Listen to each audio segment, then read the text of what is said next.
Chapter 741 Competitors. The next stop of the Doomsday train is called Debuconli. But it has nothing to do with Yi Sha, as he has already decided to go to the ancient river city. Not much information. Yi Sha sat in front of the bar, and the proprietress took out some information and put it on the bar. First of all, it can be confirmed that the crazy sand temple is definitely in the Dusk Desert, but the specific location is unknown. Yi Sha looked at the information. That desert is not small. Yes. Otherwise the crazy sand temple would have been found long ago. The boss lady. This is the route map that Dr. Sarah led. They once disappeared in the Emerald Valley, and then returned from the Dusk Desert 46 days later, and found the Wild Sand Temple. Something must have happened at that time. Yi Sha, the key is that we don't know what happened. The boss lady smiled, again. If you knew, the Wild Sand Temple would have been found. So why would you be needed? Yi Sha, yes. Is there anything else to say? The boss lady, that desert is very strange. Before the end of the world, it was a land of death. No one dared to go too deep. After the end of the world, that place was covered by some mysterious power. Be careful when entering there. Yi Sha nodded, I will. The boss lady picked up a female cigarette, finally. I hope you understand that I have no intention of targeting you. Whether our relationship is good or bad, I am just following the rules. Yi Sha, I understand. The lady boss. Then you must understand the deputy conductor's approach. Pa. Pa. The lady boss clapped her hands as she spoke. The dining car door was opened, and the first person to come in was a middle-aged man. Very strong. About 1.9 meters tall, with muscles that supported his clothes. But he didn't look bulky, and he was the kind of tough guy. Yi Sha knew that this man was another chief train attendant besides himself. Allison Jones. And behind Jones, there was another person. And that person made Yi Sha frown. That was a woman. The woman's name was Lin Xueme. Yi Sha licked his lips, revealing a bit of ferocity. This woman was one of the few people who had a grudge against him, and had not yet died. In order to make both parties worry-free, Yi Sha believed that Lin Xueme must want to kill him. Of course, Yi Sha also wanted to kill her. The boss lady, originally. This matter was only given to you. You messed up once, and the conductor gave you another chance. Of course, you can also give others a chance. I hope you can understand. Of course I understand. Yi Sha, however. If there is only one conductor left on the train after returning from Guha City, I also hope that the conductor can understand. Lin Xueme said disdainfully, Are you talking about yourself? Yi Sha sneered, Woman. Do you dare to fight me? Lin Xueme didn't say she didn't dare. After all, she was the strongest among the conductors. And she was also a veteran among the conductors. It was quite surprising that she would willingly run to Jones's hands. But she was the one who ran away in the death playground. This was a problem that could not be avoided. So Lin Xueme could not respond to this. Jones reached out to stop Lin Xueme. Don't make meaningless remarks. Fighting is not done with words. Yi Sha smiled. This is exactly what I want. The boss lady. The reward remains the same. Whoever finds the Mad Sand Temple will get the reward. Do you understand? As the boss lady spoke, she took out 2 blue balls and threw them to the 2 people. There were dots of silver light on the balls, like the Milky Way. The proprietress. Crush it after you find the Mad Sand Temple. Jones nodded. Let's go. Jones obviously just came to get something. After getting it, he didn't plan to stay in the dining car for long and left the dining car directly. The proprietress said to Yi Sha, Be careful of that guy. Although he is not very enthusiastic, there is a saying that a biting dog doesn't bark. Yi Sha smiled. Why remind me? The proprietress shrugged. I said, within the rules, I can only act according to the rules. But outside the rules, you are indeed more likable than him. Yi Sha smiled again and stood up. Sitting in the corner of the dining car, Yi Sha spread his hands. You all heard it. What do you mean? Yi Nyepa. Little Fatty and Wang Likuan were all there. And Yi Sha naturally asked whether to go to the ancient river city. Nyepa, I don't have any idea. The reward for this trip is indeed generous. If I complete the task, I can get other parts of Pluto. I have no reason to give up. Besides, the failure of Sky City is a shame, and it must be washed away. The little fat man spread his hands. I am your attendant now. And so am I. This reward can significantly improve my strength. Since there is still a chance, I will naturally give it a try. Wang Likuan smiled naively. He always followed the crowd. He would either follow Yi Sha or Yi Yu, or follow others. It didn't matter who he followed. Yi Yu said with a dark face, I don't want to be on the conductor's blacklist. Yi Yu is indeed not as generous as Nyepa and the little fat man. But it is inevitable. There are women with generosity. But the characteristics of gender mean that most women are not as generous as men in character. Just like most men are always not as delicate as women. Therefore, Yi Yu thought a lot. She had failed once. So she naturally had to use her performance to make up for it. Compared with the reward, Yi Yu actually cared more about the train conductor's opinion. Yi Sha actually cared about the train conductor's opinion. And he already knew the train conductor's opinion. Regarding the matter of Sky City, the train conductor may not show up. But he must have an opinion on this matter. So the appearance of Jones is a signal. The train conductor's meaning is very simple. He can tolerate failure. But the premise is that it is useful to him. Completing the task is not enough. Yi Sha must prove that he is more useful than others. So the train conductor also sent Jones. This not only increases the probability of finding the crazy sand temple, but also creates some trouble for Yi Sha, which can be regarded as a small punishment. Of course, it can also be said that it is deliberately putting pressure on Yi Sha, hoping that Yi Sha can show a more satisfactory performance. Then, Yi Sha looked at the time. Get ready to go. Yi Sha stood up and took the lead to leave the Doomsday train. At the entrance and exit of the carriage on the other side, Yi Sha saw Jones also leading people off the train. There were also 5 people. In addition to Lin Xueme, Gan Lin was also there. Among the other 2, Yi Sha knew one of them. A man in his early 20s. Zhang Yu. Sounds like a woman's name. But the other party is indeed a man. At the same time, Yi Sha also knew Zhang Yu in his previous life. He was a troublesome man. Chapter 742 Ancient River City. Like Nyepa, Yi Sha knew Zhang Yu in his previous life. But they didn't have much interaction. He only knew that this guy was a powerful king. However, he ranked low in the sequence of powerful kings, similar to Yi Sha at that time. Yi Sha's personal ability in his previous life was not outstanding among the powerful kings, but was in the middle level, slightly lower. Of course, there was a reason for this. Because Yi Sha had his own team in his previous life. It is difficult for team action to create a powerful person with outstanding personal ability. But when it comes to fighting, the team will certainly have more advantages. Zhang Yu was similar to Yi Sha at that time. He also had his own team and good command ability. Apart from that, Yi Sha didn't know much about Zhang Yu. At best, he only met him when he left the Doomsday train. No battle, no cooperation, name and appearance. That's all Yi Sha knew about him.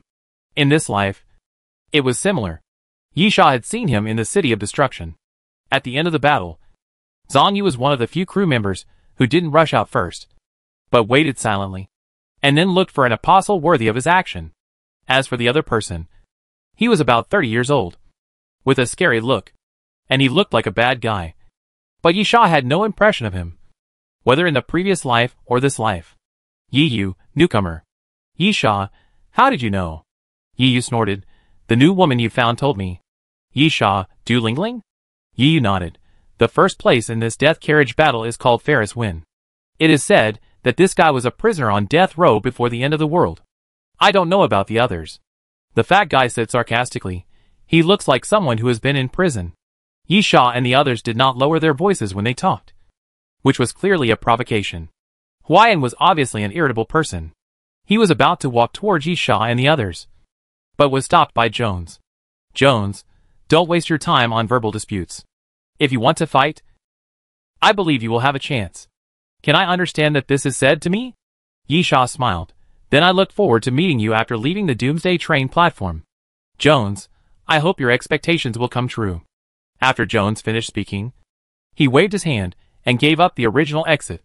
He decisively chose to avoid and leave from the other side. The choice of exit doesn't matter.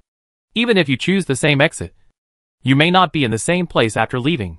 But such a straightforward retreat. I feel a little cowardly no matter how I think about it. The little fat man? Can such a guy become a flight attendant? Although Yi Sha acted very strong in front of Jones, he was quite alert in his heart and said in a deep voice, there are always outstanding people.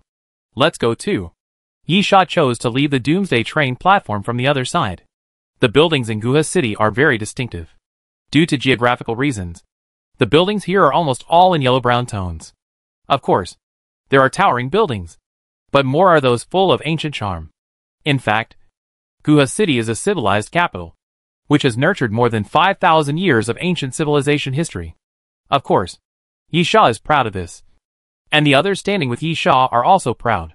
When it comes to ancient civilization history, who can compare with China? There are so many cities with ancient civilization history in China, and the ancient river city is only qualified to be compared with the hometown of China.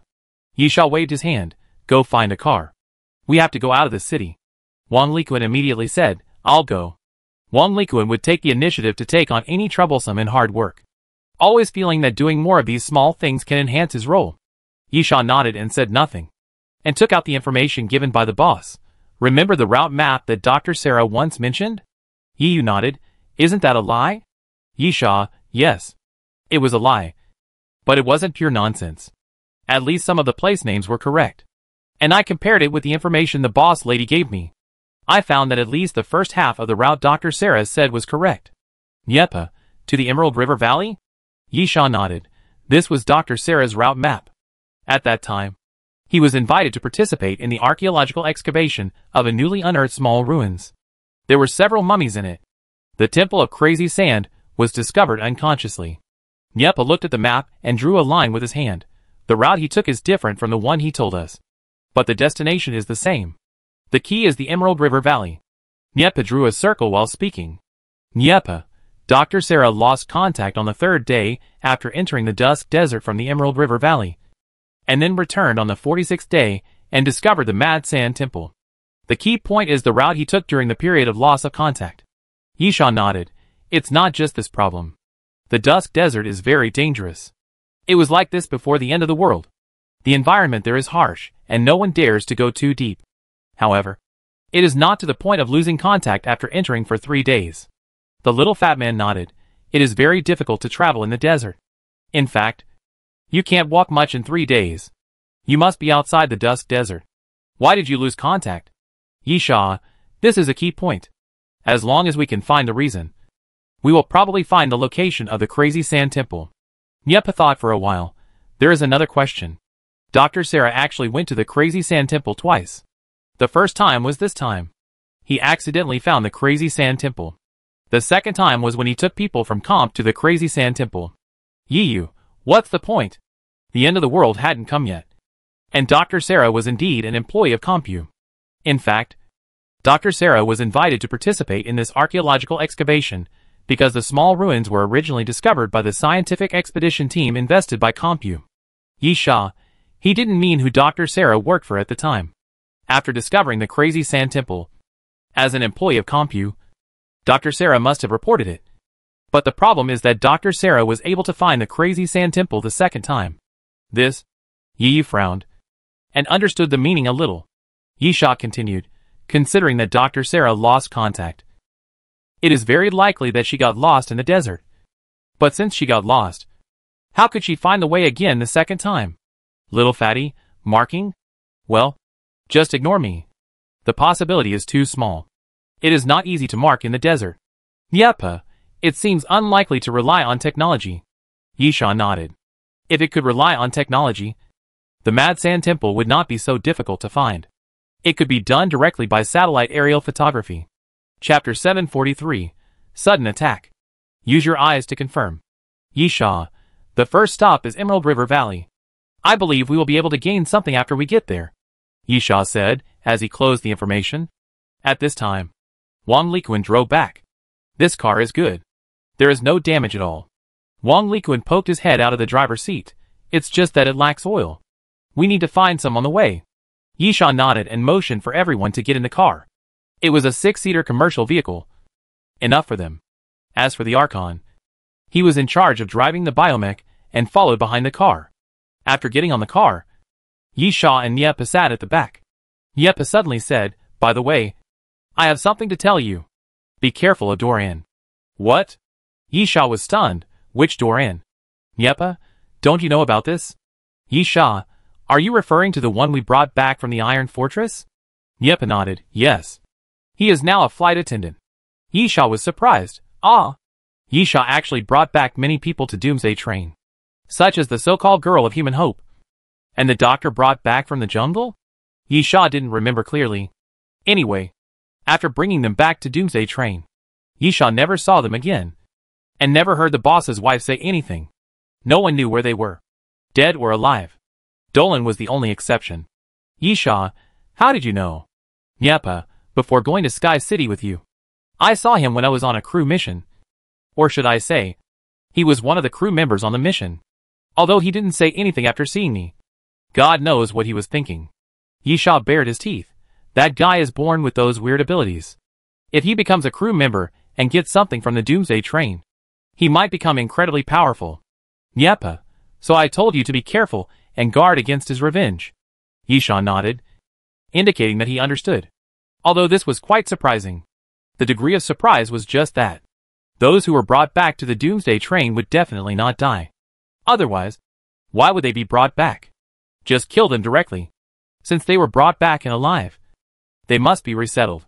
Yisha was not sure whether other people had accepted such missions to bring people back. But among the people Yisha brought back, only Duolan could fight. Others who could not fight would certainly not become flight attendants. Duolan could fight. So it seemed that there was nothing wrong with him becoming a flight attendant. The problem was that, as Yepa said, if Duolan hated the two of them, they would have an extra difficult enemy. Bang! Yisha was thinking, when suddenly, there was a loud noise on the roof. Everyone looked up and saw a dent in the roof. Yiyu shouted, "There's someone on the roof." Yepa pulled out a pistol and pulled the trigger towards the roof. Bang! Bang! Bang! The bullets were fired, piercing the roof continuously. At this moment, a metal can was suddenly thrown in from the car window. Hiss! The metal can fell into the car with a sound. And then pink smoke sprayed out from both sides of the metal can. Smoke bomb? This thought flashed through Yisha's mind first. But he quickly rejected it. The metal can was not a smoke bomb. How could a smoke bomb be so girly? It was actually pink. Moreover, Yisha smelled a very strong fragrance. The fragrance was very strong. And it was hard to tell what type of fragrance it was. It didn't seem like a naturally formed fragrance, but more like the fragrance of perfume.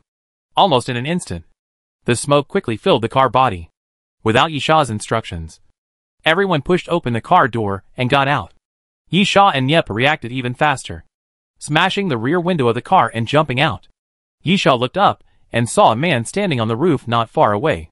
Sonyu? Yisha raised his eyebrows.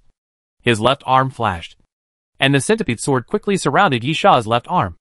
And then Yisha swept his left arm forward. Get down. The centipede sword suddenly stretched out and swept towards the roof of the store. With a bang, it cut off a piece of the roof. Sonyu leaped up, tumbling in the air and landing on the ground. However, just as Zonyu's feet landed on the ground, he suddenly found a shadow covering him. Looking up, Zonyu found that the Archon was driving a biological mecha and appeared behind him at some point. Bang! The huge fist swept over and hit Zonyu's body, knocking Zonyu out directly, hitting a building on the side and flying directly to the street on the side. Yisha immediately ran to the side and passed through the alley, while Yepa, carrying a gun on his back, stepped on the wall and climbed onto the roof. The two of them were indeed very experienced in combat. They reacted immediately, and when Zonyu stood up, they appeared in front of him, preventing him from escaping. I didn't go looking for you, but you came to me. Yisha held up the centipede sword. Where's Jones? Let him come out too. You alone are not enough. Zonyu smiled. I'm not here to fight, but to give you gifts. By the way, I hope you like the gifts I give you. Not only does Zonyu's name sound like a woman's, his voice is also like a woman's. Thin, a little sharp, and a little gentle. But Zonyu is indeed a man. A very genuine man. Although he looks a little gentle, he is still a man. So that voice that is not bad makes people feel a little disgusted. The next moment, Zonyu took out a glass bottle and smashed it hard on the ground in front of him. With a bang, a ball of light green mist suddenly exploded in front of Zonyu, wrapping Zonyu's body. Yepa raised his gun and fired without hesitation. Thud, thud, thud. The bullets poured out like rain, but they didn't hit anything. Instead, they penetrated the green mist and hit the ground and the buildings behind. Yisha frowned. stretched out his hand, and swept forward. The centipede sword stretched out again, and then cut the green mist apart. There was nothing inside the green mist. Yep had jumped down from the roof. At this time, others rushed here. Yi Yu was angry. Where are the people? Yisha, he ran away. While talking, Yisha walked to the place where the green mist dispersed and looked around. There was nothing special. No secret passage. No traces. He grabbed a handful of green mist, and it quickly dispersed. There was nothing strange about it. Yisha sensed it. Yi Yu nodded and quickly closed her eyes. Half a minute later, Yi Yu opened her eyes and shook her head helplessly. This means that Zhang Yu was not sneaking. Nor did he have abilities like invisibility. But he really ran away. As for how he ran away, no one knows. There are many strange props on the Doomsday train. Chapter 744 Zombie Tide. Wang Likuan, what on earth is this guy here for? Just to make us smell good? Wang Likuan's words were unintentional, but the listeners took them seriously. As soon as Wang Likuan finished speaking, Yisha and the others couldn't help but smell themselves. It was indeed fragrant. The fragrance brought by the pink smoke seemed to stick to their bodies. Yisha's face changed, and he had a bad premonition. No matter how he thought about it, Jones couldn't have sent Zhang Yu out just to spray perfume on them. However, Yisha's understanding of Zhang Yu was very limited. In the previous life, he only knew his name and appearance, and knew that he was a team-oriented person with command ability. In this life, he knew even less. So Yisha had no idea what Zhang Yu was good at, let alone the meaning of doing this. Hey, we have to leave. At this time, Yi Yu shouted loudly, a large number of targets are coming in this direction. It should be the previous movement that attracted the zombies. Yi Yu's perception ability is still very reliable. Secondly, when there are a large number of targets moving, it is almost certain that zombies are coming. In this damn apocalypse, what else can there be in large numbers besides zombies? Sure enough, as soon as Yi Yu finished shouting, traces of zombies appeared in the alleys around them, staggering towards them. Since Zhang Yu ran away and couldn't track the other party's traces, Yisha had no choice. Otherwise Yisha really wouldn't mind killing Jones. A general. First. Let's go! Yisha, go back.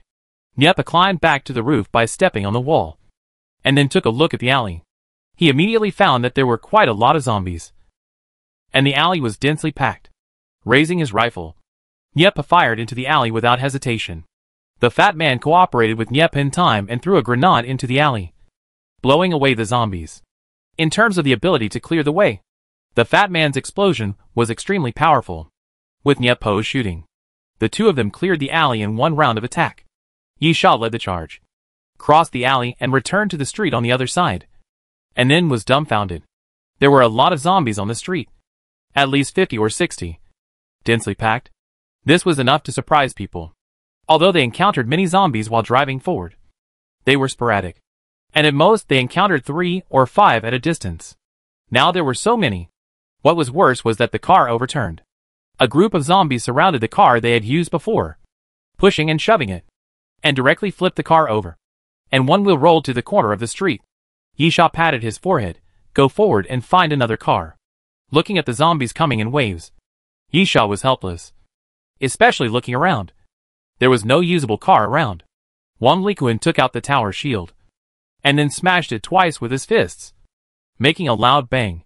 It's my turn. Wang Likuan raised the shield and pushed it to the front, facing the zombies, and raised the shield. Standing still, Yisha waved his hand, and the Archon drove the biological mecha forward, waving his huge arms left and right, and swept away the zombies blocking the front. Yisha, let's go. Walk along the street. Fatty and Nyepa will cover the side, and Yi Yu will hold the fort. The 5 people quickly formed a formation and advanced forward. Ordinary zombies did not pose much threat to Yisha and his men. The main weakness of zombies is their heads, which everyone knows. But when their strength reaches a certain level, this is no longer a problem. Yisha's centipede sword can cut a zombie in half with one sword. Even if it is not dead, the zombie can only crawl on the ground, and the threat is almost zero. Nyepa's bullets can blow up the zombies. Yi Yu's brain power can directly make the zombies explode. Not to mention the little fat man. Bombs are the best way to deal with a large number of ordinary zombies, especially when the Archon drives a biological mecha. Some hot weapons don't need to be used.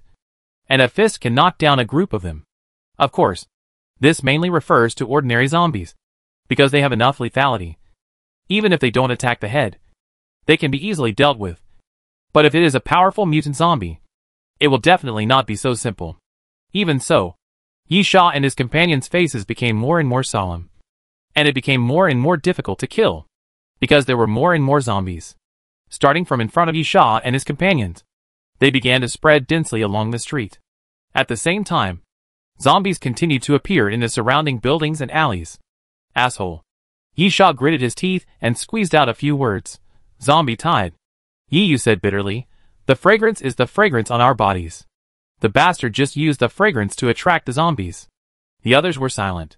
Even though Wang Likuan's brain was not very bright, he was not stupid. He could think that Zhang Yu was behind the current situation. Zhang Yu suddenly appeared for this purpose. Jones did not intend to fight Yi Sha directly, but planned to use zombies to deal with Yi Sha and his men. Moreover, this trick was quite effective. At least Yi Sha had no way to deal with it at present. In the end times, clean water is a very important resource. Nieppe had already used a dozen bottles of mineral water for this purpose, but it was useless. He could not wash away the smell at all. Nieppe, this is not a solution. We will be exhausted to death sooner or later. We have to deal with the fragrance on our bodies. The horror of the zombie tide. People who survived in the end times all understand that the zombie tide is not something that can be dealt with by sufficient strength. There are many examples of even the king-level strong being swallowed alive by the zombie tide. The most terrifying part of the zombie tide is consumption.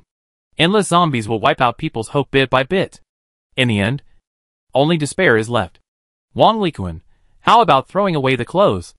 Little fatty, these scents seem to stick not only to the clothes, but also to the skin. Are you going to peel off your skin? Wang Likuan didn't mind the little fat man's refutation, but asked, what should I do now? Little fatty, I don't know. I have never encountered such a thing. But if I can find something with a more pungent smell and put it on my body, maybe I can cover up the scent. Yi Yu added, you could also try some chemical cleaning. Nieppe, it's all nonsense. Where can I find these things? Nieppe's words were very rude, but he did say the key point. Jones played this move very beautifully and unexpectedly, catching Yi Sha and his men off guard. Undoubtedly, Jones had the upper hand in this fight. It may be that relying on the zombie tide to kill Yi Sha and his men is one aspect. Even if he can't kill them, in order to solve the current trouble, Yi Sha and his men will slow down their speed of leaving the city. Chapter 745 Charge. The key to this mission is to find the Crazy Sand Temple. So leaving the ancient river city first and starting to explore, the location of the Crazy Sand Temple is definitely advantageous. Yi Sha had to admit that Jones's calculations were really good. Although this guy had never been very prominent during his time as a flight attendant, it was definitely not by luck that he could become a flight attendant chief. After thinking for a moment, Yi Sha said, keep going forward. We now need a temporary space that can block the zombie tide. We can use the terrain to block the continuous attack of the zombie tide, and then find a way to solve the problem of fragrance. The others nodded. This was a standard and the most appropriate method. Yi Sha continued, we need to find buildings with certain defenses. The others nodded again. Unfortunately, there were no buildings that met the standards nearby. They were currently in the historical building protection area of the ancient river city, or in a less pleasant way, the old city. The buildings here were the kind that needed to be demolished and rebuilt. However, for the sake of historical building protection, the buildings here were not demolished, but were properly protected and could be considered tourist attractions in the city. Therefore, most of the buildings here are 2- or 3-story buildings, and they are all old-style structures. There are only a handful of buildings with more than 7 floors. It is really difficult to find a building that can temporarily resist the zombie tide. Yi Sha didn't know whether Jones had calculated this. After all, the places where the Doomsday train platform leads to are all random. Whether Jones's plan can be implemented depends on luck. But if Jones really calculated this, then his image in Yi Sha's mind must have been raised a little bit. He can calculate so carefully. Such an enemy is very scary. However, at the moment, Yi Sha and his companions had no other options except to fight continuously. This was the horror and helplessness of the zombie tide. Meanwhile, the sky gradually darkened. Yi Sha and his companions arrived at Guha's city before dusk. They drove for half an hour and fought in the zombie tide for nearly 2 hours. It was indeed time for the sky to darken. Damn it. You could not help but curse. It's even more troublesome at night. Although zombies do not appear during the day or at night, they have all gained experience after being around for a long time. Usually, the probability of mutant zombies appearing at night is much higher than during the day. Besides, humans are not nocturnal creatures after all, and the environment is not good for humans at night. But it's still the same sentence. They can't do anything except watching the sky getting dark. Bang! As if to vent, Yisha punched out, and the destroyer was covered with blood. The head of a zombie was smashed by Yisha. Yepa seemed very steady, while quickly changing the magazine. He said, "If I stay here for too long, I will be in big trouble later.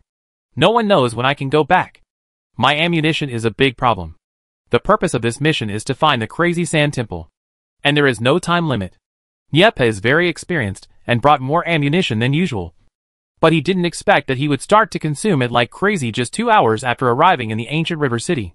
With this level of consumption, no matter how much ammunition you bring, it will not be enough. Look! At this time, Wang Likuan suddenly shouted loudly, "There is something strange in that place." While Wang Likuan was talking, he pointed to a building in front. That building was not an ordinary building, nor a shop. It was very large, like an exhibition hall or a gymnasium.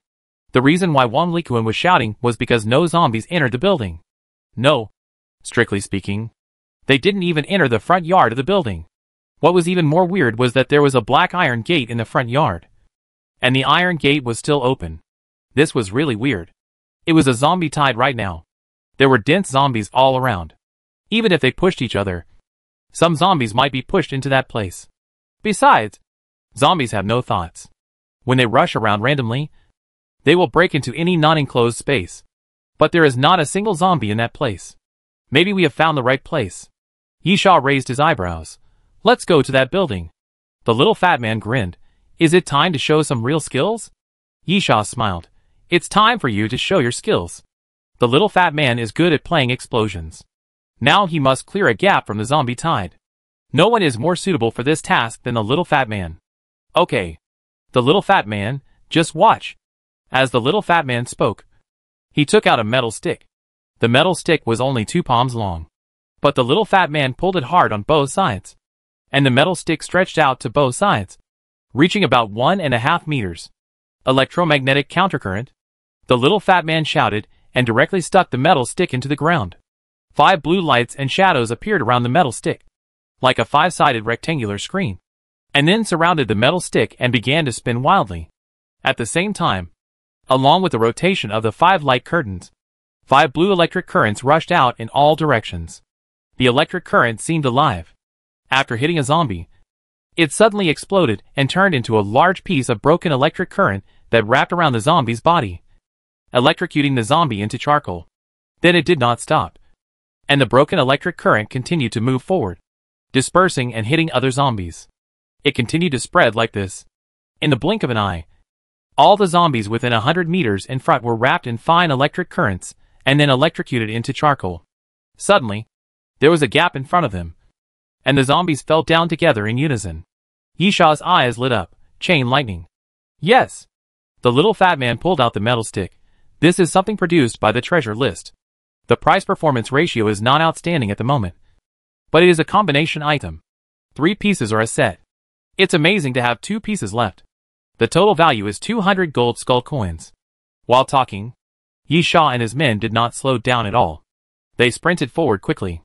The little fat man had opened a gap, but there were more zombies rushing around, trying to fill the gap. They didn't have much time. Rushing forward, Yisha watched the gap gradually narrow and snapped his fingers. "Stop them." Under the control of the Archon, the biological mecha behind Yisha suddenly leaped forward, directly past Wang Likuan and came to the front. The huge arm swung left and right, sweeping away the zombies on both sides. And then the sound of mechanical operation appeared on the back. 6 metal covers suddenly opened, revealing the grenade launcher. And then a total of 24 grenades were ejected at the same time, drawing a beautiful parabola and falling forward. Boom, boom, boom. The explosion sounded continuously. Chapter 746 Museum. Continuous explosion sounded, and the flames rolled. forming a wave of fire that pushed out in all directions. The zombies that had just rushed in were forced back again, and the gap in front of them led directly to the building, about 100 meters away. Roar! At this time, a roar suddenly sounded. A tall mutant zombie appeared in front of Yi Sha and his companions, dragging a twisted street lamp in his hand. He looked quite sturdy, and rushed out from the side, waving the street lamp. Yi Yu floated to the entrance.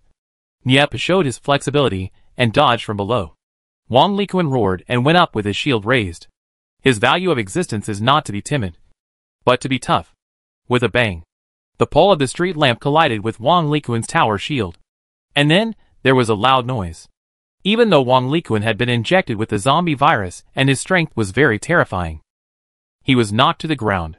The Archon drove the biological mecha to kill at the right time and punched the mutant zombie in the face. The two giant monsters began to fight. Yi Sha dismantled two biological mechas and pieced them together. With more parts, the supporting metal frame naturally became larger. The height of this biological mecha reached 5.5 meters, which was very tall. And the mutated zombie was also not small, with a height of more than 4 meters. Otherwise it would not be able to turn on the street lamp. This is not a problem of strength, but the street lamp is very long, and the height is too short. Even if it can be lifted, it cannot attack freely. With a bang, the biological mecha punched the street lamp pole, knocking the street lamp away. And then the two sides collided with each other. The hands interlocked and pushed each other. Finally, with a silent roar, the biological mecha opened its bloody mouth and threw the zombie away. In terms of strength, the mechanical power of the biological mecha was slightly better. At the same time, when the mutant zombie fell to the ground like a hill, a corpse vine suddenly broke out of the ground and quickly wrapped around the mutant zombie, binding it tightly. The biological mecha came to the opponent's side and punched down, smashing the mutant zombie's head. You have killed a giant. Cumulative number 1, the mysterious voice reminded him. But Yi Sha didn't pay much attention to it. Instead, he paid attention to some shortcomings of the biological mecha. Strictly speaking, this was the first time the biological mecha participated in the battle. In all aspects, Yi Sha was satisfied with the performance of the biological mecha. But there were also shortcomings, such as lack of weapons. Some weapons currently loaded on the biological mecha, such as grenade launchers, are built-in weapons of the mecha. They were not damaged at the beginning, so they can be used directly. However, there is no external weapon. Guns, knives, protective gear. None. Moreover, the troublesome part is that the dining car does not sell these things, because the size of the biological mecha requires customization of both weapons and knives. Yi Sha has to make these by himself, which requires a lot of materials and manpower. Of course, he can also directly rob them from Compu, who has the technological capabilities to make them. However, even if the biological mecha is developed by Compu, it is still a rare item and cannot be robbed just because you want to, provided that the other party also happens to have a biological mecha. This was not a problem that could be solved in a short time. Yi Sha thought about it for a moment and then gave up. He whistled and asked the Archon to drive the biological mecha to support the formation, and then quickly entered the back of the iron gate. After everyone entered, the Archon controlled the biological mecha and jumped directly into the front yard. It was strange to say that after entering the iron gate, the zombies actually stopped attacking. No, that's not right. It's not correct to say that they stopped attacking. Strictly speaking, the zombies didn't dare to cross the iron gate. This is the strangest thing. Is there anything that can scare zombies so much that they dare not approach? Such a thing does not exist at all. Right? After all, they are unconscious and thoughtless living dead. Yi Yu, I have a bad feeling about this place, although it can help us block the zombie tide. So, should we go into the building? If it were someone else, Yi Sha would not take it seriously. But Yi Yu is an exception. As a superhuman, Yi Yu's senses are very sensitive. To put it bluntly, superhumans really have the ability of the sixth sense. And people like Yi Sha also have the sixth sense. But it is purely the perception of danger. No matter how experienced they are in combat, they cannot compare with superhumans. But we've already come in. Yi Sha hesitated. Why don't we go in and take a look? Niep added, I don't think there's anything worse than the zombie tide. And we have to find something to get rid of the scent on our bodies. Otherwise we can only wait for the zombie tide to recede. The latter is unacceptable. Waiting for the zombie tide to recede? Who knows how long it will take? Maybe 1 or 2 days, which is barely acceptable. But what if it takes 10 days or half a month? Then the opportunity will be gone. If Jones is lucky, he might even find the Mad Sand Temple. Yiyu thought about it and nodded. They couldn't afford to delay. Little fatty, next time I see that guy, I'll just destroy him. He's so annoying. Yisha curled his lips. He thought so too. For direct competitors and people who would directly threaten him, Yisha has always been rude. What's more, there is Lin Xuemei's deadly feud that can't be resolved. Entering the building, Yisha and his friend soon found that this is a museum. This is not surprising. The museum of the ancient river city was world famous before the end of the world. As an ancient city of history and civilization, there are too many ancient things that can be exhibited here. According to conservative estimates, the museums in this city have more than 200,000 collections, including many priceless ancient artifacts, most of which are stone men, stone coffins, stone tablets, and ancient objects. Yisha, I think I have a rough idea of what this place has. Others nodded. It's not that all ancient artifacts will have mysterious powers after the end of the world. But this museum is not small in scale. It is conservatively estimated that there should be thousands or tens of thousands of collections. It is not surprising that 1 or 2 of them have mysterious powers.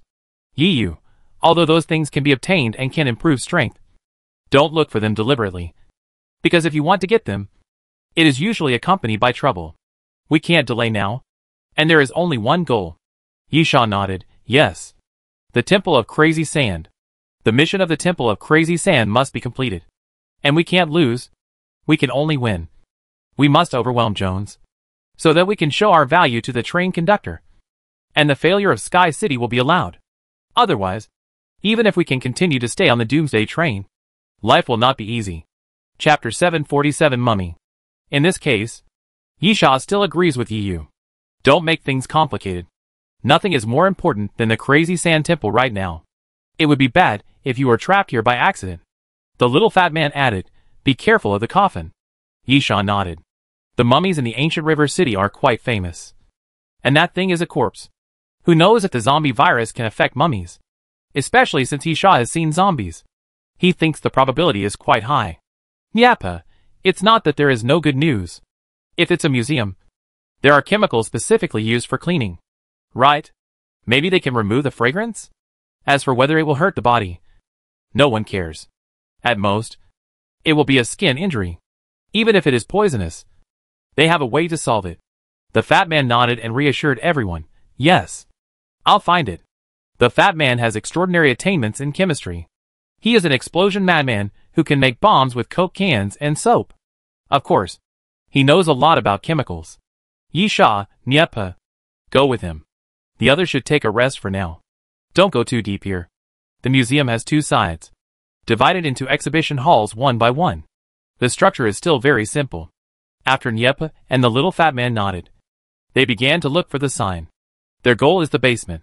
Generally, such things will be placed separately and will not be connected to the exhibition hall area. Yisha and the other 2 found a place to rest casually and started to eat at the same time. The Archon drove the biological mecha to guard the front yard, and Wang Likuan was on guard while eating biscuits. Everything seemed normal. Nothing strange. But the fact is that if there was nothing, it would be impossible to prevent the zombies from entering here. There is light. Suddenly, Wang Likuan shouted, holding a shield in one hand and pointing to the exhibition hall with the other. Yisha and Yiyu immediately stood up from the ground. Yisha threw the half-eaten meat aside and signaled Wang Likuan to be patient. Yiyu, do you want to go and take a look? Yisha, I don't plan to explore the museum. But since it's so close, it's better to take a look. After all, we have to stay here for a while. I don't know what it is. Can you be at ease? Yiyu nodded, agreeing with this statement. After Yisha finished speaking, he planned to lead the way to the exhibition hall. Wang Likuan held up his shield and said, how about I do it? Yisha, okay. Wang Likuan held up his shield and walked towards the exhibition hall that was emitting green light very carefully. The green light spread from the exhibition hall to the outside. When Wang Likuan was about to touch the green light, he moved his throat, then showed a fierce look, and walked inside as if he was ready to die. The green light was like liquid, sprinkled on Wang Likuan's shield. But nothing happened, which made the three of them feel relieved. Entering the exhibition hall, there are some stone statues on the side of the wall, including several of the most famous sphinxes in the ancient river city. There are some murals on the wall, and the central area is a series of glass display cases. The exhibits in the display case are mainly stone tablets with ancient characters and ancient ornaments. Then, looking in the direction of the green light, it is an exhibition case located in the center. In the display case was an ancient necklace, mainly in gold and blue, inlaid with gems, the largest of which was a green gem, which was also the source of the green light. Yi whispered, "This light seems to be useless?" Yi Sha did not answer. "Have you ever seen something that glows for no reason?" Yi Sha pondered for a while beside the display case, ready to pry it open. But at this moment, click! A sound of friction suddenly sounded, and Yi Sha looked up suddenly, and saw a mummy coffin placed in the corner suddenly opened. The next moment, a rotten cloth belt was thrown towards Yi Sha. Wang Likuan was quick-witted and quick-handed. Defense was his job. After entering this strange place, he was always alert. He immediately put his shield horizontally in front of Yi Sha and Yu. Clang! The cloth belt looked tattered and had many cracks. But when it hit Wang Likuan's shield, it actually made a crisp metal sound. It was surprisingly hard. After the cloth belt attacked, the mummy walked out shaking its body. Yi Sha only had time to take a closer look at the mummy at this time. Mummies are artificial corpses, with a complete production process, which includes applying melted rosin, removing organs, dehydrating, etc., and then wrapping them with cloth. This is the so-called mummy, which is roughly divided into two parts. The cloth used for wrapping outside, and the corpse inside. But the cloth of the mummy in front of him seemed to grow on the body, completely integrated with the corpse. And the cloth was embedded in the body one by one. As the mummy's body trembled, several cloth strips flew forward at the same time, attacking Yi Sha and the other two. "Scatter!" Yi Sha shouted, drew out the king's holy sword and swept it forward, colliding with the cloth strips, and then felt a slight soreness in his wrist. The power transmitted from the cloth strips was very huge, and the cloth strips did indeed only look tattered, but their hardness was unimaginable. The moment the king's holy sword collided with the cloth strips, Yi Sha felt like he was cutting on metal. At the same time, Yi Sha discovered that the mummy had a faint halo, green, similar to the light emitted by the necklace. Because of this, it was not easy to see clearly, but if you look carefully, you can still find it. It seems to echo each other? Yi Sha raised his eyebrows, feeling that the necklace in the display cabinet was related to the mummy. In this case, Yi Sha punched out without hesitation, smashing the glass of the display cabinet, and the alarm of the display cabinet sounded immediately. And then Yi Sha grabbed the necklace. In Yi Sha's opinion, since the necklace is related to the mummy, getting the necklace or destroying it might be possible to stop the mummy. But this time, Yi Sha obviously made some mistakes. Seeing the necklace being roughly grabbed by Yi Sha, the mummy suddenly opened its mouth, looking extremely ferocious, roaring silently, and then the cloth bands wrapped around its body all surged up, as if alive, and flew towards Yi Sha. Obviously, getting the necklace could not stop the mummy, but made the mummy in front of him become more ferocious. Boom! Boom! Boom! Yi Sha quickly jumped back to dodge, and the cloth strips flew forward, falling continuously, and each strike could pierce a piece of the ground. With great power, a strange color flashed in Yu's eyes, and she tried to control the mummy with her brain ability. But then she shook her head at Yi Sha. "No. It's useless." Chapter 748 Battle. Yi Sha was not surprised by this answer. As far as Yi Sha knew, when making a mummy, before cleaning the internal organs, it was necessary to use a special method to hollow out the brain of the mummy. In this case, Yi Sha did not think that the guy in front of him had such a thing as a brain. Other zombies at least had complete internal contents. But the mummy was really just a shell, which was obviously very unfriendly to Yu's brain ability. At this time, Wang Likuan rushed forward and met the cloth belt that the mummy swung again, and raised his shield without hesitation. Bang!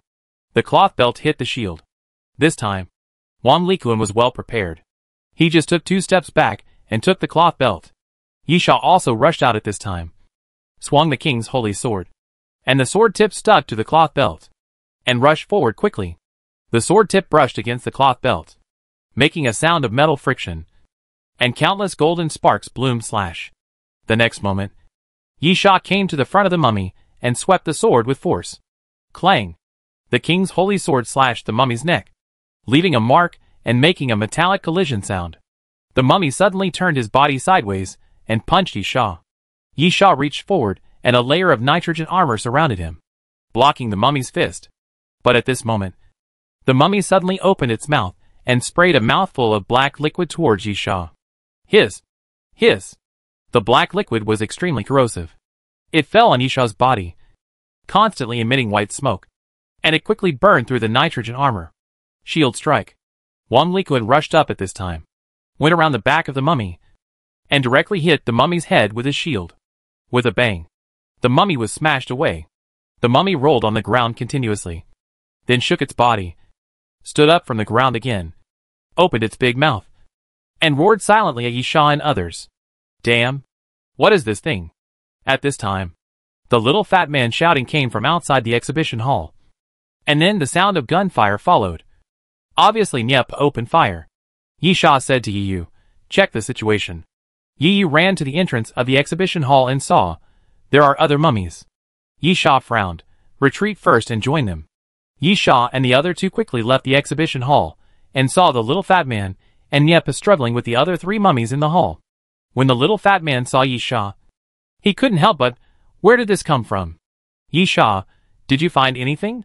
The little fat man pointed to the corner behind him, where there were 2 plastic buckets and some black plastic bags. The little fat man, I'm not sure it will work, but you can try. Yisha nodded, get rid of these things first.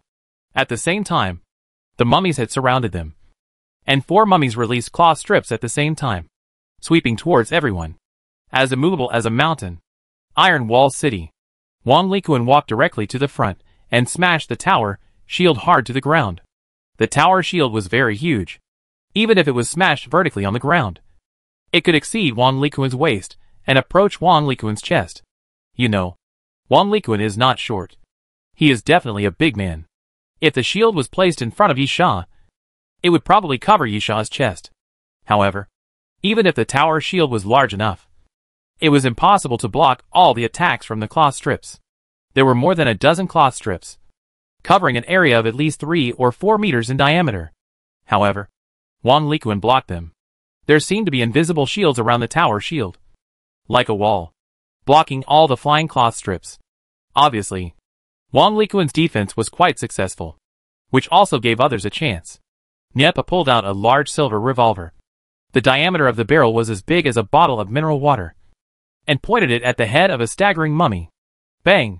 The next moment, Niepa pulled the trigger. The revolver roared, and half of the mummy's head was blown away by Niepa. Because the body was completely an empty shell, the mummy did not bleed, and fell straight down like a shriveled stone sculpture of a head. At the same time, Yisha also began to exert force. The centipede sword swung forward and suddenly extended, forming an S shape in the air, passing by the mummies. Suddenly, a ring tied up a mummy and pulled it over. Snake bite. Yisha stretched out his left hand without hesitation, and the phantom of the purple-scaled python quickly grabbed Yisha's left arm, opened its bloody mouth, and showed its ferocious fangs to the mummy.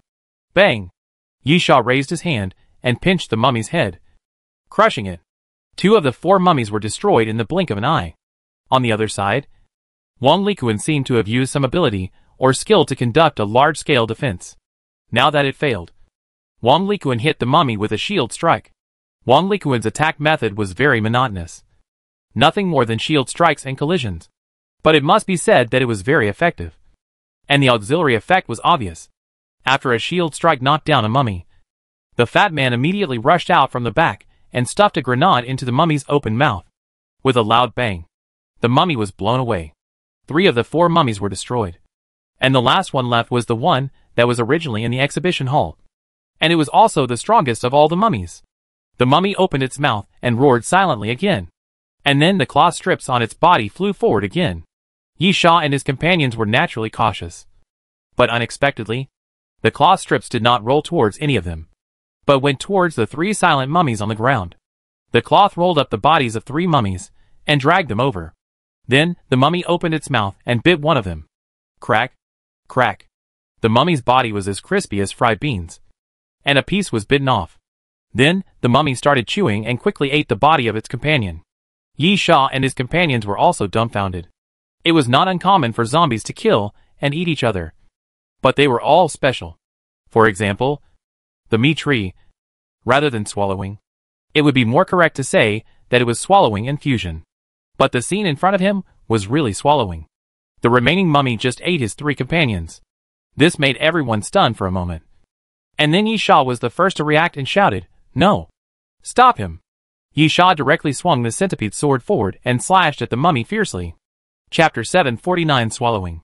Bang! The mummy stretched out his hand fiercely, and directly blocked the centipede sword with one hand, making a crisp sound. Niepa quickly raised his gun and fired, and the bullets poured forward.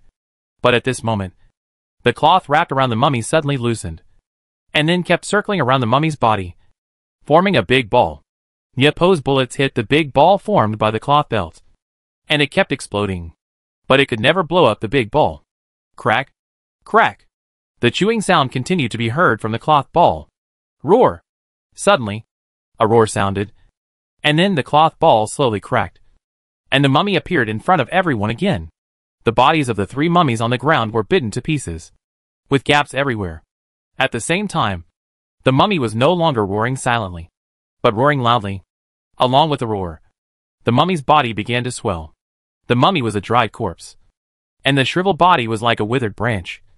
But now it seemed to be inflated, and the muscles began to become round. The mummy's body grew bigger and bigger, and finally grew to 2 meters away, with black and purple muscles and cracks all over the surface. Roar! The second roar sounded, and the mummy suddenly jumped forward, swinging his fist and falling towards Yi Sha and his companions. Boom! Yi Sha and his companions scattered in different directions at the same time. The fist hit the ground, and after a loud noise, the ground cracked inch by inch and collapsed several inches downwards. The mummy seemed to have a similar ability to devour. After eating 3 companions, the strength of all aspects of the body increased significantly. At the same time, after the punch missed, the mummy's body shook, and the annoying cloth strip flew out again. Boom! Boom! Boom! The cloth strip had great destructive power.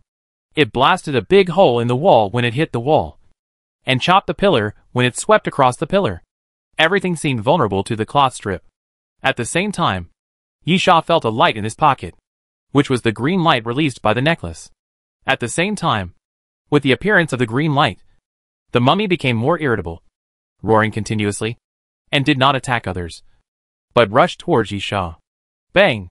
Wang Liquan attacked again at the right time. At the moment when the mummy raised his fist, he raised his shield and directly met the fist. After the fist hit the shield with a loud noise, Wang Liquan slid back. At this moment, Yi Sha swept the centipede sword in his left hand forward, and the steel armor evil centipede quickly wrapped around the mummy, and then tightened it with force. Boom! The next moment, the ground cracked, and a corpse flower vine quickly drilled out, cooperating with the centipede sword to wrap around the mummy. Yi Sha said to the little fat man, "Give him a hard one." The little fat man nodded, and ran to the mummy with Wang Liquan. With a bang, Wang Liquan smashed the shield into the mummy's mouth, prying it open. And then the little fat man grabbed a handful of black balls and stuffed them into the mummy's mouth. After the little fat man finished, he immediately ran and shouted, "Run!" The things in the little fat man's hands exploded, and everyone was used to it. So when this guy made a move, everyone scattered in all directions. Boom! The next second, a violent explosion sounded. The fireworks from the explosion were not as big as imagined. There was only a small ball that wrapped the mummy's head, and then the mummy fell backwards to the ground. In a moment, the fireworks dissipated, and the mummy's head was densely packed with spikes, which broke the head completely. With a slight touch, pieces of debris fell off. Done. The little fat man laughed. The spike bomb, if it explodes from the inside, is still quite powerful. Yi Sha, now it's time to look at this necklace. Yi Sha took out the necklace. Since it was not an item from Doomsday Train, he could directly check the information outside of Doomsday Train. After taking a look, Yi Sha's face showed an expression of "I see." Princess necklace. A necklace worn by a princess from ancient civilization. It has the power of a superior. The additional skills are deterrence and manipulation. Manipulation. able to manipulate and drive up to 5 shells. The manipulated object must not exceed 80% of the user's strength. Deterrence. Undead creatures within a radius of 150 meters cannot approach the Queen's necklace. After being contaminated by the breath of the living, the deterrence effect is reduced. The duration of the deterrence effect is determined by the number of undead creatures. Deterrence is the main reason why those zombies cannot approach, which makes Yisha happy. But after seeing the second half of the introduction, the joy turns into shock. Contaminated by the breath of the living? Doesn't that mean that the effect will be weakened when worn on a living person? We have to leave here. Yisha, those zombies will probably enter the museum soon. While Yisha was speaking, he showed the princess necklace to everyone. Of course, it is also possible to continue to use this thing to suppress the zombies. As long as this thing is placed on the ground and others stay away, it should not be considered as being contaminated by the breath of living things. But what is the point of this? If it is fixed in one place, it will not be able to use this thing to drive away the zombies. They will be trapped to death, which is not what Yisha and his friends want. And running with this thing can drive away the tide of zombies. But the problem is that after being contaminated with the breath of the living, the deterrent effect is reduced, and it is hard to say how long it can last. The little fat man, it's okay. I found something that may be able to cover up the scent. And then use the necklace. Maybe we can get out? Nyepa said, also. Although the effect of washing with water may be weak. Let's try it first. When we were looking for things, we also found the bathroom. Yisha nodded, and put the princess necklace aside. Let's do it. Several people went to the bathroom, took off their clothes, and washed their bodies. It's unknown what the scented smoke of Zongyu is made of. Yisha rubbed his body until it was almost broken. But the fragrance was still there. Of course, washing with water still has some effect. But the effect is not very obvious, and it cannot completely remove the fragrance. Then he put on his clothes and left the bathroom. The little fat man sprinkled the liquid in the plastic bucket on Yisha's body. After the liquid was sprinkled on his body, Yisha immediately smelled a strong pungent smell, which instantly suppressed the fragrance. Yisha sniffed. Paint? The little fat man, almost. There are ingredients similar to paint in it. Anyway, the smell is pungent enough. If you smell it like this, it can indeed cover up the fragrance. Whether it can prevent the zombies from smelling it, you have to try it to know. Chapter 750 Buhala. After a while, everyone was ready, and came to the outskirts of the museum. Yisha, it's time to start. The others nodded, and made a running gesture. At first, it was impossible to use the pungent smell to cover up the fragrance and avoid the zombies, because the zombies had already gathered, and would not dissipate even without the fragrance. Therefore, the princess's necklace became particularly important. Yisha held the princess's necklace high and activated the deterrent effect. Sure enough, when the green light spread out, the zombies separated automatically. The zombies unconsciously avoided the green light and dispersed around. Let's go! Yisha immediately said. I don't know how long it will last. We must hurry up. Yisha jumped out first, followed by Nyepa. Although the little fat man is fat, his speed is not slow. If Yisha and Nyepa slow down, they can barely keep up. Yu can also do it. But in order to avoid excessive consumption of the brain area, she and Wang Likuan were carried by the Archon, driving the biological mecha and rushed forward. The zombie tide was really like a split tide, quickly splitting to both sides, and everyone passed through it directly. After about 5 minutes, the little fat man said, it is useful to cover up those scents. Yisha nodded. The terrifying thing about the zombie tide is its persistence. Because of the existence of the scent, no matter how they rush, the zombies will continue to appear and rush over, attracted by the scent. Although the princess necklace can deter zombies with deterrence, it cannot prevent the gathering of zombies. But at the moment, the zombies are not gathering, which means that after the scent is covered, it will no longer continue to attract zombies. After about a quarter of an hour, Yisha and his companions finally found that there were fewer and fewer zombies around, and it could no longer be called a zombie tide. At the same time, the green light of the princess's necklace finally dissipated, and then dimmed. After another charge, several people successfully rushed out of the zombie tide. Wang Likuan jumped off the biological mecha. I'll go find a car. Perhaps the bad luck was over. And this time he was lucky. After leaving the zombie tide, there was an open-air parking lot nearby. Wang Likuan found a new car and a lot of gasoline. After picking up everyone, He went out of the city. Yi Sha, we will take turns driving for 2 hours, and try to get to Emerald River Valley as quickly as possible. Wang Likuan, no problem. I'll go first. Yi Sha, here is the route map. The periphery of the ancient river city is a semi-desert, or it can be understood as a desert with severe desertification. Although it is also full of yellow sand, it is still different from the real desert. For Yi Sha and his friends, the biggest advantage is that vehicles can be driven in the desert. But the desert is more troublesome. If a vehicle wants to travel in the desert, the wheels must be deflated. And there are also strict requirements for the chassis of the vehicle. It is not possible to just find a car. Yi Yu, at least we can keep driving until we enter the Dusk Desert. Yi Sha nodded. According to the route map in the data, it is indeed the case. However, after the end of the world, not only are zombies rampant, but the environment is also gradually deteriorating. The specific situation depends on the situation. Yepa, do you think Jones has information that we don't have? Yi Sha thought for a while. It's unlikely. The train conductor should not be biased on this issue. After all, the fundamental purpose is to find the Mad Sand Temple. Even if Jones is deliberately allowed to compete with us, he will not change his mind on this issue. Yi Yu, what if he is not happy with you because of the Sky City incident and deliberately makes things difficult for you? Yi Sha smiled. Then I can only say that I overestimated the train conductor. With his strength, he has many ways to cause trouble for me, or even kill me. It is too low to use such a trick.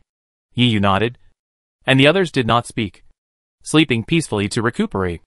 It takes about a day and a half to travel from the ancient river city to the Emerald River Valley.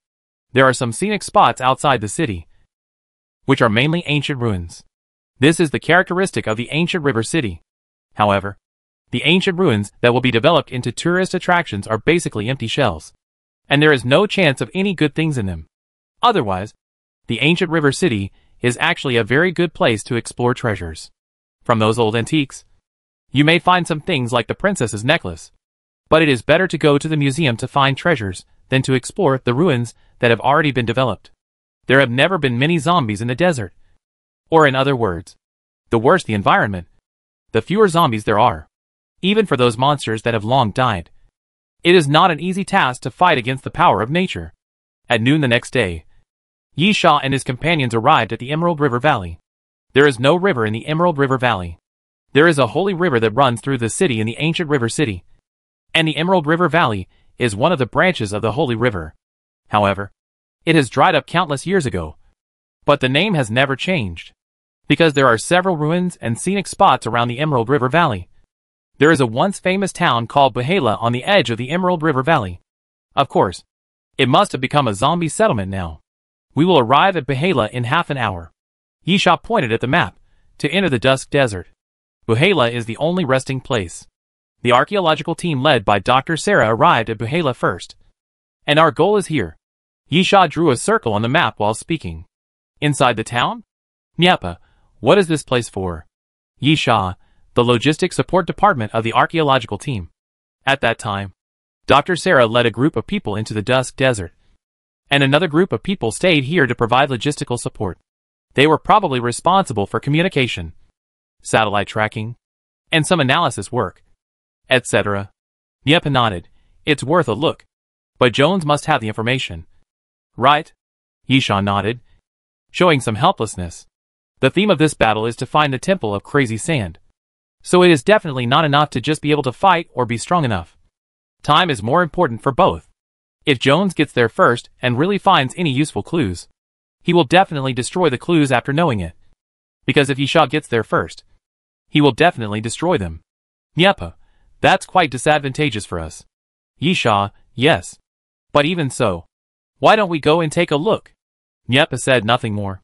In the absence of other clues, he had to take a look no matter what the situation was. After all, this seemed to be the only place where clues could be found. About a quarter of an hour later, Wang Likuan stopped the car, and the entrance to Bahala town was in front of him. Chapter 751 Search. Wang Likuan couldn't drive the car in because the entrance to the town collapsed.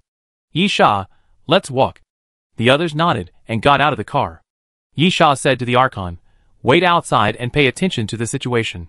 The biological mecha has a disadvantage that it is too big, and the power driven by the machine is not so easy to control. It will crush the ground and make a loud noise.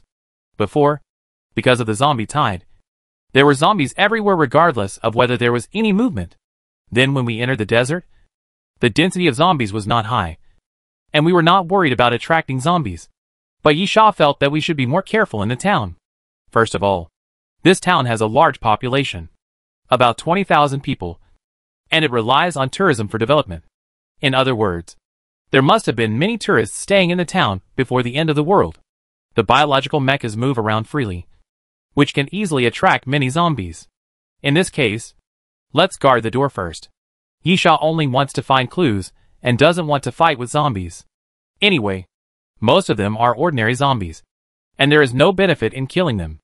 Entering the town, there are sporadic zombies on the street, and there is a faint sound of collision from the side. Looking sideways, it is a few zombies that are constantly hitting the window. The most common buildings in Bahala are hotels and restaurants, as well as shops that sell some special items. After all, it is a tourist town, so it is understandable. The scattered zombies are easy to deal with. Yisha can just kill them with a centipede sword. You can also help by making the heads of those zombies explode.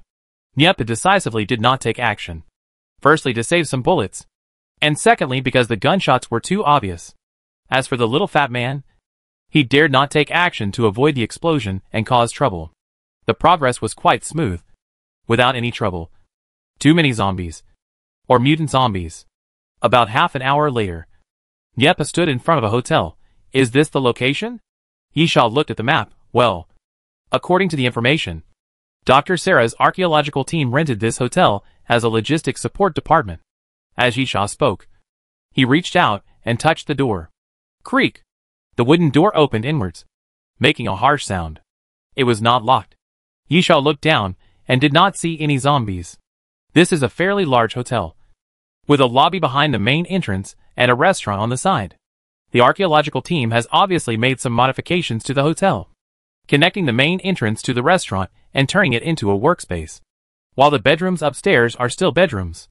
What comes into view is a pile of unknown instruments and countless pieces of paper scattered all over the floor. Yisha looked around. Jones should have been here. Others nodded. It is obvious that someone has appeared recently. First of all, there were no zombies, so it might have been cleaned up. There were obvious footprints on the paper on the ground, and it was not covered with dust, so it should have been freshly stepped on. Secondly, the ground was full of paper, which could be understood as zombies sweeping the documents to the ground. Then, what about the instruments? Zombies don't care so much, and they will definitely touch the instruments. But most of the instruments here are fine and are well placed, which means someone has helped them up. Nia walked inside. His eyes suddenly lit up, and he reached out and touched a cup on the table. Jones was here, and he was gone not too long ago. Nyepa thought for a moment, about an hour or two. Yisha walked over. Coffee? Nyepa, no turbidity. It was brewed not long ago. Although the coffee is cold, the cup still has some temperature. The most important thing is, Nyepa turned the cup over, and there was a lipstick mark on it. Lipstick is oily, and the color will fade and change over time. It is also sticky and easily stained with dust. But the lipstick mark looks new now.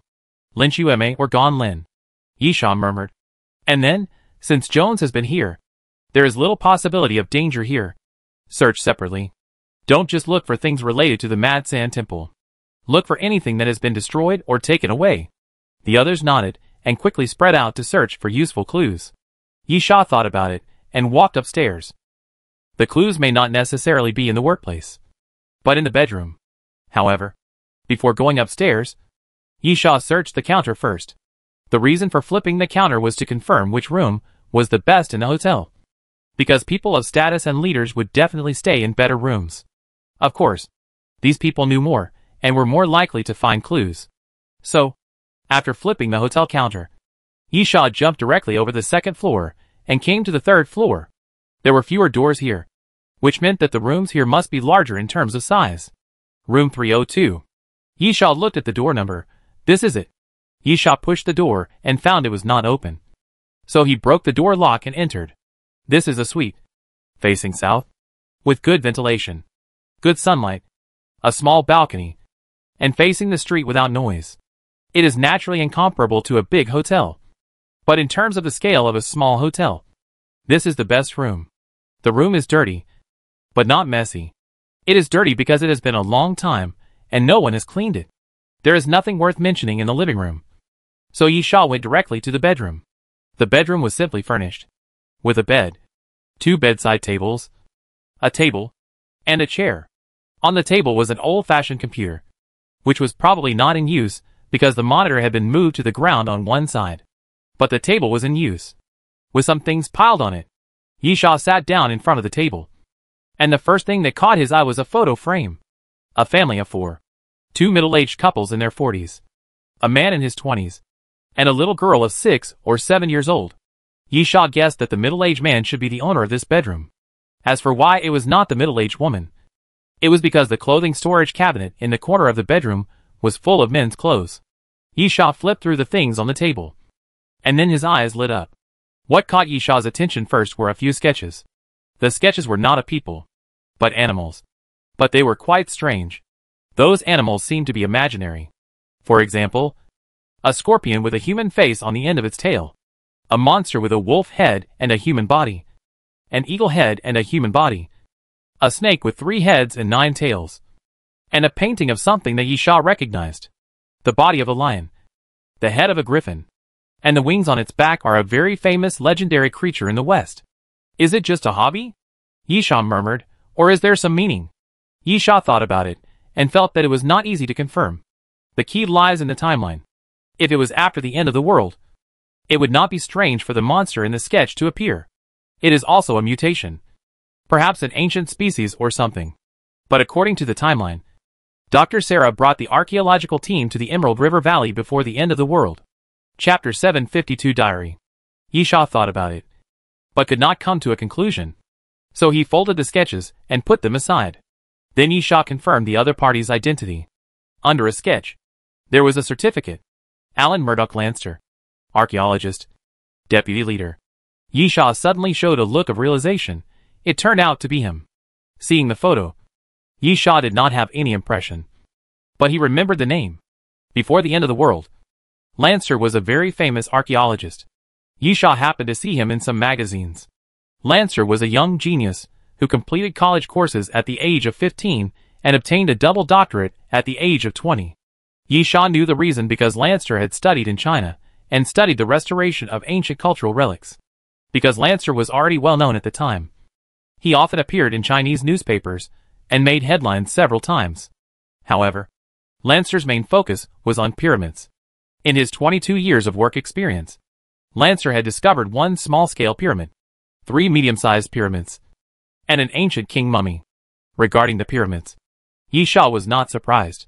The country where the ancient river city is located has the most pyramids, which is also the most important historical and cultural heritage of this country. Therefore, Yi Sha had already guessed that the Temple of Crazy Sands might be a pyramid. Putting Lancer's documents aside, Yi Sha picked up other things and looked at them. These were not things that Yi Sha could understand. They were all professional data records. These records were not obtained by Dr. Sarah's archaeological team. Dr. Sarah led the team here to conduct archaeological research on a newly unearthed relic. These data are all information from that place. This was completely useless to Yi Sha. If Yi Sha came here to find relics and treasures, then these materials were worth a look. But Yi Sha was specifically looking for the Crazy Sand Temple. So these things were useless. After searching the table, Yi Sha began to search the drawer. Unfortunately, the drawer was empty, and Yi Sha's face looked ugly, because there was no dust in the drawer, and there were some scraps of paper. There was only one possibility that there was no dust at the bottom of the drawer. That is, there was something in the drawer, and judging from the scraps of paper, it must be some paper documents or something like that. However, there was nothing in the drawer now. Obviously, Jones had taken it away. Damn it! Yi Sha couldn't help but curse. He was still a step too slow. Jones got there first. But that wasn't the worst. Judging from the things Jones had taken away from the drawer, there must be some clues worth mentioning. That was the most troublesome thing. What was even worse was that this guy was really born in the year of the dog. The drawer was like a plate licked by a dog. Nothing was left. Yi Sha couldn't help but sigh. But at this moment, Yi Sha suddenly froze. The drawer seems different? Yi Sha glanced at the drawer from the corner of his eye. There were drawers on both sides of the table, 3 on each side. Yisha suddenly found that there was nothing strange about the other 5. Except that the drawer that might contain something seemed thicker. Yisha couldn't help but reach out and touch the bottom of the drawer. And then Yisha's eyes lit up, because the cover under the drawer was a little loose. Yisha immediately took out the Alaskan whale harpoon and pried off the cover under the drawer. And then Yisha smiled even more, because he saw a diary. I like people who keep diaries. Yisha couldn't help but laugh, and then opened the diary. The diary has few pages, because this diary starts from the time the archaeological team arrived at the Emerald River Valley, and it can only cover a month at most. Yisha glanced at the previous diary content and lost interest. It only recorded the daily work of communicating with local people and making preparations after arriving at the Emerald River Valley. These contents are all useful to Yisha. What Yisha needs is the diary of Dr. Sarah after entering the Dusk Desert. Sure enough, after flipping through the pages for a while, Yisha saw what he needed. Sarah led the team into the Dusk Desert. It is unimaginable how long he has been in there, and he cannot be contacted. This is impossible. He should still be at the edge of the Dusk Desert. In fact, according to the route, there is a relic tourist spot nearby at most 6 hours away. I have contacted the mayor. The search and rescue team has been dispatched to look for Sarah. Unfortunately, the search and rescue operation has been going on for 2 days, and there is no news. The helicopter has also been sent out, but there is no trace of Sarah. It was the 3rd day since Sarah went missing. The search and rescue team found something in Taratam, which was definitely the stuff of the scientific expedition team. Taratam is a local dialect, meaning the place of death. So the search and rescue team thought the team might have entered Taratam. This is so strange. It takes about 10 to 12 days to travel from Taratam to Emerald River Valley. How could Sarah get there in 3 days? I think the search and rescue team is making excuses, but the helicopter they sent recorded the whole process, so they didn't lie. The search and rescue team was reluctant to enter Taratam because it was too dangerous. It was a forbidden area in the eyes of the locals. Entering it meant death. I started to look up information about Taratam, trying to understand it and find a way to rescue Sarah and her group. I looked up a lot of information and collected data. I found that Taratam was a very unstable magnetic field area. Communication equipment would be damaged and satellites could not take aerial photos of the area. At the same time, according to the locals, it was easy to faint or even die if you approached Taratam. The situation in Darim reminded me of 2 places. One place is from the famous Sacred Mountain, which is the Valley of Death. The other place is called Ganfampan, which is full of mystery like the Bermuda Devil's Triangle. When you enter those 2 places, the compass may fail and the communication equipment will be completely unusable, making visitors lost and unable to get out. It feels terrible, but I have to do my best to solve all this. I took people to the surrounding areas of Darim to collect samples, conduct geological surveys, collect intelligence from local people, etc. For this, I did a lot of data analysis and wrote 2 reports. The communication equipment is working properly. This is absolutely good news. We have reconnected with Sarah, even in areas with severe magnetic field interference. Stable magnetic fields may occasionally appear, but they will not last long. Therefore, I hurried to communicate with Sarah and confirm his location. Sarah was very excited. He told me that he had made a major discovery. Yes, he found a pyramid ruins without any human traces. It was a pyramid ruins that had not been discovered yet. He also sent me 2 photos. Unfortunately, when I wanted to discuss further, the communication was interrupted. Chapter 753 You Owe Me 1. I tried to reconnect the communication many times, but I never succeeded. But knowing that Sarah is alive is good news, and the discovery of new ruins has given me more motivation. I must find a way to rescue Sarah and the team. It succeeded, although it cannot be said that the mystery of Darim has been solved. It has indeed solved part of the mystery. That is, carbon monoxide. A large amount of carbon monoxide can cause people to faint or even die. And this is the mystery of death in Darim. The Darim area is full of carbon monoxide. We cannot know how it is generated by exploring the surrounding areas. We must enter the Darim. But as long as we know the reason and can explain it scientifically, there is nothing to be afraid of. I decided to lead people into the Darim. The team is ready and can enter the Darim at any time. Although many people persuaded me, I finally decided to go in. However, what is unexpected is that Sarah brought people back. This is simply a miracle. Although the team has lost some members, Sarah is really back. I pulled him aside to ask what happened. But Sarah seemed to be in a bad mood and was reluctant to answer. Even the other people in the team kept their mouths shut.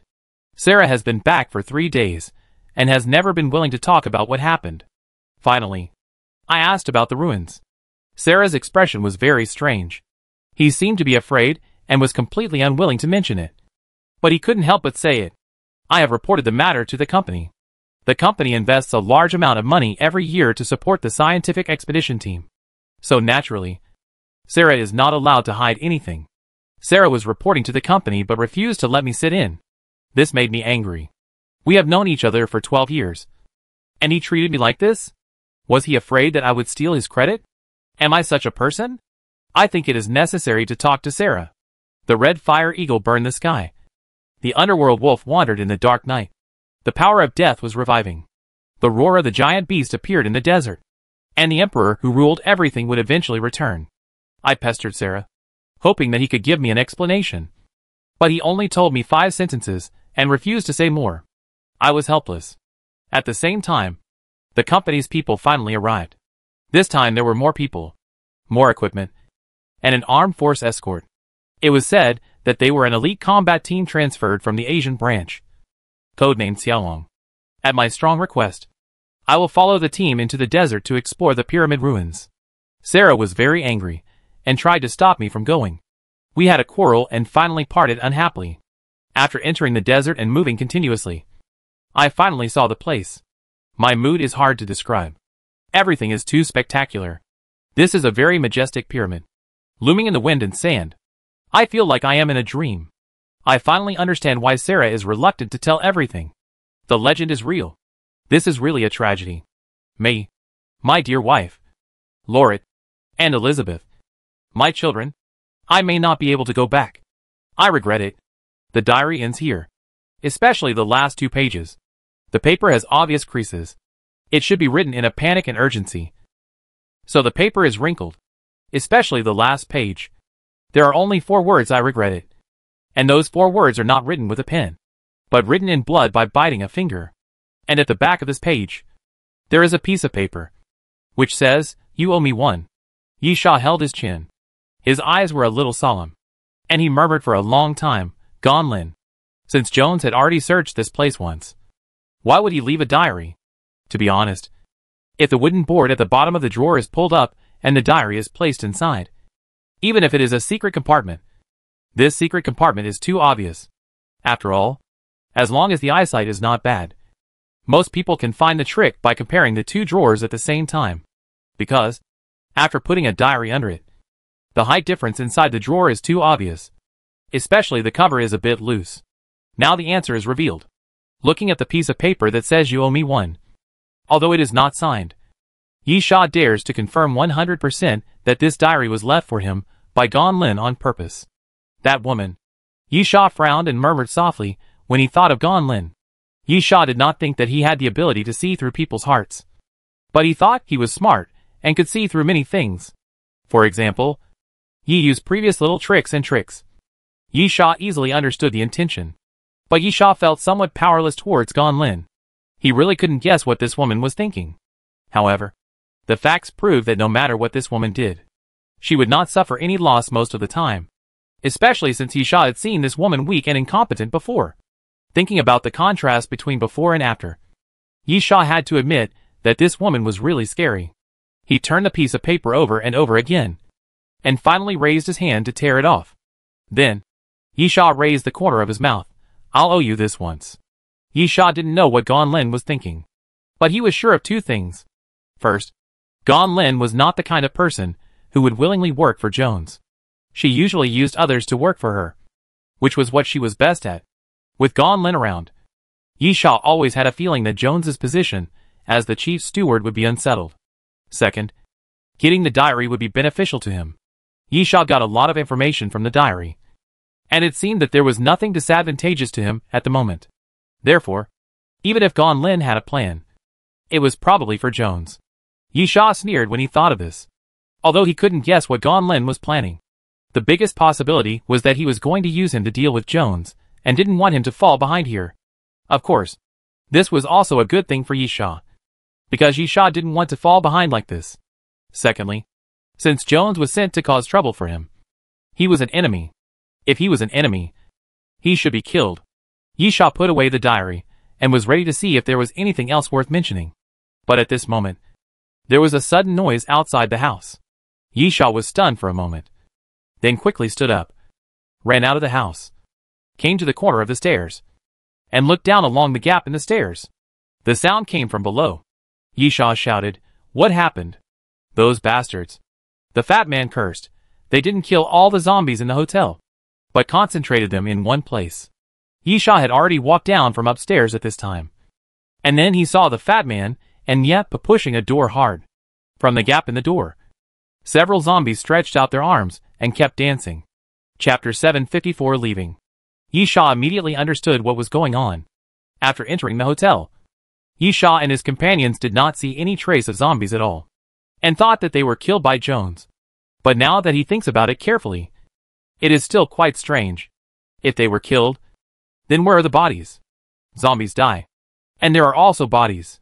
Yisha immediately drew out the king's holy sword, walked to the door, raised the sword and swept it hard, cutting off the arms that came out of the door crack with one sword. Bang! Nyepa and the little fat man finally closed the door with force. Huh?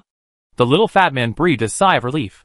I finished searching downstairs, so I wanted to search upstairs, but when I opened the door, it was full of zombies, packed like sardines in a can. Crack! Just as the little fat man finished speaking, there was a crisp sound on the door, and then a crack appeared on the door panel. When Nyepa looked sideways, an arm suddenly pierced through the door and grabbed Nyepa. Yisha reacted very quickly, and immediately swung his sword back, and the golden sword light swept through the air, cutting off the arm. A big hole appeared on the door, and looking through the hole, you can see the zombies waving their claws and teeth, with smelly liquid dripping from the corners of their mouths. It can't be stopped. Yisha decisively, retreat. Yep, and the little fat man immediately ran towards the stairs, and Yisha followed closely behind. Sure enough, after the three of them left, the door of the room cracked and finally couldn't withstand the impact of the zombies, and it was completely torn into pieces. Then the zombies in the room ran up frantically, howling, pushing each other, and pounced on Yisha and the other two. Yisha stood with his sword horizontally, blocking the entrance of the stairs, and chopped the zombies that rushed towards him continuously. Puff! Blood splashed. As Yisha continued to slash, blood continued to spread all around, staining Yisha's clothes red. And then Yisha suddenly felt a pain in his forearm. Yisha looked down and saw a zombie head coming out from the gap between the people below, opening its mouth and biting his forearm. Yisha cursed in his heart. Although ordinary zombies are easy to kill, there are too many of them that suddenly appeared. Secondly, although the wooden staircase is not narrow, it only has space for two people side by side. Suddenly, so many zombies rushed in and blocked the space. It was difficult to raise your hands, let alone defend the space. This is not a solution. Yisha quickly looked back and found that Nyepa and the little fat man had already run to the bottom of the stairs. The two of them obviously knew that was such a small space. Only one person could turn around and fight. The two of them stayed on the stairs and could not help much. This was obviously a correct judgment. When Yisha saw the two of them reach the stairs, he immediately raised his foot and kicked a zombie in the chest. The zombie fell backwards, knocking down several zombies behind it. Then Yisha swept the king's holy sword downwards and cut off the wooden stairs under his feet. Then, with a loud bang, when countless zombies rushed up the wooden stairs, the stairs made a loud noise. The wooden stairs had already caused a great burden. Now that a section was cut off by Yisha, the wooden stairs collapsed directly downwards. A group of zombies fell straight to the first floor. But Yisha was prepared. He grabbed the decoration on the side wall and hung his body in the air. When all the zombies fell down, he twisted his body and jumped to the first floor. Let's go! After returning to the first floor, Yisha waved directly, leave here. The others responded and followed Yisha to rush out of the hotel quickly. Then locked the door of the hotel and temporarily blocked the zombies in the hotel. Yiyu, are you really leaving like this? We still have some places to search. Yisha, the bedroom on the second floor? Yiyu nodded. Yisha did not answer but asked, Did you find anything useful in the work area on the first floor? The little fat man was a little proud. You're right. I did find something. Jones doesn't seem to know much about computers. He thought that deleting the contents would be enough. The fact is that deleted data can be recovered. The best way should be to put the hard drive into the bathtub and fill it with water. Yeehaw! So what did you find? Little fatty, I have scanned a few photos. Although I don't know where they are. I think they should be very useful. These photos were encrypted before they were deleted. If they were not important, they would not do this. Nyepa held a small disk. I have an audio file here, but it was collected using my ability. I have to find a way to restore it. I don't know if it is useful yet. Yeehaw took out his diary. I also have some good findings. We can see if there are any connections between them. So, I don't think there are any more clues to explore in that hotel. Wang Likuan, so, where are we going now? Yeehaw, leave the town. Leave Buhala. The wilderness here is safer than the town. This is true. There are fewer people in the desert. And of course fewer zombies. It is much safer than the town. However, if we talk about the number of zombies, it seems that all the wilderness is safer than the city. However, no one cared about Yeeshaw's grammatical errors. Leaving the town was smoother than expected. When I came here, I cleared the scattered zombies on the street. I returned to the original route and found no new zombies. I returned to the entrance of the town smoothly. After getting in the car, the fat man took out the scanned photos first. There were 5 photos in total, and the content was similar. They were all in a desert with flying sand in front and a towering pyramid in the haze. The pyramid was very huge and stepped. There were 2 huge statues on one side. However, it was severely weathered and damaged to a certain extent. Only the outline of the statue remained, and it was unclear what was carved. There are 5 photos, 4 of which correspond to the 4 directions of the pyramid, taken from different directions and angles. And the last photo is a stone. The stone is an irregular trapezoid, with 6 patterns of horizontal, vertical, dot, star, sun, and moon. It was placed on the table and photographed with a camera. The fat man pointed to the table in the photo. I found this table in the corner of the work area, where there is a scanner. So this photo was taken in that hotel. But I didn't find the stone. Yeehaw, took away by Jones? Little fatty, if Jones had seen these photos and deleted them, I think it is very likely that he took them away. In addition, I have compared other research data and found no scientific research data related to these photos. Yeehaw raised his eyebrows. Crazy Sand Temple. Chapter 755 Clues. According to the information given by the lady boss, we can still draw this conclusion from the timeline. Sarah's team can be divided into 2 time periods.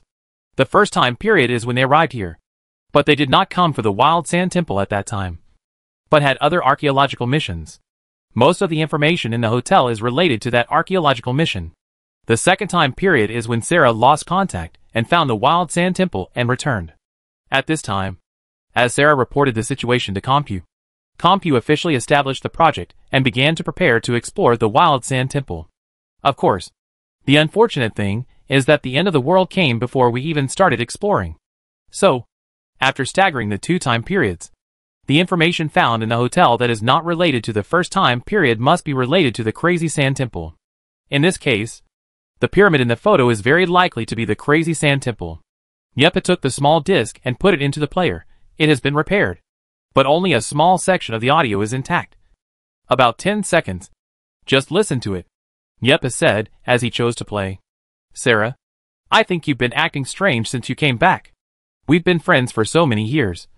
Is there anything we can't talk about? If there's any problem, we can solve it together. No, Lancer.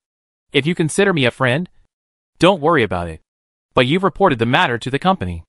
I called Mr. Moirez, and he promised me that I would accompany the team as the first consultant. Another voice suddenly rose at this time. You shouldn't do this.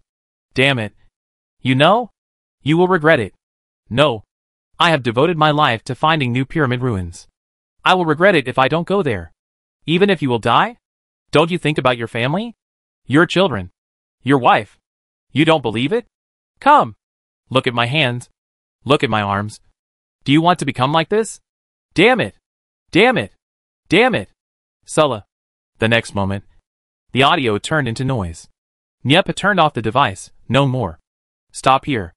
Yisha held his chin and pondered. Then took out the diary and flipped through it, finally turning to the last few pages, and then showed a look of realization. Lancer's diary had recorded that he had a quarrel with Dr. Sarah. Judging from the content just now, it should be that quarrel? But how could this thing be recorded, considering that some of Nyepo's abilities were involved? Since the other party did not explain, Yisha did not want to ask more, so he did not take it to heart. Yiyu, what about you? What did you find? Yisha took out the diary. Read it yourself. You will understand everything after reading it. Lancer's diary is the most important clue. Through the diary, Yisha can know some things very clearly. First of all, there is the place called Teratam. If nothing unexpected happens, the Mad Sand Temple must be there. Secondly, that place is regarded as a restricted area by the locals. Lancer mentioned in his diary that it seems to be related to carbon monoxide. Then, there are two places that need to be paid attention to. The first is the Xiaolong team that was once sent here by Compu Company. Yisha has a certain understanding of that group of guys. They are all extraordinary people. Although he has not formally fought with the Xiaolong team in this life, Yisha has always felt that Xiaolong is the most troublesome of the three armed forces of Comp Corporation. Of course, there is a problem here. The Xiaolong team before and after the apocalypse is naturally different. Moreover, what Yisha is on guard against here is that the Xiaolong warriors turn into zombies or something, which will be difficult to entangle. Another thing to pay attention to is the words recorded by Lancer. The red fire eagle burns the sky. The underworld wolf wanders in the dark night. The power of death is reviving. The roar of the giant beast appears in the desert. And the emperor who rules over everything will eventually return.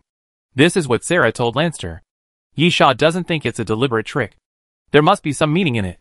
If he can figure it out, Yisha feels that he is not far from the Wild Sand Temple. The things in the diary are very real. Not a puzzle game. Everyone can basically figure out the key points after taking a look. Yiyu, so, is our next destination Darim? Yes.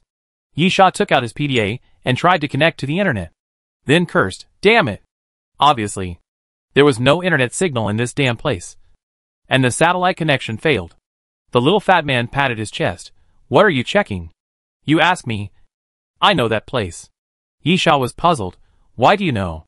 The little fat man, this is purely a coincidence. I went to the ancient river city for a tour before the end of the world. The tour guide introduced that the so-called Darim is the local dialect, meaning the place of death. The people here believe that it is accompanied by ominousness and has been cursed by ancient wizards. Anyone who approaches there will be brought bad luck by the underworld. Yisha nodded. What else? Little fatty, this place, which seemed like a legend, is indeed a bit weird. According to the data, there are some people who stray into it every year, and more than 50% of them never come back. And, Yiyu was impatient. Are you done? He mainly asked how to get to Darim. Little fatty spread his hands. I don't know about this. I just heard the tour guide introduce it at the beginning. I have a high IQ, so I wrote it down. As for how to get there, I haven't been there either. The others looked at the fat man with contempt. And it was all nonsense. Nyapa, let's think about this later. At least we can be sure that Teratam is in the Dusk Desert. Right? Yisha nodded. There is no doubt about this. All clues point to that desert. Nyapa, then let's move towards the Dusk Desert first. And we can talk about other things later. It doesn't matter. Yisha, I already have a solution. Let's drive to the Dusk Desert first. As the name suggests, the Dusk Desert is a desert, but it is not a sparsely populated place. The Dusk Desert is a famous tourist area in the local area. You can watch camels and enjoy the desert sunset here. At the same time, there is also a famous desert hotel here. Of course, these are limited to the periphery of the desert. Even the locals will not go too deep into the desert. But all this at least makes it convenient for Yisha and his friends, because there are road signs all the way forward, pointing directly to the direction of the Dusk Desert. The little fat man was happy. We may be able to stay at the desert hotel tonight. I heard there is even a swimming pool there. A swimming pool in the desert. Yisha poured a basin of cold water on him. Yes. Provided you can turn back time to before the end of the world. The little fat man suddenly wilted. Thinking about it, it made sense. The swimming pool, there was probably only zombies now. Chapter 756 Dusk Desert. Around dusk, Yisha and his companions drove to the edge of the Dusk Desert. From there, They could only walk. Nyepa, do you want to look around? Actually, you can drive in the outer desert. But those cars have been improved. If you can find a car rental point, you may be able to get another car. No. Let's walk. Yisha, it's safer. Yisha vaguely remembered that when he left, the proprietress reminded him that this desert became very strange after the end of the world, and was covered by a mysterious power. This group of Yisha proved some of his own speculations. What is the so-called mysterious power? Yisha first thought of those things from ancient civilizations. Those things are what the train conductor and the apostles are looking for. And they do have some mysterious power. The sarcophagus, stone box, and stone ball are the best proofs. Otherwise Yisha would not deliberately collect these things. Therefore, Yisha is very cautious about the desert in front of him. Yiyu, what are you waiting for? Let's go. No. Yisha looked at the time. Wait about a quarter of an hour. The others didn't understand. But seeing Yisha standing aside with his arms folded, they didn't say much, and sat down to rest, eat something, and recharge their energy. About a quarter of an hour later, the sound of a helicopter propeller sounded in the sky. And then a black spot appeared in the sky and slowly grew larger. The helicopter flew over the heads of Yisha and his companions. And then 3 metal boxes were dropped from the air and fell into the sand. Wang Likuan was surprised. What is this? Yisha, I applied for material support from the Doomsday train, and then sent some things over, including a map of the Dusk Desert with directions to Darim. Wang Likuan was stunned. Is this possible? How come I never knew about this kind of thing? Yisha, if you were the chief purser, you could do the same thing. Others were speechless. Everyone knew that the chief purser had privileges, but they didn't. As he spoke, Yisha opened the first supply box. Nyepa was surprised. Oxygen cylinder? Yisha nodded. Lancer's diary mentioned that there was carbon monoxide in Talatamu.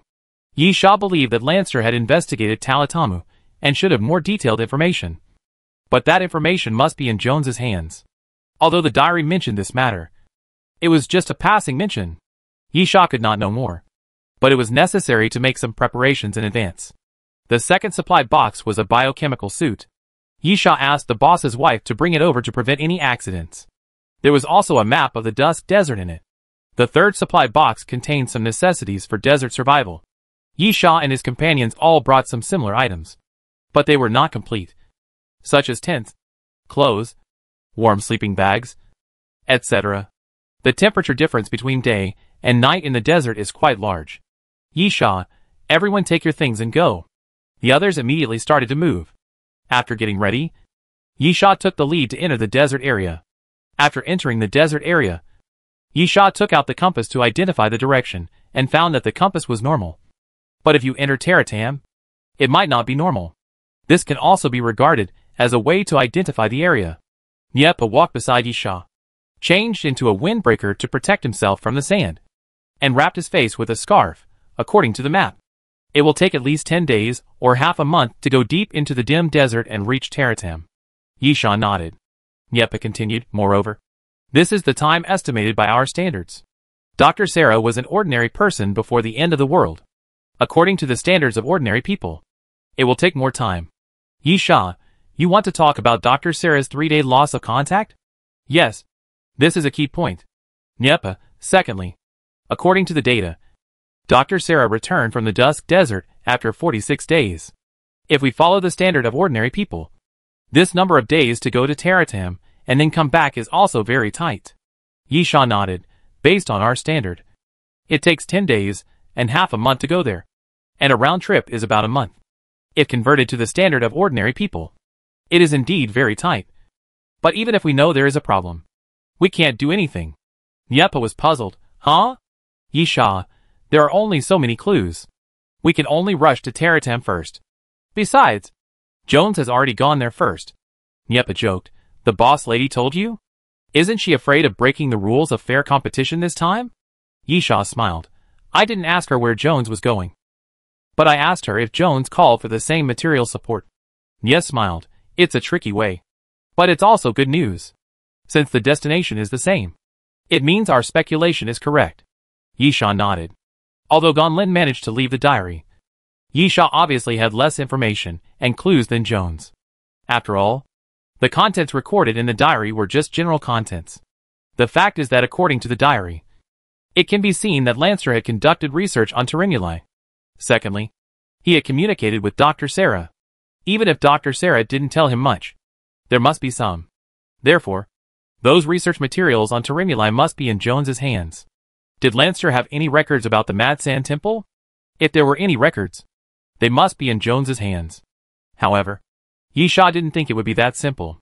Don't forget, this was a task that the train conductor had specifically assigned to the purser. If it was so easy to go to Bahala to find clues, and then enter the dim desert to find the Mad Sand Temple, why did the train conductor send the purser out? He also promised a very generous reward. Yisha thought as he walked forward. It was very difficult to travel in the desert. The climate was one aspect, and the geographical environment was another.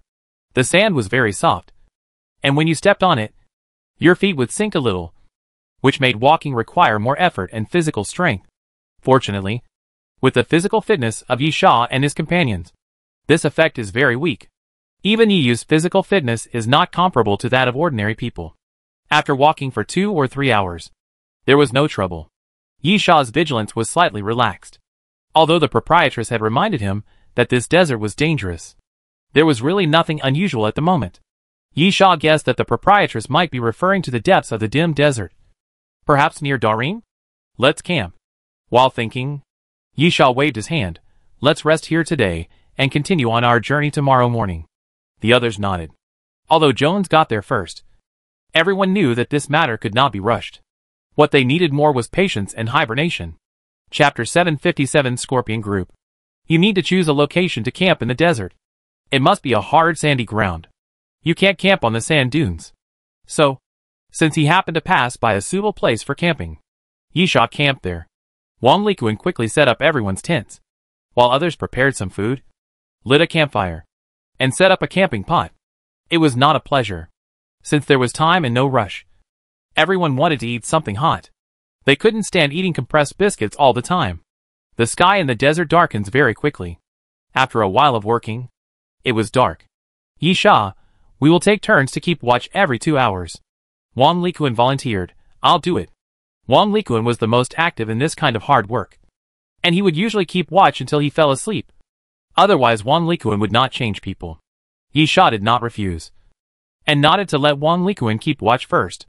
This guy was more inferior than expected, and always felt that he could do less. So he took on more simple things. Yisha didn't intend to persuade him. It was harmless anyway. Entering the tent to sleep, Yisha couldn't help thinking about the current situation. Apart from falling behind Jones, it wasn't too bad. Moreover, this desert was huge, and the environment was harsh. It was not easy to find Darim. There was a high possibility of getting lost, and the route would also affect the time to arrive in Darim. The most important thing was that arriving in Darim did not necessarily mean finding the Wild Sand Temple. Thinking this way, Yisha felt that he was not at a disadvantage, even if the chances of both sides were not equal. Jones was not much stronger than him. Thinking wildly, Yisha twisted his body, squirmed in the sleeping bag, adjusted to the most comfortable position, closed his eyes, and slowly fell asleep. I don't know how long I slept. Yisha slowly opened his eyes. Yisha's sleep has always been very light. This is a habit that has been developed for a long time. Only with light sleep can you always be alert to any danger. Even after the arbitrator and the corpse flower helped to protect him, Yisha never changed his habit. Fortunately, the changes in physical fitness are also helpful for sleep. Normal people usually need a certain amount of deep sleep to restore their spirits. But Yisha doesn't need that.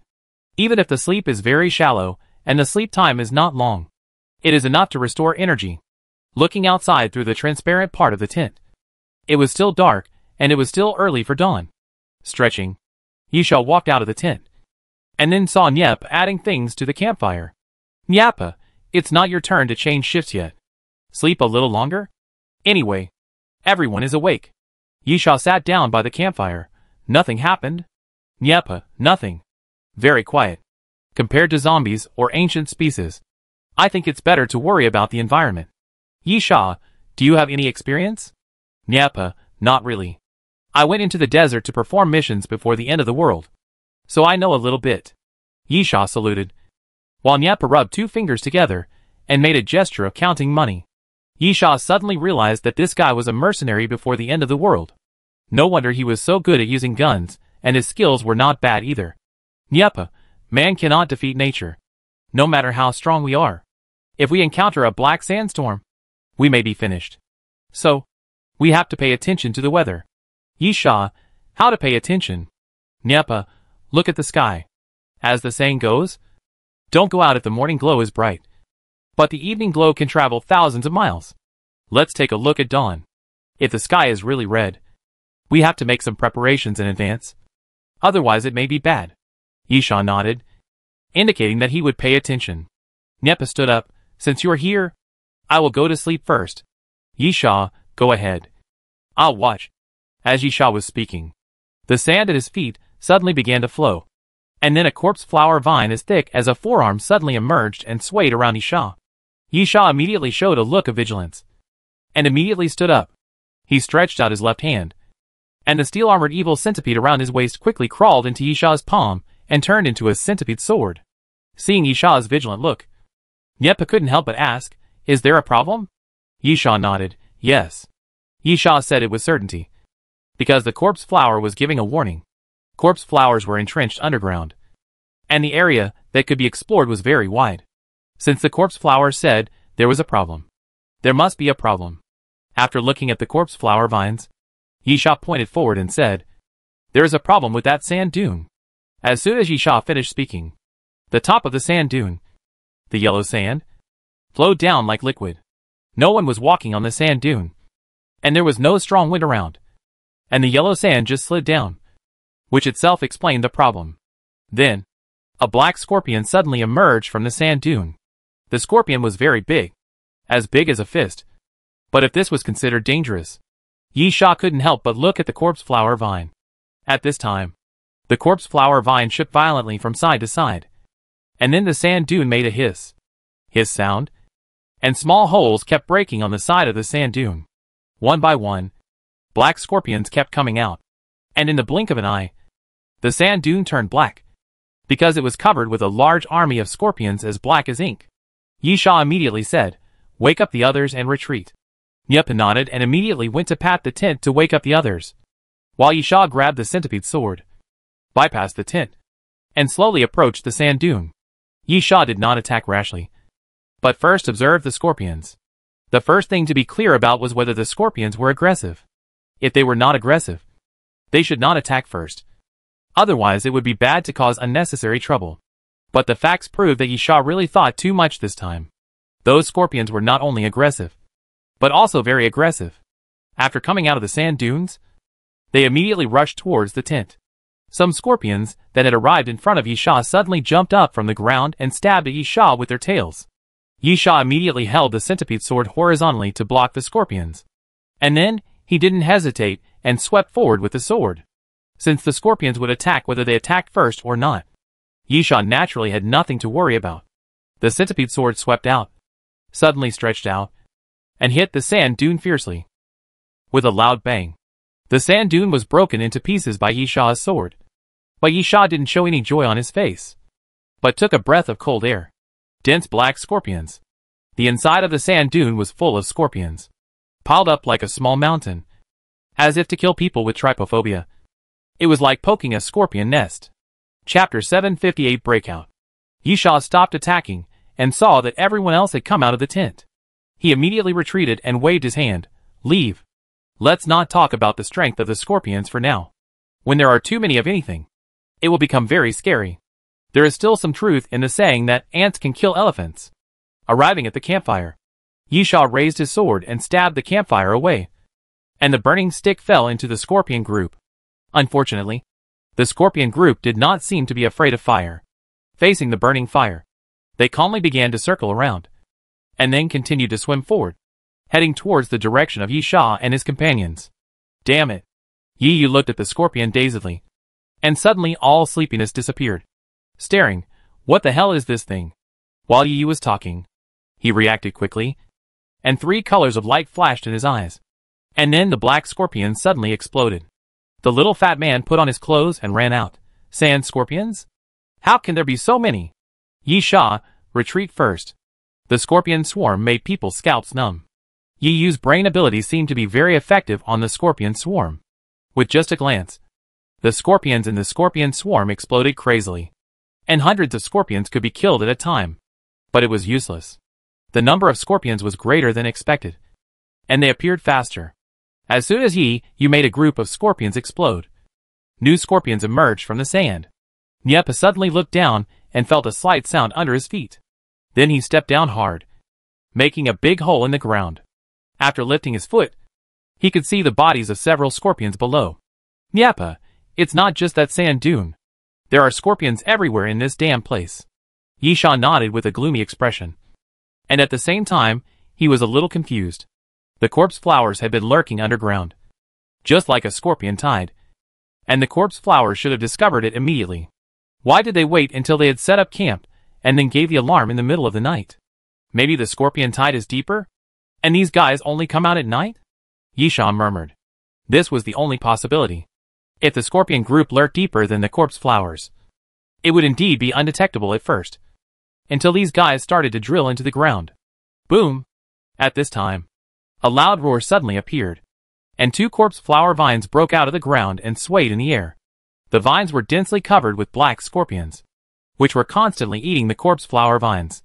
As the corpse flower vines continued to swing, countless scorpions fell from the sky like rain and hit the ground one after another.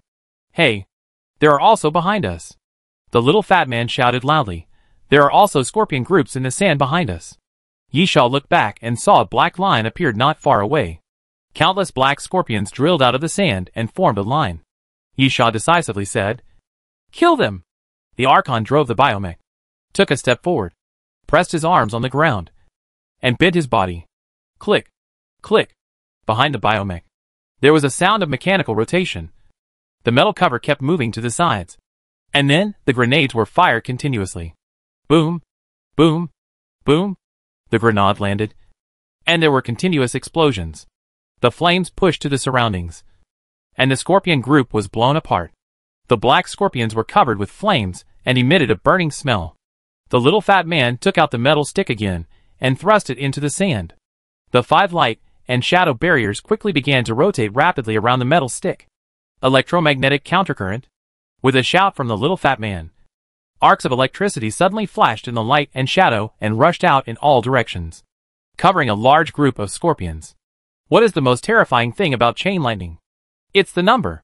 When the number of targets increases and the density increases, the power of chain lightning will be maximized. Each electric shock of the jumping arc can kill a scorpion, and then jump off another one, and continue to extend. In almost the blink of an eye, thousands of scorpions were turned over by the electric shock, and their bodies were scorched. The blue arcs were connected, just like a blue lake. Yisha immediately waved his hand. Go! Faster! Under the control of the Archon, the biological mecha ran to the front to open the way, and kept running forward. The thick arms swept around vigorously, rolling up waves of sand and sweeping the scorpions away. Even so, everyone's faces were still solemn. The area beneath the sand seemed to be the territory of these black scorpions. After running forward for nearly 100 meters, there were still scorpions constantly pouring out of the sand, which was simply endless. Suddenly, with a loud bang, a column of sand suddenly surged from the ground, just under the feet of the biological mecha, knocking the biological mecha out with one blow and collapsing a sand dune. Under the collapsed sand dune, countless scorpions instantly emerged and quickly climbed onto the biological mecha. The biological mecha shook its body vigorously and threw the scorpions off its body. At the same time, the surging sand column gradually dispersed. A giant scorpion suddenly emerged from the ground. The scorpion was 3 meters long and 2 meters high, with 2 heads and 2 tails, and was completely black. Its carapace exuded the color of a metal plate, and there was a bloodline running vertically through the body in the center of its back shell. After the giant 2-headed scorpion emerged from the ground, it swung its body without hesitation, and its 2 scorpion tails swung towards everyone. Wang Likuan raised the tower shield and rushed out with a low shout. Wang Likuan has always been a model of loyalty to his duty, and he completed his tasks honestly. He was beaten.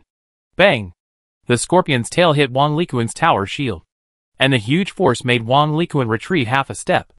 But Wang Likuan was able to block it. However, Wang Likuan forgot that the giant two-headed scorpion had two tails. Bang! Almost at the same time when Wang Likuan blocked one scorpion's tail with his shield, the second scorpion's tail swept from the side and hit Wang Likuan hard, causing Wang Likuan to stagger. Wang Likuan's current strength is indeed strong. He was hit without any defense and only staggered. He stabilized his body with one hand on the sand. However, at the moment when he supported his body, the scorpions that emerged from the sand immediately crawled towards Wang Likuan, waving their tails and constantly stabbing Wang Likuan. Wang Likuan immediately screamed and kept shaking his body to throw away the scorpions. However, no matter what, he bought time for others to attack. Yi Yu raised her hand and threw the 7 dust sword out. With a strange color flashing in Yi Yu's eyes, the 7 dust swords rolling in the air suddenly emitted light, forming a line and shooting down the giant two-headed scorpion. Puff, puff, puff. The next moment, as the 7 dust sword passed by the giant two-headed scorpion, blood splattered. Chapter 759 Sprint. The giant two-headed scorpion had 7 wounds on its body, and one of its tails was even cut off, although it could not make any sound. The giant two-headed scorpion's fangs kept opening and closing, and it could be seen that this big guy was quite angry.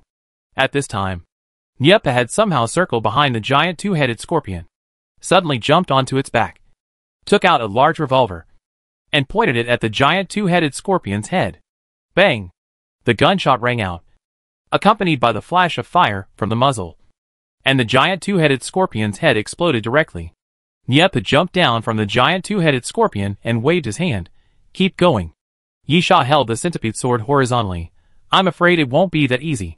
Boom, boom, boom. As Yisha's voice fell, there was another loud noise around. 3 sand pillars shot up into the sky, and then 3 giant two-headed scorpions slowly crawled out from the ground. Others frowned.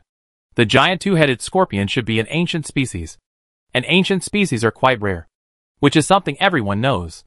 This has nothing to do with strength, but the ancient species itself is a relatively rare species category. Now there are 4 of them at once. At the moment when the 4 giant two-headed scorpions appeared, the corpse flower vines also emerged from the sand and swept around, sweeping the 3 giant two-headed scorpions away. Scorpions are still pouring out of the sand in front. The little fat man took out a bomb and threw it forward, blowing up the scorpion group again. However, this is not the end. The not easy in Yisha's mouth does not refer to the 3 giant two-headed scorpions and the newly emerged scorpion group. Yisha, be careful. Another big guy is coming. Boom! The huge roar sounded again. And this time it was not a sand column that surged from the ground, but a large sand wave. The soft sand first sank downwards, and the sand flowed like water, and soon formed a huge pit in front of Yisha and his companions. The next moment, accompanied by a roar, the sand pit suddenly exploded. The sand that surged into the air formed a sand wall, which was 5 or 6 meters high and extended to 10 meters away horizontally, like a rolling sand wave, dancing in the air, and then fiercely hitting the ground. As the sand fell, a huge red scorpion suddenly crashed out from the ground. Yes, it crashed out, not drilled out, because the red scorpion was covered with corpse flower vines. In the sand, the red scorpion was fighting with the corpse flower, and there were many wounds on its body pierced by the corpse flower vines, and blood was dripping. Of course, this does not mean that the corpse flower won, because in order to protect the corpse flower from fatal injuries, Yisha had always let the corpse flower fight half submerged on the ground, and the corpse flower vines were mainly responsible for the battle. In fact, in addition to the corpse flower vines, the corpse flower has many other means of attack, but for the purpose of protecting the corpse flower's main flower, Yisha rarely uses them, and naturally rarely lets the corpse flower's main flower drill out of the ground. And now, the corpse flower's main flower was directly knocked out by the red giant scorpion. The red giant scorpion directly pressed on the corpse flower, and the huge scorpion pincers fell down and clamped directly towards the main flower, trying to directly clamp the corpse flower's main flower. But at this moment, countless 2 or 3 meter long plant thorns suddenly grew around the corpse flower, shooting forward and piercing the body of the red giant scorpion. The 2 giant monsters fought each other, killing each other, neither of them giving in. This was originally a difficult game, but at the moment when the 2 sides were entangled, Yisha suddenly appeared on the side of the red giant scorpion. Shock wave. The invisible huge force surged forward, slammed hard on the red giant scorpion, and threw the red giant scorpion away. The red giant scorpion fell on the sand, struggling, trying to turn over. But at this moment, a huge figure suddenly jumped up and fell on the red giant scorpion.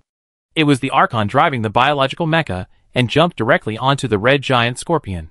A giant plant thorn about 5 or 6 meters long grew out from the side of the main flower of the corpse flower, and then shot forward. The biological mecha stretched out its hand and grabbed the plant thorn in its hand, and then stabbed it down with force. Puff! The muffled sound of flesh tearing appeared.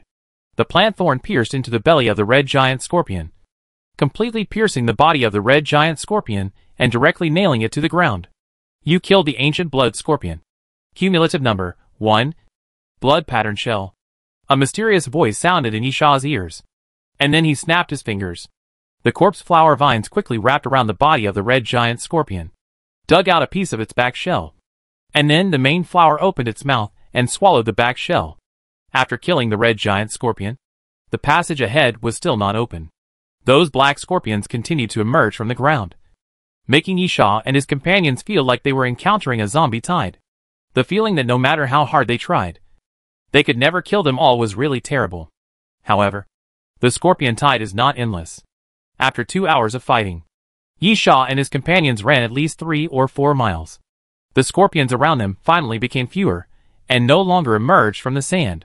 At the same time, the scorpion group chasing behind them also gradually began to disappear.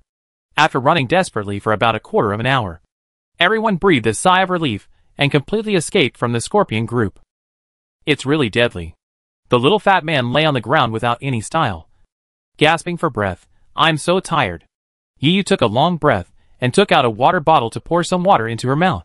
Wang Likuan was still loyal and responsible for guarding.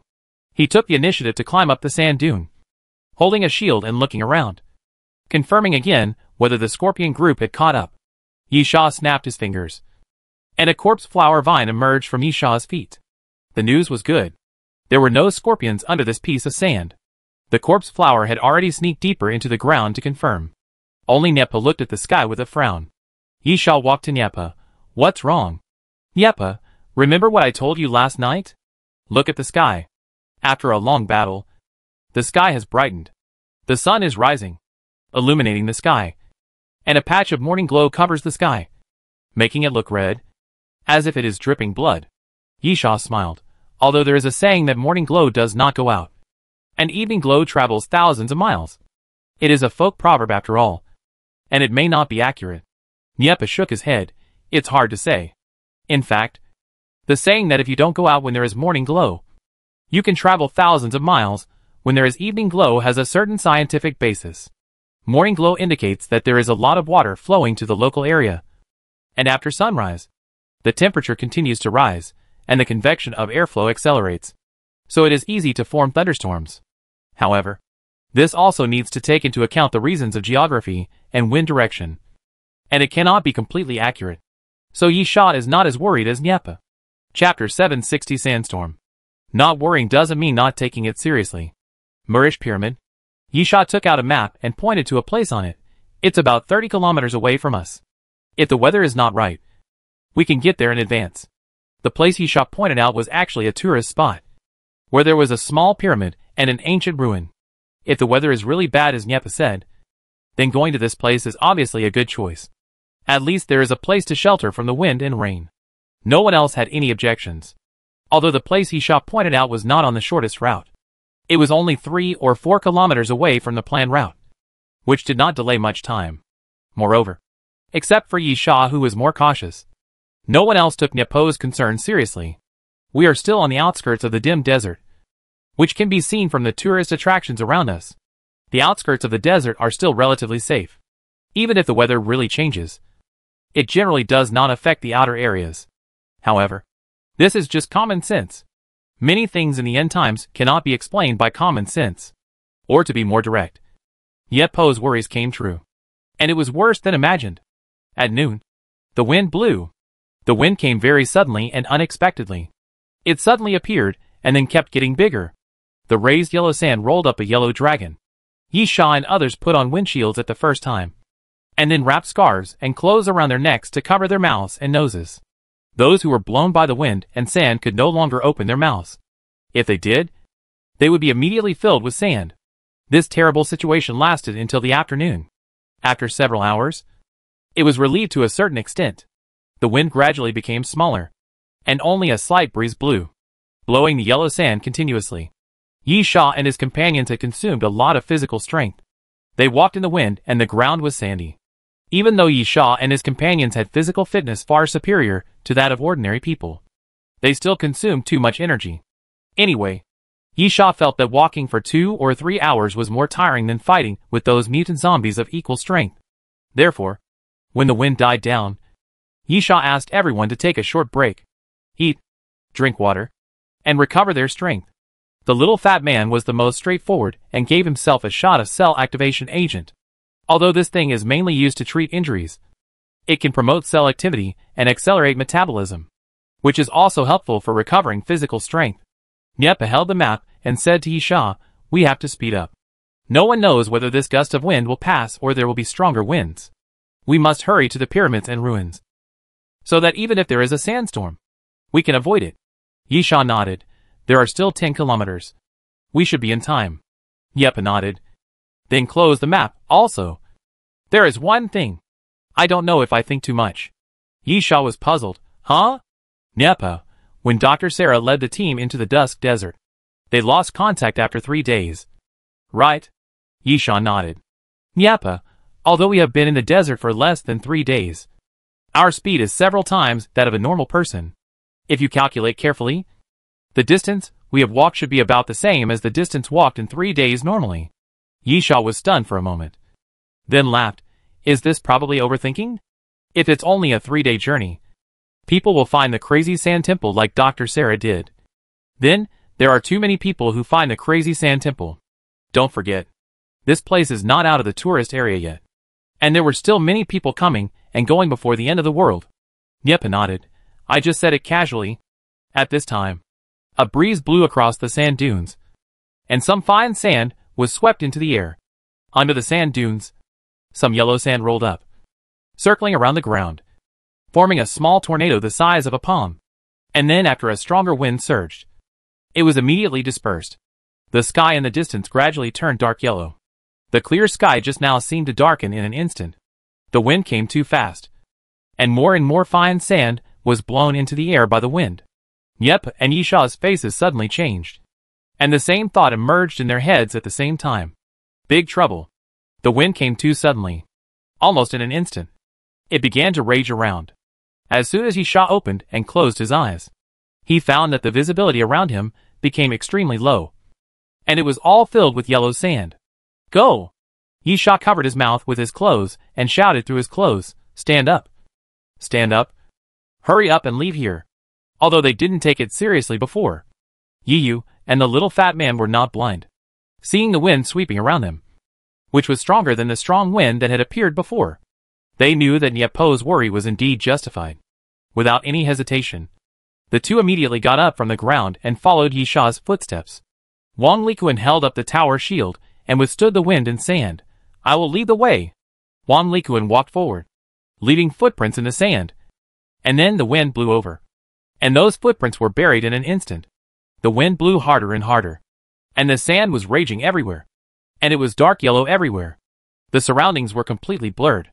Yi Sha stood at the back, and Niepa was in front.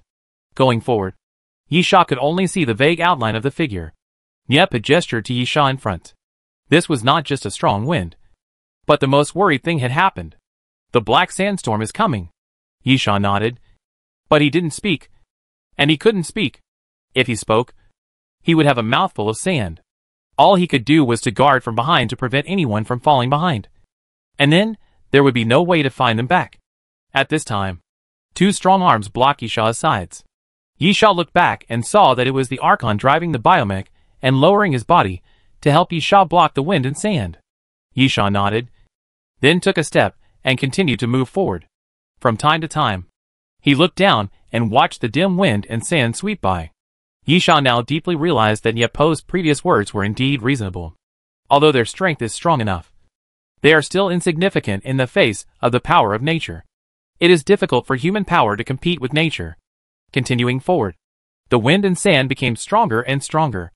In the end, Yi Sha felt that he could be blown up to the sky at any time. Even so, what they can do is still to keep moving forward. And it is best to find a place to shelter from the wind and sand. At this time, the voice of the little fat man suddenly came from the front. Hey! In front. The little fat man's voice was quickly drowned in the wind and sand. He only had time to spit out a few words before he was filled with sand and knelt on the ground and vomited. Niepa turned around and gestured to Yi Sha, indicating that Yi Sha should come forward. Yi Sha walked to Niepa's side, and Niepa directly held Yi Sha's hand, borrowing each other's strength to move forward and catch up with the people in front. Chapter 761 Monster. Yi Yu covered her mouth and dared not speak, fearing that she would end up like the little fat man. The sand poured into her mouth, not only filling her mouth, but even getting into her trachea. The little fat man coughed until tears came out. He leaned on Wang Likuan to block the wind and sand with his shield, knelt on the ground and retched for a long time before he felt better. So, Yi Yu did not dare to open her mouth, but raised her hand and pointed forward. The biological mecha stepped forward at the right time, blocking Yi Sha and Niepa with his palm, blocking the wind and sand. And then through the fingers of the biological mecha, Yi Sha squinted and looked forward. The field of vision will be greatly affected in the sand and dust, and the visibility is quite low. Even though Yi Sha wore eagle-patterned pupils, it could not make up for this. However, he could still vaguely see two blurry figures swaying in the sand and dust. Yi Sha asked the biological mecha to close its hands to completely block the wind and sand, and then shouted, Jones? Niep also shouted, possibly. The wind around was too loud, and communication could only be done by shouting.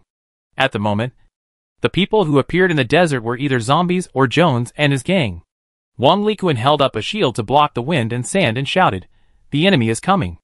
Yi Sha asked the biomech to open its hands again, revealing a gap, and then looked through the gap, and then saw the two figures approaching them quickly. Yi Sha's face was surprised.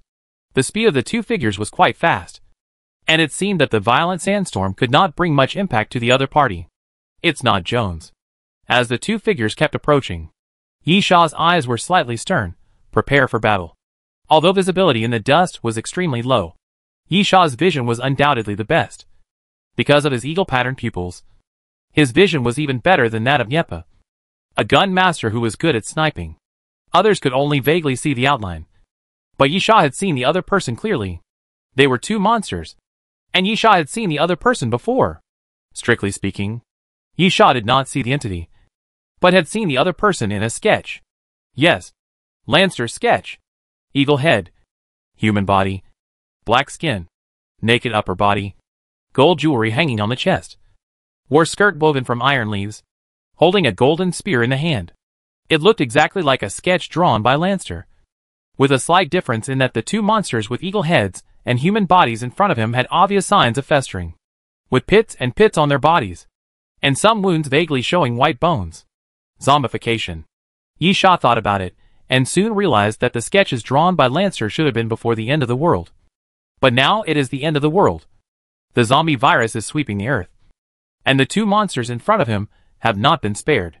At the same time, the two monsters were getting closer, and the others also saw each other clearly. When they were wondering what the other was, one of the monsters suddenly jumped up. Everyone was surprised. The monster jumped 5 or 6 meters high. This was not worth being too surprised. There were many ancient species and mutant zombies that could do this. What was surprising was that in the sandstorm, it jumped to such a height, but was not blown by the strong wind. Instead, it stayed in the air for a moment, and then fell steadily in the direction of Yi Sha and others. The monster seemed to be completely unafraid of the sandstorm. Seeing the other party falling towards him, Yi Sha immediately shouted, disperse. Everyone dispersed in all directions. And then the monster with an eagle head and a human body fell from the sky, stabbing the ground with a spear in his hand. With a loud bang, the ground made a loud noise, and countless yellow sands were swept up, and then blown away by the strong wind and scattered around. Yi Sha staggered and finally did not fall to the ground, although he had the ability of the Son of Wind, and wind flow was Yi Sha's favorite thing. He did not like such a strong hurricane, not to mention that it was mixed with sand.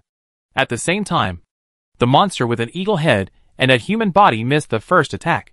So it leaped up again. This time, the biological mecha took the lead.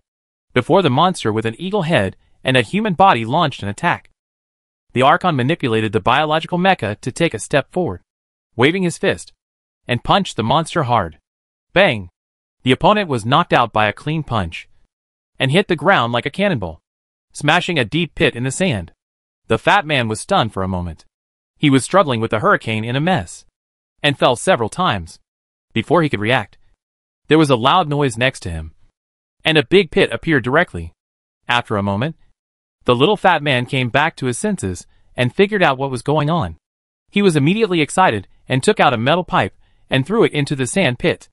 However, the metal pipe flew backwards as soon as it was thrown out because headwind. With a clang, Wang Likuan felt something hit his shield and was puzzled. Then with a bang, a huge ball of fire exploded in front of Wang Likuan and directly flew Wang Likuan out. The little fat man sighed, "I really didn't mean it. But who made you be beaten all the time?" The little fat man said this in a very funny way. And then, he was filled with a mouthful of wild sand. At the same time, the monster with an eagle head and a human body climbed out of the sand pit and swung his spear directly, hitting the little fat man.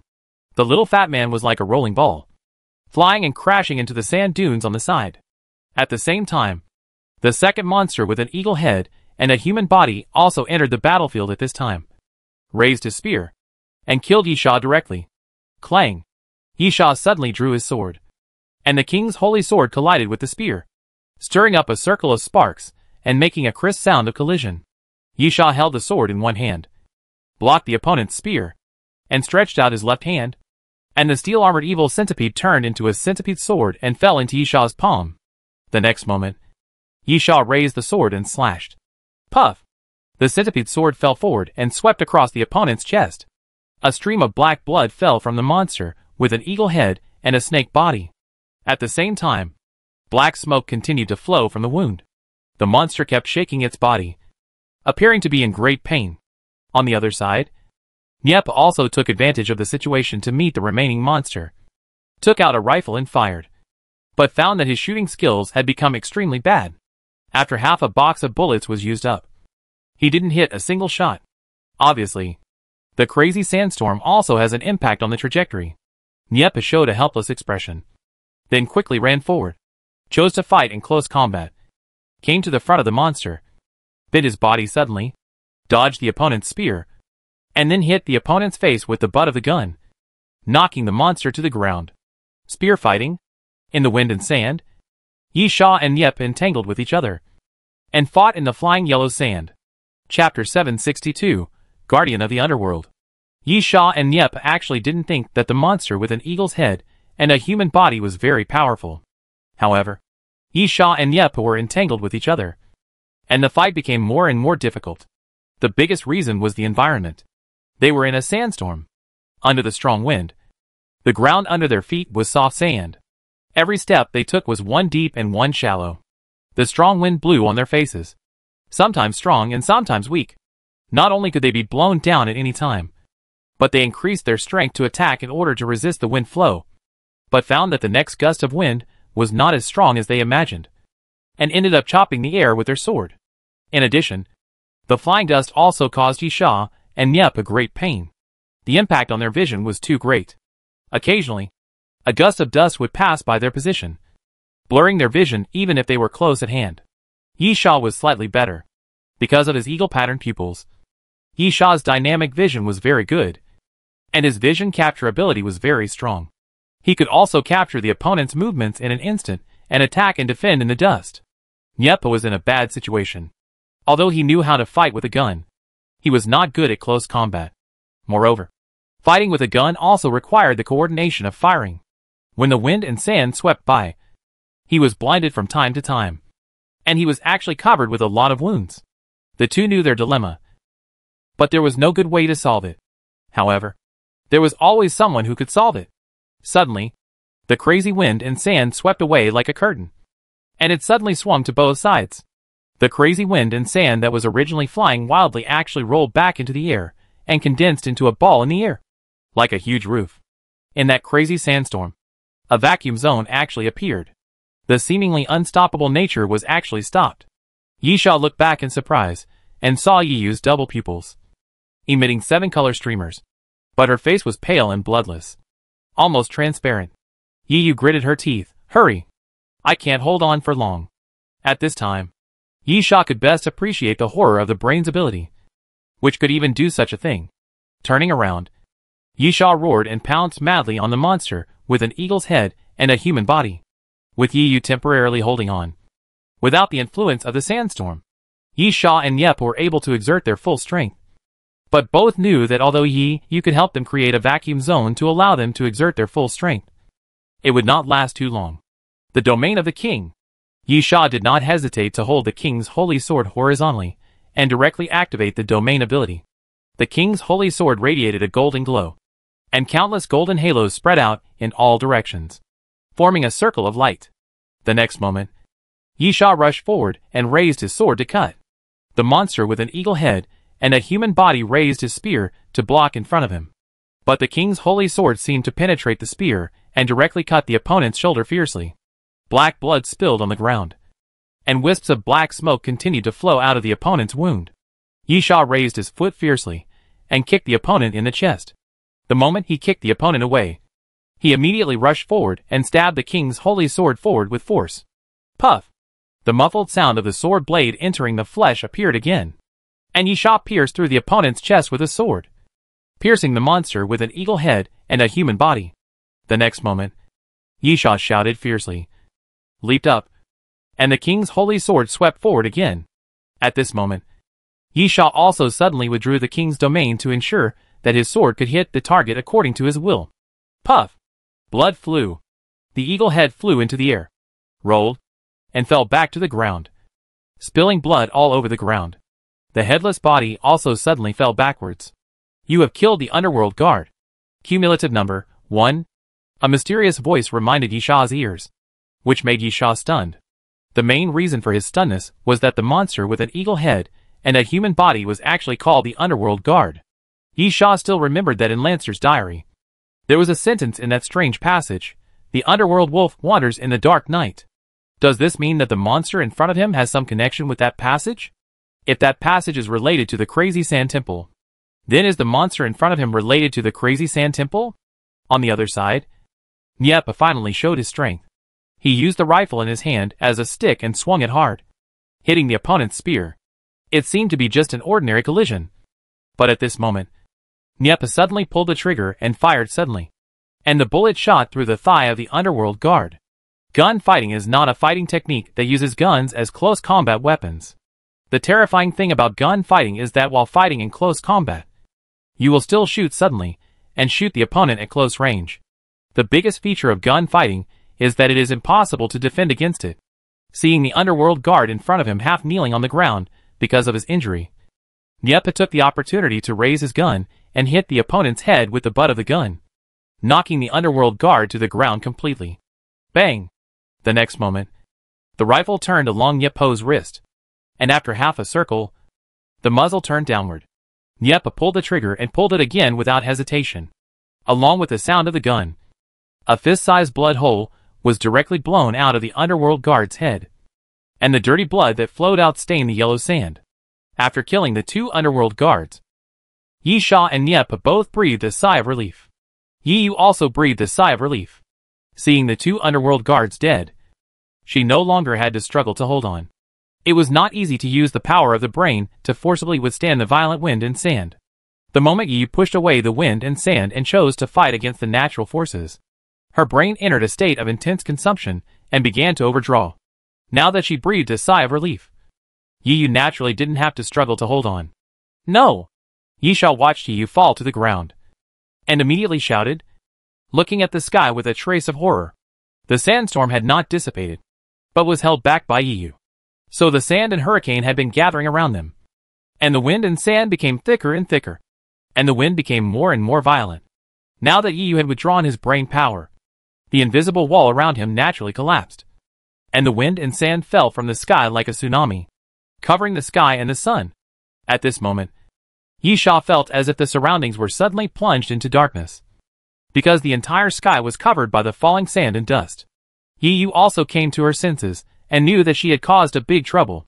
But it was too late. No one could stop the sand and dust from falling from the sky at the moment. Boom! The next moment, a violent roar sounded. And looking at the falling sand and dust, Yi Sha and his companions seemed to feel as if the sky had fallen. Chapter 763 Black Desert. Boom! Under everyone's shocked gaze, the sand finally fell to the ground. Then rolled up, and kept moving forward along the ground, forming a terrifying sand wave. Yi Sha raised his sword and slashed at the sand wave, but only struggled symbolically. The next moment, the sand wave rolled forward, and Yi Sha felt as if something hit his chest, and was knocked forward.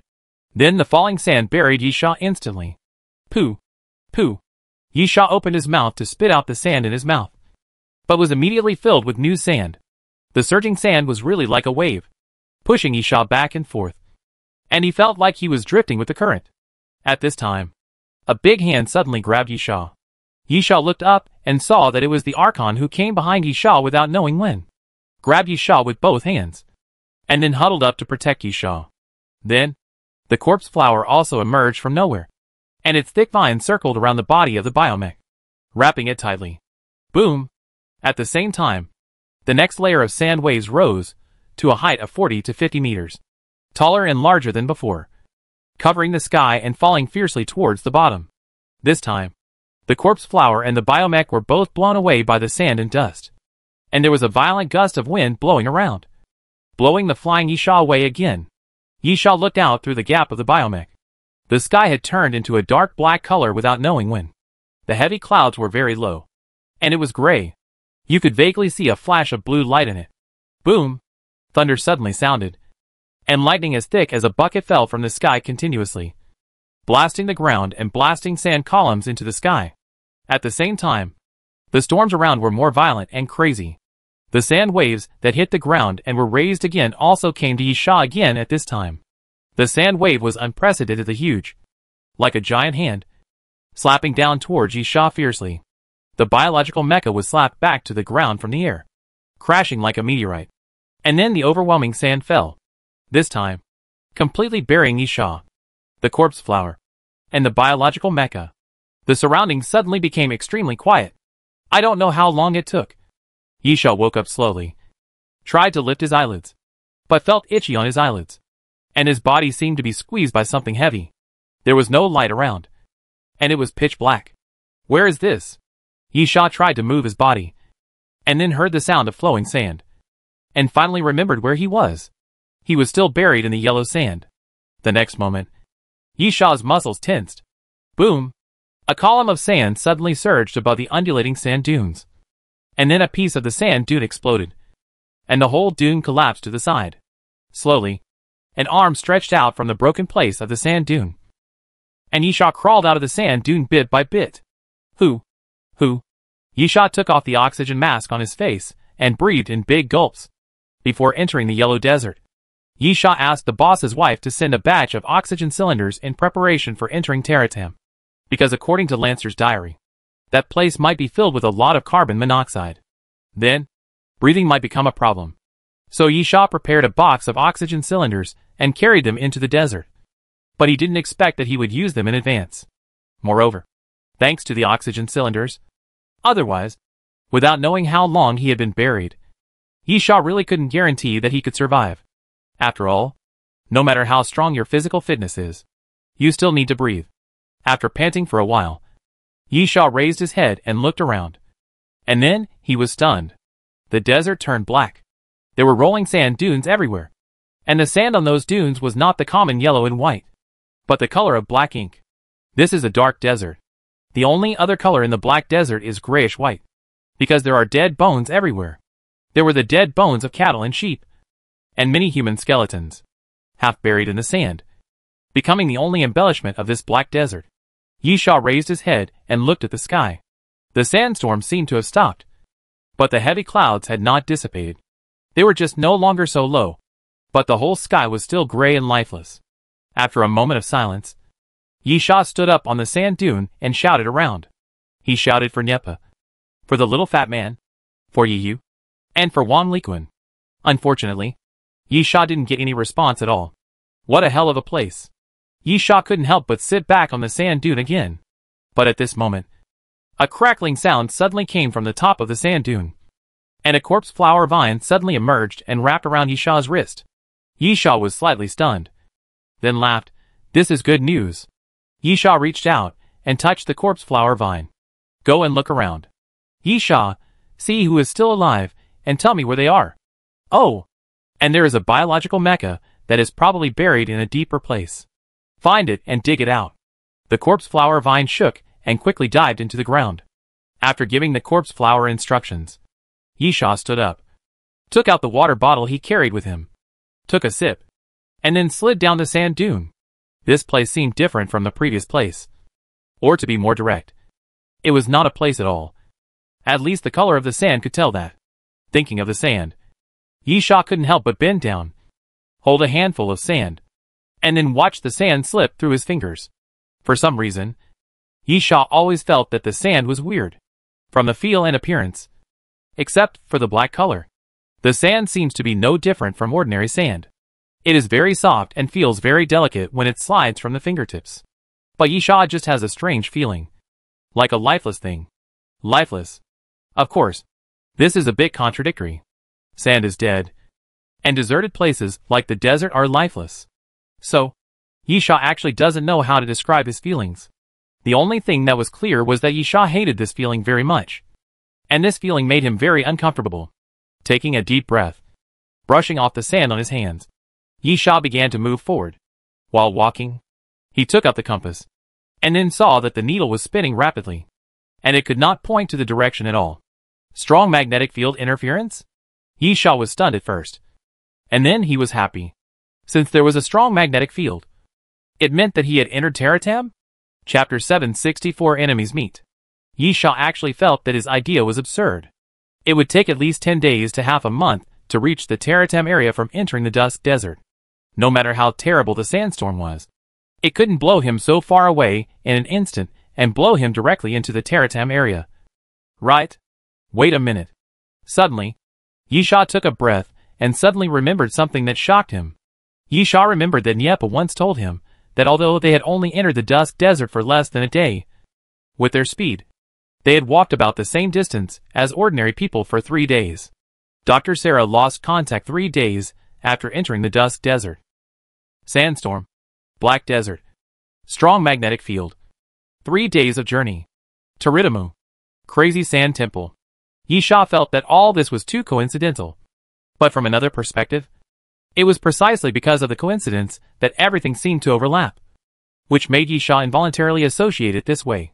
Of course, we have to wait and see whether it is true or not.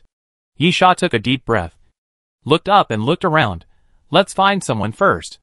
Yisha thought to himself that he was sure that most of the people who survived were Nyepa and Wan Likuan, because they, like him, had been carrying oxygen bottles on their backs since entering the dim desert. Even when they were chased by the scorpion group and fled quickly, they also carried the oxygen bottles on their backs. This meant that even if they were buried in the yellow sand, as long as they put on oxygen masks in time like him, they could hold on for a long time. But Yiyu and the little fat man were more troublesome. Both of them were small-bodied, and the oxygen bottles were taller than their heights, so it was particularly uncomfortable to carry them while walking. This meant that Yiyu and the little fat man did not carry oxygen cylinders. Their oxygen cylinders were placed in the supply box, and the supply box was still in the belly of the corpse flower. If they were buried in the yellow sand, Yiyu and the little fat man would be in a relatively dangerous situation. At this time, a corpse flower vine suddenly stretched out from Yisha's feet, rubbed Yisha's instep, and called Yisha back to his senses. Yisha looked down at the corpse flower vine, and then saw the corpse flower vine swinging left and right, and then pointed in a direction. Yisha's eyes lit up immediately. Someone. The corpse flower vines immediately began to sway back and forth. Yisha knew what it meant. This response meant that what Yisha said was correct. Let's go! Yisha immediately waved his hand. Lead the way. The corpse flower vines just exposed a small part and moved forward quickly along the sand. Yisha also increased his speed and ran forward. After climbing over 3 or 4 black sand dunes in a row, Yisha finally stopped and looked down the dunes. Yisha saw someone moving forward in the black desert. The man was wrapped up tightly, wearing a large robe, and his head and face were wrapped with a scarf. The outfit looked a bit like the Apostles' Walk, but it actually had nothing to do with the Apostles' Walk. This was actually the standard outfit for walking in the desert, because there was a lack of water in the desert, and it would be very uncomfortable if the sand stuck to the skin, and it was also necessary to prevent exposure to the scorching sun. So even in the heat, clothes that could cover the whole body had to be worn.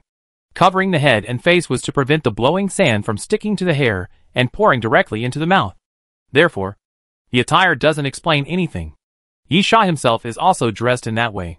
But Yi Sha is absolutely sure that the person walking on the black sand in front of him is definitely not his man. There is no need to say much about Yi Yu and the little fat man. Their heights can be recognized at a glance. And the man in front of him is the body of an adult. At the same time, it can't be Wang Likuan. Wang Likuan's sturdy body, like an iron tower, can also be recognized at a glance. As for Niepa, he can't be recognized from his body shape. But Niepa must be carrying a gun. That guy will never let the gun leave his side. After looking at it for a while, Yi Sha immediately jumped up, slid down the sand dune, and chased after the figure. No matter who the other party is, Yi Sha needs to catch up with the other party. Even if it is an enemy, or a monster like the Underworld Guardian, Yi Sha feels that it is necessary to contact the other party. Maybe I can figure out what this damn black desert is? Yi Sha whispered in his heart, and then continued to speed up. Yi Sha did not hide his intention. When he approached at high speed, the other party also noticed the movement behind him and turned back. "It's you! It's you!" The two shouted in unison. And then Yi Sha did not hesitate at all. The steel-armored evil centipede immediately followed Yi Sha's body and crawled into Yi Sha's palm, turning into a centipede sword. The next moment, Yi Sha swung his sword and slashed. The centipede sword suddenly stretched out and slashed down at the opponent. Lin Xueme. The person walking in the black desert turned out to be Lin Xueme. For Yi Sha, this woman in front of him was a new grudge and an old hatred. Needless to say, the old hatred was that Lin Xueme had plotted against Yi Sha in the death playground and planned to kill him. But she failed. The new grudge was that Lin Xueme had joined Jones's camp, both for the purpose of finding the Temple of Mad Sand. Only one side could win, and the other side would naturally be the enemy. Did Yi Sha think he could find a reason not to kill the woman in front of him? Not at all. Dang! Lin Xueme's reaction was also very fast. She lifted up her wide robe, and the blade of arrows was placed in front of Lin Xueme, blocking the centipede sword. Yi Sha glanced at the blade of arrows, and was still somewhat afraid of this weapon. After all, it was produced by the treasure list, and the price was not cheap, so he really needed to be careful and vigilant. Of course, on the other hand, Lin Xueme was equally wary of Yi Sha, and immediately took out one of her most powerful weapons. After all, she knew who she was facing. Yi Sha was already the chief steward. After the collision, the two retreated to both sides at the same time. Lin Xueme turned around and ran without any delay. Yi Sha sneered, and immediately jumped forward, stepped on the ground, and kept raising dust, chasing Lin Xueme. "Are you running away again? Yi Sha, I let you run away last time. Do you think it's possible this time?"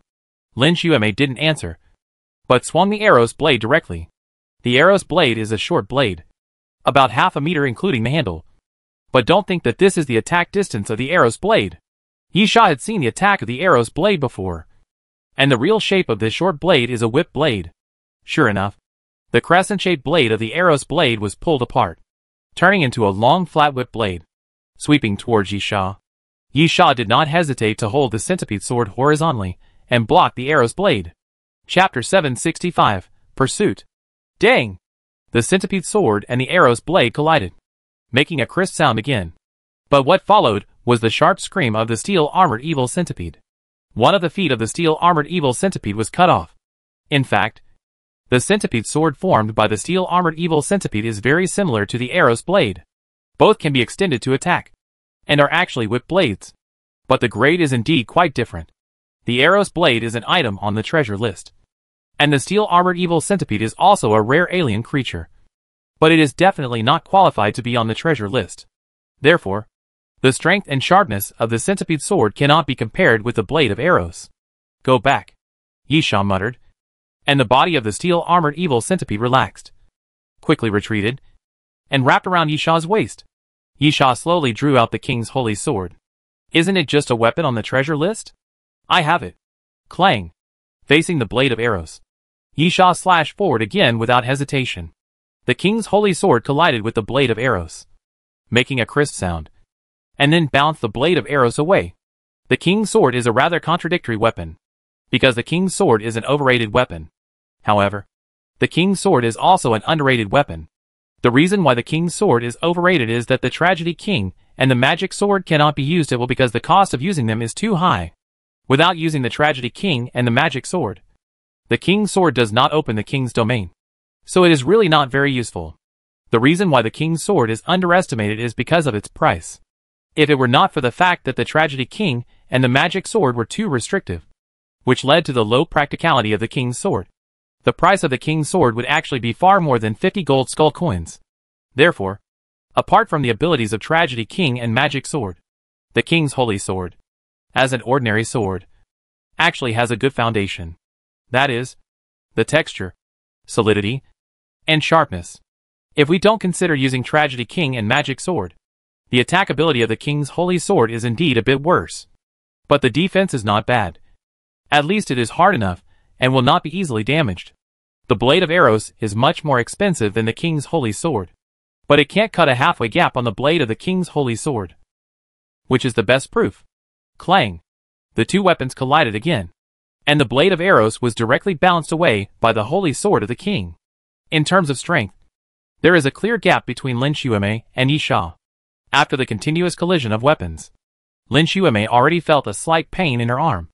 As the blade of arrows was bounced away, Lin Xueme couldn't help but raise her arm, and the door in front of her opened wide. Yisha took the opportunity to raise his hand and press the air without hesitation. Shock wave. Boom. Boom. Boom.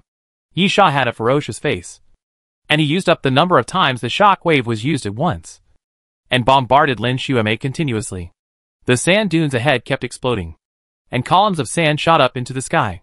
Black sand flew in the air, and then fell like rain. Yisha wanted to kill someone. At this moment, he was serious and determined to kill someone.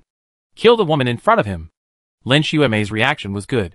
She kept moving in an S shape and quickly avoided the location of the shock wave bombing. However, the trouble with the shock wave was not its power, but its invisible and formless nature. Therefore, it was extremely difficult to judge the attack point of the shock wave. Boom! Another loud roar occurred, and the shock wave directly hit Lin Xueme.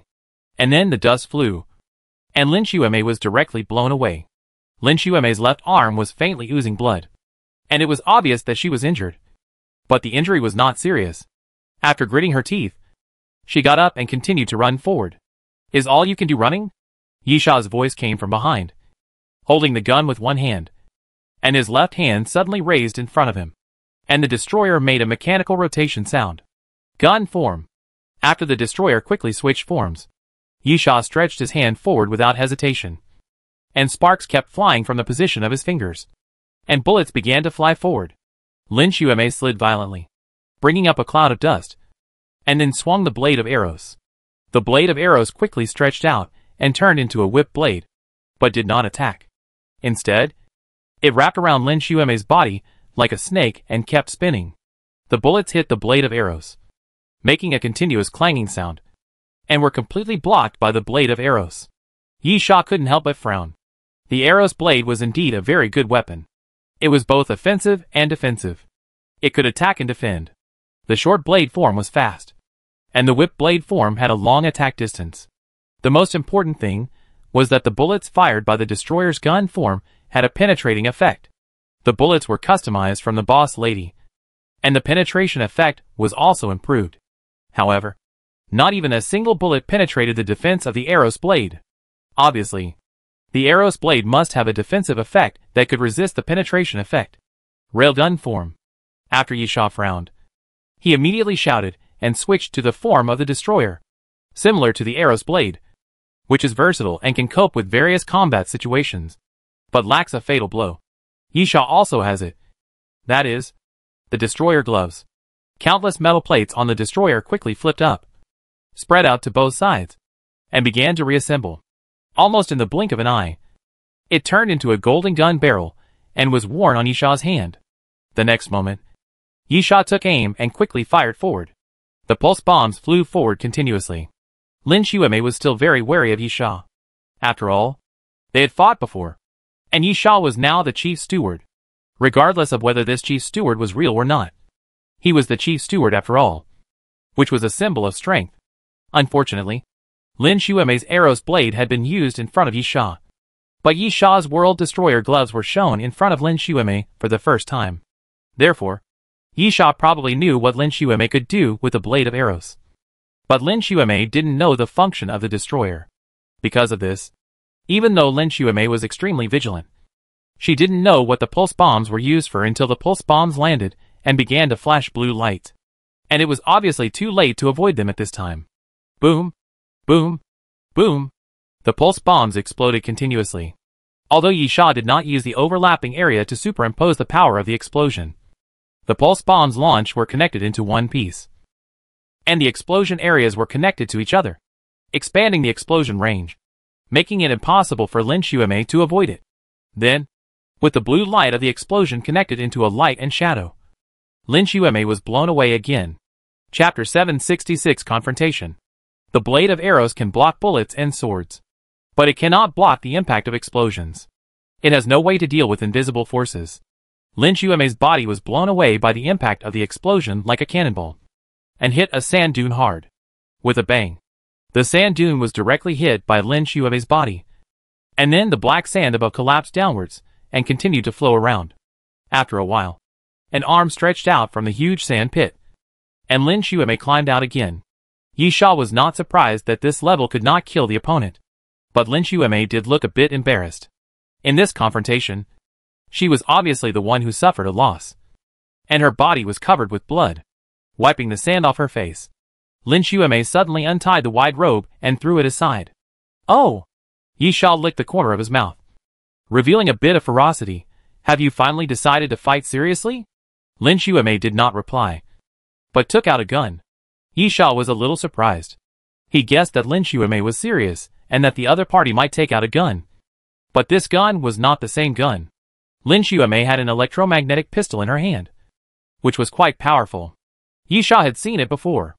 The electromagnetic pistol was 99% likely to be an item on the treasure list. In fact, with Lin Xuemei's strength, it would be strange if she didn't have a few items on the treasure list. Moreover, as the Doomsday train passed more and more platforms, the treasure list gradually came into the eyes of the public and gradually began to become the mainstream. At the same time, the treasure list also became a criterion. Having items on the treasure list does not necessarily mean that you are a strong person. But if you can't even have an item on the treasure list, you definitely can't be a strong person. However, what Lin Xuemei took out was indeed a gun. But it was not a gun. But a gun? A golden double-edged spear. The double-edged spear was shorter than a normal spear, about 1.5 meters long. The spear shaft was pure gold, glowing with a faint stream of light. The spear blade was very special, and seemed to be made of a material similar to crystal, light blue, and vaguely transparent.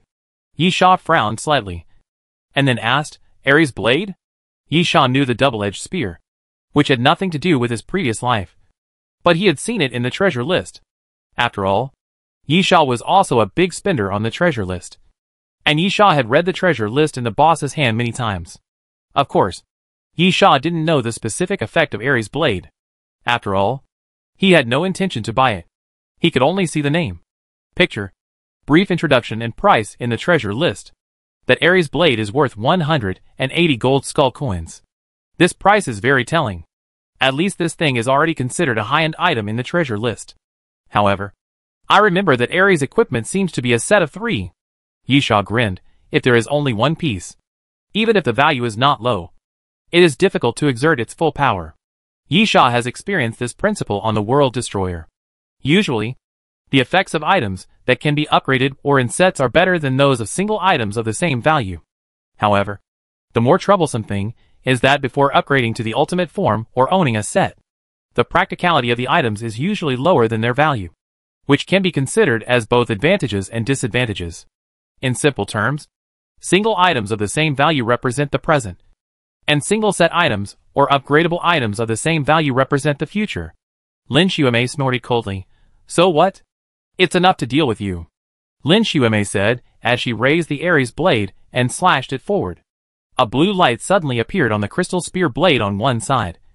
And then a current suddenly cut through the air, making a crackling sound. And then the current rotated forward and blasted towards Yisha. Yisha moved his figure and dodged to the side.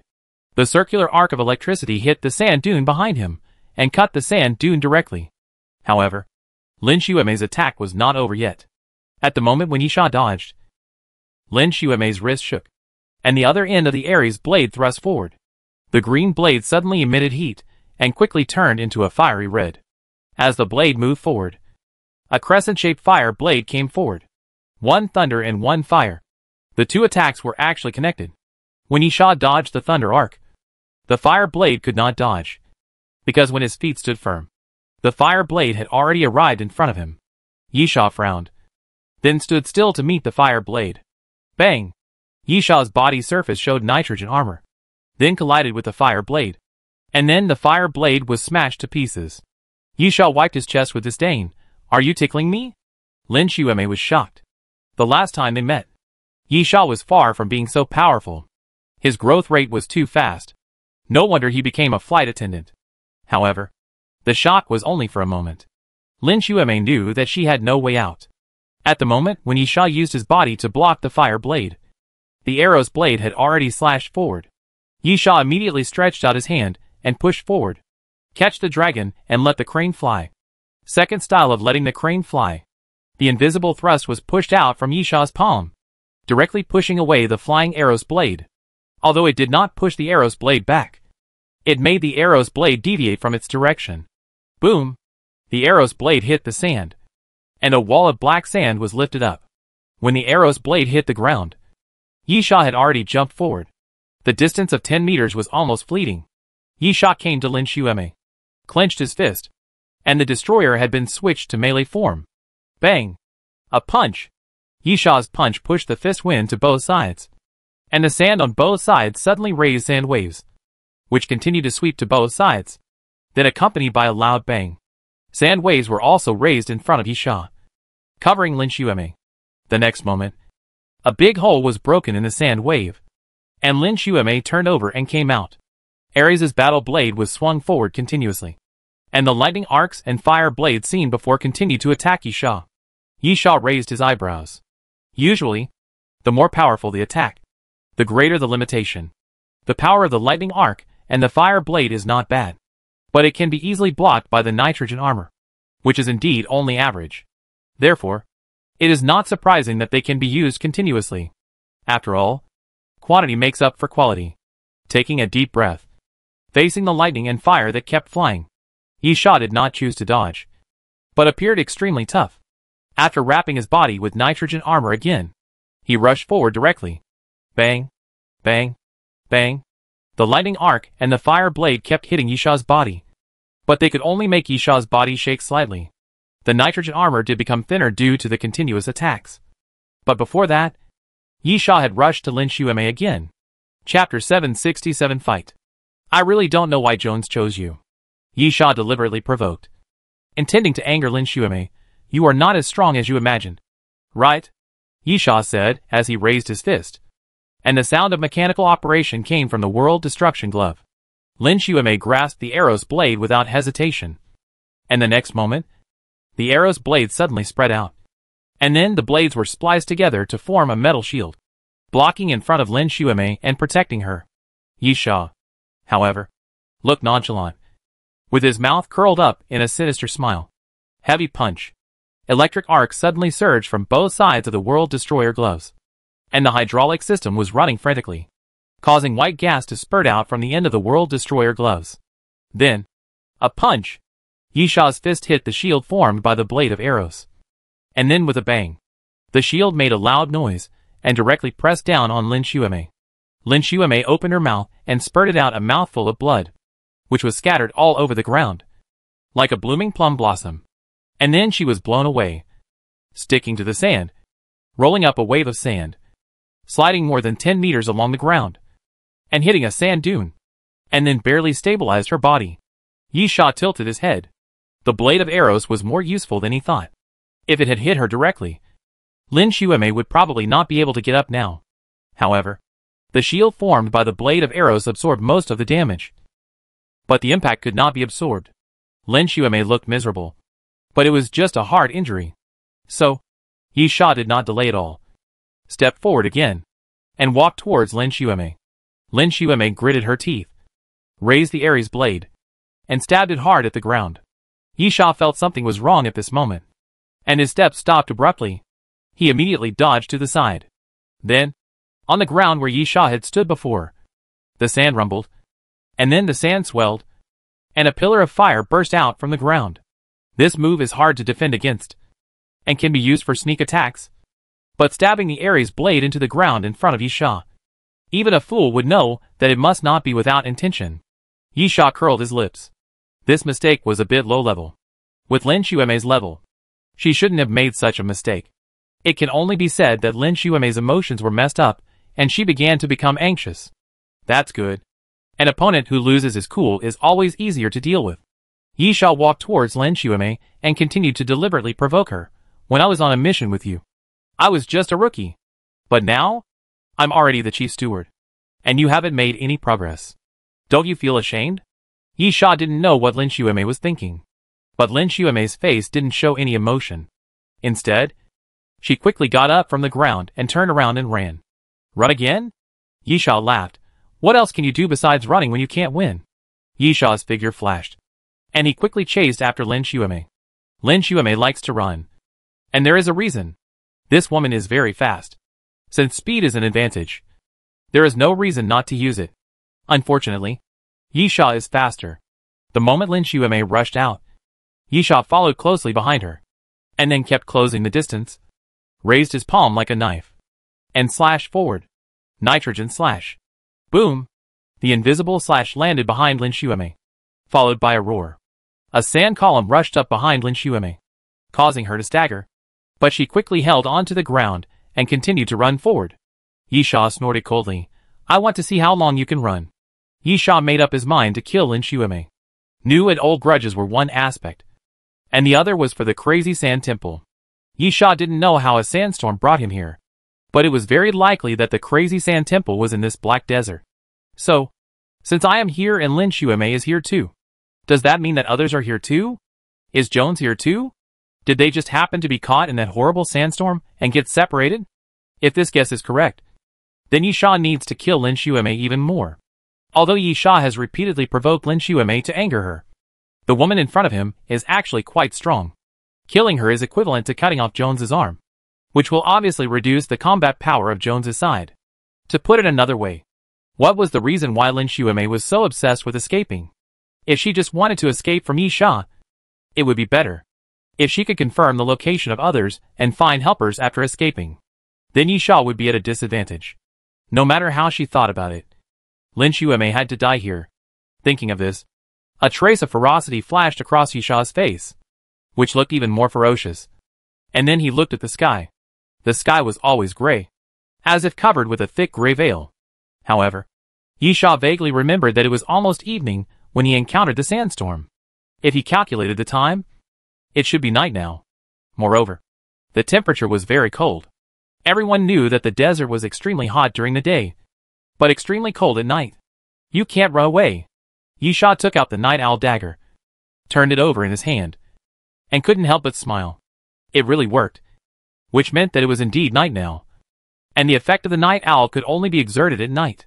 The next moment, a thick black curtain enveloped Yi Sha's whole body, like smoke, fog, and water. And then in the black curtain, a pair of huge wings suddenly opened to both sides. Wings of dark night. As the wings of dark night spread, Yi Sha's legs slightly bent, and he suddenly jumped up and leaped into the sky.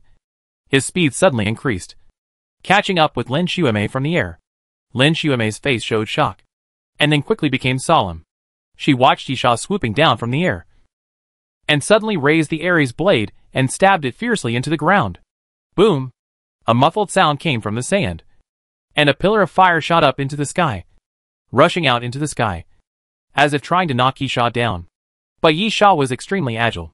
He met the pillar of fire that shot up into the sky, and suddenly twisted his body, flying down along the pillar of fire without slowing down.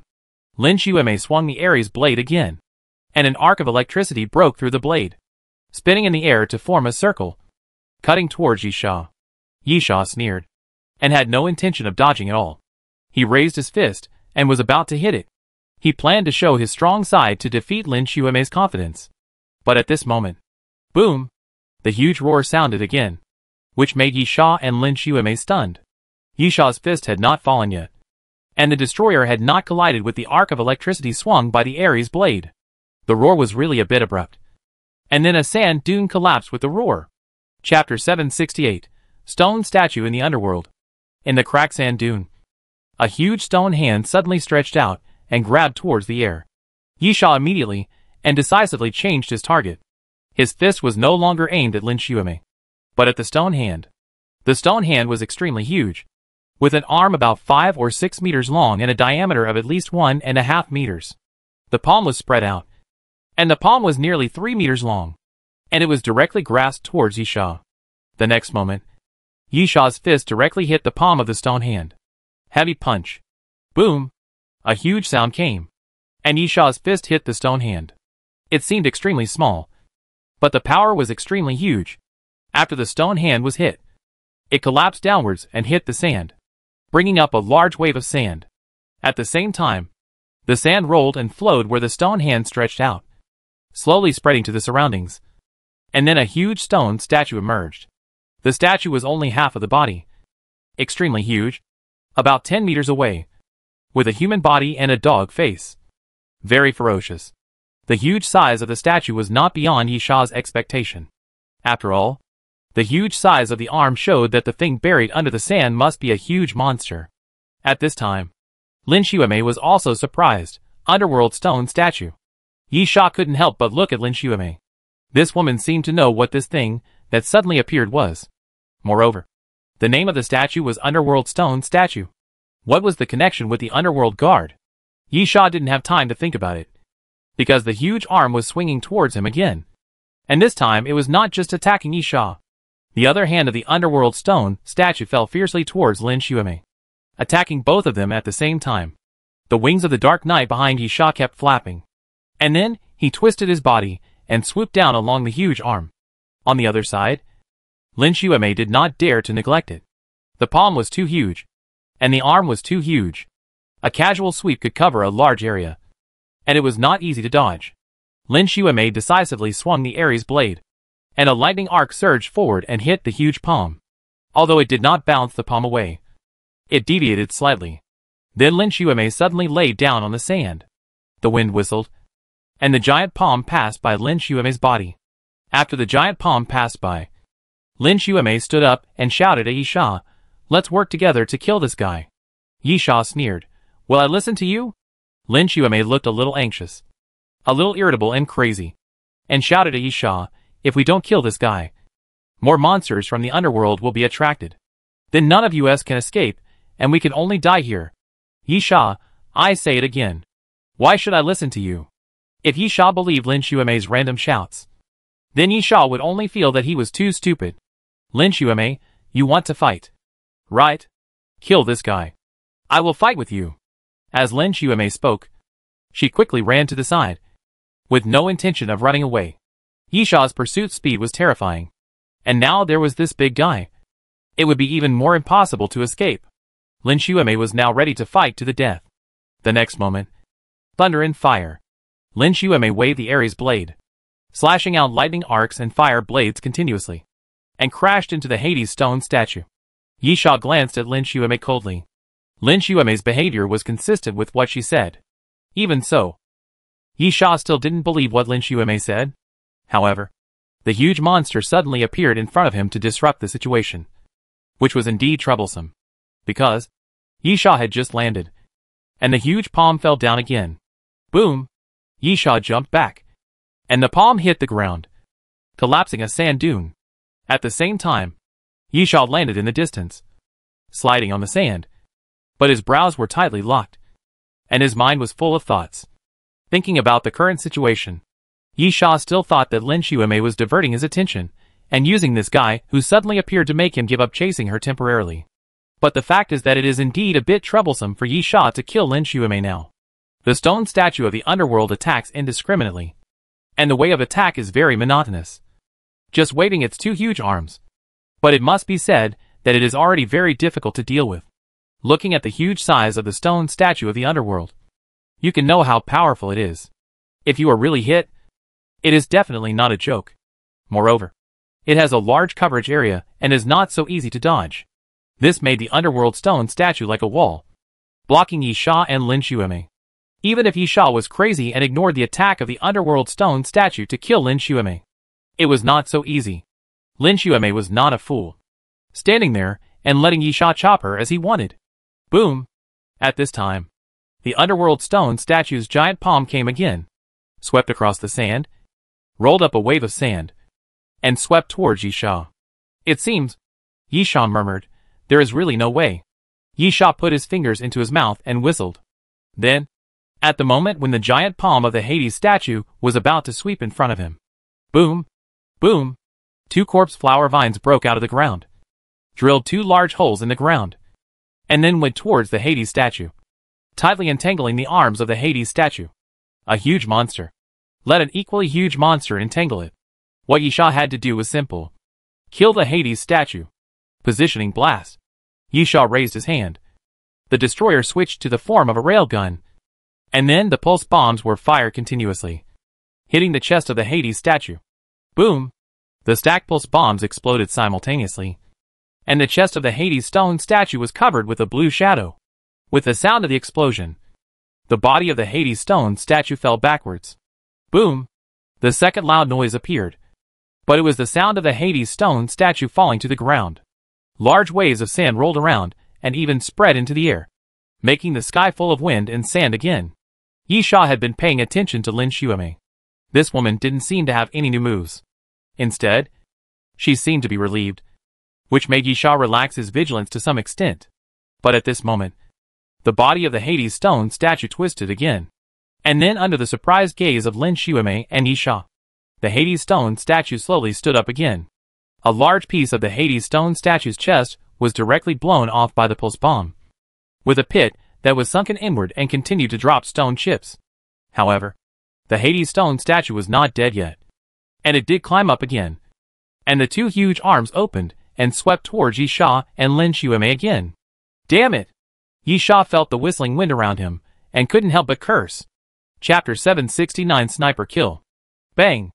Lin Xuemei rarely looked tough, and turned the arrow's blade into a shield, and then directly withstood the attack of the Hades statue. But her body was constantly retreating, and strength was not her strong point.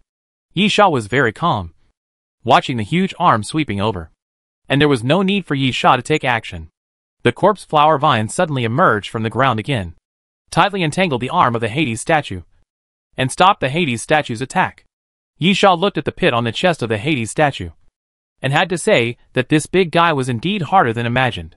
The power of the pulse bomb is already quite good. If the number of pulse bombs is stacked in the same area, the power can be accumulated according to the number. Therefore, the biggest problem in the use of pulse bombs has never been the power, but how to accurately stack the area. Now, the huge body of the Hades statue is like a target. Yi Sha accurately stacked the pulse bombs, but was unable to blow up the Hades statue with one blow. Then, a more powerful attack is needed. Yi Sha stretched out his hand suddenly, grasped the air, and smiled. Old friend. Long time no see. The next second, the infinite bow appeared in Yi Sha's palm, because the last stop was Sky City, and the battle was always in the building. The infinite bow really had no chance to play a role. Therefore, as the weapon Yi Sha used the most, it made Yi Sha feel that he had not seen the infinite bow for a long time. At the same time, the infinite bow was in hand, and it still felt familiar. Yi Sha smiled lightly, plucked the bowstring, and then grasped the air with his left hand again, condensed an iron arrow, and directly put it on the bowstring. This arrow is a divine punishment. Yi Sha clenched his fingers and pulled the bowstring. The bow is full. Yi Sha pulled the endless bow instantly, and after a slight aim, he released the bowstring. The divine punishment arrow flew forward, spinning continuously, bringing out a violent spiral of energy. And then the speed became faster and faster, and finally turned into a stream of light. like a meteor streaking through the sky. The gray sky seemed to be broken by the divine punishment arrow. Bang! The next moment, the divine punishment arrow hit the head of the stone statue of the underworld fiercely, followed by a loud bang. The center of the underworld stone statue's forehead shattered with a loud bang, and countless stones fell and hit the ground fiercely. The divine punishment arrow directly pierced the head of the underworld stone statue. The huge body finally fell backwards again, and the underworld stone statue had no chance to get up again. You killed the underworld stone statue. Cumulative number 1. Apocalypse reward, magic stone. The sound of the mysterious voice directly announced the death of the underworld stone statue. That is, it is really dead, and there is no possibility of getting up again. But, at this moment, Yisha turned his head suddenly, and then he saw a patch of red in the air on his side. Like a red glow. The air was burning. Lin Xuemei's face was ferocious. She raised the Ares blade and shouted, "Go to hell." Yisha's face was calm. He was not surprised at all. Even if Lin Xuemei had told the truth before, and really wanted to kill the Hades statue with Yisha first, then what would happen after killing the Hades statue? The two were enemies after all. And Yisha didn't believe a word of Lin Xuemei's words. Naturally, it was impossible to be without any defense. The next moment, Lin Xuemei took a step forward and threw the Ares blade in her hand. The burning red glow in the sky quickly condensed, fell, and entangled on the Ares blade. Sizzle! The harsh sound of electric current surged, and lightning flashed on the Ares blade. Countless lightning flashes surged and condensed into shape. At that moment, the Ares blade seemed to have turned into a terrifying, powerful thunder beast. Its whole body condensed by lightning, with a bloody mouth, extremely ferocious and fierce. Then, as the thunder beast charged, the flames also swirled and rolled up on the thunder beast's body. This is the killer move of Ares' war blade. In any case, it is an item in the treasure list. Even if a single item in a set of items is weaker, how can it be too weak? But at this moment, Yisha took out the kettle and sprinkled the water on the ground. Boom! There was a sudden loud noise in the sand, and then the sticky water suddenly churned and grew wildly. Liquid monster. This was Yisha's defense. In the intervals between battles, Yisha had already secretly thrown out the liquid monster, letting it lurk around him all the time. As long as it was sprinkled with water, the liquid monster could swell up at any time for defense. Boom! In a moment, the thunder beast fiercely hit the liquid monster. The thunder beast had a very strong attack power. When it hit the liquid monster, it directly knocked a big hole in the liquid monster's body. And then it was swallowed by the liquid monster's cracked body. If it had ended here, it was obvious that the liquid monster had the upper hand. The liquid monster's high-speed regeneration ability meant that even if the liquid monster's body was directly penetrated, it would not be considered a huge damage. However, at this moment, the thunder beast's body exploded. With a loud bang, flames mixed with electricity exploded directly in the liquid monster's body. And then, the liquid monster was actually blown to pieces, and its body turned into small balls. Each ball was only the size of a head, and was blown into tens of thousands of balls. Yisha couldn't help but raise his eyebrows. The liquid monster's strongest point was defense. So far, the liquid monster's body had been penetrated and chopped, but it had never been made into this state. This one was blown into tens of thousands of pieces. Although the liquid monster's body could be put together again as long as there was time, it was obvious how terrifying that attack was. If it was really hit head-on, Yisha felt that he would be half dead if not dead. Unfortunately, there is only one chance.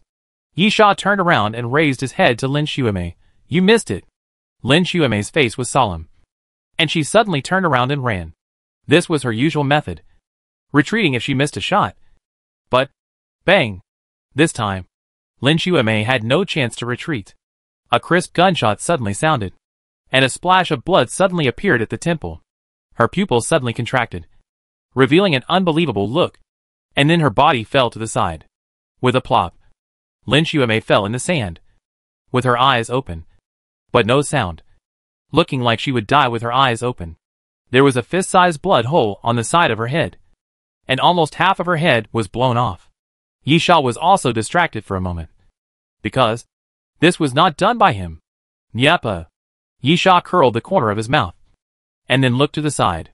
Sure enough, A bulge rose on the sand dune not far away. Nyepa slowly stood up, slid down from the sand dune, and then walked towards Yisha. Chapter 770 Story. Yisha, when did you come? Nyepa, when the big guy came out. I heard the noise on the other side, and came to see. Then I arrived early. Yisha rolled his eyes. You are happy to watch the fun from the side. The so-called sniper is to kill the target at the right time, in the right place, and in the most reasonable way. Nyepa pulled the arrow's blade from Lin Xueme's hand. Not a bad harvest. Lin Xueme was not an apostle, and after death, the things on her body could not be taken by them at will. But the mysterious voice would still make a judgment and give 1 to 3 items to the person who killed Lin Xueme. Fundamentally speaking, Doomsday Train did not prevent the surviving humans on Doomsday Train from fighting each other, but only made some restrictions under special circumstances, such as no fighting was allowed in the carriage. And what Nyepa took from Lin Xueme was the blade of arrows. Damn. What luck. Yisha couldn't help but curse. Shit, sniper. You are here to pick up the bargain, right? Nyepa laughed. As a flight attendant, you wouldn't fight with the flight attendants for such a small thing, right? Yisha twitched his eyes. It would be a lie to say that he was not envious. After all, it was the blade of arrows. But picking up the bargain was indeed a joke. Nyepa just stopped Lin Xueme from escaping at the most appropriate time. If it weren't for Nyepa, it would probably turn into a troublesome chase again. That's right. Nyepa put away the blade of arrows. We have to retreat quickly. Yisha frowned. Why? Nyepa, just now when I was preparing to snipe on the sand dunes, I also observed other directions. Many monsters are coming this way. I guess they are attracted by the huge noise of the battle. Yisha frowned, thinking of what Lin Xueme said. It seems that this woman did not lie this time. The Hades statue will attract other Hades monsters. Let's go! Yisha did not hesitate, immediately waved his hand, and left quickly. Nyepa followed Yisha's footsteps, and asked as he walked, have you seen other people? Yisha shook his head. It seems that they were scattered by the sandstorm. Nyepa nodded. When he crawled out of the black sand, he did not see anyone else. Yisha, however, in addition to us, Jones and others should also be here. I just don't know if they came here by themselves, or were also brought here by the sandstorm. Nyepa, from the perspective of Lin Xueme acting alone, they should have also encountered a sandstorm. Otherwise, there is no reason to act separately. Yisha agreed. Which is why Yisha must kill Lin Xueme. On the one hand, it is because of the old hatred. And on the other hand, he wants to seize the opportunity of being alone and naturally try his best to weaken the strength of Jones's side. Of course, this is relative. Although Yisha and Nyepa killed Lin Xueme, if Wan Likuan, Little Fatty, and Yi were caught by the other side when they were alone, Yisha would be the unlucky one. However, this matter depends purely on luck. For example, Lin Xueme is unlucky. Yisha wants to find her now, but there is nothing around except black sand dunes. It is really not easy to find her. Nyepa continued. What do you think of this place? Yisha, I think the crazy sand temple should be here. I think so too. Nyepa, besides, I don't know if my guess is right. This place may be a legendary place. Yisha was puzzled. Huh? Nyepa, countless years ago, there was a war in this land. At that time, a warrior started an uprising to overthrow the king's brutal rule. The rebels won victory after victory, while the king's army was defeated. Yisha, just get to the point. Nyepa, this is the point. After the king retreated, he found that his beloved queen had fallen in love with someone else and had an affair with his great wizard. At that moment, the king felt that the whole world had betrayed him. So he killed the great wizard and borrowed the power of the great wizard to make a wish to the god of the underworld, hoping to get an invincible army. Yisha, how can there be an invincible army? Nyepa, yes. An army composed of undead warriors is an invincible army. Yisha was stunned. Zombies? Nyepa, probably that kind of thing. Anyway, the Hades agreed to the king's request and gave him an undead army, and also gave the king immortality. So, the king led the undead army to counterattack and began to slaughter the rebels. Yisha, this is a bloody love triangle and a war reversal drama. Is it time for a hero to appear next? Nyepa shrugged and continued. The queen loved the great wizard deeply, because the great wizard was killed by the king. She found the leader of the rebels for revenge and told him that the king's power came from using the great wizard's body to sacrifice to the underworld god. As long as the great wizard's body is found, the king's immortal power can be deprived. Yisha, and it succeeded? Yep, yes. And the Black Desert is where the king used to sacrifice the great wizard's body. The immortal power given to the king by the underworld god still exists here. The purpose of the existence of those underworld monsters is to protect the Black Desert and the underworld. Yisha, where did you hear this myth? Yepa took out his laptop and shook it. I looked it up on the internet. Yisha was surprised. This place has a strong magnetic field. Yepa, before encountering the Scorpion group, I checked it while on night watch. The magnetic field in the Dusk Desert is just very unstable and seriously disturbed. But the magnetic field will disappear occasionally. I was lucky and suddenly connected to the satellite network successfully. Yisha, and then you found this thing? Yepa, I was looking up information about Taladum and found many related legends. This one is the most reliable. The most important thing is that the story mentions the underworld and the Black Desert. Look around. Yisha frowned. It is indeed very similar to where we are now. Yepa, in this case. Can I boldly speculate whether the Crazy Sand Temple is the place where the king offered sacrifices to the underworld god? Yisha, I never believe in gods. If there are gods, then please ask them to come to the world and end the end of the world. Yepa shrugged his shoulders. In today's world, what else is unbelievable? Yisha, let's change the subject. There is no point in arguing about this. Our goal is to find the Crazy Sand Temple. Nothing else matters. So, in your story, is there any method that can help us find the Crazy Sand Temple? Chapter 771, Meet the Guards Again. Yepa pondered for a moment. Then, I have a hypothesis. Of course. It's just a hypothesis. Yisha, tell me about it. Yepa, assuming that the story I just told is true, those underworld monsters should be the guards protecting this place. In this case, where is the place that needs the most guards? Yisha's eyes lit up. Crazy Sand Temple? Yepa, then, can it be understood that the closer to the Crazy Sand Temple, the more underworld monsters there are around? Yisha thought for a moment. I can't find any reason to refute it. Yepa smiled. Then try it? Yisha nodded. Try it. Boom. While the two were talking, a loud noise came from the sand dunes on the side. Yisha and Yepa were extremely alert. But it was not the underworld monster that appeared, but the biological mecha. The corpse flower vine dragged the biological mecha out of the mud, and then the biological mecha slid down from the sand dunes. Yisha waved his hand. Let's go. The biomech seemed to be unable to move. Yisha walked to the cabin and forced the cockpit open, and the Archon climbed out. Yisha, nothing? The Archon nodded woodenly. Yisha probed into the cockpit of the biomech and saw that several metal plates had peeled off, revealing broken cables. Yisha fiddled with the control system for a few times, but found that the screen had no response. But the lights in the cabin were on, which confirmed that the power supply was connected. So the mechanical drive power supply of the biomech should not be a problem. Yisha showed a helpless expression. He had encountered the most troublesome problem. There was no problem with the power supply, but the system screen was not lit, and the program could not be started, which meant that the cable connecting the system was broken. This was a very simple repair problem. Just change a cable and connect it. But the trouble was here.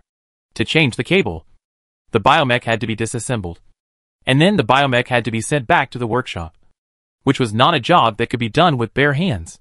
Yepa, can't fix it? It can't be repaired? Yisha, we can only leave it here first, and let the corpse flower drag it away when we return to the Doomsday train. The biological mecha is too big for the corpse flower to swallow. If it is still outside the Dusk Desert, we can call for support and use a helicopter to drag it back. But the support of the Doomsday train will definitely not be able to get in here. Otherwise the train conductor would not be able to find the Wild Sand Temple, and would need to send Yisha. However, Yisha didn't care much. The biological mecha was picked up anyway, and he repaired it and used it. It was completely free. It wouldn't be too sad if it was really damaged. It was good that the Archon was not damaged. Then let's keep going. Yepa waved his hand, urging Yisha. But before he finished speaking, Yepa seemed to sense something, and suddenly pulled out his revolver and pulled the trigger towards the ground. Bang! Bang! The gun went off, and the black sand on the ground exploded. Yisha, what's wrong? Yisha believed that his perception of danger was not inferior to Yepa, but he didn't feel anything. Yepa, It seems like there is something. As Nyepa spoke, he raised his foot towards Yisha, and there was a thumb-sized hole on the sole of his shoe.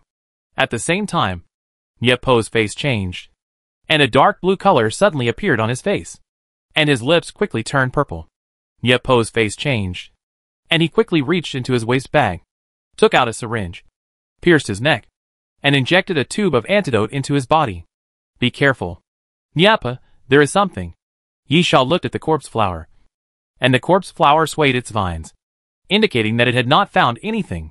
Nyepa, it should not be big. It is probably something like a sand scorpion. But there are not many of them, so the corpse flower cannot find it. Yisha nodded, looking at Nyepo's appearance. He must have been poisoned just now. Moreover, the poison must be very strong. With their physical fitness, ordinary poisons have almost no effect. If they can act so quickly, they must be very strong. Yisha, retreat first. The biological mecha can't move, so Yisha can only take the Archon away first, and then retreat from the black sand dune with Nyepa. Then, the underworld guards. Yisha found the underworld guards at the bottom of the sand dune, and then noticed that he slid down from the other end of the sand dune. And those underworld guards have been here. Without any hesitation, Yisha directly sent out a shock wave, blasting the underworld guard away before he could get close. Nyepa rarely used a gun, but tried Lin Xueme's arrow's blade. The arrow's blade stretched out and turned into a whip blade, passing through the neck of an underworld guard, and directly cut off the head of the underworld guard. Nyepa was surprised. This thing is really useful. Yisha's face was dark. Are you showing off? Nyepa smiled. I can sell it to you at half price. As Nyepa spoke, he hung the blade of arrows around his waist, and then took off the rifle from his back. He still preferred to use firearms. Yisha really thought about this problem. Half price is much cheaper than buying it from the Doomsday train, and the blade of arrows is really a good weapon. Except for the 2 tricks at the bottom of the box. The king's holy sword can usually only be used as an ordinary sword. Most of the time, it is indeed not powerful. The blade of arrows can effectively make up for this. However, the blade of arrows has some overlap with the destroyer. Both do not have any fatal killing moves, but they have many conventional means and can deal with various situations. Of course, the most important thing is that half price is expensive. Since upgrading the destroyer to the ultimate form, Yisha has returned to the ranks of beggars, and he is very poor.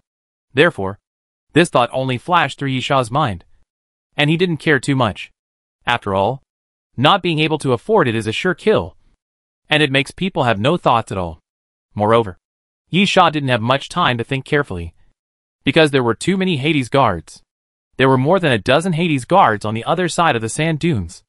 These guys were very sluggish when they didn't find the target, just standing there, or wandering in the black desert. But if they find any target, or more directly, any living being, they will regard it as an invader, and then launch a crazy attack. From the feeling point of view, regardless of the form, the behavior pattern of the underworld guards is really like zombies. If Nyepo's story is true, then perhaps in the distant past, there may really have been a zombie army. But compared with zombies, the underworld guards have an extra purpose, which is to guard the black desert and the underworld. While thinking, Yisha rushed forward, and the king's holy sword brought out a golden sword light, colliding with the spear of an underworld guard. Then, with his left hand, Yisha grabbed the head of an underworld guard. Explosion! Yisha exerted force violently, and with a dark force, the whole head suddenly exploded. Chapter 772 Giant Snake. Without the fierce wind and sand as an obstacle, the strength of the underworld guards is indeed not strong. Moreover, these guys are the most numerous in the Black Desert, which means they belong to the lowest level. After all, the number of soldiers is always greater than that of generals. Their greatest feature is that they are not afraid of wind and sand and cannot be used. They are indeed not that difficult to deal with. Thud, thud, thud. At this time, Nyepa also suddenly opened fire behind Yisha. The two cooperated very well. After Yisha rushed forward, he became the first target of the underworld guards. Relying on Yisha's cover and attraction, Nyepa provided fire support from the rear. Bullets continued to fall on the bodies of the underworld guards, and then exploded, leaving holes as big as bowls in their bodies. The underworld guards really had characteristics similar to zombies, even if their bodies were blown out with countless wounds. They could not be stopped from moving forward. Just like zombies. The head was the only way to destroy them. Nyapa decisively controlled the trajectory and stopped shooting. Instead, he lightly pulled the trigger, aimed, and fired several bullets, blowing up the heads of the underworld guards. Puff! Yisha waved his king's holy sword, shaking off the spear of the underworld guard, and then chopped off the opponent's head with a sword, the last one. Nyapa nodded. But at this moment, a small crack suddenly appeared in the ground, and then a black scorpion drilled out from the ground and shot towards Yisha. After the black scorpion hit Yisha's body, the tail immediately stabbed forward. But the tail was blocked and fell 3 or 4 centimeters in front of Yisha. Nitrogen armor. Yisha's body was always wrapped in nitrogen armor, and the black scorpion's tail stinger could not pierce the nitrogen armor. The next moment, Yisha stretched out his hand and squeezed the black scorpion directly, and the black scorpion's body cracked, and the sticky liquid fell to the ground, making a hiss sound, with obvious corrosiveness. Yisha, it's this thing that stabbed you, right? Nyapa nodded. And then, the next route should be determined, right? Yisha nodded. If Nyapo's idea is right, these underworld monsters are guarding this place, and the crazy sand temple must be the core. So the closer to the crazy sand temple, the more underworld monsters there will be. Then, similarly, using the number of underworld monsters, can we determine the location of the crazy sand temple? Yisha didn't know the exact answer, but in the spirit of trying his luck, it was a way anyway, so he could try to move forward to where there were underworld monsters. So, following the place where the underworld guards gathered before, Yisha and Nyapa moved forward again. The black desert was very vast, with undulating black sand dunes everywhere.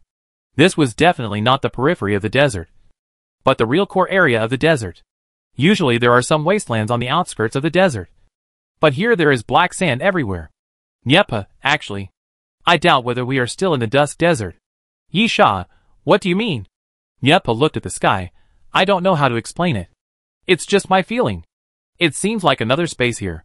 So the train conductor couldn't find it, and we came here from the outskirts of the Dusk Desert inexplicably. Yisha shrugged. This argument can indeed explain some problems, but it's just Nyapo's feeling. There is no evidence, and Yisha doesn't know how to express his opinion. Besides, these things are not important. At the moment, Yisha only has the crazy sand temple in his eyes. The only thing he needs to do is to find the crazy sand temple. The two of them kept walking forward along the sand dunes. Suddenly, Yisha and Nyapa both entered a state of alert, carefully set up their positions, and pulled some distance from each other. Ready for battle. Yisha whispered, "Did you hear it?" Nyapa nodded. It seems to be underground. The terrain of the desert is very vast, except for the sand dunes that will block the view. Most of everything can be seen at a glance. So most of the underworld monsters are buried underground in this black desert. Yisha couldn't help thinking that this might actually be a huge cemetery, or a burial ground. And when the end of the world came, the zombie virus affected the corpses, making them come alive. Although it was just a guess, Yisha felt that it was much more reliable than Nyapo's story. At this time, there was a sound around. Previously, the two of them only heard the sound of Sha, which was very subtle. But now it became clear, which meant that the thing that made the sound was approaching them at high speed. Nyapa, it seems to be hovering around us, and it seems that he is planning to launch a sneak attack. Yisha, it doesn't matter. I will force him out.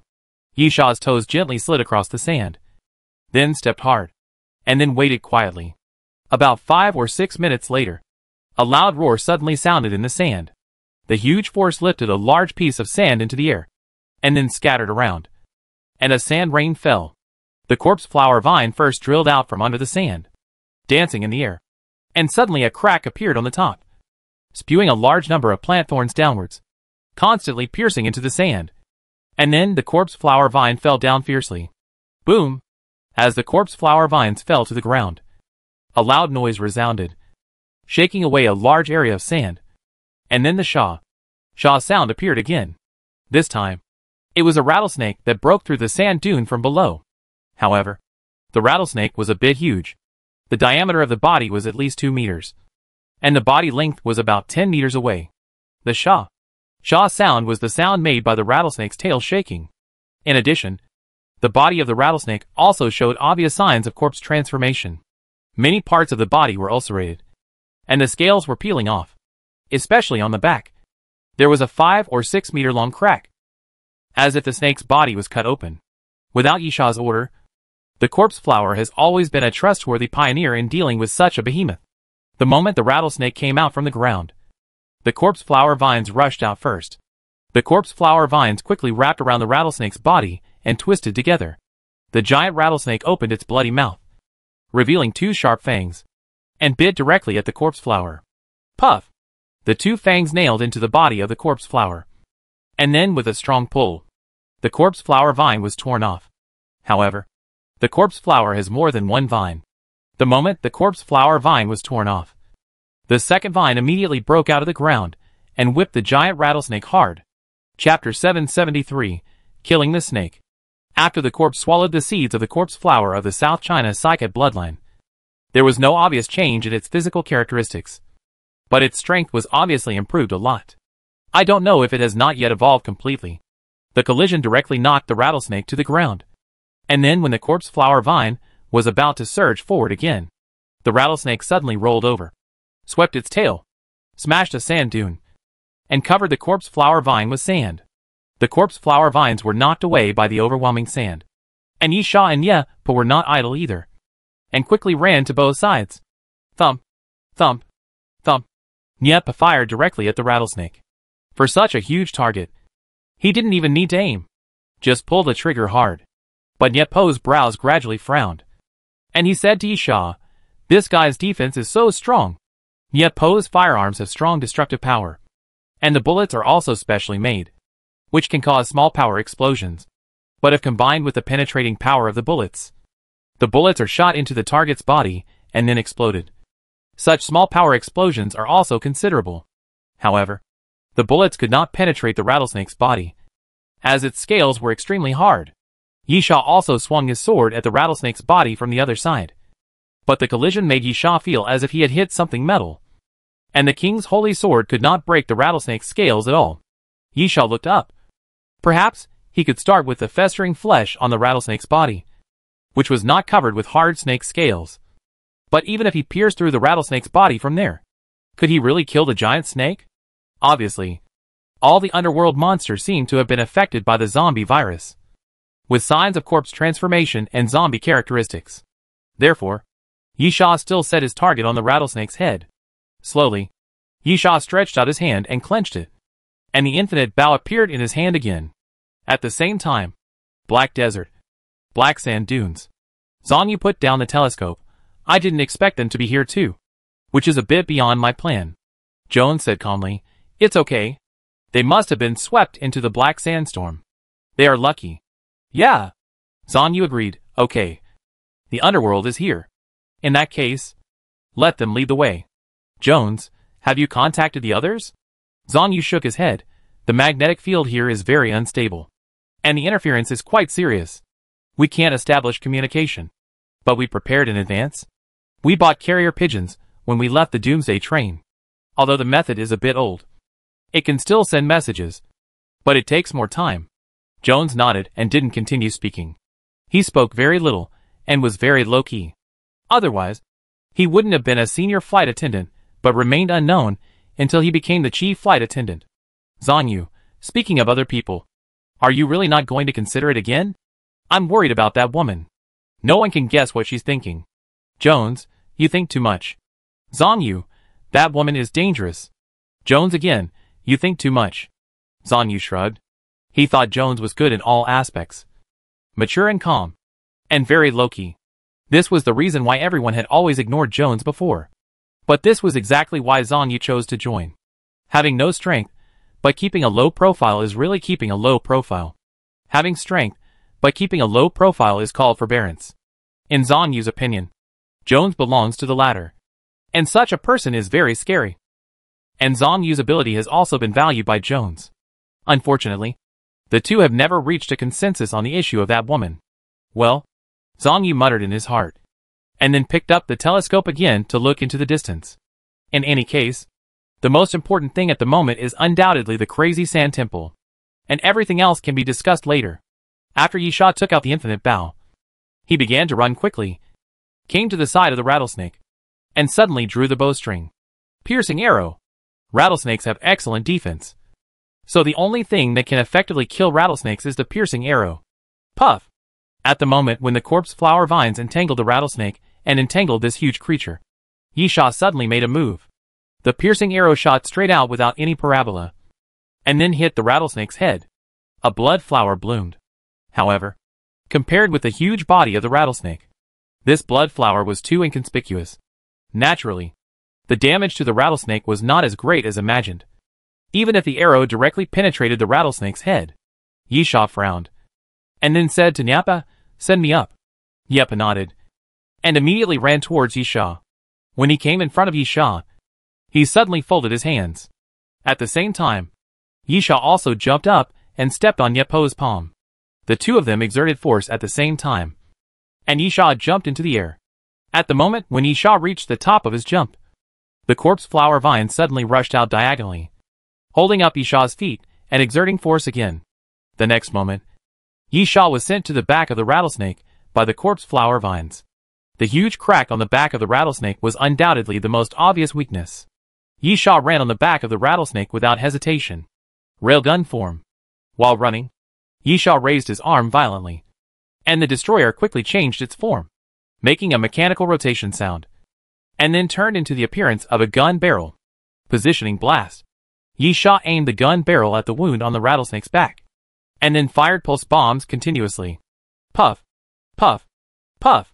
The pulse bombs kept falling into the cracks of the wound on the rattlesnake's back. And then, boom!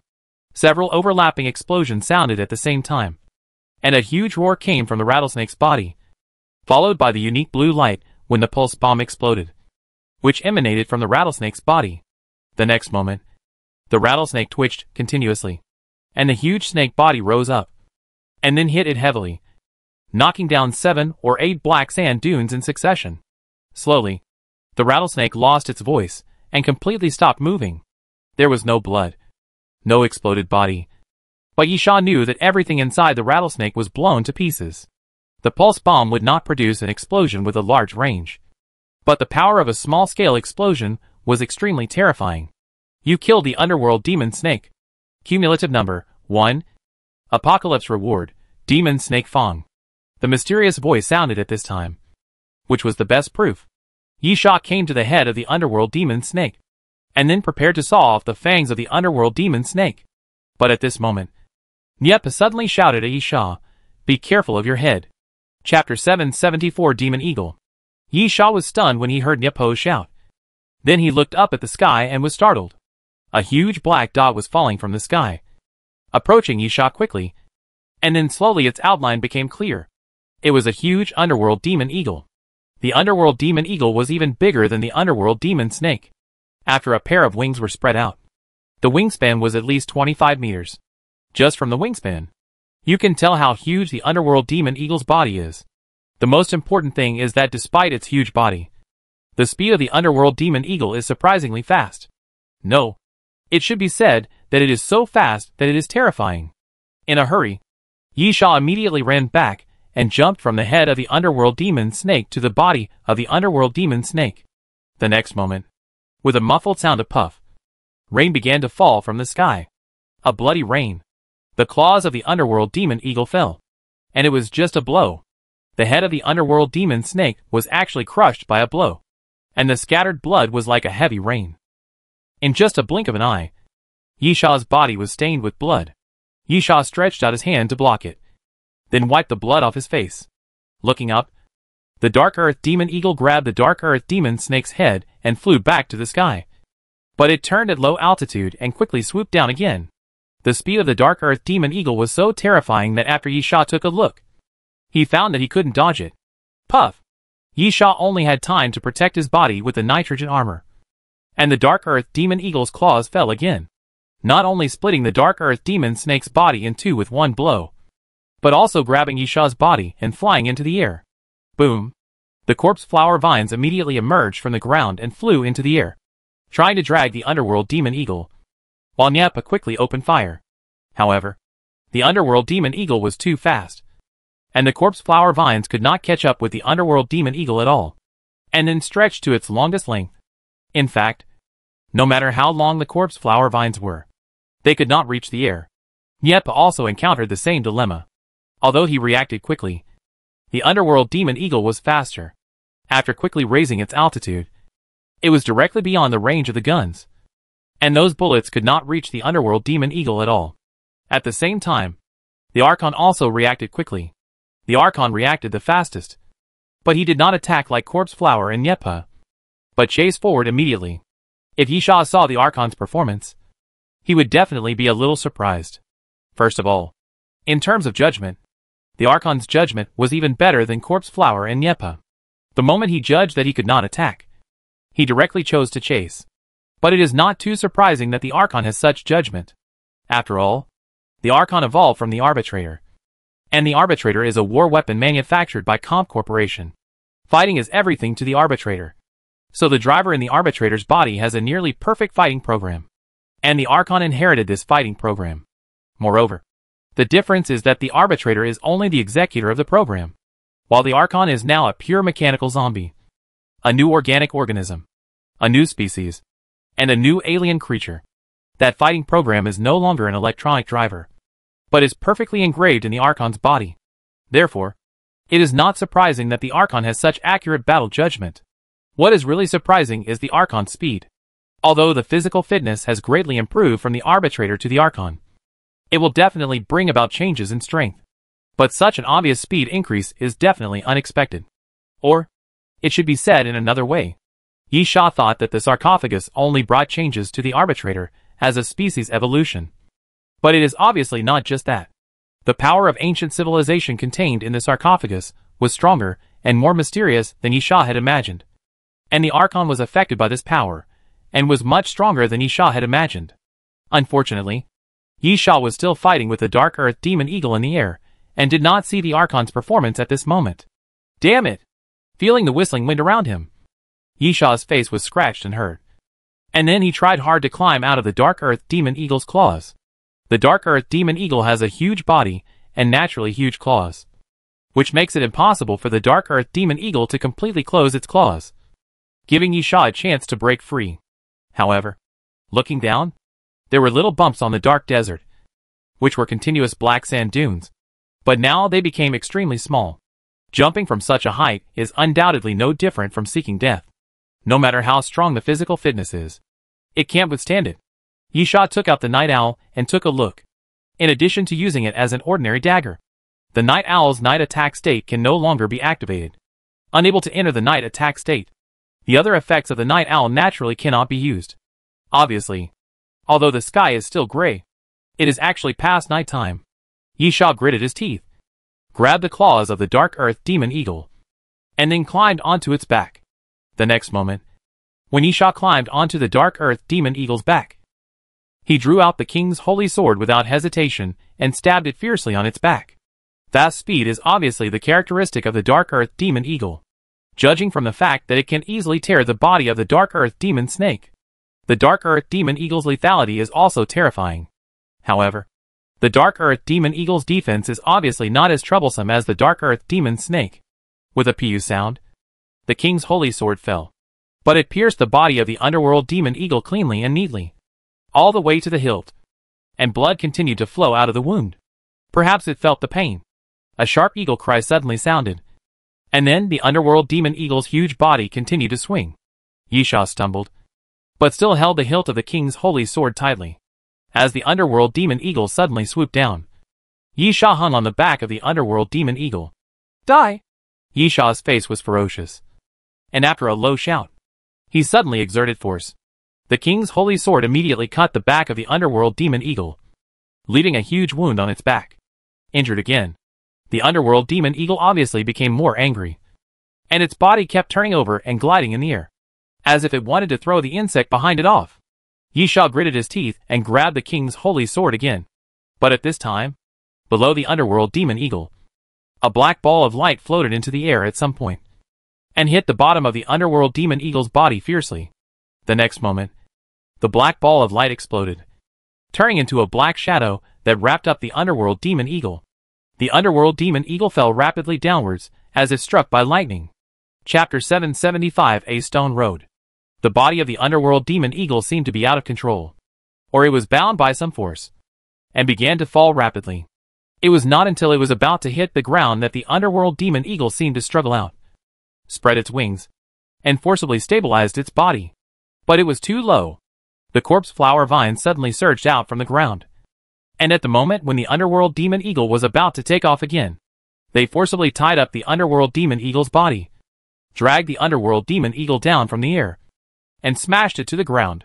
With a bang, black sands danced all around. Yisha also fell off the back of the dark earth demon eagle due to the vibration. With a grin on his face, Nyepa was a step slower, but he arrived in time at this time, holding his gun and starting to shoot at the dark earth demon eagle. Compared with the dark earth demon snake, the dark earth demon eagle's defense was obviously much friendlier. Those bullets kept falling on the dark earth demon eagle and exploded, and countless blood holes were blown out on the side of the dark earth demon eagle. A shrill eagle cry rose again, and the dark earth demon eagle struggled quickly. Its pair of eagle claws were extremely sharp. It swung its body directly, and cut off the corpse flower vines. It spread its wings, and was about to fly back into the air. Get down. The most troublesome thing about this flying monster is that it can fly. It is very difficult to deal with a moving target in the air. Not only is the attack distance very troublesome, but the hit rate will also be much lower. Therefore, Yisha did not give the dark earth demon eagle a chance to take off again, but attacked instantly. Capture the dragon and let the crane fly. Capture the dragon in one move. The suction and thrust of the dragon and let the crane fly do not actually kill. At most, it will suck the target in, or when pushing it out, it will hit something and cause some minor damage. This is the disadvantage of the dragon catching crane, but it also has advantages. The suction and thrust of the dragon-catching crane are irresistible without the ability to kill. Simply put, it is impossible to forcibly resist the suction and thrust of the dragon-catching crane. Therefore, even though the dark earth demon eagle is huge and its tonnage is not light, it was still forcibly pulled back to the ground by Yisha at the moment of spreading its wings. Boom, boom, boom. The next moment, corpse flower vines pierced through the sides of the dark earth demon eagle continuously, and quickly wrapped around the dark earth demon eagle. The purpose was very clear, which was to prevent the dark earth demon eagle from taking off. At the same time, Nyepa replaced the rifle in his hand with a sniper rifle, knelt on one knee, and used his knee to support his elbow to increase the stability of holding the gun. Instead of sniping directly in a standing position, Nyepa's choice at this moment reflects his characteristics as an excellent sniper. Standing sniping is indeed the most common posture, especially when occupying a commanding height. However, the standing posture is a posture without support. Every breath will cause the body to shake, which has a significant impact on aiming, if it is not necessary, such as for the aiming angle. The standing posture is definitely not the best sniping posture. Whoa. Nyepa's fingertips rubbed the trigger, adjusted his breathing, and stared at the scope. I am a small bullet, Nyepa whispered softly, slice through the sky, tear through the air. Bang! Nyepa suddenly pulled the trigger and shot at the dark earth demon eagle. Then, shoot everything. Nyepa was uttering the last whisper from his mouth at this moment. The bullet shot forward, and it really seemed to tear the surrounding space apart. And it seemed like an illusion. A black void crack appeared in the air, and then quickly closed. Finally, the bullet hit the eye of the dark demon eagle directly. Yes, the eye. Even though the dark demon eagle was huge enough, it was not easy to hit the eye with one shot. So Nyepa made some adjustments to the sniper. The eye is undoubtedly one of the weakest points for any creature, and it is fatally dangerous, because if the angle is adjusted well, the brain can be shot directly from the eye. Puff! The next moment, the dark demon eagle's left eye suddenly exploded. The eyeball burst, blood flew out, and the position of the left eye completely turned into a blood hole. But this is not the end. The eagle's scream didn't even have time to sound. The bullet penetrated the dark earth demon eagle's brain, shot out from the upper back of the head, and brought out a blood arrow 5 or 6 meters long. The dark earth demon eagle's huge body suddenly became stiff, and then the dark earth demon eagle slowly fell to the ground to the side, completely silent. Yisha couldn't help but look at Nyepa. The shot just now was definitely not an ordinary sniper shot. Niepa must have used some skills or abilities. At the very least, the bullet he used must be a special bullet. Niepa is very strong. Yisha knew this a long time ago. But Yisha now thinks that the word strong should be changed to terrifying to be more accurate. Yisha can also attack with that kind of power. But there is one thing that cannot be ignored. Niepa's shot is a sniper. At the moment, Niepa is standing in front of the Dark Earth Demon Eagle and shooting, while a real sniper should be fired from hundreds of meters away, or even thousands of meters away, when the target is completely unprepared. So, if it is replaced by a sudden firing in that situation, who can block the shot just now? Who can dodge the shot just now? Of course, it's not that there is no way out, but Yisha thinks that there are not many people who can do it, and it is more likely that even if they can avoid the vital parts, they will be seriously injured. This is why the shot is so terrifying.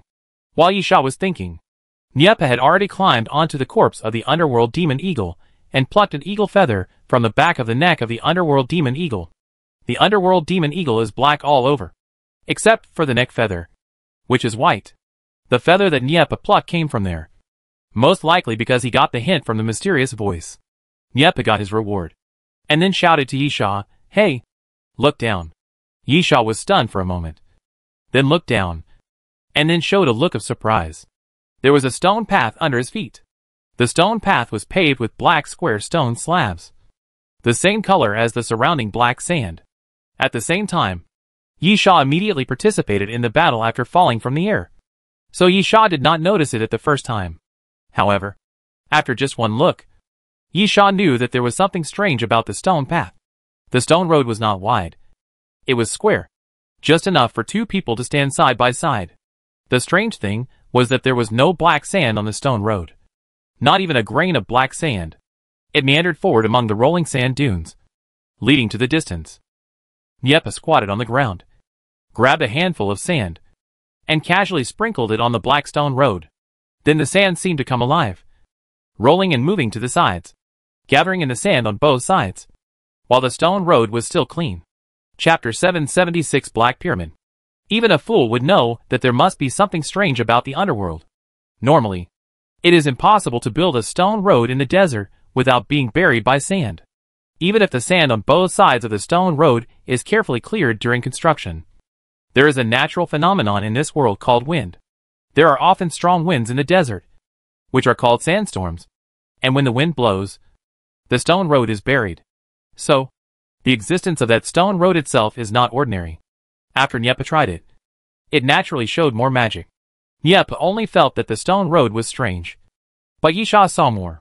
Squatting down, Yisha reached out and gently stroked the stone road. It is so.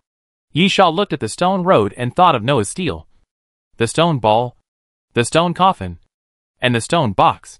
Although there were no patterns or words engraved on the stone road, the material and texture were the same as those things. Of course, Yisha had no evidence. He could only say it was a feeling. After all, they were all stones, and they were indeed the same. But Yisha knew that his feeling was correct. But it was just difficult to explain. Yisha suddenly admired that ancient civilization and became more curious. At present, many things related to that ancient civilization have been discovered. Moreover, according to the region, those cities are not in the same continent. What does this mean? This means that the footprints of that ancient civilization were once all over the world. Looking back at history, Yisha can hardly find any civilization that can do this. After all, most civilizations have regional tendencies. For example, the dragon totem is a symbol of China, but it is widely spread in Asia. But it is a different story outside of Asia. Eastern dragons and Western dragons are completely different. So Westerners may think that Eastern dragons are cool, but they will probably think that they are snakes. While Easterners may think that Western dragons are handsome, but they will probably think that they are lizards with wings. This is how different regions produce different civilizations. Therefore, it is really unimaginable and great that the footprints of an ancient civilization can be spread all over the world. This made Yisha more interested in studying the things of ancient civilizations, in addition to exploring the mysterious power of those things, which could indeed make Yisha stronger. Yisha was now interested in this ancient civilization. At this time, Niepa interrupted Yisha's thoughts. "Why don't you speak? What are you thinking about?" Yisha shook his head. "Nothing. Do you think this stone road will lead to the crazy sand temple? Nyapa, it's very likely. Do you remember the story I told you before? Yisha nodded. Nyapa, let's continue to assume that the story is true. Although the story does not mention the crazy sand temple. It calls the Black Desert the underworld. And also mentions a dark road. The end of this dark road is the only place that can resonate with the underworld god. Yisha raised his eyebrows. Then, according to our assumption, the crazy sand temple is the place where the king used to sacrifice the great wizard to exchange for immortal power with the underworld god. The end of the underworld road must be the crazy sand temple. Nyapa, that's what I mean. Although everything is just a hypothesis. Yisha thought for a moment, but this is the only hypothesis at the moment. And this stone road obviously looks unusual. There may be something there. So let's just keep going forward along this line of thought. Yisha thought that since there was no other choice, he would just follow the stone road and see what happened. Moreover, according to the original idea, he would go to the place where there were many underworld monsters. Although he was led a long way by the underworld demon eagle, the direction was not deviated. In this case, he encountered the underworld demon snake first, and then the underworld demon eagle. It can be seen that there are indeed many underworld monsters in this direction, which also corresponds to their ideas. In this case, the only option is to move forward. After a little preparation, Yisha and Nyapa continued to walk forward on the stone path, while the Archon followed faithfully behind them, appearing to be extremely low-key. At first, Yisha and Nyapa hesitated for a moment. The stone path was obviously strange, and they didn't know if anything would happen if they stepped on it. But after walking for a while, they found that the stone path was nothing special except that it would not be buried by sand. Naturally, the two of them felt relieved. However, there were many situations outside the stone path. Boom! A sudden loud noise appeared, and then a huge rhizome emerged from the sand on the side. At the top of the rhizome was a black flower bud, which slowly bloomed and suddenly shook. Nyapa closed his eyes without hesitation and stood aside. Netherworld fantasy flower. Nyapa couldn't deal with this thing, because they encountered many netherworld monsters from the stone path. And the netherworld fantasy flower had appeared more than once. As the name suggests, the netherworld illusion flower can cause hallucinations, and Nyapa has no countermeasures in this regard. The first time he saw the netherworld illusion flower, he was very miserable. Now that he saw it, he simply did not move. Yisha had no scruples. He had eaten the fantasy dragon gall, and all hallucinations, illusions, auditory hallucinations, and even hallucinogenic drugs had no effect on him. The netherworld illusion flower was very scary except for creating hallucinations, and other aspects were not worth mentioning. The golden sword light flashed, and Yisha rushed forward, raised the sword and swept it, easily cutting the netherworld illusion flower into 2 pieces. You have killed 3 netherworld fantasy flowers. Reward, fantasy flower juice. Yisha cut open the pistol of the netherworld fantasy flower and began to extract the flower juice. While smiling at Nyapa, I didn't expect you to have such obvious shortcomings. After this mission, go back to the Doomsday train to make up for it. Nyapa was speechless. But he did have this idea. Mutated zombies that can cause hallucinations are rare. But there are still many ancient species that can cause hallucinations. However, ancient species themselves are not very common. So Nyapa has never paid attention to this aspect. If Yisha hadn't been here this time, Nyapa felt that he would most likely be killed by the netherworld fantasy flower. Besides, there were many fights on the Doomsday train. Superhumans have this ability, and it is very common. Nyapa also felt that he should properly prepare some abilities or things to deal with such attacks. Let's go! Yisha collected the juice of the netherworld fantasy flower. We should continue to move forward. Yisha is very excited now, because, as he moves forward along the stone road, the frequency of the appearance of the netherworld monsters is indeed increasing. The underworld guardians were the most numerous, with 30 or 40 of them already appearing. And then, there were more than a dozen of those strange monsters. So, still assuming that their speculation was correct, maybe they were really getting closer and closer to the crazy sand temple.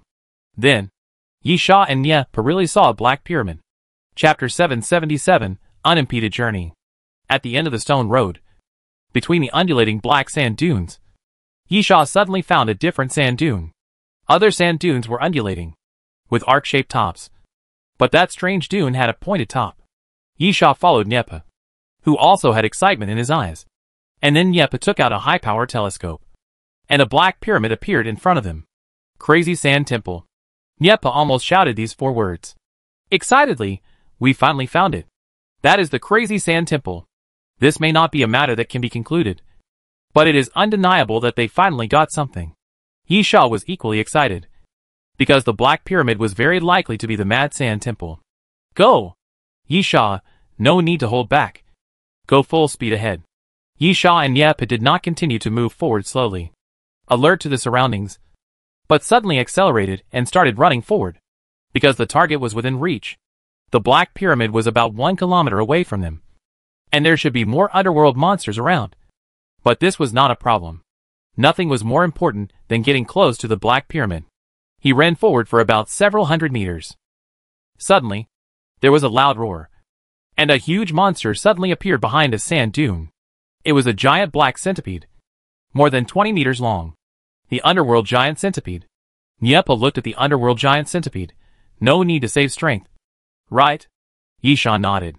Nieppe, then let's start the battle. I'll go first. Nieppe took out a small jar and opened it while running. Inside was camouflage ointment. Nieppe used his thumb to paint himself with oil paint, and painted his entire face yellow and green. Battle suit. Nieppe shouted softly. Armor. Nieppe shouted softly, and suddenly rushed forward, surpassing Yisha and running forward, and was the first to arrive under the underworld giant centipede. The next moment, Nieppe suddenly shook his wrist, and 2 daggers suddenly flew out, flying towards the underworld giant centipede, piercing the body of the underworld giant centipede, and the intense pain made the underworld giant centipede twist its body. Then, Nieppe raised his gun. Thump, thump, thump. The sound of rifle fire rang out, and Nieppe fired continuously at the underworld giant centipede. The bullets hit the underworld giant centipede, making a clanging sound like metal collision. The underworld giant centipede had a high defense, and it seemed that Nieppe's bullets could not penetrate the underworld giant centipede's body. However, if you look closely, you will find that there are dense cracks on the underworld giant centipede's body. The next moment, Nieppe suddenly accelerated again, then suddenly jumped onto the back of the underworld giant centipede and began to fly upwards. When he was above the underworld giant centipede's head, Nieppe jumped, dancing wildly. Nieppe shouted softly. His body huddled up into a ball, and the whole person was like a sphere, spinning irregularly, and at the same time, gunshots rang out one after another, and bullets flew in all directions. In a moment, Nieppe fell to the ground, and the huge underworld centipede fell to the ground, with blood holes all over its body. Yisha and the Archon ran past Nieppe. Go! Without any delay. The 3 continued to run forward. Boom! The second loud roar appeared, and a huge black shadow drilled out from the ground. However, just as the black shadow emerged from the ground, it was impossible to see what it was, and the golden sword light flashed by, and the black shadow was directly cut in 2. Yisha and Nieppe ignored all obstacles and began to run forward. The Black Pyramid was getting closer and closer.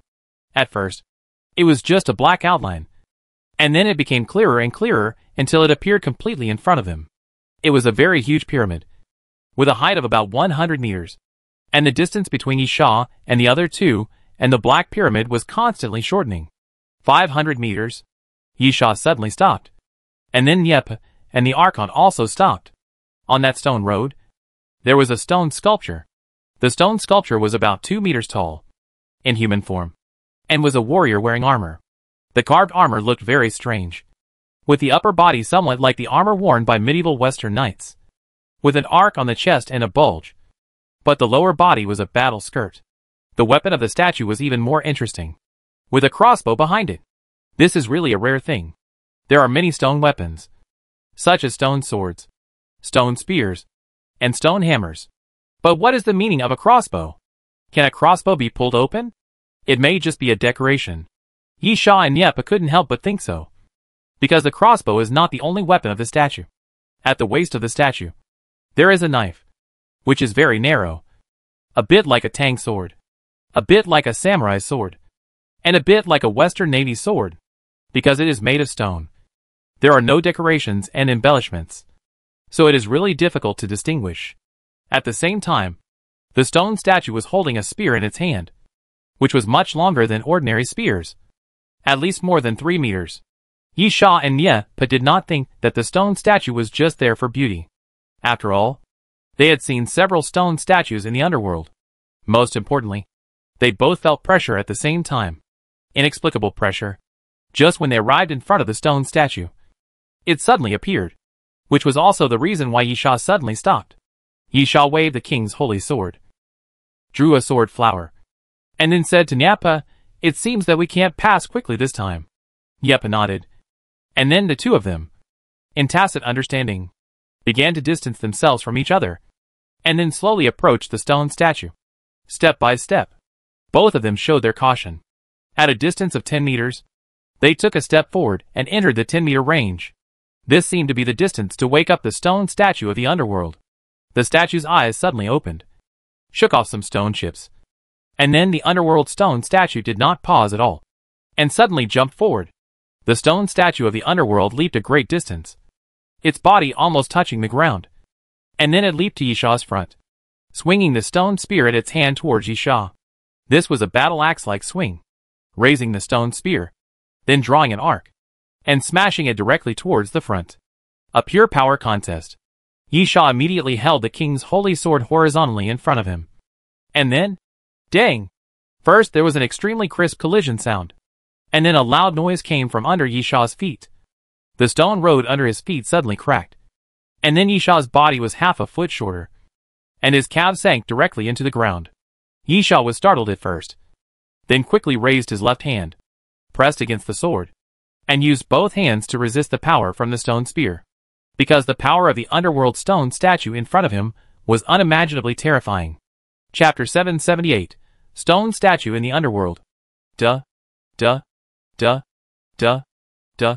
In the dark and narrow passage, there were clear footsteps, up and down, with a distinct rhythm. At the same time, along with the footsteps, there was a crisp sound of dang, dang, as if some metal object was dragged across the ground. After a while, Yi Yu and Wang Likuan walked out of the shadow of the passage, with black iron chains wrapped around their bodies and shackles on their feet. It was the iron chains on the shackles that dragged across the ground, making the sound of metal collision. At this time, a voice came from behind them. "Go faster. We don't have much time to delay." Yi Yu's face showed resentment, and she cursed, "Dead woman. Sooner or later, I will cut you into pieces and feed you to the dogs." As soon as Yi Yu finished speaking, a white arm suddenly stretched out from behind, wrapped around Yi Yu's neck, grabbed Yi Yu's chin, and lifted Yi Yu up. What a well-behaved little guy. Gan Lin poked his head out from behind, rubbed Yi Yu's face, and then his tone turned cold. "Because you are his. I didn't kill you. But if you keep provoking me and make me unhappy, I can't guarantee that I will impulsively do something bad." "Humph." Yi Yu sneered. "You said it so nicely to give Yisha face. But in fact, you just want us to help you explore the way?" Gan Lin did not deny it, and smiled. "Yes. But if you behave yourself, at least there is hope of survival. Right? So, keep going forward and hurry up." Gan Lin let go of Yi Yu, and then pushed Yi Yu on the back, asking her to speed up and continue to move forward. Clang, clang. In the dark passage, the iron chain dragged across the ground, and the crisp sound of metal collision rang again. Underworld. Black Pyramid. Yisha gritted his teeth. He found that the first blow of the underworld stone statue in front of him put him in a difficult battle. The opponent's strength was really terrifying. The stone spear was still pressing down. As the stone spear pressed down, Yisha could clearly feel that his body was still falling down. Fortunately, at this time, the corpse flower vine suddenly rushed out from the side and hit the underworld stone statue fiercely, knocking the underworld stone statue away. The underworld stone statue rolled on the ground, and used one hand to support the ground to stabilize its body. Then, it used its stone spear to shake off the corpse flower vines. At this time, Niepa began to move behind the underworld stone statue, and then suddenly raised his rifle and pulled the trigger. Unlimited shooting.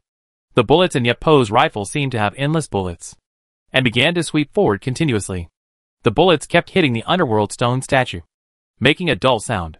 After hitting the underworld stone statue, the bullets exploded one after another, shaking off pieces of stone chips from the underworld stone statue. But that was all. Niepa couldn't help but frown. and then began to look at the underworld stone statue, as if he wanted to find the weakness of the underworld stone statue, and then attack it. But at this moment, the underworld stone statue suddenly jumped towards Nyepa, waving the stone spear at his hand.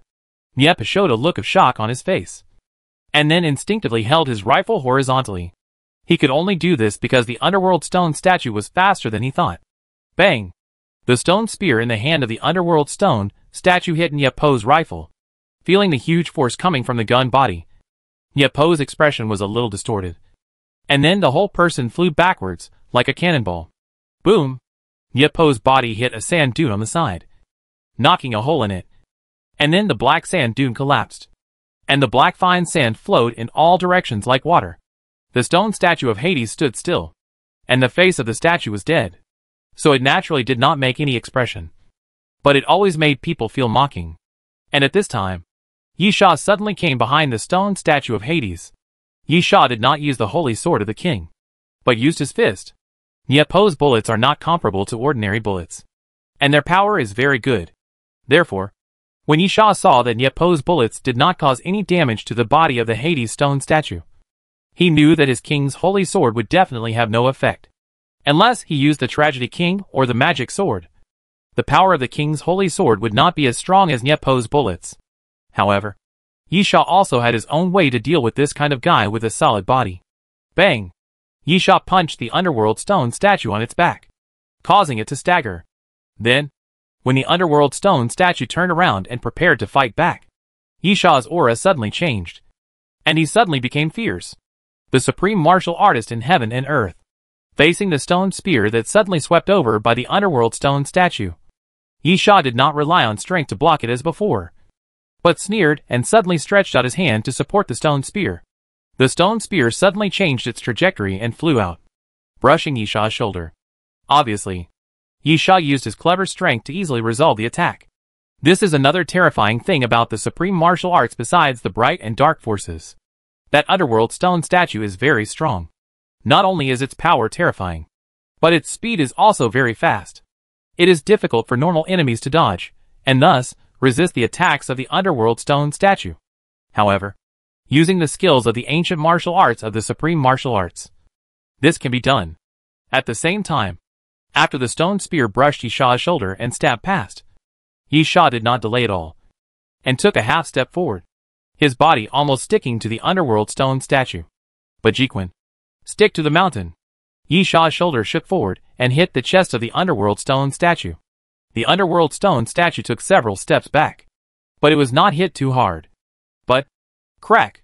Some gravel fell on the chest of the underworld stone statue, but it suddenly cracked a crack about 3 inches long.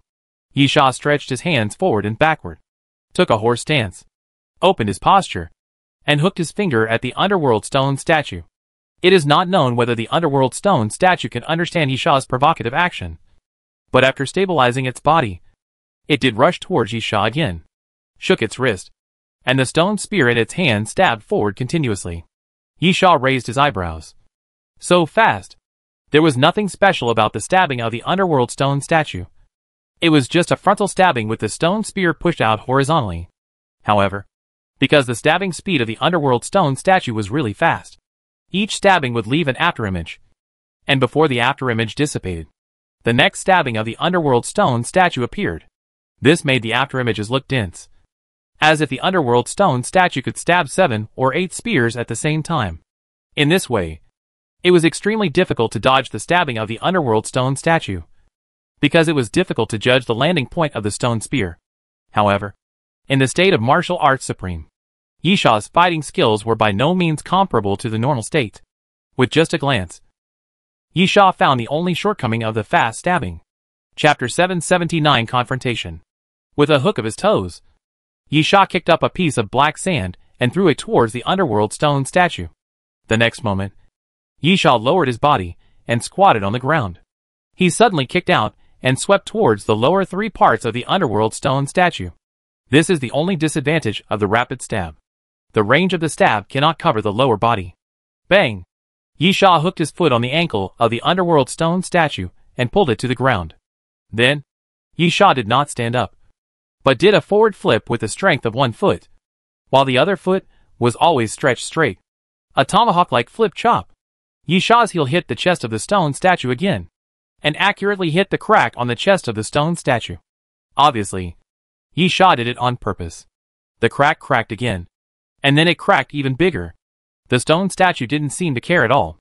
With a flick of his wrist, the stone spear swept over again. Without looking back, Yisha pressed his palm towards the ground, and the whole person flew into the air, avoiding the sweep of the stone spear directly from above. At the same time, the sound of gunfire rang out immediately. Yepa had been watching the battle from the side, but because Yisha was fighting with the underworld stone statue in close combat, the two were too close, and Yepa did not dare to shoot casually. Otherwise, even if his shooting skills were accurate, Yisha would be covered as well. At this moment, Yisha jumped away, and Yepa immediately seized the opportunity and began to shoot at the underworld stone statue. Yepa was also a veteran and experienced man. He had already understood Yisha's intention.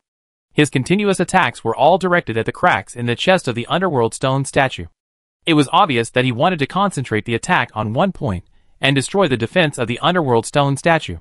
Since that was the case, Yepa naturally followed suit, trying to control the trajectory and using intermittent sweeping to focus all the bullets on the chest of the underworld stone statue. Yepa's bullets kept hitting the chest of the underworld stone statue, making crisp sounds, but it was obviously effective, because the crack on the chest of the underworld stone statue was constantly expanding. The underworld stone statue raised its hand to block the bullets, and then stepped forward step by step. But at this moment, Yisha suddenly went around and came behind the underworld stone statue. 8 trigrams double palm.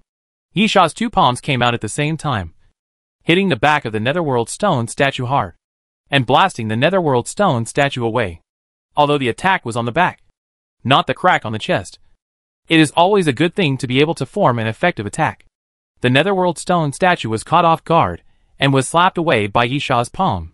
Before it landed, a roar suddenly came from under it, and 2 corpse flower vines quickly drilled out from the ground and forcibly tied up the body of the netherworld stone statue. The power of the netherworld stone statue was really great. Without the help of any tools, it just relied on its strength to break the 2 corpse flower vines. But this was enough for Yisha. The restraint in just a moment had given Yisha a chance to chase again. Yisha used the wind to speed up, and caught up with the flying stone statue in almost an instant. Then he twisted his body, and turned close to the stone statue, and came to the front of the stone statue. Bang! Yisha once again took a horse stance, supported himself with one foot, and raised and dropped the other foot fiercely. Then with a loud bang, the stone slab of the stone road was crushed by Yisha's foot. Yisha rooted his legs firmly to the ground, then raised his hand and punched out. Standing Sky Cannon. This is one of the killer moves in Bajiquin, and Bajiquin is a famous boxing style, so you can imagine how terrifying the killer moves are. Bang! The second dull sound of the collision appeared, and Yisha punched the chest of the stone statue of the underworld fiercely.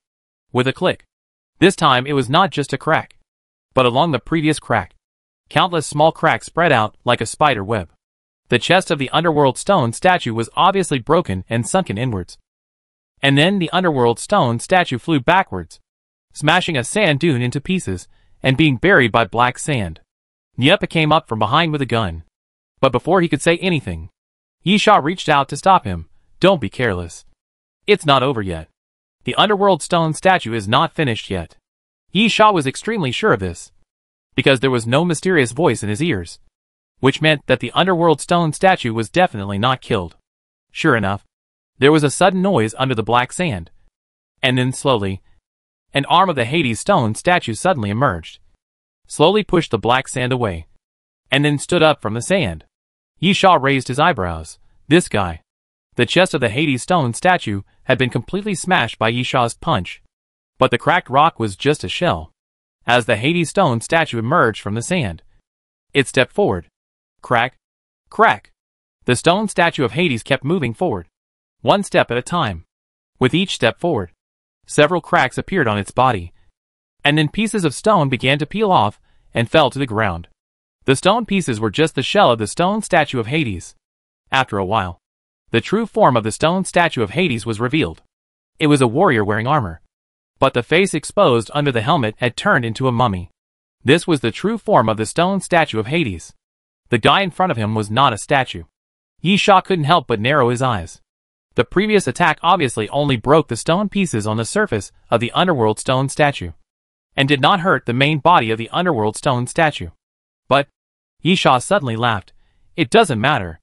Although the previous attack did not hurt the main body of the underworld stone statue, at least it forced the main body of the underworld stone statue out.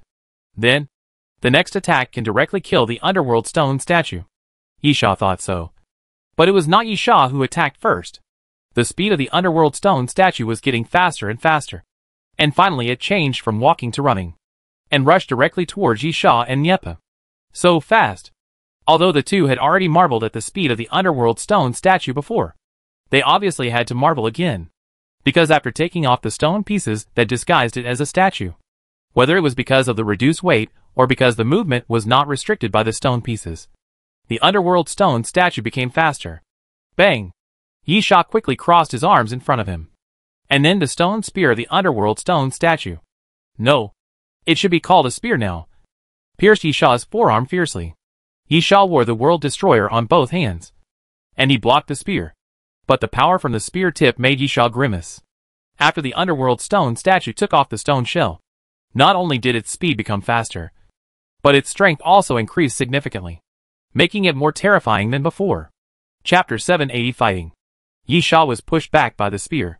The power of the underworld statue was indeed unstoppable. Fortunately, Nieppe did not just stand by and watch the show. He found the right opportunity, and immediately caught up with the underworld statue. He used the rifle in his hand as a stick and swung it towards the underworld statue. But he missed. With a clang, the underworld statue pulled out the saber from its waist at this moment, and collided directly with the gun.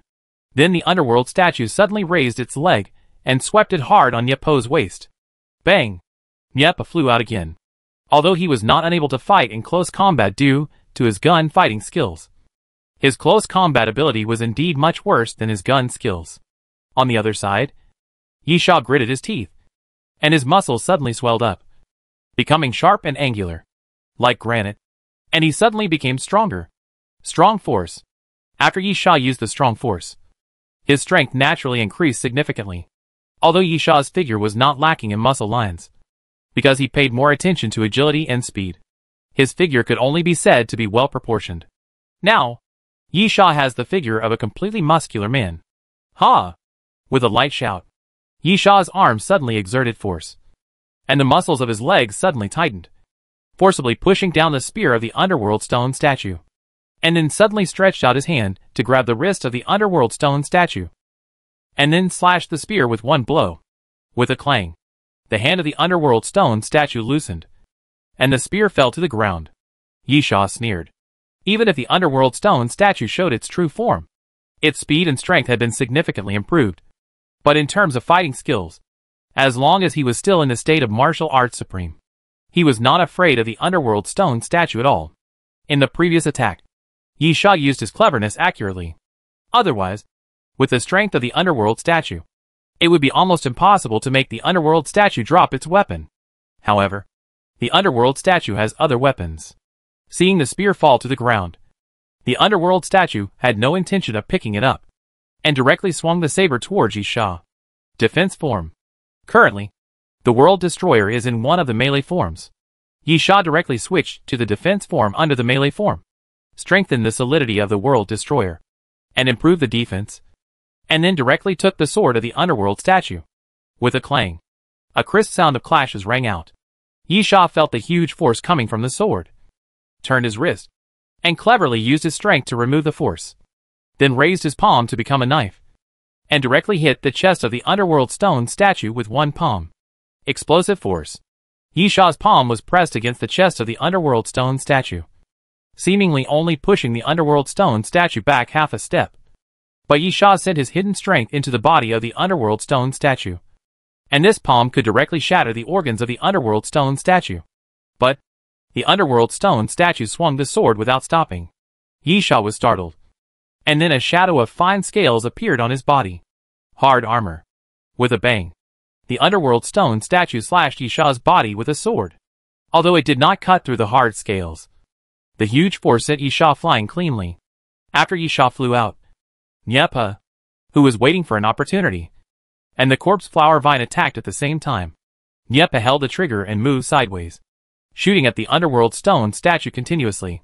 The corpse flower vine was more violent. The two vines were raised high, fell down fiercely, and smashed directly into the underworld stone statue. Because of Nyepa's shooting, the corpse flower vines hit the underworld stone statue accurately, and the black sand on the ground was swirling. A big pit was smashed, and the underworld stone statue was directly smashed into the pit. However, soon, the underworld stone statue held the corpse flower vines, forcefully pushed the corpse flower vines away, and climbed up again. On the other side, Yisha stood up and cursed himself for being an idiot. He actually forgot that the underworld stone statue was not a statue. The reason why it looked like a statue before was because the surface of the underworld stone statue was covered with a layer of stone flakes. If the underworld statue was just a moving statue, the martial arts supreme could be said to have a killer move against the underworld statue, which was to destroy the structure of the underworld statue from the inside. But the current problem is that the underworld statue is actually a dried corpse wearing armor. Therefore, it is useless for the martial arts supreme to use the dark power. The underworld statue should belong to the mutant zombie series, even if the dark power can destroy the body and shatter the organs. As long as the head is not broken, the underworld statue can continue to move. Moreover, when the mummies were made, the internal organs had to be hollowed out, so the dark force couldn't even destroy the organs. There were no organs for Yisha to destroy. Yisha also secretly said it was a pity. The martial arts supreme was one of Yisha's trump cards, but it didn't work well against the underworld stone statue. The dark force and the bright force were the greatest characteristics of the martial arts supreme, and they were also the methods Yisha used to defeat the underworld stone statue. But now it seems to be completely ineffective. However, without the layer of solid stone flakes for defense, the weakness of the underworld stone statue was also exposed. That is, the head. Seeing Nyepa and the corpse flower vine struggling desperately with the underworld stone statue, although the duration of the martial Tao supreme had not yet ended, Yisha could only temporarily give up pressing closely, and instead, he grasped the void, and the infinite bow appeared in Yisha's palm. Bow opened to the full moon. Yisha imagined a piercing arrow and put it on the bowstring. Yisha raised the bow and slowly aimed, then found the gap. And when Nyepa and the corpse flower vine were forced away by the underworld stone statue, Yisha suddenly released the bowstring. The piercing arrow broke through the air, spinning violently in the air, bringing out a spiral of energy through the rotation, and directly approached the underworld stone statue. Puff! An arrow pierced the body. Yisha's arrow was naturally aimed at the head of the underworld stone statue. But unfortunately at the critical moment, the underworld stone statue suddenly raised its sword and changed its direction by brushing the sword tip, piercing the shoulder of the underworld stone statue. A blood hole appeared on the shoulder of the underworld stone statue. But the underworld stone statue did not even look at it. As long as the head was not pierced, the underworld stone statue would not die, nor would it feel pain. The underworld stone statue did not care about this kind of injury at all. Or, because of the lack of pain, the Hades statue may not feel the injury. This is also the reason why zombies are difficult to deal with. They don't feel pain, are difficult to kill, and carry viruses that are contagious. So the zombie army has set off a doomsday frenzy. At the same time, the Hades statue was hit by an arrow, and his eyes swept over Yisha's body. Perhaps he felt that Yisha was a little far away, so he took off the crossbow on his back. The stone pieces on the bow were broken, revealing the body of the crossbow. It was a hard bow more than half a person's height, with a simple bow body, no carvings, pure wood, and a hint of light purple. After pulling the bowstring, the Hades statue took out an arrow from the quiver and pulled the bowstring. Chapter 781 Yellow Bird. The wind whistled. When the stone statue of Hades shot the arrow, it stirred the wind and made a loud sound like a strong wind blowing. The next moment, Yisha swiftly dodged the arrow and supported himself on the ground with one hand. After a clean roll, he stabilized his body. Boom! At the same time, a loud noise came from behind Yisha. Yisha looked back and couldn't help but move his throat. A piece of sand was directly blown up, and the sand was completely blown away, exposing the ground below. The ground cracked inch by inch and collapsed several inches downward. In the center of the crack was an arrow. This power is really shocking. Yi Sha couldn't help but miss Wang Likuan. Only Wang Likuan could withstand the huge power of the underworld statue and the terrifying arrow. Unfortunately, Wang Likuan was either useless or not around when he could be useful. Yi Sha was also very desperate. What could he do when he encountered such a pitfall? At this time, the underworld statue pulled the bowstring again. But this time, the underworld statue failed to successfully shoot the arrow.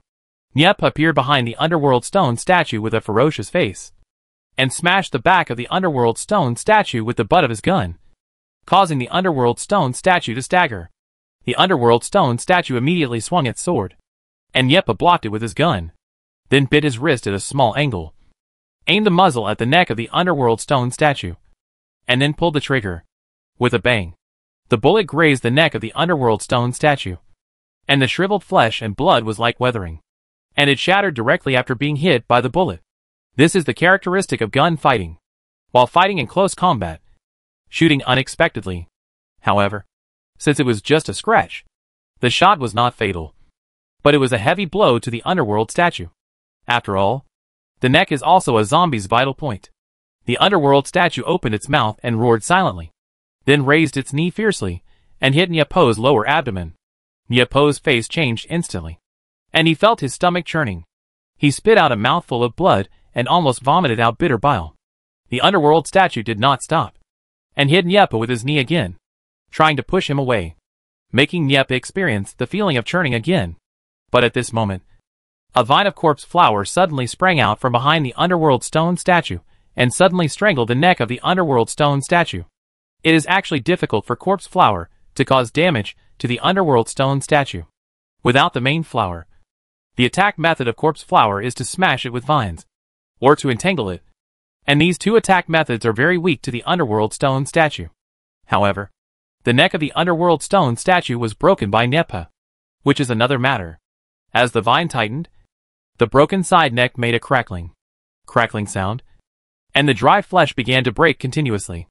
As long as it continued, the head of the underworld stone statue would fall off. Perhaps it was the last dagger that made the underworld stone statue even more ferocious. It suddenly grabbed Nyepo's neck, lifted him up, and threw him forward with force. Nyepo felt the feeling of flying for the third time. He hit a sand dune again, and was quickly buried by the collapsed black sand.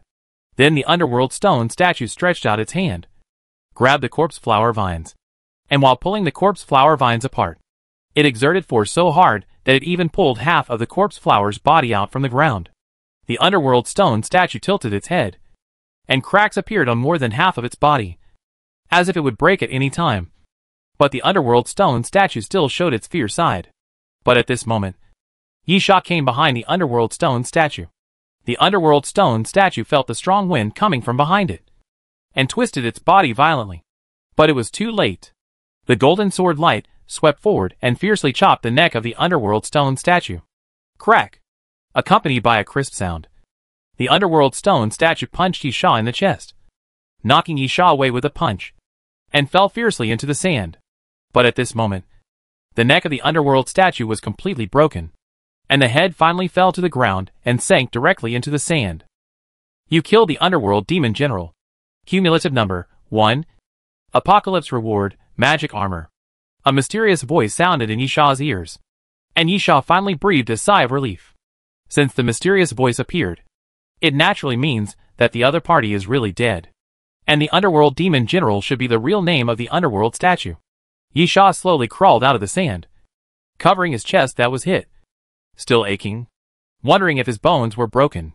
On the other side, Nyepa crawled out of the collapsed sand dune, his face pale. The last blow was a direct blow to Nyepa, at least much worse than Yi Sha. The two smiled at each other, and then lay on their backs in the sand again. Although the black pyramid was close at hand, both of them needed to take a breath. Pa! Pa! Pa! At this time, applause suddenly sounded. Yi Sha and Nyepa looked up and looked in the direction of the sound, and then their faces became quite ugly. Jones and Zhang Yu were walking towards them along the stone path, and the applause came from Zhang Yu's hands. I really admire you. You are really amazing. Zhang Yu smiled. I thought the underworld demon general could at least seriously injure one of you and make you lose your fighting ability, but I didn't expect it to be this far. Asshole. Yi Sha cursed. You have been following us all the time. Zhang Yu smiled. This is another reason why I admire you. We spent a lot of effort to find clues from the information left by Dr. Lancer and a biography book, and got the correct route left by Lancer, and even destroyed the clues. I am actually quite surprised that you can follow us even in this way. Yisha shook his body and stood up again. From your tone, do you think you have one? Zhang Yu raised his head. Although the underworld demon general did not make you lose your fighting ability, judging from your current appearance, you are seriously injured and have used a lot of tricks. How can you fight us after being exhausted to this extent? Yisha slowly reached for the bag behind his waist and sneered. It's hard to say. It's just a minor injury. And I have a lot of tricks, which are enough to deal with you too. As Yisha spoke, he quietly opened his waist bag and held a small blue ball in his hand. This was given to him by the lady boss when he left the Doomsday train. Jones also had it in his hand. He crushed it after finding the Temple of Crazy Sand. It was obviously used for communication. Now, although it has not been confirmed that the Black Pyramid is the Temple of Crazy Sand, it is not appropriate to crush it rashly. If the contact is successful and the train conductor rushes over, the Black Pyramid is not the Temple of Crazy Sand. Then it will be fun.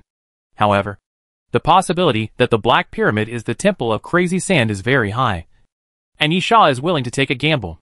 So, in the case that the Black Pyramid is the Temple of Crazy Sand, whoever crushes the blue ball means whoever wins.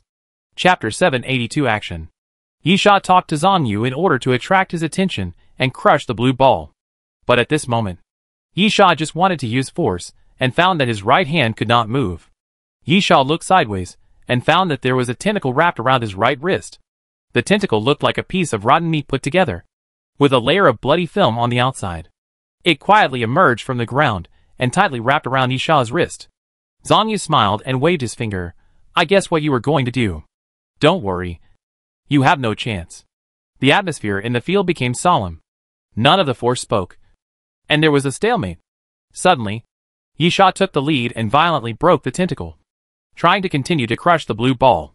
But at this moment, a roar sounded in front of Yisha, and a new tentacle broke out of the ground, hit Yisha's palm, and knocked the blue ball away.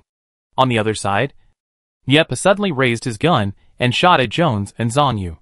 Zhang Yu stepped forward and whispered, "Stand defense." An almost invisible octagonal barrier appeared in front of Zhang Yu, circling outwards, a total of 9 circles, covering 3.5 meters horizontally and vertically, and able to defend a large frontal area. Yepa was a little surprised. Stand defense is not a powerful ability. It only costs 2 gold skull coins on the Doomsday train, and many people can do it. But this ability has a characteristic. Other abilities are in 4 levels: elementary, intermediate, advanced, and master. However, after reaching the master level, the stance defense can continue to be improved without limit, starting from master level 1, with no upper limit. At the same time, the stance defense ability is notoriously difficult to improve, although many people learn it because it is indeed inexpensive and very useful. Few people can improve it to the master level. But Zhang Yu's stance defense is no longer just at the master level. Every time the stance defense is improved by 1 level, an octagonal barrier will be added, and the defense power and defense range will also be improved. Therefore, the master level defense is 4 circles of octagonal barriers, and Zhang Yu's defense is a full 9 circles. This guy is a pervert. Yepo's mind flashed this thought involuntarily. To be able to improve the defense to this level, he must stand in the zombie tide and get beaten. Of course, this is just Yepo's metaphorical imagination. But Yepa didn't expect that he was right. Zhang Yu has a way to attract zombies. His way of improving the defense is to find a small space, put his back against the wall, attract zombies, and then keep getting beaten. Naturally, with the defense of the field being raised to this level, it is difficult for Yepo's bullets to penetrate the barrier directly. On the other side, Yisha quickly ran to the side, and his target was naturally the blue ball. Boom, boom, boom. The ground cracked continuously, and the tentacles that had been seen before continued to stretch out from the ground, entangled with Yisha, and block Yisha's way. Do you think you are the only one who has this kind of thing? Yisha snorted coldly, suddenly raised his hand and snapped his fingers, and the corpse flower vines quickly moved. There were also many corpse flower vines, which were thicker than the tentacles. They also quickly emerged from the ground and entangled with the tentacles. The corpse flower vines were obviously stronger than the tentacles and quickly suppressed them.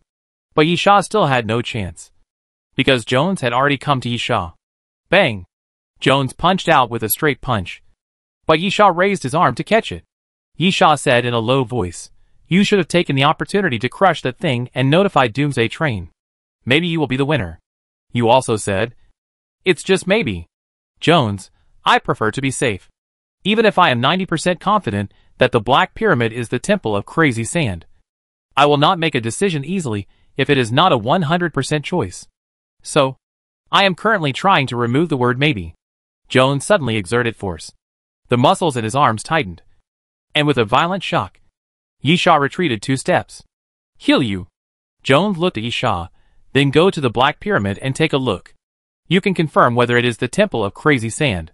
I will be 100% the winner." Yisha sneered, "Only if you can kill me." While Yisha was talking, his hands were not slow at all.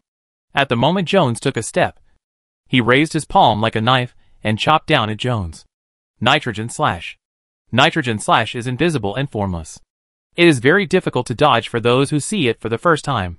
But Jones dodged it. The reason Jones dodged it was the sound of the wind. Although the Nitrogen Slash is invisible and formless, and cannot be confirmed with the naked eye, the Nitrogen Slash stirs the airflow and makes a whistling sound. The direction of the Nitrogen Slash attack can be roughly determined by the sound of the wind. Yisha's eyes were slightly stern. Just based on this dodge, he had to look up to Jones. Without considerable combat experience, it was impossible to make such a judgment. Snap! At this time, Jones suddenly stretched out his hand and snapped his fingers. And then, the tentacles swinging around him drilled back into the ground. Boom! Behind Jones, there was a sudden loud noise. And then a big hole appeared in the sand behind him. And then an octopus-like meatball monster crawled out of the sand.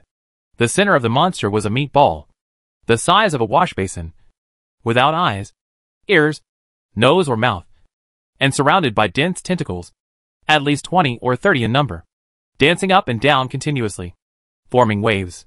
Then, the meatball monster suddenly bounced up from the ground, and with a click, it stuck directly to Jones's back, like a backpack. The next moment, Jones pointed his toes and jumped towards Yisha. At the moment of jumping out, Jones' attack had already begun, and the tentacles behind him suddenly extended forward and stabbed straight towards Yisha. Yisha's expression remained unchanged. The corpse flower vines quickly leaped forward, but at this moment, the tops of the tentacles suddenly spun, and pieces of flesh split apart, forming mouths. Puff, puff, puff. The venom shot out one after another and landed on the corpse flower vines, which quickly dissolved at a speed visible to the naked eye. Yisha raised his eyebrows. The corpse flower was very resistant to venom, but if it was just a corrosive venom, the corpse flower would be helpless. However, at least we can fight back.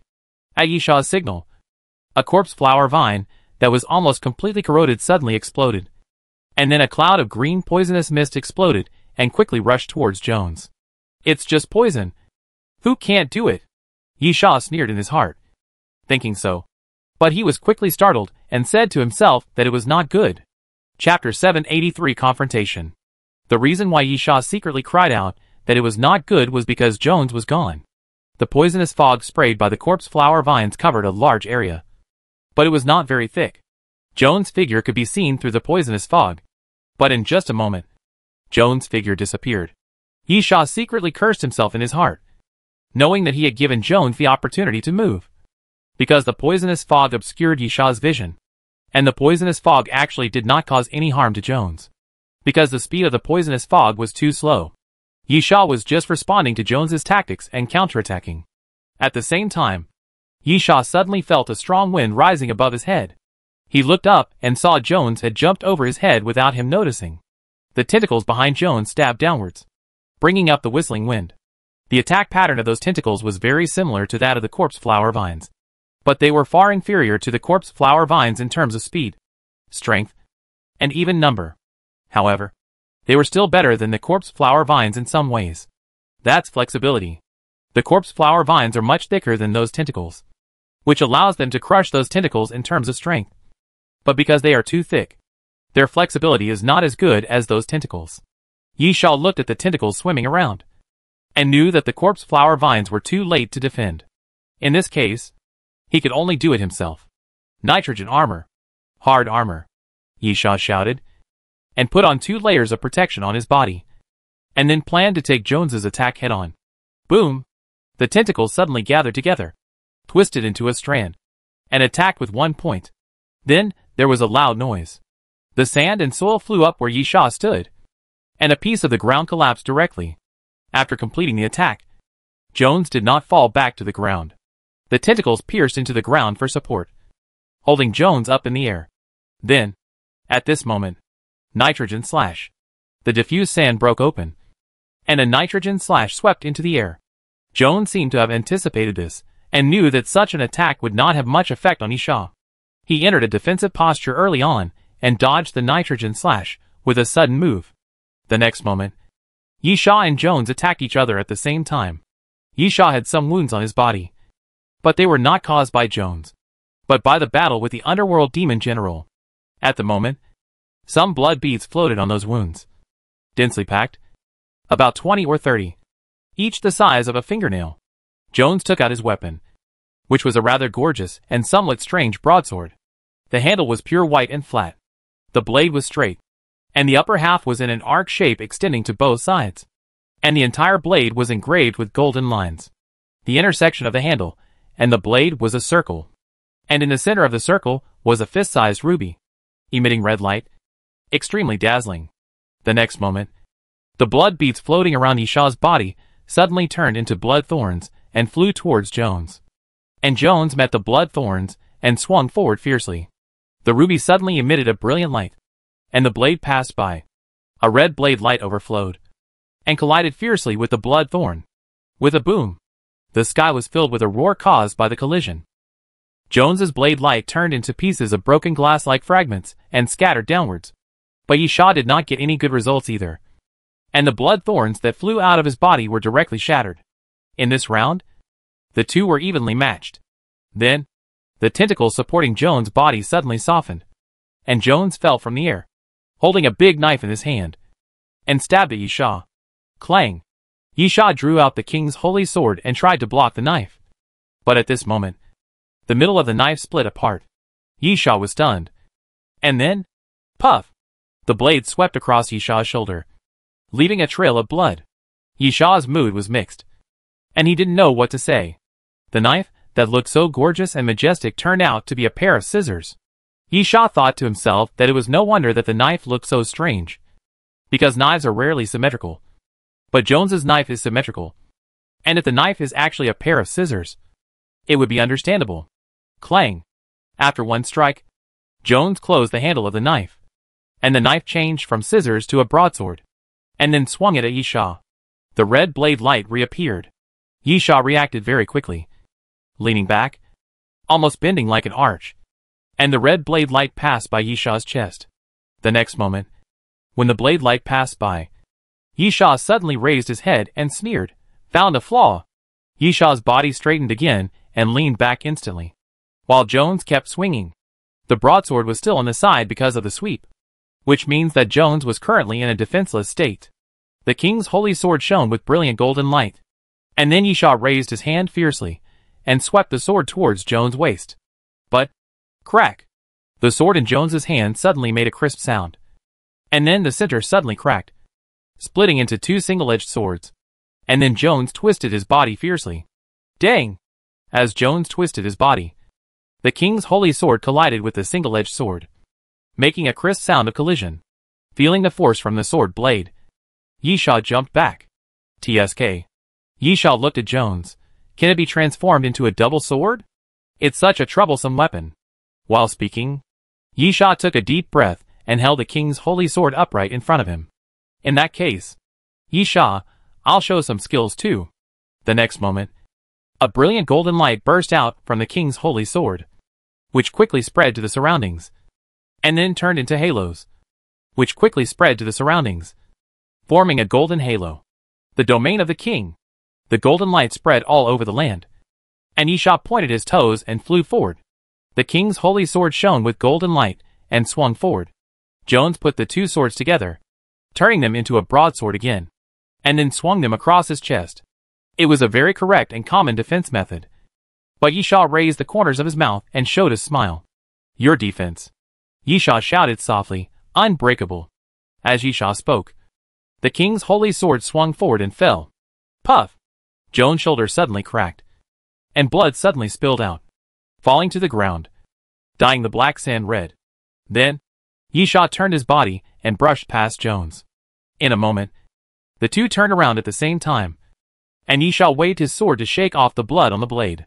Chapter 784 Advantage? Jones looked at the wound, without any emotion, and still had a zombie-like expression, unable to show any emotion, but slowly raised the sword again. Yisha curled his lips and leaped forward again without hesitation. Stab! Yisha raised the sword horizontally, then rushed forward, and when he came to Jones, he stabbed the sword fiercely. Jones seemed to be defending in a conventional way, or in other words, even if there was no expression on his face, it did not mean that Jones had no fluctuations in his heart. Therefore, Jones wanted to take another sword attack to see how he was injured. This was the safest way. So, Jones was injured again. Puff! The strange knife in Jones's hand was quite wide. If the blade was horizontal, it could completely block the stab. However, at the moment when the weapons were about to collide, Jones suddenly felt a pain in his arm. Looking sideways, Jones found a wound on his upper arm. Jones raised his eyebrows. But at this moment, Yisha twisted his body violently and swept the king's holy sword horizontally again. Jones didn't stop at all and turned around and ran, trying to run out of the coverage of the aperture. This is easy to guess. The existence of the aperture cannot be meaningless. So the range covered by the aperture is the range covered by the king's domain. However, as he ran, Jones found that he was not getting closer to the edge of the aperture, because Yisha's voice sounded faintly. The center of the domain is me, and as I move, the domain will also move. The coverage range is actually a disadvantage, but Yisha effectively made up for it, because Yisha's movement speed is fast enough. As long as the target's speed is slower than Yisha, it will never be able to escape from the king's domain. Dang! Yisha raised his sword and swept again, and then the crisp sound of weapons clashing rang out. Jones purely instinctively blocked with his sword.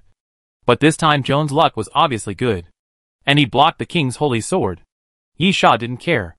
Under the king's domain, Yisha himself didn't know where the king's holy sword would hit, let alone the opponent. Sometimes a blind cat happens to catch a dead mouse. However, this situation will not last forever. The next moment, Yisha twisted his ankle, and his body spun like a top, and he swung his sword horizontally with his backhand. Jones's reaction was very fast, at least with his strong body. It always seemed that he was not very flexible. But the fact was that Jones was so fast that he completely followed Yisha's continuous attacks and swung his sword to the side. But it was useless. Jones' expression twisted slightly. When the swords collided, Jones felt as if the king's holy sword had passed through his weapon and then fiercely slashed his waist and ribs. As a wound slowly opened, red blood oozed out, staining Jones's clothes red. Ha! Jones roared angrily, then raised his knife and chopped it forward. The red gem embedded between the handle and the blade emitted a red light again, and then a red blade light flashed forward again. It was more gorgeous and larger than before. The red blade light continued to extend, reaching a terrifying distance of more than 10 meters. Boom! The red blade fell, and the sand exploded instantly. 2 sand walls rose into the sky because of the slash, and the ground cracked into a 7 or 8 meter long crack, about 3 or 4 meters deep. A very terrifying blow forced Yisha to retreat. Looking at the cracked ground, the moment Jones attacked, Yisha felt the danger. A sense of danger that made Yisha extremely alert enveloped Yisha at this moment. Yisha couldn't help but think of everyone's evaluation of Jones after the destruction of the city. Many people felt that Jones was lucky to become the chief steward, because this guy is too low-key. Yisha has been a flight attendant for a short time, and he is barely a familiar face among the flight attendants. It was not until he killed a large number of apostles in the town last time, brought back a lot of things, and held a big auction that many people knew about Yisha's existence. But no matter what, Yisha is at least recognized among the flight attendants, and his strength is also recognized. After all, the auction was very surprising. Without some strength, He could not bring back so many things. Secondly, Yisha won the first place in the Monster City and got the Noah's Stone tablet.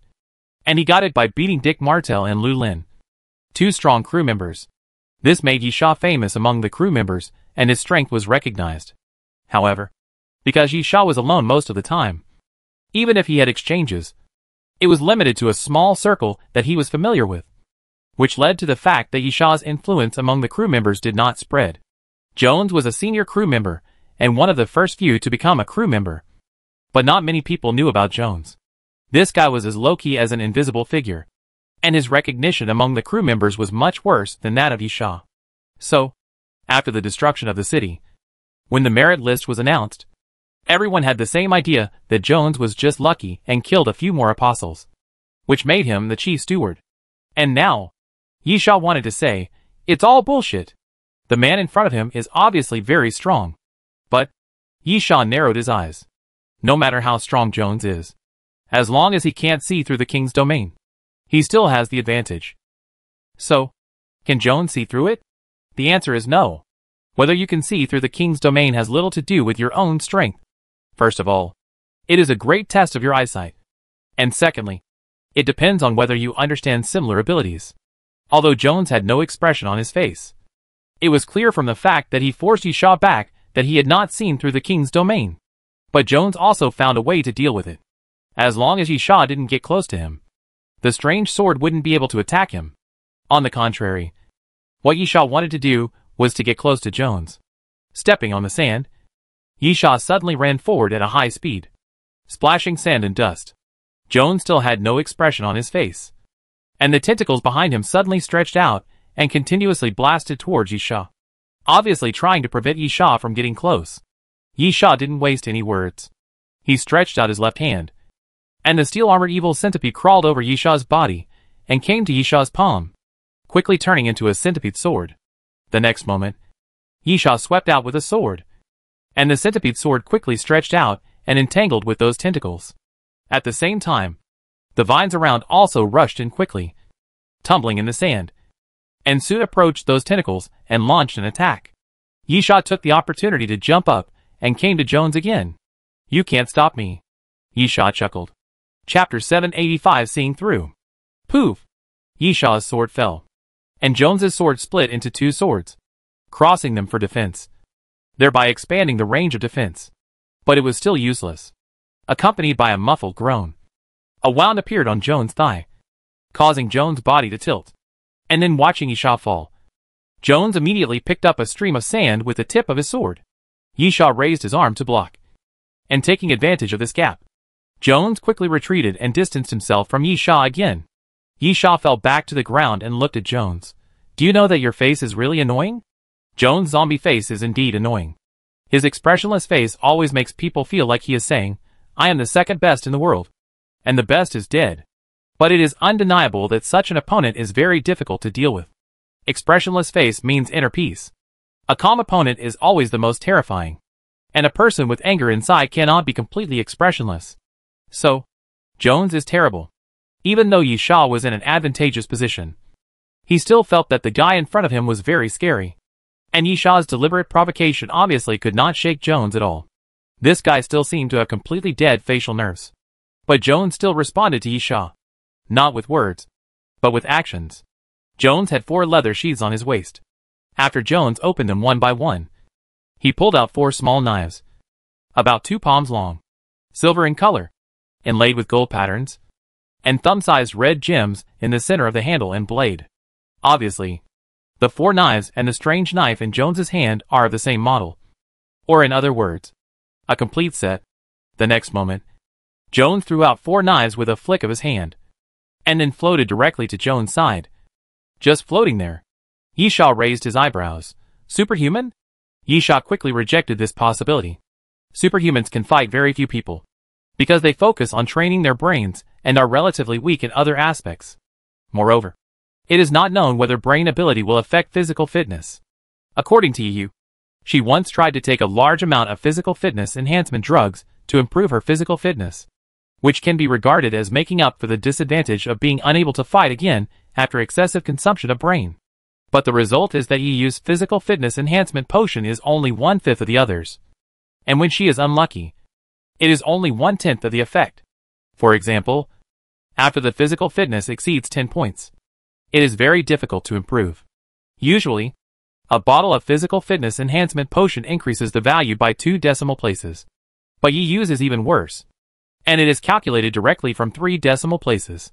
What's even worse is that other people usually have to wait until their physical fitness exceeds 10 points before it becomes so difficult. But Yi Yu's physical fitness has basically been the same since she drank 3 bottles. In the end, I don't know how many physical fitness enhancement potions she drank. And Yi Yu's average physical fitness is only about 6 points. Then, with Jones's physical fitness, it is most likely that he is not a superhuman. Physical fitness is the eternal pain in the hearts of superhumans. Secondly, Yi Sha did not feel any signs of brain ability. The final conclusion can only be the effect of the strange knife itself. But, so what? Yi Sha said coldly. Even if you strengthen your attack, you can't stop my sword.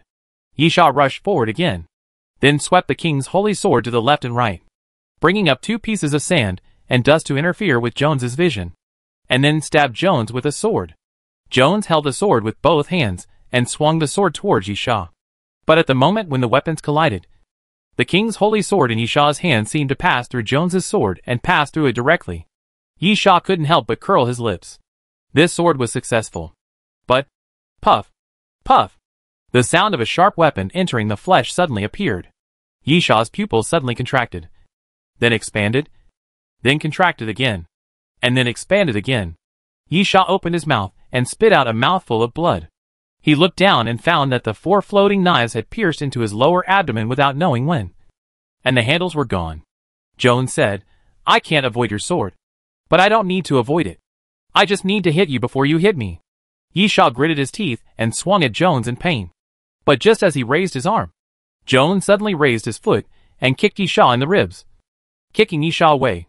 Do you think that letting you open the way in the underworld and let you fight against the underworld demon general is just a consumption? Jones walked towards Yi Sha. No. It's not just that. Jones watched Yi Sha turn around and swipe his sword, and took a half step back to avoid the sword. In the next sword, you will change the sweep to a cut, and stab my thigh diagonally. As Jones spoke, he raised his foot to avoid the sword, and then stepped down, intending to step on the king's holy sword, but failed. After all, the king's domain was still in effect, and he could not determine the correct position of the king's holy sword. However, Jones did not care. Although he did not step on the king's holy sword, he raised his foot and kicked Yi Sha's chin directly, knocking Yi Sha to the ground. Jones, your first move is usually a sweep or a chop, and your punch is usually a straight punch or a 3-way whip kick. Your second attack is usually a backhand chop and a pick. If it is a punch, it is a combination of left and right punches. The angle of your chop is 60 degrees, and the straight punch is 15 degrees downward. Jones continued to walk towards Yi Sha as he spoke, watching Yi Sha turn around and draw his sword again, and he turned his body sideways. Puff! Jones had a wound on his waist, but he still looked like he didn't care at all. He suddenly kicked and hit Yi Sha again, and the position was exactly the flaw under his ribs when Yi Sha drew his sword. Jones continued, if your sword is dodged, there is a 70% chance of pursuit, a 30% chance of changing to a 90-degree upward attack, a 45% chance of using agility to jump up and attack again, a 30% chance of drawing the sword, a 25% chance of retreating. If you hit or force the enemy back, there is a 90% chance of pursuit and oppression, a 10% chance of using mid-range and long-range attack methods. As Jones spoke, another wound appeared on his waist. It was almost impossible to defend against the king's domain. First of all, the king's domain was difficult to see through. And secondly, even if it could be seen through, it was not necessarily possible to deal with it. Therefore, Jones simply let Yi Sha attack, because Jones also saw through the weakness of the king's holy sword. That is, insufficient attack. Although Jones was hit by several swords, none of them were fatal wounds, and even several of the wounds were just superficial injuries. After being hit by another sword, Jones found the flaw in Yi Sha's attack and suddenly raised his sword to chop down, chopping Yi Sha's shoulder blade. Chapter 786 Archon. Blood splattered. Yi Sha groaned. and the blade went 2.5 inches into the flesh, stuck directly in Yishaw's shoulder blade. Jones looked at Yishaw. Your fighting habits, the direction, angle, and strength of your habitual attacks every time, the direction, distance, and movement when you dodge. I know everything clearly. How can you beat me? Jones still looked indifferent. But what he said was actually very surprising. Because this is definitely not a simple thing. Just by watching Yishaw fight a few games, he figured out all of Yishaw's fighting habits? This is not only about having a photographic memory, but also about having a photographic memory and strong data analysis skills. This guy. Yishaw looked at Jones and gritted his teeth. He is so patient. If Jones really had this ability, he could suppress Yishaw from the beginning. After all, he already knew Yishaw's fighting habits and found the flaws in it. But Jones didn't do that. It can only be said that the guy in front of him was too patient. Even insidious. Yishaw could completely guess his thoughts. He just wanted to wait for the critical moment and use these to give himself a fatal blow. However, the inability to deal with the king's domain made Jones use all of this in advance. Puff! Jones suddenly raised his hand and pulled the strange knife off Yishaw's shoulder, and once again brought a burst of blood to splash around. Without saying a word, Jones glanced at Yishaw coldly, and then chopped the strange knife down again. Yishaw gritted his teeth and swung the holy sword of the king, ready to enter the state of Tragedy King. Since he was going to die anyway, he might as well activate Tragedy King and drag Jones to death with him. But in an instant, Jones raised his sword and chopped it down, but then found that his sword was suspended in midair and could not be cut down. Archon! At the moment when Jones raised his sword and chopped it down, and Yishaw was about to activate Tragedy King, Archon suddenly appeared in front of Yishaw, and held forward with one hand, with a faint black light wrapped around his palm, and stopped Jones' strange sword. Yishaw was stunned. Jones was also stunned. The Archon had been there all along, but neither of them noticed. Jones was more concerned about the Archon at first. After all, Yishaw had the tendency of a puppeteer. The corpse flower, the centipede sword, the liquid monster, were all alien creatures controlled by Yishaw, and the Archon was obviously one of them. So Jones did pay attention to the Archon. But along the way, the Archon almost never took action, just loyally following behind Yishaw. After Jones observed for a while, he stopped observing. In Jones's guess, the Archon should be relatively weak, so Yishaw only let the Archon follow and did not take action, because he knew that the Archon could not deal with those things. Secondly, Jones also saw the biological mecha, so Jones's other guess is that the Archon is used to drive the biological mecha, and its own combat power is not strong. And even if it loses the biological mecha, it can't fight. In short, no matter which speculation is made, the Archon cannot pose a threat. As for Yishaw, he habitually ignored the Archon. After all, when the Archon was still the arbitrator, he could not keep up with Yishaw's combat power, and was not as good as the corpse flower, the liquid monster, or even the centipede sword. Yishaw did not deny the importance of the arbitrator. For example, unlocking, deciphering electronic codes, repairing machinery, driving uncommon vehicles, etc. If there was no arbitrator, Yishaw would lose a lot of convenience.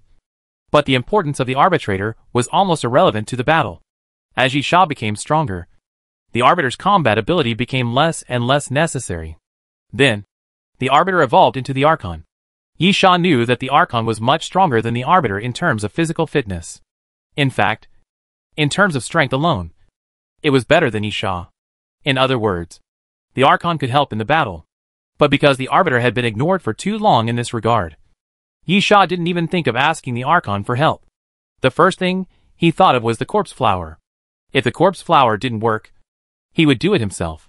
Liquid monsters can also help, but they were broken before and need to be reassembled. Moreover, the desert area is not very friendly to liquid monsters. They absorb too much water, which weakens the strength of liquid monsters. As a weapon, it is better not to mention the centipede sword. Just use it when you need it, and wrap it around your waist when you don't need it. As for the Archon, Yishaw really didn't think of it, because of habitual thinking. Yishaw's thinking about the Archon is still at the time of the arbitrator. Whenever it comes to night watch, exploration, remote support, deciphering electronic locks and other jobs, Yi Sha will think of the arbitrator. And the arbitrator is responsible for helping to face the enemy head-on? Not true. The important thing is that the Archon himself did not take any action. Because without receiving orders from Yi Sha, he stood aside faithfully to watch the battle, waiting for Yi Sha to call him, until Yi Sha encountered a life-threatening danger. At this time, without Yi Sha's order, the Archon stood up with his own consciousness. After a brief stalemate, Jones frowned, then raised his sword and swept towards the Archon. But at this moment, the black light in the Archon's palm suddenly turned into a black light ball, hitting Jones' chest. With a bang, Jones seemed to be hit by a solid metal cannonball, and the whole person flew backwards. In midair, the tentacles behind Jones suddenly stabbed down and continuously stabbed into the ground, which stabilized his body. However, at this moment, the Archon rushed forward, raised his palm, and black light balls flew out continuously from his palm. Although the speed was not very fast, it was not slow either. The most important thing was that the continuity was very good, almost seamless. One after another, the tentacles under Jones loosened, and Jones' body fell downwards. The moment he landed, he tapped his toes and quickly ran to the side. The Archon seemed very calm. Or rather, even though he evolved from an arbitrator to an Archon, his face had not changed. Always mechanical and expressionless. This was very similar to Jones. But although the Archon had no expression on his face, his hands were not slow at all, and he continuously fired black light balls to chase Jones. The power of those black light balls was really great. They hit the surrounding sand dunes like cannonballs, and each hit could shatter them. However, after being hit once at first and then twice, Jones seemed to have grasped the characteristics of those black light balls. Pure single-target attack? Simply put, it only works if it hits completely. If it just touches, it won't cause much damage. One hit will cause a pit, and the affected area is not large. Chapter 787 Black. White. Opportunity. Jones' brain is indeed different from that of ordinary people. In addition to his photographic memory, his brain is like a computer, capable of super-fast combat data analysis. Therefore, he saw through the weakness of the black light ball in just a moment, and then began to move in a large range. Yes, this is the weakness of the black light ball. Make sure to dodge it completely.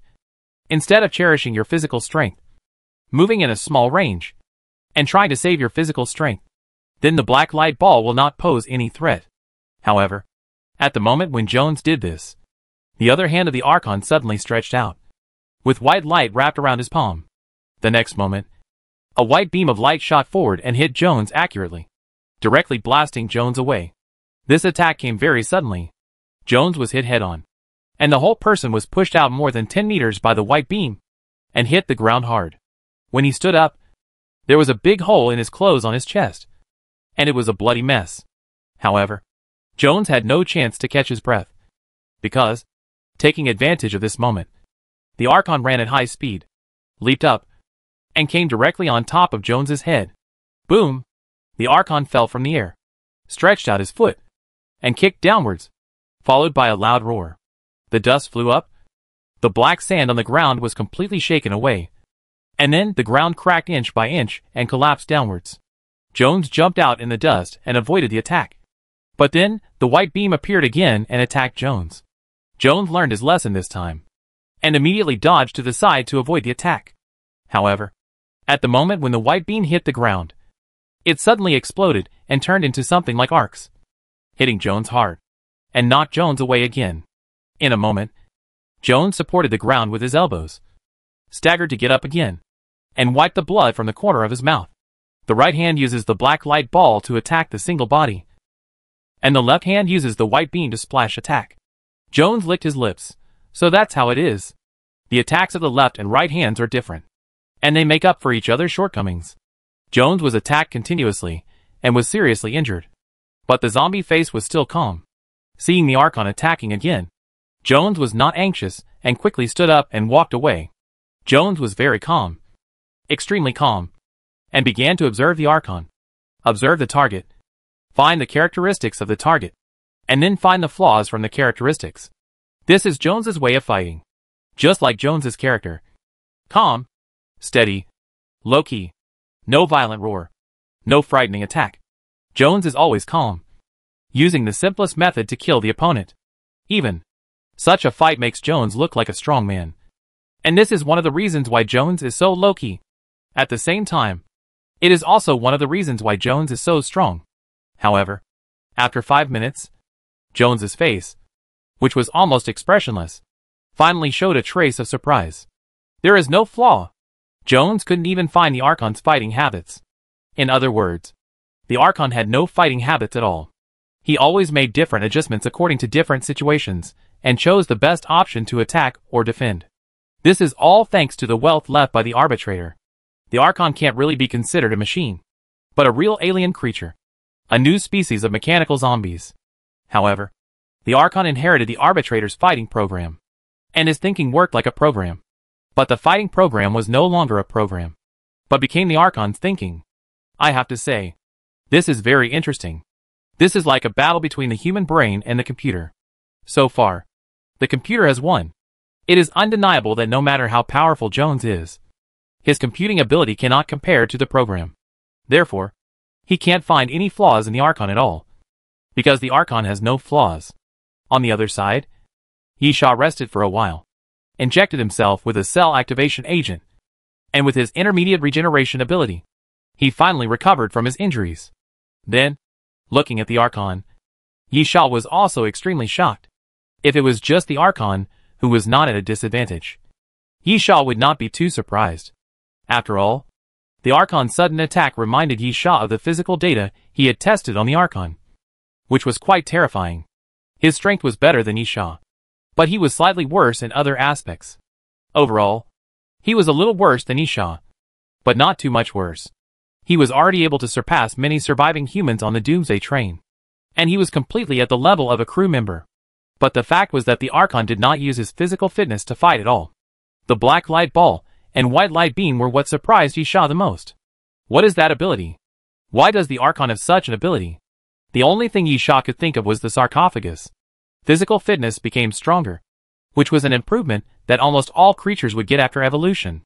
However, it was obvious that the sarcophagus not only allowed the arbitrator to evolve into the Archon, but also gave the Archon new abilities.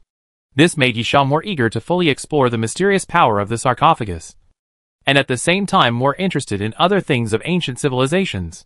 But such thoughts only stayed in Yisha's mind for a moment, because Yisha quickly came to his senses, and knew that this was not the time to think about these things. He must win and become the winner. And now, the Archon has held Jones back, and no one is attacking him. Isn't this a great opportunity for Yisha? Yisha immediately stood up and ran over the sand dunes. Because of the battle, the surrounding terrain was severely damaged, and there were collapsed sand dunes everywhere. The blue sand dune had long been buried by the sand. Yisha could only barely remember the direction, and then look for it. On the other side, Jones obviously noticed Yisha's situation.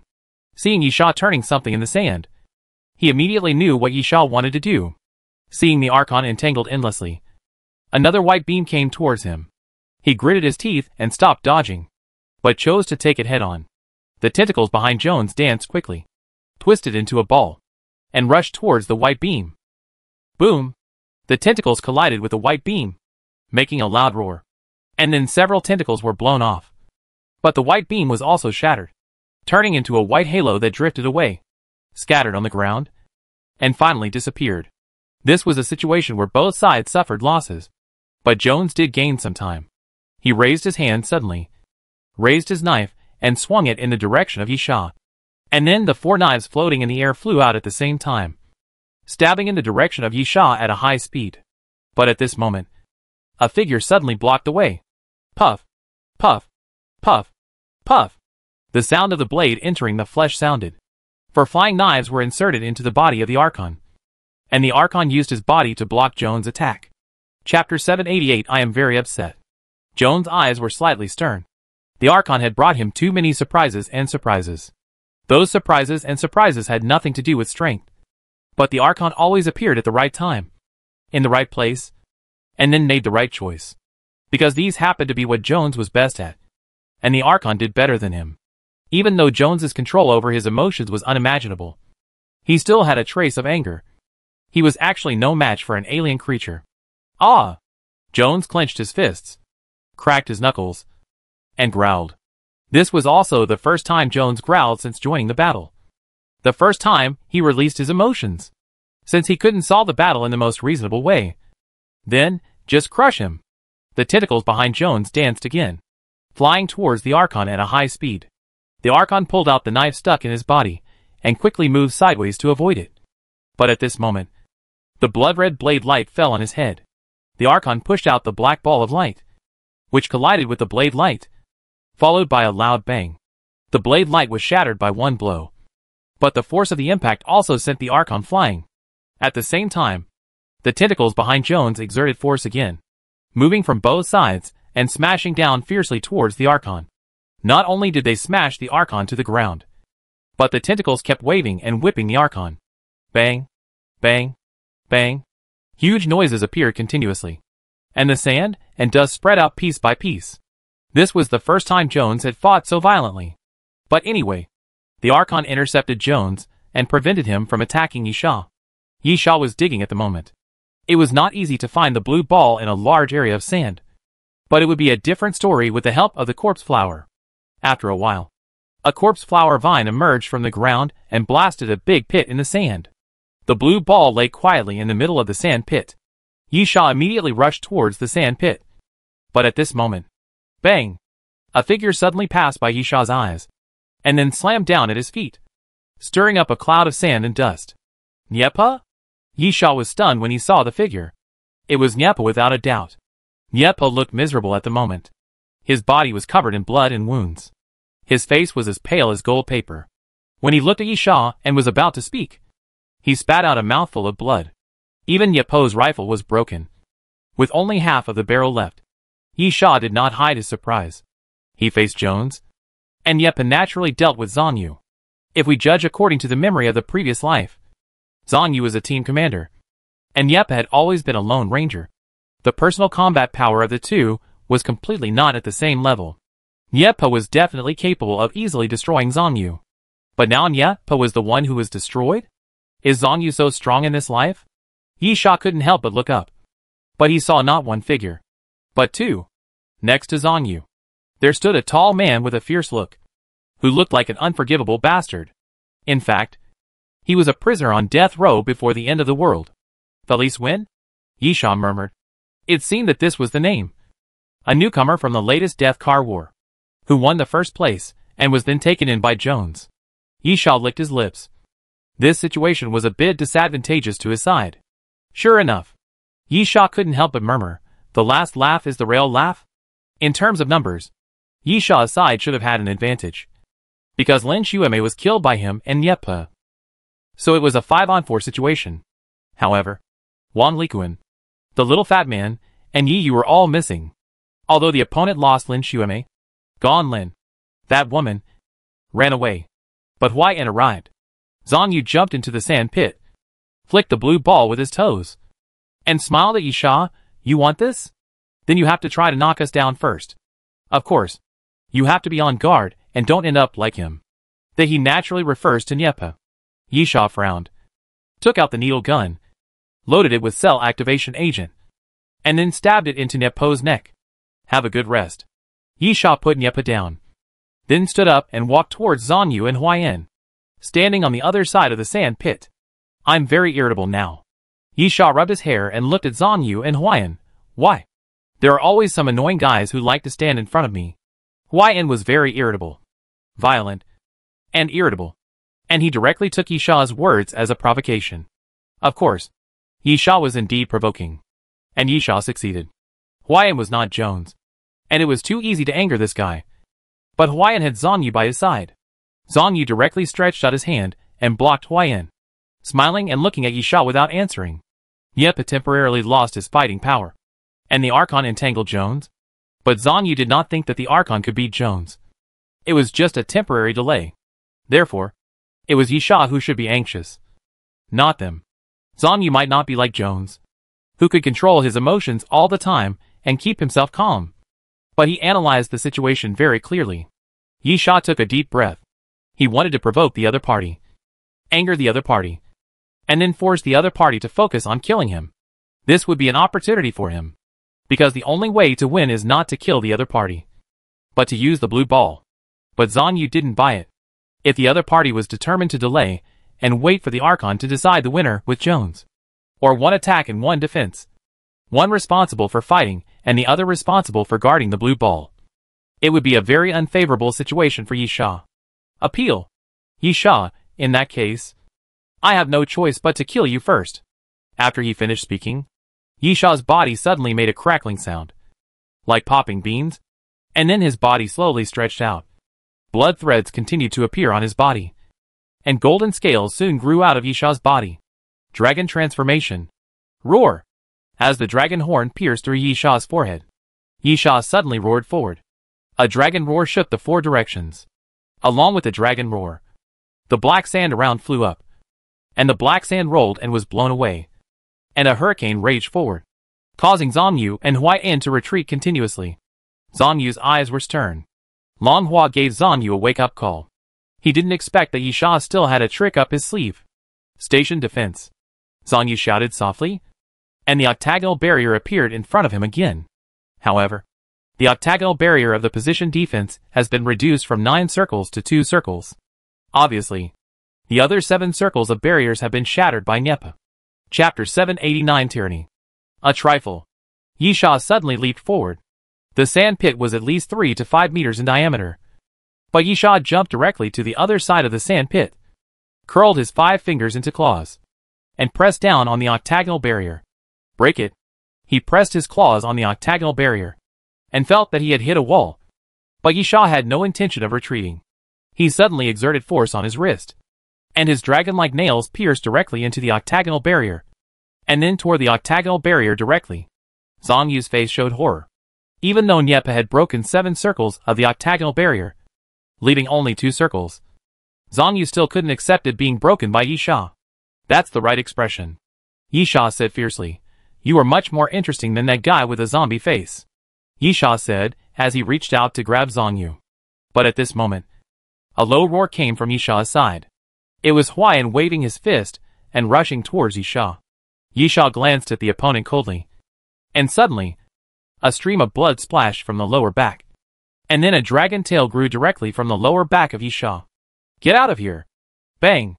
The dragon tail swung and swept directly across Huai En's chest, knocking Huai En away with one blow. A waste! A rookie! Yi Sha shouted, do you think you can stop me? Yi Sha reached out again and grabbed Zhang Yu's shoulder with one blow. Zhang Yu gritted his teeth, pulled out a short blade from behind his waist, and stabbed it towards Yi Sha's waist. Puff! The blade entered the flesh. Yi Sha looked down, but didn't care at all. If he wanted to dodge, he could still dodge this attack. The reason why Yi Sha didn't dodge was puff! The second sound of flesh tearing suddenly sounded. It was Yi Sha's sudden force that tore Zhang Yu's arm off. Zhang Yu fell into a brief daze, then looked sideways, and found that his right arm was gone. Blood was like a fountain, constantly spurting out and scattered all over the ground. Ah! At this time, Zhang Yu felt the intense pain sweeping over his whole body. Sweat continued to ooze out of his forehead, and he retreated backwards. Yi Sha grabbed the handle of the knife inserted in his waist, pulled it out with a sudden force, brought out a blood flower, and then threw the knife aside. This is why Yi Sha did not defend. He gave up defense and got an attack in return. He wanted to defeat the opponent with the most brutal and crazy attack. Yi Sha wanted to fight quickly and kill the 2 guys in front of him before the Archon could not hold Jones back. Yi Sha has no time. Get lost. At this time, Huai En flew towards Yi Sha again, looking even more ferocious. Yi Sha didn't even look at him, and directly raised his arm and swung at Huai En. Nitrogen slash. The invisible slash flew out, hitting Huai En's chest accurately, knocking Huai En down. However, when he got up from the ground again, in front of Huai En, except for his clothes being cut, the nitrogen slash did not hurt him. Yi Sha narrowed his eyes. It was not unreasonable for this guy to be chosen by Jones. He was indeed quite strong. Of course, being able to stand out from the death carriage battle is enough to prove this point. You know, the current death carriage battle is not as fierce as when Yi Sha participated in it, but it is getting more and more intense, and the level is getting higher and higher. This is also an inevitable trend. When Yi Sha participated in the death carriage battle, how many battles did he experience? And how many platforms has the Doomsday train experienced now?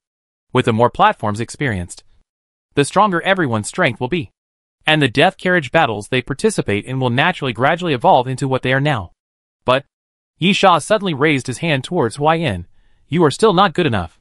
Catch the dragon and let the crane fly. Catch the dragon in one move. Yi Sha's palm was pushed out flat, and a strong suction force suddenly appeared. Huai Yin was forcibly sucked over, and then Yi Sha grabbed his neck. Without saying a word, Yi Sha lifted Huai Yin and pressed him to the ground. Boom! Black sand flew, and a deep pit was smashed out of the sand. The ground cracked inch by inch and collapsed downwards, embedding Huai Yin's body. Huai Yin's body could not help but bend up, and blood spit out of his mouth. His eyes widened. Yi Sha left Huai Yin behind and continued to move forward. But Zhang Yu dodged and blocked Yi Sha again, suddenly raised his hand and waved at Yi Sha. Yi Sha smelled a fragrance, squinted his eyes, and found some red water droplets in front of him. Boom!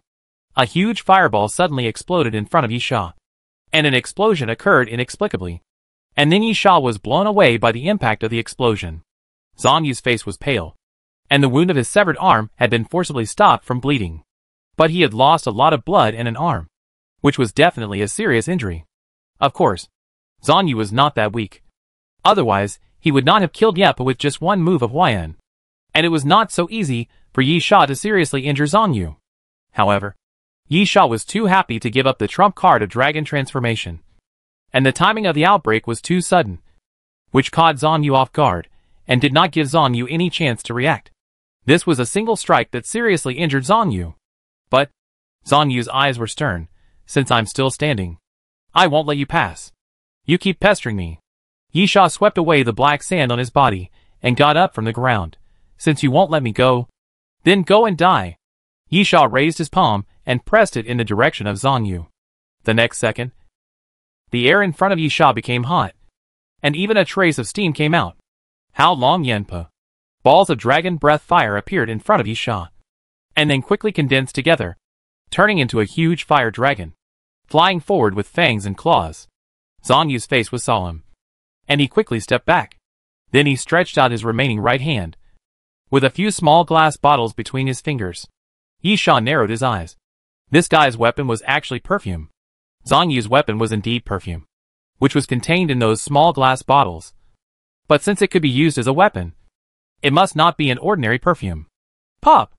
Zhang Yu flicked his thumb, flicked the cap of a small glass bottle, and then spilled the perfume inside. The perfume was silver, and after it spilled out of the glass bottle, it had a faint fragrance, and at the same time, a bone-chilling coldness. The next moment, the perfume that was sprinkled suddenly froze into ice in the air, turning into pieces of frost, blocking the fire dragon. Boom! The fire dragon collided with the frost, and then a huge roar sounded. The flames exploded, the frost shattered, and the collision of ice and fire filled the surroundings with white steam.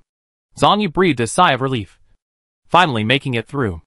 However, the next moment, Yi Sha's figure suddenly appeared in the swirling steam. Chapter 790. The deputy train conductor arrives. Bang! Yi Sha fought extremely violently, penetrating the hot steam directly, even at the risk of being burned. After reaching Zhang Yu, he punched him away. Zhang Yu vomited blood and was punched away. There was no suspense at all. Under normal circumstances, even if Zhang Yu's physical fitness was not as good as Yi Sha, he could still fight. But Zhang Yu was in a weak state now, and the large amount of blood loss made him a little dizzy, and he could not keep up with Yi Sha's speed at all. Yi Sha strode forward, but at this moment, he suddenly felt a weight on his back. It was Huai Yin who pounced on him again, pressing his whole body on Yi Sha, wrapping his arms around him, and hugging Yi Sha tightly. Yi Sha raised his arms and kept elbowing back, hitting Huai Yin's chest continuously. This guy was quite tough. After being hit continuously by Yi Sha, the corners of his mouth began to bleed, but he still held Yi Sha tightly and refused to let go. Then suddenly opened his mouth. Blood wolf fang. The two teeth on both sides of Huai Yin's mouth suddenly stretched out, becoming like wolf teeth, and bit Yi Sha's shoulder fiercely. The wound was like being stabbed by a bayonet with a blood groove. Although the wound was not big, it began to bleed madly. Asshole! Yi Sha cursed and tried to struggle out, but Huai Yin was also risking his life. Moreover, This guy's physical fitness was better than expected. At least his strength was incomparably huge. In the dragon state, Yisha tried to force Huayan's arms to break free. But he couldn't break free completely. Huayan's strength was beyond Yisha's imagination. However, although Yisha fought very violently, he did not lose his composure. After trying to use brute force, but it didn't work, he immediately pressed his palm on Huayan's waist. Shock wave. An invisible force suddenly surged out from Yisha's palm, hitting Huayan's waist hard, knocking Huayan away with one blow. Yisha broke free again and walked forward. When he came to Zhang Yu, this guy hadn't climbed up yet. Yisha raised his foot and kicked Zhang Yu away, then walked into the sand pit and came to the blue ball. Suddenly, a strong wind whistled. Yisha suddenly turned his body to the side, and a tentacle pierced past him, hitting the ground fiercely, piercing through the black sand and shattering the ground. Then, a figure was thrown over and landed in front of Yisha. The Archon was beaten badly.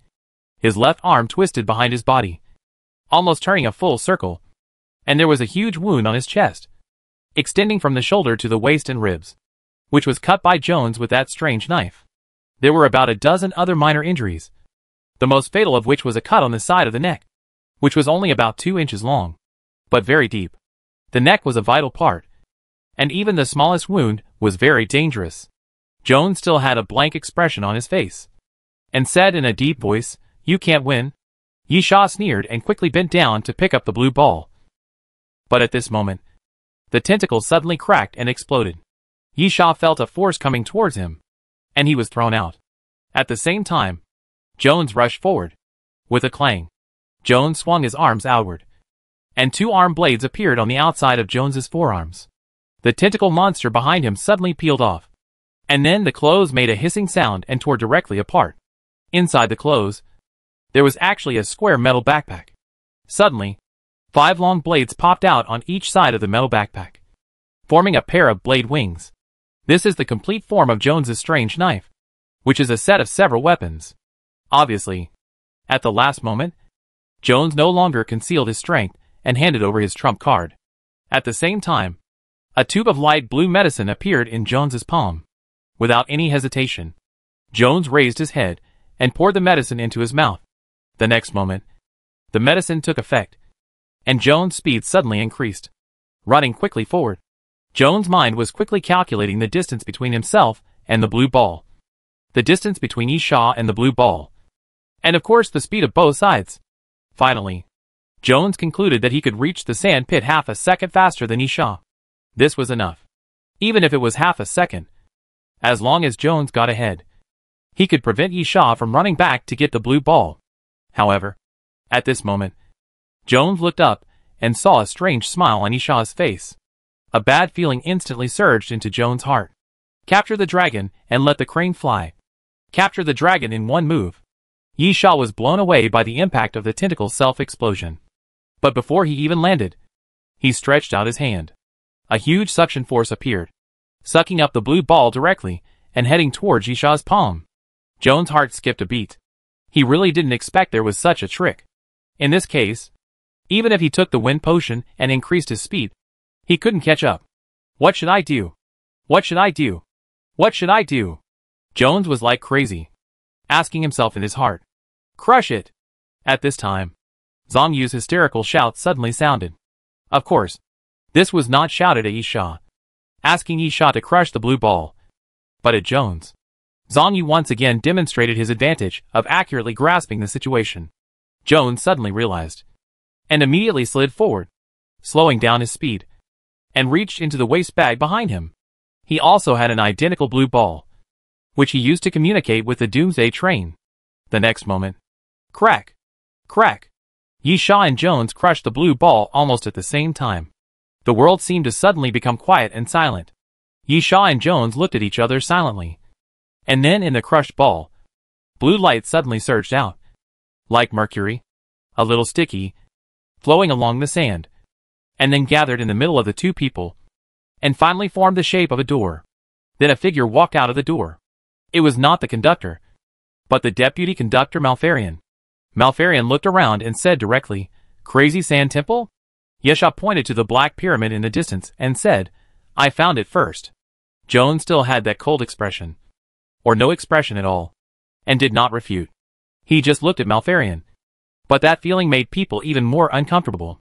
Zhang Yu shouted angrily, "We are faster." Malfarion had no interest in this dispute, and looked up at the Black Pyramid not far away. After a moment, Malfarion said, "We can talk about these things later.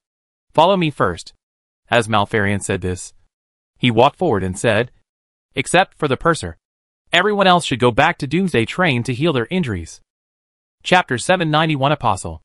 After Malfarion finished speaking, he stepped forward without any pause. Yisha pondered for a moment, and said nothing more. With Jones silent, Yisha knew that if he entangled himself in the order of priority, it would be meaningless except for making himself look petty. So, Yisha grabbed Nyep and the Archon and threw them into the so-called door. Huayan was very angry and unwilling. But at Zhang Yu's call, he still lifted Zhang Yu up and walked into the door. Then Yisha and Jones followed Malfarion. Malfarion was very strong. In the ruined city, the train conductor did not take action. But Malfarion did. Of course, he acted on behalf of the train conductor. Because the train conductor could only be stronger than Malfarion. But Malfarion was not fast. Or rather, he could be faster. But he deliberately kept a speed that Yisha and Jones could keep up with. After a while, the huge black pyramid finally appeared in front of them. "It is here indeed." Malfarion stood with his hands behind his back, nodded, and praised, "You did a great job." "Yisha then?" Malfarion smiled. "I said, we can talk about those things back on Doomsday Train. There is no rush." "Yisha, no. I mean now. What do we need to do?" Malfarion, "Of course. Go in." Malfarion continued to move forward while talking. "The pyramid is a triangle. After all, it is world famous. And I have heard of it even if I have never seen it. But the pyramid in front of me is a little strange. First of all, it is black. I don't know what kind of rock it is made of. But it is as black as ink. Secondly, this pyramid is stepped. Simply put, the sides of ordinary pyramids are smooth. And there should be an entrance on one side. But this black gold tower is layered. With a total of 7 layers. There is a stone staircase on the front corresponding to the stone road. All the way up. And there is an entrance at the top. Malfarion seemed to have no scruples, and walked up the stone stairs. On both sides of the stone stairs, there were 2 underworld guards, who were motionless. But when Malfarion climbed up the stairs, they moved, waving their weapons, and killing Malfarion. Yisha and Jones wanted to attack at the same time. But before that, Malfarion waved his hand casually, and the heads of the 2 underworld guards fell down inexplicably. "No need to do anything. Malfarion, just follow me," Malfarion said as he walked up. There were guards at each level of the stone stairs, and they gradually became stronger. When he reached the 5th floor, the guards of the stone stairs turned into the underworld demon general. This guy is not easy to deal with. Yisha had fought against the underworld demon general before. He was tough enough. 1 was enough to deal with. Although 2 were not impossible to defeat. It was a bit troublesome. However, in front of Malfarion, the 2 demon generals still only lasted 1 round. The black light ball that was seen in the ruined city appeared again. And then the 2 underworld demon generals were blasted into meat paste. Going up all the way. The 6th and 7th floors are the netherworld monsters that Yisha has never seen. Of course, since they are at a higher place, they will naturally be stronger. But to Malfarion, they are still just 2 black light balls. Going all the way to the top floor. The entrance is a small rectangular stone door, without any carvings or decorations. Compared with such a huge and magnificent pyramid, such an entrance looks a bit shabby. Yisha really couldn't help it. Unable to suppress his curiosity, and couldn't help but ask, "What is this place? What is the purpose of our coming here?" Malfarion glanced at Yisha and walked inside. "Since we have time, it's okay to explain. Since you are all the chief train attendants, you should know more and share more of the work for the conductor." Yisha didn't say anything, but made an expression of listening attentively. As for Jones, well, Yisha had never seen such a thing as expression on his face. Malfarion continued, "When the Doomsday train was attacked, you all saw it, right?" Jones still had no expression on his face. Yisha nodded, "Yes." Malfarion liked Jones more because he did what he asked. But now Malfarion had to like Yisha more. Jones' expressionless face, and no reaction at all really made people feel uncomfortable. Malfarion, that monster is an apostle. Or strictly speaking, it should be an apostle imitation artificially created by the apostles. Yi Sha, I don't quite understand. Is there any difference? Malfarion, what's the point of imitation? It's useless, and can be easily destroyed. It's very different from the real apostles. If you have to say the difference, it's that the imitation is too weak. Yi Sha was speechless. He destroyed several carriages, almost broke a group of train attendants, and even killed himself once. Is this too weak? Well, think about it carefully. Malfarion is qualified to say this. No one knows who killed the disc monster in the end. But there is no doubt that no train attendant can deal with it. The disc monster was killed by the train attendants after being severely injured by Malfarion. So Malfarion is indeed qualified to say this. Yi Sha, then what is a true apostle? Malfarion, that is the origin of the world. There are 7 of them. The power of the apostles is unimaginable. The messengers have been looking for the apostles. This is the origin of their name. They travel the world to find the apostles. Yi Sha was curious. What happens after they find them? Malfarion, don't you understand? The apostles are the origin of the world. What does this mean? This means that whether the world is destroyed or reborn, it is all related to the apostles. Yi Sha frowned, still not quite understanding. Malfarion said directly, the world is being destroyed now. Yi Sha seemed to understand a little bit. Malfarion wanted to tell him that the destruction of the world was related to the apostles, but after understanding, he was even more confused. Wasn't the Doomsday coming because of the zombie virus? That thing seemed to be made by Compu. What did it have to do with the apostles? Malfarion looked at Yi Sha meaningfully, and then said, you just need to remember that the apostles are enemies. We have to destroy what they want to do. Yi Sha was not stupid. He thought for a moment and said, then, if the apostles want to find the apostles, we should not let them. No. How can we stop the apostles from looking for the apostles? Therefore, we can only find the apostles in advance and then kill them. There is no point in finding the dead apostles. Malfarion, if the apostles are so easy to kill, why should the apostles go to the trouble of looking for them? So, Yi Sha was confused again. Chapter 792 That Woman. Looking at Yi Sha's confused look, Malfarion coughed lightly. It's not that there is no way to kill the apostles. The apostles need to grow. Therefore, there is only one way to kill the apostles, which is to kill the apostles when they are still embryos. Yi Sha was stunned for a moment, then rolled his eyes. Doesn't that mean that what he said is right? Then why are you keeping it a secret? Old man. Yi Sha, there are apostles here? Malfarion nodded. The apostles grow very fast.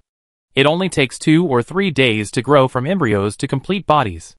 If they grow up, even if the train conductor takes action, he may not be able to kill them. But for the apostle embryos to start growing, they need some opportunities. Normally, the apostle embryos are in a deep sleep. Yi Sha, so, this is the best opportunity to kill the apostle.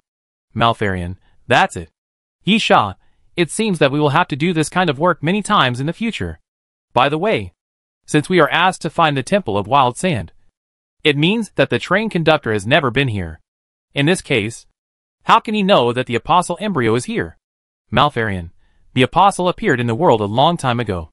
Of course, it was a very ancient time. People at that time didn't know much. But there would be some traces of existence. Whether it is an apostle, a human, or even an insignificant reptile. As they were talking, the 3 of them had already walked into the depths of the Black Pyramid. This place was also full of underworld monsters and many mechanisms. But in front of Malfarion, they were completely vulnerable, and were killed or destroyed by Malfarion. Malfarion chopped off the head of another underworld demon general. Do you know Anubis? Yi Sha thought for a while. The name is a bit familiar. I remember it. Is it the one in the myth? The god of death and the underworld? You don't want to tell me that Anubis is an apostle? Malfarion, of course not. You said it's a myth. So it doesn't exist. But the apostles were once mistaken for Anubis. This temple was built for Anubis. But it was also built for the apostles. At that time, people thought it was just the appearance of Hades. The details are too complicated. Anyway, from some historical documents, we can actually find traces of the apostles. Yi Sha thought of the story told by Nepa, that the king got the undead army from Hades. What is the undead army? Yi Sha thought it was zombies. The corpses can get up and fight again. Isn't it the undead army? Yi Sha's doubts became even stronger. Aren't zombies infected by the zombie virus? How come it is related to the apostles? In fact, there is no such thing as zombie virus. Are zombies created by the apostles? But how can there be no zombie virus? I have seen many humans who have been infected with the virus and turned into zombies. Yi Sha tapped his forehead lightly. There was too much information, and his thoughts were a little confused. Malfarian's words revealed too much information. But what was the truth? What is an apostle? Malfarian used a very general term. Malfarian only told Yi Sha that the apostles were looking for the apostles, and the conductor wanted to kill the apostles. The apostles were very powerful. And what was the ultimate goal of both sides? Malfarian just said a word, and said nothing at all. Yi Sha could hear that Malfarian removed some core things. Or in other words, Malfarian said all the things that could be told to Yi Sha and Jones. But he obviously kept some content deliberately. Yi Sha had two understandings of this. The first understanding was that the position of the purser could only know so much. Just like a company, the chairman always knows more than the manager. The manager knows more than the deputy manager. And the employees always know the least. The second way to understand trust is that Yi Sha had just become the chief train attendant. At most, his strength was recognized. Or in the eyes of the train conductor. He could help him do things. But there was no trust. So it was naturally impossible for him to tell Yi Sha the core things. Moreover, Yi Sha had another focus. What is Doomsday Train? Yi Sha was very sure that the train conductor and Doomsday Train were not one and the same. So, was it the train conductor's will or Doomsday Train's will to target the apostle? There are still many mysteries. No. It should be said that Yi Sha did know something from Malfarian. And this is indeed what he wanted. He climbed up step by step. In addition to becoming stronger, another reason was naturally to know more. Knowing more things will not be like a puppet, simply controlled by the Doomsday Train and the conductor. Deep down, Yi Sha has never compromised. From boarding the Doomsday Train to climbing up step by step for a position, and being willing to work for the conductor. Everything is fundamentally for the purpose of becoming stronger. The reason for becoming stronger is to resist. Yi Sha is not willing to give everything to the Doomsday Train and the train conductor. Yi Sha has taken a big step now. But because he knows more, he has more doubts in his heart. So, there are still many doubts. But this is not a bad thing. In the deep passage, the iron chain dragged across the ground, making a crisp sound. Hey! Yi Yu suddenly stopped and looked ahead. It's the end. At the end of the passage, a huge stone door appeared in front of the three people. Gan Lin grabbed the iron chain and came to the front. Carefully observing the stone door, Yi Yu quietly raised her left palm. But at this moment, Gan Lin's voice sounded faintly. I advise you not to do that. Otherwise, you may die. Gan Lin suddenly turned around and looked at Yi Yu. Yi Yu's face showed shock. Her brain ability disappeared. No. It should be said that she could not use her brain ability. Go open the door. Gan Lin ignored Yi Yu and said to Wang Likuan, it shouldn't be dangerous. Wang Likuan was confused about the current situation. He didn't know what to do or who to listen to. So Wang Likuan looked at Yi Yu. Because he had always listened to Yi Yu. Yi Yu's eyes swept across Gan Lin's face. And then gritted her teeth, open. Yi Yu knew very well that she had no choice. And Wang Likuan had no choice either. Because they were not as strong as Gan Lin. And they could not beat Gan Lin. Yi Yu really couldn't understand how this woman who didn't look strong at all could be so strong. Since Yi Yu had spoken, Wang Likuan himself didn't know what to do. So, just open the door. Wang Likuan raised his shield. The shackles on his hands swayed. And the iron chain on the shackles hit the tower shield, making a crisp sound. Slowly, Wang Likuan put the tower shield against the stone door and pushed it open bit by bit. Chapter 793 The Queen's Scepter. When Wang Likuan pushed the door open, the three of them felt a breeze blowing out from behind the door. Yi Yu couldn't help but shiver a little. Her face was slightly cold. She felt that the wind was a bit weird. Yi Yu's physical fitness certainly couldn't be compared with that of a pervert like Yi Sha. But compared to the level of ordinary people, Yi Yu's physical fitness was also abnormal. And the so-called cold wind didn't exist in Yi Yu's eyes. Besides, the breeze was not strong, and there was no cold air mixed in. However, Yi Yu felt a little cold. And it was the kind of cold that seeped from the bones, making people extremely uncomfortable. Yi Yu secretly glanced at the expressions of Wang Likuan and Gan Lin. Wang Likuan was a simple-minded person, with no expression at all. He was cold. So what else could he do? Gan Lin was frowning, feeling similar to Yu. Go! In a moment, Gan Lin pushed Wang Likuan on the back, signaling him to move forward. Wang Likuan walked forward with the shield. Behind the door was a stone room, a very luxurious one, with huge stone pillars and large wall carvings. Where the ceiling and the wall met, there was a circle of at least hundreds of gems of various colors as decoration. Then, in the center, there was a very distinctive painted coffin, also decorated with gems and gold. Extremely luxurious. Gan Lin's eyes lit up, and it was obvious that she had found what she wanted. Gan Lin said to Wang Likuan, "Go and push the coffin open." Wang Likuan glanced at Yu as usual. Seeing that Yu had no intention of expressing her opinion, he just let it go. He walked to the side of the coffin. First pried the gap of the coffin lid with a shield. Then slowly pushed the coffin lid open with the shield against it. Hiss! When the coffin lid was pushed open, Wang Likuan, who was closest to the coffin, couldn't help but take a breath, his face full of horror. There is a person in the coffin. A woman! This seems to be nonsense. Of course, there should be someone in the coffin. No matter whether it is a man. They are all people, even if they are dead. However, the woman was obviously different. As a corpse, she had no signs of decay. She was wearing gorgeous clothes, gold and silver, flawless skin, and a charming look between her eyebrows. She was extremely beautiful. Even if you knew it was a corpse, you couldn't help but be intoxicated by her. Wang Likuan stood aside, and was already stunned. Gan Lin and Yu came forward. Yu was also shocked by the female corpse that had not decayed at all. Gan Lin's eyes were not on the female corpse, but on the side of the female corpse. There were many funerary objects in the coffin, most of which were gold and silver ornaments, as well as gems and carvings. Among these funerary objects, there was a scepter. It was a golden scepter made of pure gold, about 1.5 meters long, with simple carvings on the golden scepter shaft. Between the gaps of those carvings, there flowed a light of light, which was very restrained, flowing in the gaps like water. At the top of the scepter, a naked woman was carved out of gold, with a graceful figure, protruding front and back, but no face, or no facial features, and her face was smooth without any carvings.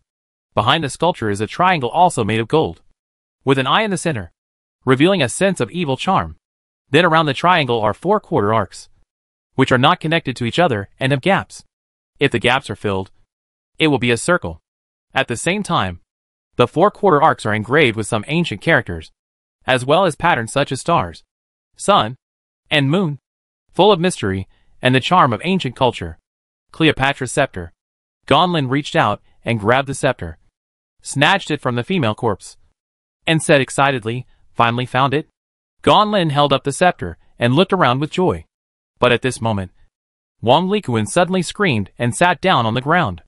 The eyes of the female corpse suddenly opened, and then slowly sat up from the coffin. Gan Lin's smile faded.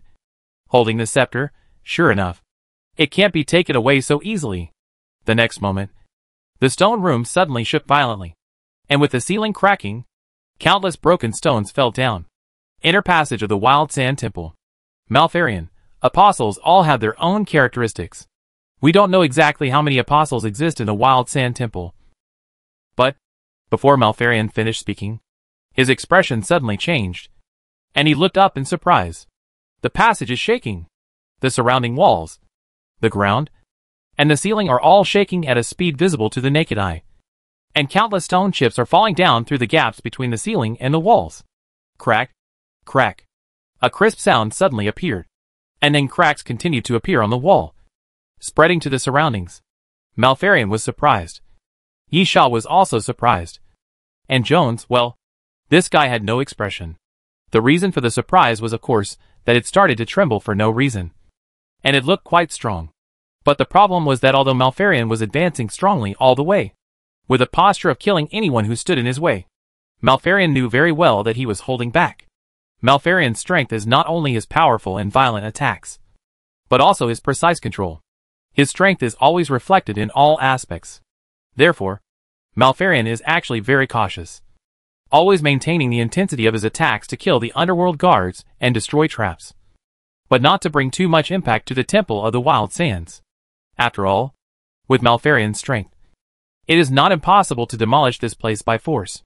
In this case, how can it collapse just like that? He obviously did nothing.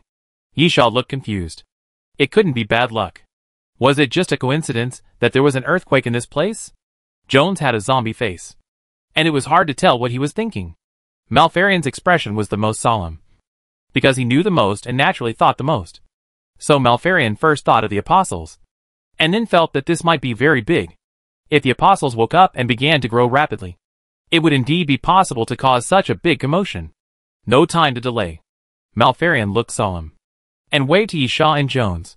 You two leave immediately and return to the Doomsday train. This order was a bit confusing. It was Malfarian who specifically asked the two crew chiefs to follow him, and now he asked them to leave suddenly. But Yisha understood it quickly, because Malfarian disappeared almost the moment he finished speaking. When Malfarian appeared again, he had reached the end of the passage. 1 step is 100 meters. So, Yisha understood what Malfarian meant. Malfarian obviously couldn't take care of them at the moment, and planned to speed up at full speed and go into the depths of the crazy sand temple to find the apostle. Chapter 794 Apostle Embryo. Jones was very straightforward and turned around and left. Yisha watched the tremors around him become more and more intense, and Malfarian ran away again. He had no choice but to retreat quickly.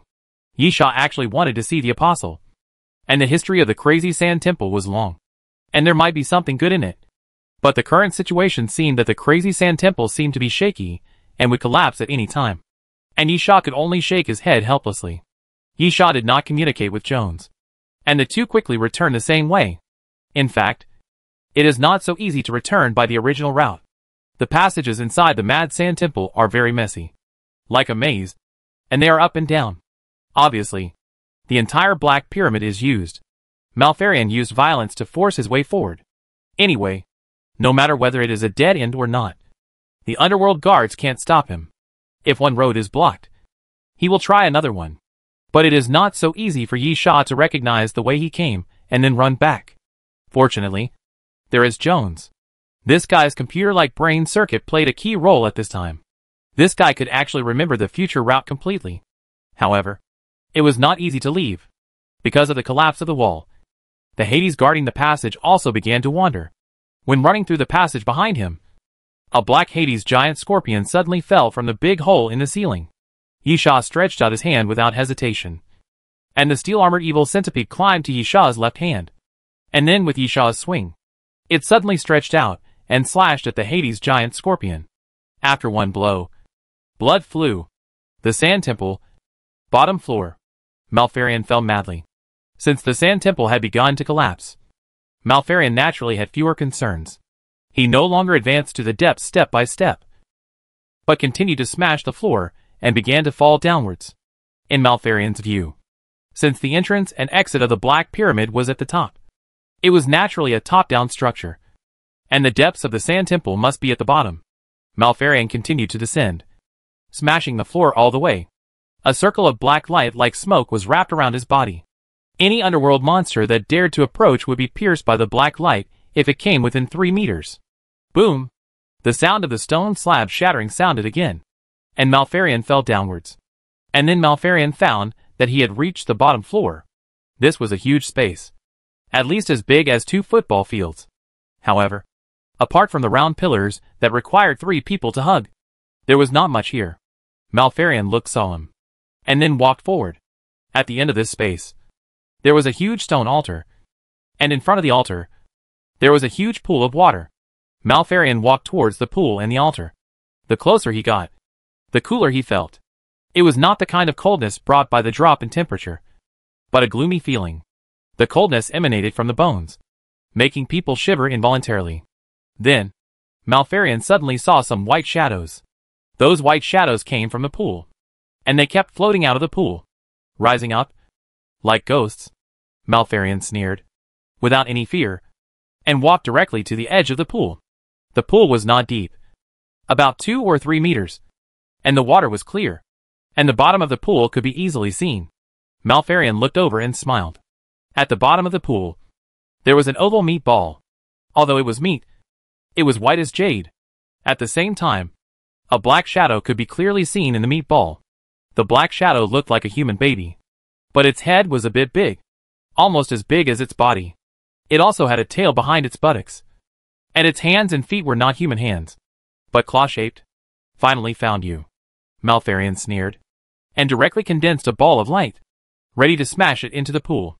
But at this moment, the white shadows floating around gathered towards the center, and then merged into one, turning into a huge ghost face, ferociously opening its mouth and biting towards Malfarion. Humph! Malfarion sneered. Want to resist? Malfarion raised his hand, and the black light ball in his hand collided with the white ghost face. Boom! A huge roar sounded, and then the surroundings began to tremble violently. Cracks began to appear on the surrounding walls, and the thick column cracked and collapsed. Ha! Malfarion shouted, and the black light on his body burst out. Then he threw his hand, and the black light condensed into his palm, and turned into a black lightsaber. The next moment, Malfarion raised his sword and swung it forward, splitting the ghost face formed by the white shadow. Malfarion sneered, "You can't stop me." As Malfarion spoke, he stabbed the sword towards the pool. But at this moment, the white flesh suddenly jumped out of the pool and rushed towards Malfarion. Malfarion's smile became even colder. Since he jumped up, it was naturally better. Malfarion did not hesitate to slash the lightsaber formed by the black light towards the flesh. With a puff, the meatball seemed to be completely vulnerable. After being hit by the lightsaber, it was directly split apart. At this moment, Malfarion also smiled. But at this moment, the black shadow in the meatball suddenly rushed out, with an incredible speed, and rushed directly past Malfarion. After landing, it suddenly bounced up and went directly to the ceiling, flying upwards along the big hole that Malfarion had smashed before. Malfarion was startled, and after being stunned for half a second, he immediately turned around and chased. Crazy Sand Temple. Entrance and exit. Yisha walked out of the Black Pyramid and looked up at the sky. The gray sky seemed to be clear at this moment. The heavy clouds dispersed. The sun shone down and sprinkled on the black sand, making the black sand covered with a layer of golden halo, which was extremely beautiful. Finally out, there were still a lot of bloodstains on Yisha's body, and he exuded a foul smell. These really made people feel bad. But when he was illuminated by the sun, the warm feeling made Yisha's mood suddenly improve. But at this moment, Joan's voice suddenly came over. "Watch out behind you." Yisha instinctively looked back and was startled. A black shadow suddenly jumped out from the entrance of the Black Pyramid. It was so fast that people couldn't see what it was. And then, bang! Yisha felt that he was hit in the chest by something.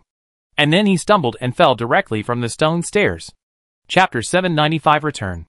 Yisha groaned, and then rolled down the stone steps from the top of the pyramid to the bottom of the pyramid like a rolling gourd, falling flat on his face, grimacing.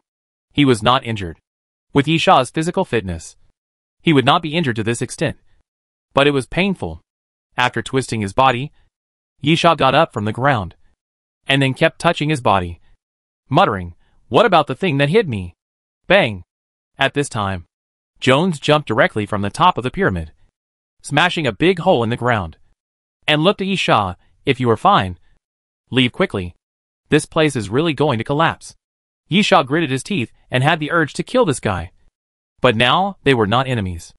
The Wild Sand Temple had been found and Malfarion had also arrived. If he really killed Jones, Yisha would not be able to explain to the train conductor. Besides, although this guy was annoying, he was not so easy to kill. Looking at the Black Pyramid, the outer wall also had dense cracks, and there were constantly broken stones falling down. As Jones said, this place was really going to collapse. Yisha touched his body again to make sure that he could not find anything that hit him. And there was nothing wrong with his body. So he stopped thinking about it, and guessed that it was probably because of the collapse. The underworld monster that ran out of the Black Pyramid turned around and ran away. When Yisha and Jones ran a few hundred meters, and saw the light gate left by Malfarion, a loud roar suddenly came from behind. Boom! The Black Pyramid finally couldn't bear the weight and collapsed completely. It was staggered and broke into several pieces, collapsing in different directions. Black sand and dust rushed up into the sky. Jones turned around and entered the light gate first.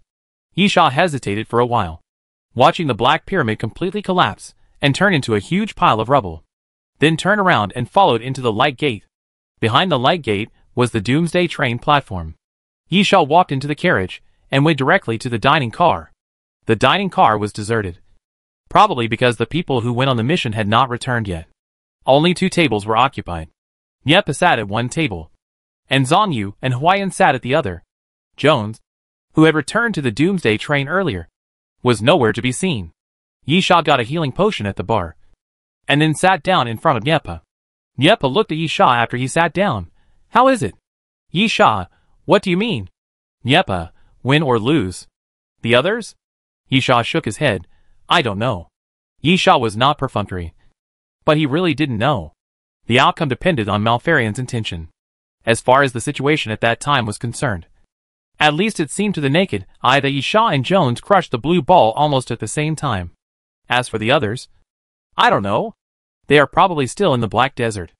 I just don't know if Malfarian will bring them back. Niepa stopped talking. Since he didn't know, he could only wait. About a quarter of an hour later, the answer was revealed. Malfarian did bring people back, but he only brought the fat boy. He threw the fat boy to the ground when he entered the dining car.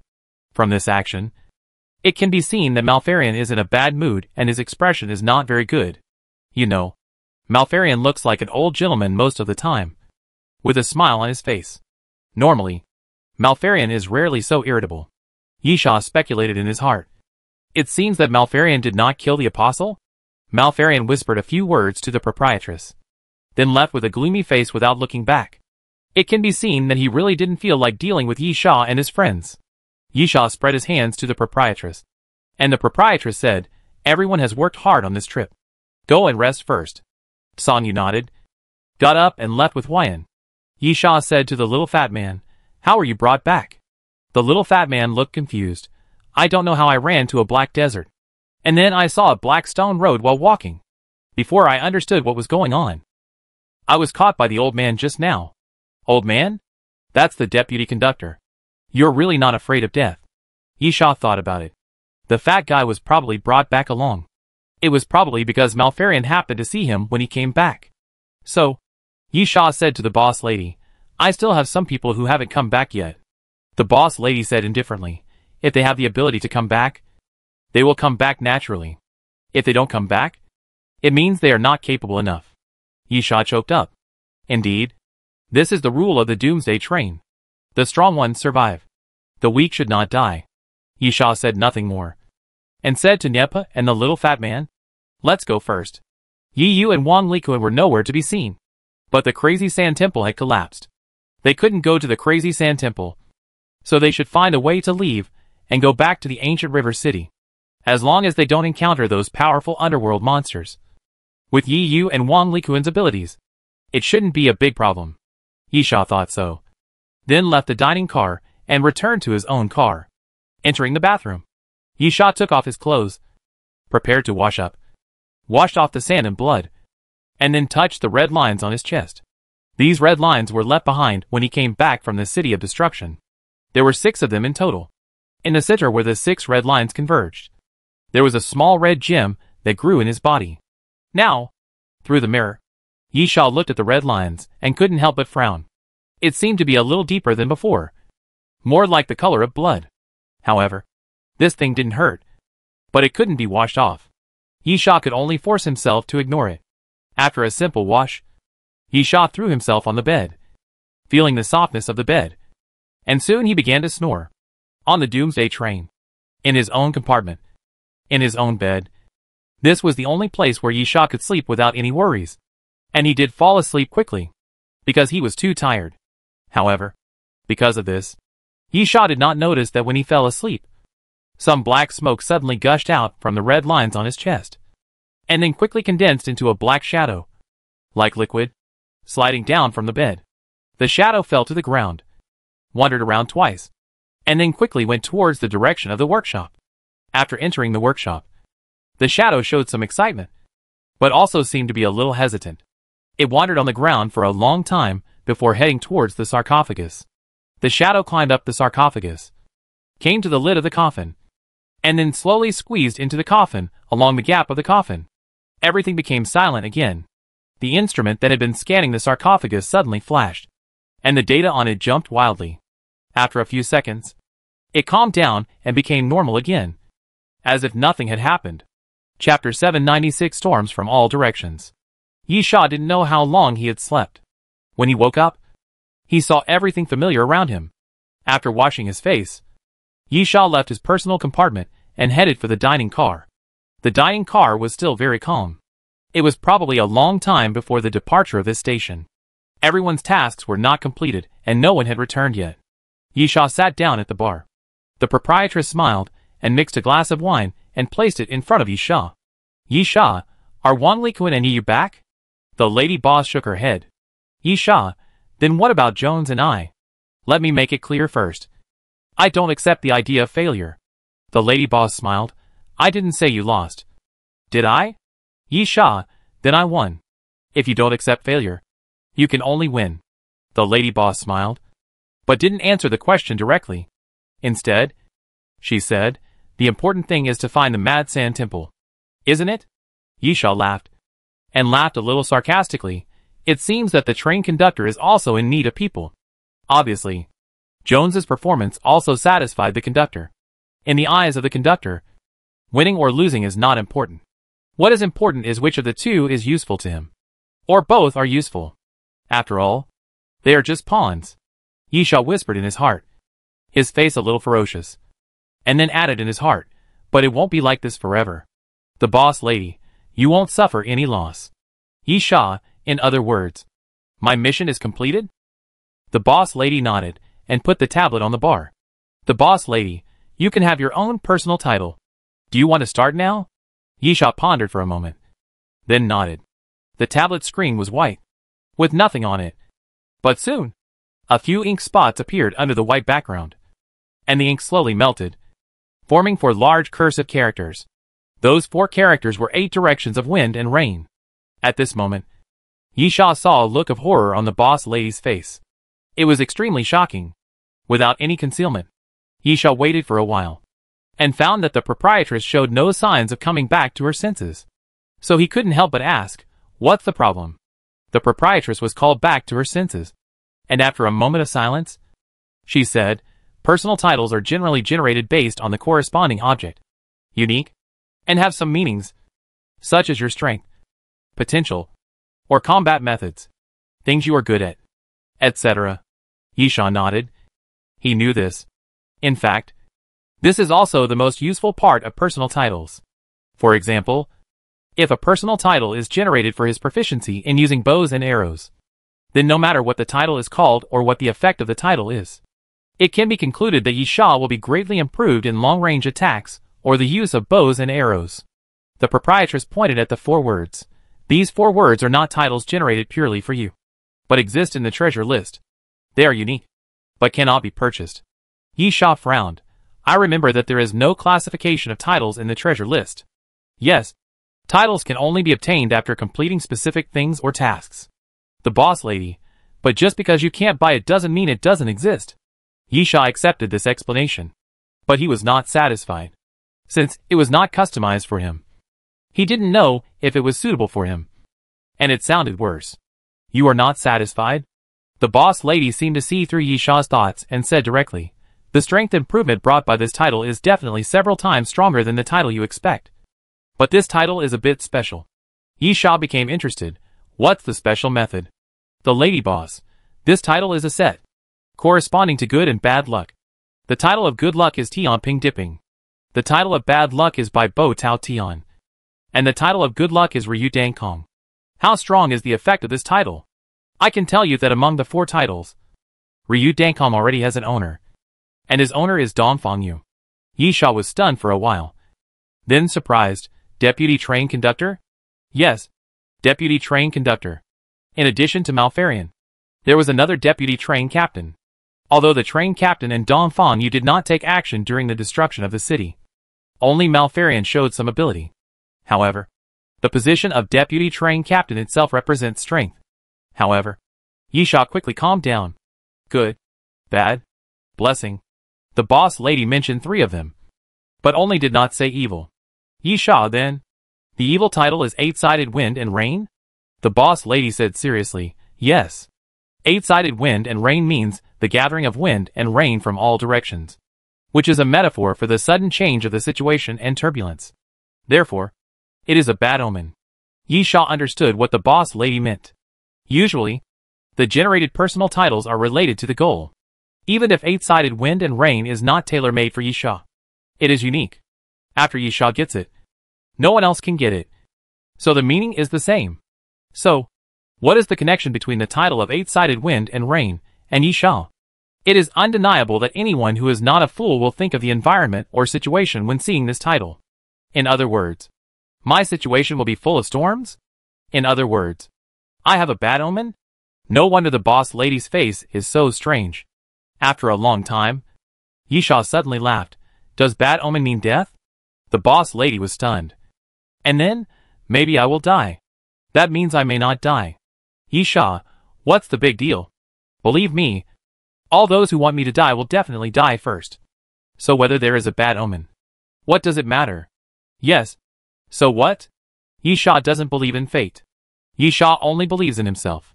Whether he is fierce or not is not determined by a title. It is up to Yi Sha himself to decide. This idea is a bit unreasonable. But Yi Sha thinks so. The boss lady, it would be best if you can't be affected by this title. Besides, even if you want me to change it for you, I can't do it. And you can only accept it. Because this title already belongs to you. If you don't want it, no one else can get it. Yi Sha smiled. Yes. Of course. Why not? Isn't it said that it can greatly improve my strength?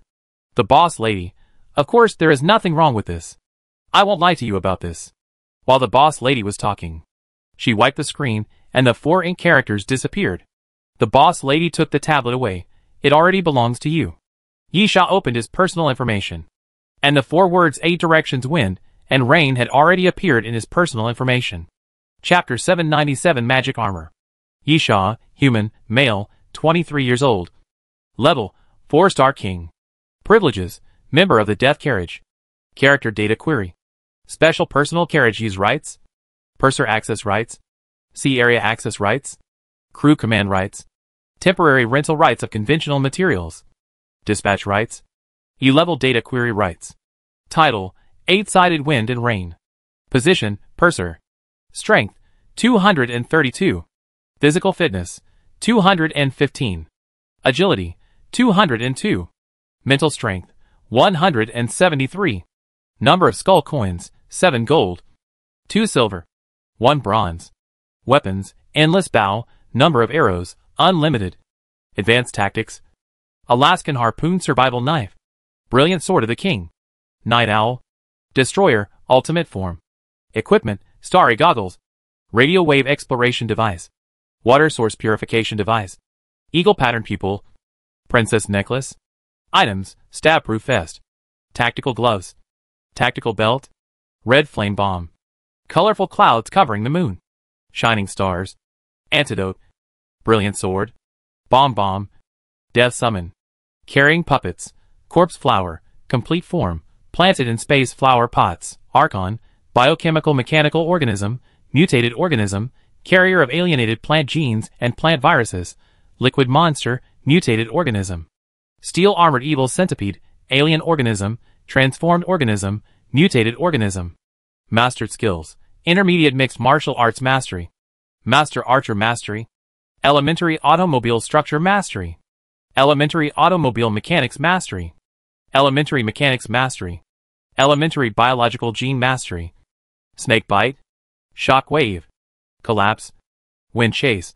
Capture dragon and crane. Mastered abilities. 12 trials of the undying.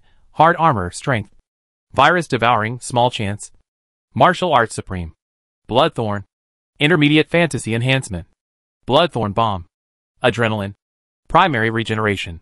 Nitrogen control. Dragon transformation. Fantasy dragon gull. Warehouse. IME Z-type metal blade, unusable. Noah's steel. Ancient civilization stone ball.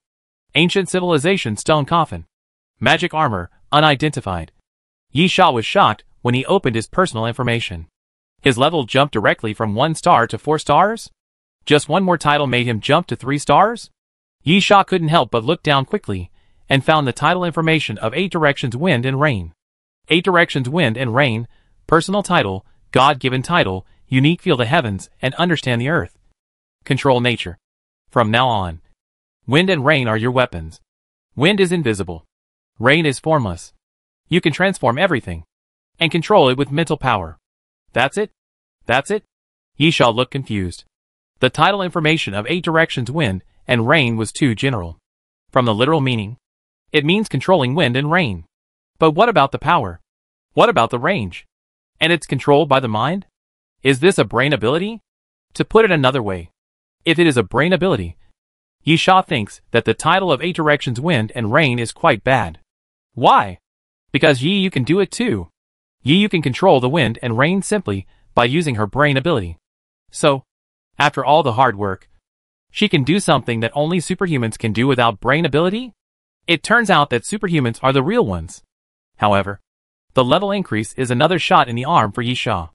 If it is really that ordinary, his level cannot be increased from 1 star to 4 stars just because of the title of 8 directions: wind and rain. The increase is too large.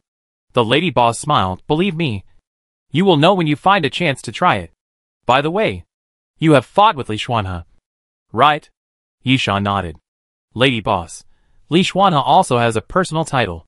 His title gives him the ability of the law of all things, which is what you have seen before. He can change the form of all matter. He is the same as 8 directions: wind and rain. You still have directional restrictions, but 8 directions: wind and rain is rated much higher than his personal title. Yisha tilted his head, telling himself that the shortcoming of 8 directions: wind and rain is directional, which is weaker than Li Xuanhe's ability in this aspect. But the higher rating means that 8 directions: wind and rain is more powerful. Yisha did not ask more questions. There was no point in asking. Some things cannot be explained in words. You could only know them after trying them. Yisha no longer worried about the change in his strength brought by Ba Fengfengyu and the so-called bad omen, but started to clean up his things. Most of them were miscellaneous things. There were not many valuable things. Yisha did not get any good stuff in Sky City and Ancient River City. The only damaged biological mecha he got from Sky City was a broken one. After disassembling and reassembling it with the one in his hand, it was still thrown in the Black Desert. It was a tragedy. As for the other things, it can be seen from the boss lady's valuation that they can only be thrown to the boss lady's level. The only thing that made Yisha a little concerned was the magic armor, which was stripped from the underworld demon general. There was no effect displayed, only an unidentified word. Yisha asked directly, "What does this mean?" The boss lady, "It means it can't be used." Yisha was stunned. This was a bit direct and simple, but the meaning was clear. But Yisha didn't understand it. The lady boss had to explain. "It means that you must meet certain conditions to make this armor work. This often happens with things you find yourself." "Forget it.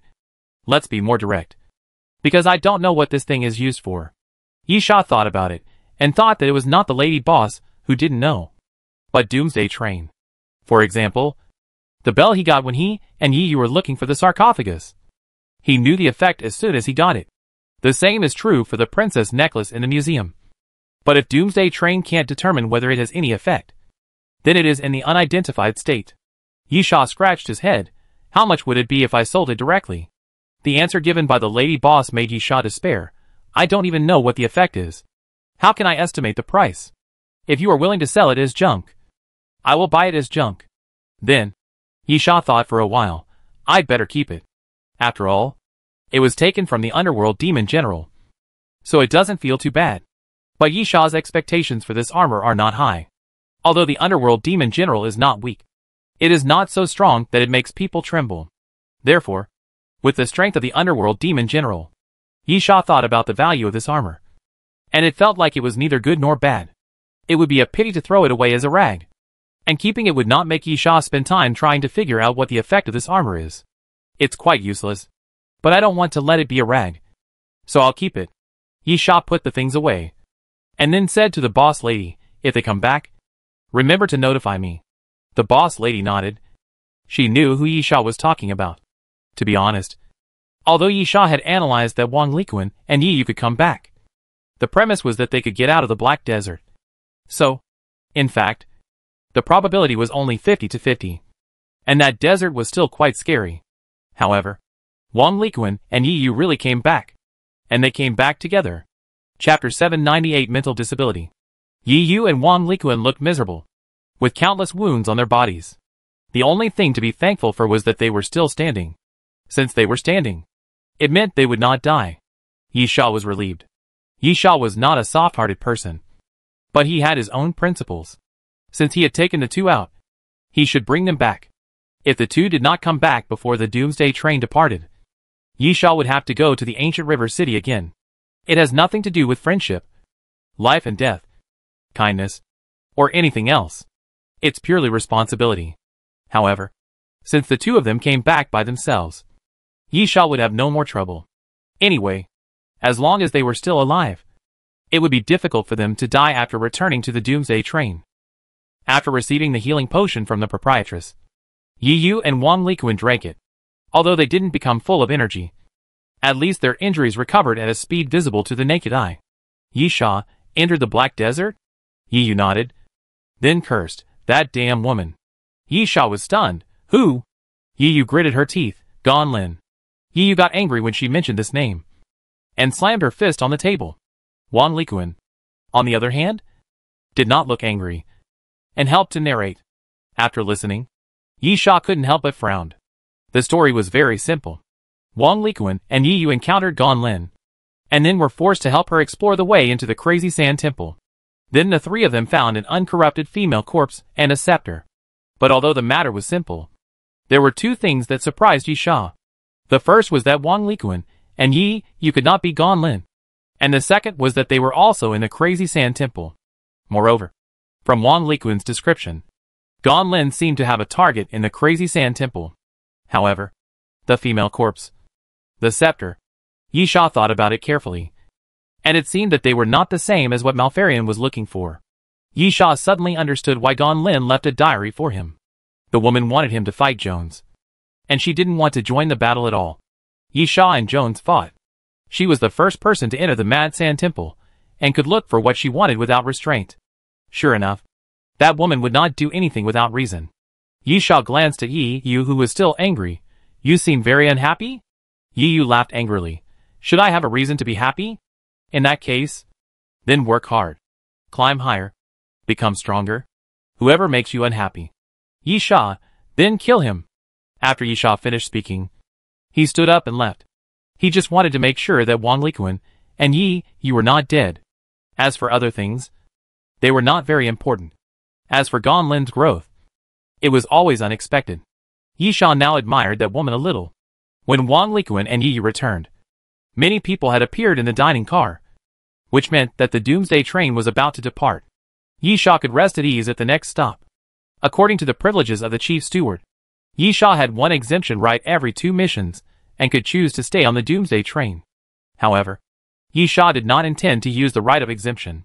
Yi Sha did not think that his strength did not need to be improved, and he could enjoy his rest time peacefully. Especially since the chief steward could choose the platform to go to at will, as long as that station was one of the places for the mission. This was a very good privilege. If used well, the advantage would be great. So Yi Sha had already started to think about it. But before that, Yi Sha welcomed 2 guests. Nyepa and the little fat man came together. I heard Jones got the individual title. Nyepa said directly, so, I signed up to be your attendant. Yi Sha was not surprised at all. The train conductor obviously intended to count this mission as a draw. In this case, competition has already formed, and opposition has naturally formed. In this case, Nyepa has no choice. God knows whether Jones's people will cause trouble for him. It is obviously unwise to fight alone. In this case, what should he do? There are only 2 trained pursers in total, so there is actually no choice. Yi Sha nodded. Don't worry. I won't ask you to do anything. Or rather, when I ask you to perform a task, it must be accompanied by huge benefits. For example, is the Pluto still useful? Nyepa laughed. Not bad. Yi Sha turned to look at the little fat man. Why did you come to me? The little fat man? Aren't you short of people? I recommend someone to you. Definitely useful. The little fat man stopped talking, thought about it, and changed his words. Definitely very strong. And it is very easy to bribe him. Just give him food. A lot of food. Yi Sha looked puzzled. Food? The little fat man, after he boarded the Doomsday train, he didn't buy any weapons. props or abilities. He only bought food. Niepa glanced at the little fat man. How could such a person still be alive? Yisha nodded, agreeing with Niepa's opinion. The so-called buying food, in the eyes of Yisha and Niepa, is just for enjoyment. There are actually many such people. They are usually psychologically fragile, or feel that life is too tiring and have no attachment to survival.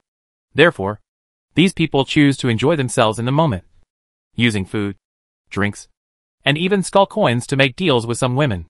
If it is a woman, especially a beautiful woman, this money can be saved most of the time. In short, these people like to spend skull coins on useless things, because they will die one day anyway.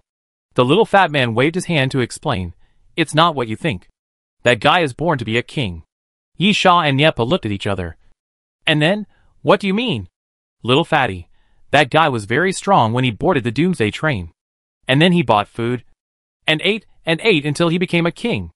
Of course, some people say that he already had the strength of a king, and it had nothing to do with whether he ate or not." Yisha shook his head. "I am getting more and more confused. Little fatty, in short, that guy is very strong. And he is definitely a very powerful fighter. At the same time, as long as you feed him, he will definitely listen to you. But there are also some troubles. That guy is not very smart, has some behavioral defects, and sometimes has severe saliva secretion. He prefers to sleep, hugging the toilet." Yisha frowned and tried. "Mental retard?" The little fat man thought for a while. "You summarized it very accurately." Yisha looked at the little fat man. This guy recommended a candidate for a flight attendant to him. He was said to be very strong, but he was mentally retarded. To be honest, Yisha was not sure whether the person recommended by the little fat man was really mentally retarded. But the way Yisha looked at the little fat man was as if he was looking at a mentally retarded person. Chapter 799 Fatty Dragon. The little fat man suddenly got anxious and stood up. "Why are you talking so much? Just come with me and we'll know." Yisha thought for a moment. "Okay. Niepa, I won't join in the fun. I need to get used to the Pluto. After all, it's a new gun and I'm not familiar with it." Yisha nodded. Niepa left first, and then Yisha and the little fat man went to the dining car. The little fat man said to the proprietress, "The direction of carriage number 125. The proprietress looked at Yisha. The little fat man was obviously not qualified to know the specific direction of the carriage. Yisha, "Yes. I want to know. So I'll go there and find someone." "The boss lady, where the number 125 carriage goes, It's New Jade City. Are you planning to find a new crew member?" Yisha nodded. "The boss lady, then you can just tell me the name. I can provide some information and help you find his location." "Yisha, is there such a good thing? Why didn't I hear about it when I went to the ruins of Kandava last time?" The boss lady smiled. "You didn't have a fixed target last time." Yisha was speechless. It was really like that. Then he looked at the little fat man. "Little fat man, that guy is called Fei Long." "Yisha, whose name can be called this?" The little fat man spread his hands. "I know his nickname is Fei Long. Everyone in their carriage calls him that. I don't know his real name." "Fei Long?" The proprietress suddenly showed a look of realization. "So you are looking for him. Yisha, you seem to know this person?"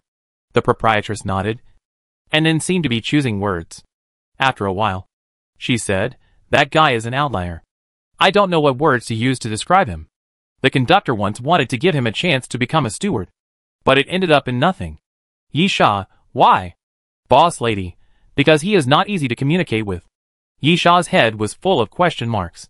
"What kind of reason is this?" Yisha tried. "Because he is mentally retarded?" "Boss lady, you summarized it very accurately." Yisha was speechless. This was the second time he heard this sentence. Could that guy really be an idiot? But how could an idiot live so long? How could an idiot be so strong? Found it. At this time, the boss lady took a tablet and looked at it, according to the satellite aerial photos. "The guy you are looking for is currently located in the Tianla chain supermarket in Sinew City. Do you want me to take you nearby?" Yisha nodded. "Thank you for your help." The lady boss didn't say much, but gestured in the direction of the door. Yisha and the little fat man left the dining car and the Doomsday train. Walking out of the Doomsday train platform, there were some old buildings around. 2 buildings, low tile houses. The greenery on the street was a bit dirty, and several old bicycles were piled up there. Sinew City is such an old city. Because of its remote location, its economic development has not been very good. However, Sinew City has its own characteristics. There are always two extremely lively times every year. That is, the Jade Conference. Yes, New Jade City produces jade. But this is meaningless to Yi Sha and the little fat man. After looking around, Yi Sha turned to the side. Let's go to the top of that building. The little fat man nodded. The proprietress had told them the location of Fei Long. But people can't stand still forever. So they still have to look for it. The building that Yi Sha mentioned is the Tianla chain supermarket, which is quite large and has 3 floors. Yi Sha and the little fat man went directly to the roof and stood on the edge of the roof. Their target may be inside the supermarket or outside the supermarket. Standing at a high point can always see more clearly. Moreover, if they are inside the supermarket, they will have to come out. Standing on the roof, they can directly stare at the entrance and exit. But things were simpler than Yi Sha imagined. After standing on the roof, Yi Sha found the target on the street next door. He didn't even need the little fat man to point it out to him, because the other party had a very distinctive nickname and figure. Fei Long is a fat man. An extremely fat man. Maybe it is more accurate to describe him as a meatball. When many people talk about fat people, they always say short fat people. But Fei Long is not short at all. And he is very tall. It is estimated that he should be more than 2 meters tall. According to the standard of normal people, this height is already considered a giant. At the same time, Fei Long grabbed a dozen chicken wings in his hand, vacuum-packed, the kind sold in supermarkets, and kept stuffing them into his mouth, one at a time, eating and spitting them out. It took less than 3 seconds for each bite, and then only bones were left of the chicken wings. Yi Sha looked at the little fat man. Are you talking about him? The little fat man nodded.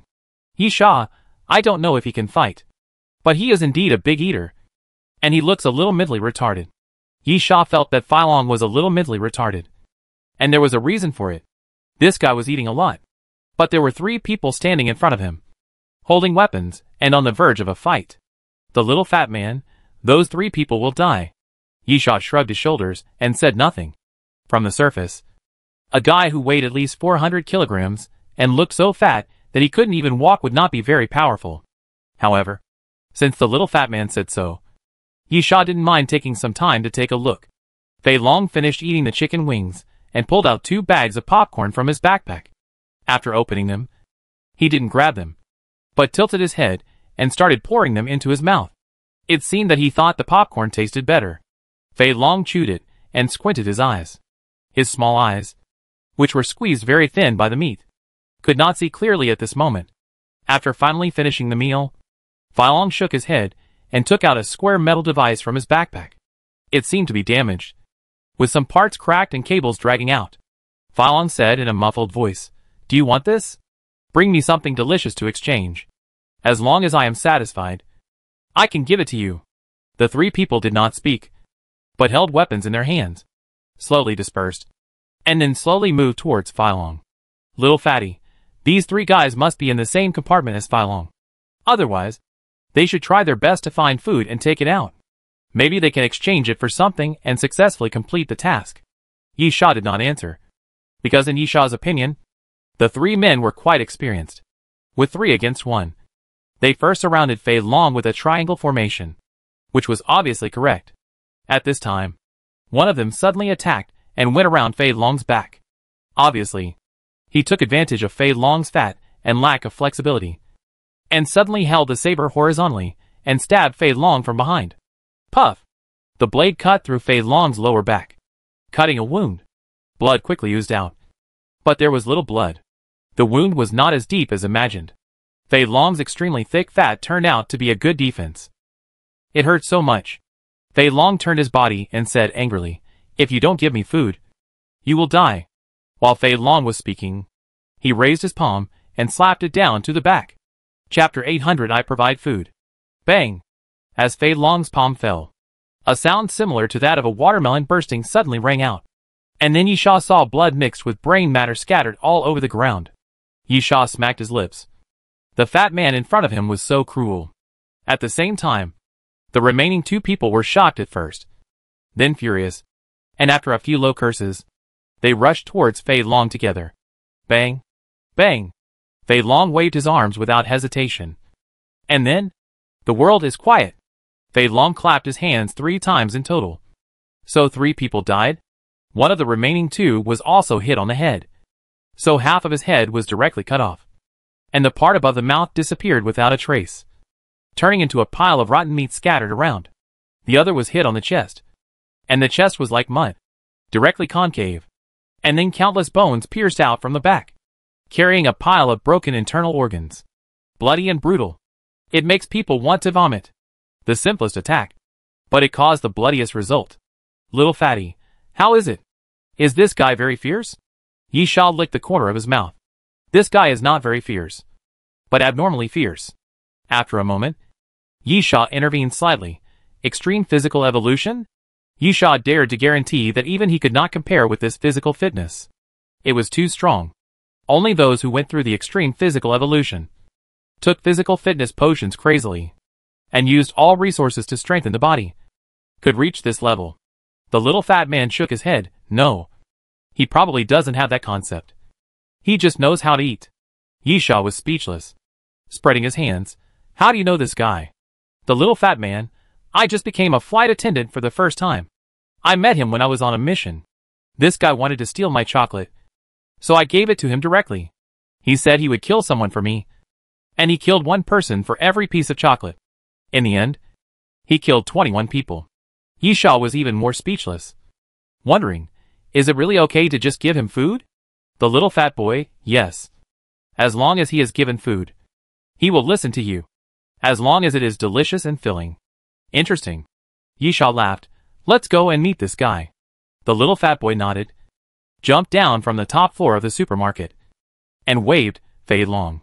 Fei Long turned around, and the fat on his face suddenly trembled, as if he was smiling, and said to the little fat boy, Little Bean, do you have anything delicious? Do you have any chocolate? The little fat boy was angry. Don't call me Little Bean. I've said it so many times. I am considered tall among my peers. It's you who have grown too big. Oh. Fei Long didn't care and asked again, do you have chocolate? Little fatty, I only know how to eat. I came to talk to you about something serious. After that, I will. Before little fatty finished speaking, an arm suddenly blocked him. Yi Sha took out a piece of chocolate from his waist bag. Do you want to eat it? Chocolate is a good thing. Of course. It's not because it's delicious, but because chocolate has a high calorie content and is very effective in satisfying hunger. Secondly, after a long period of continuous fighting, replenishing sugar can accelerate the disappearance of fatigue. So Yi Sha will also carry a few pieces with him. Fei Long's eyes lit up instantly, and he said to Yi Sha, give it to me. Yi Sha smiled. Get it yourself. Fei Long immediately twisted his body and walked towards Yi Sha, reaching out to grab the chocolate in Yi Sha's hand. But at this moment, Yi Sha suddenly retracted his hand. Fei Long was stunned for a moment. Then he was furious. Give it to me. The palm-sized palm slapped directly towards Yi Sha. The little fat man saw Yi Sha's intention and did not stop him. Feeling the whistling wind, Yi Sha took a deep breath. Strong power. Yi Sha clenched his fist. The muscles of his entire arm tensed up, and then expanded it, meeting Fei Long's palm as big as a palm leaf fan, and punched out fiercely. Bang! The fists and palms collided. At this moment, the world seemed to be a little silent. There was only the sound of the breeze, and the smell of blood from the 3 corpses, which was strong and a little pungent. The little fat man watched quietly, not daring to speak. Then, boom! The ground under Yi Sha and Fei Long's feet suddenly made a loud noise, and hundreds of cracks appeared in an instant. Then, accompanied by the roar, the ground collapsed directly downward, sinking more than a few inches deep. Yi Sha was surprised.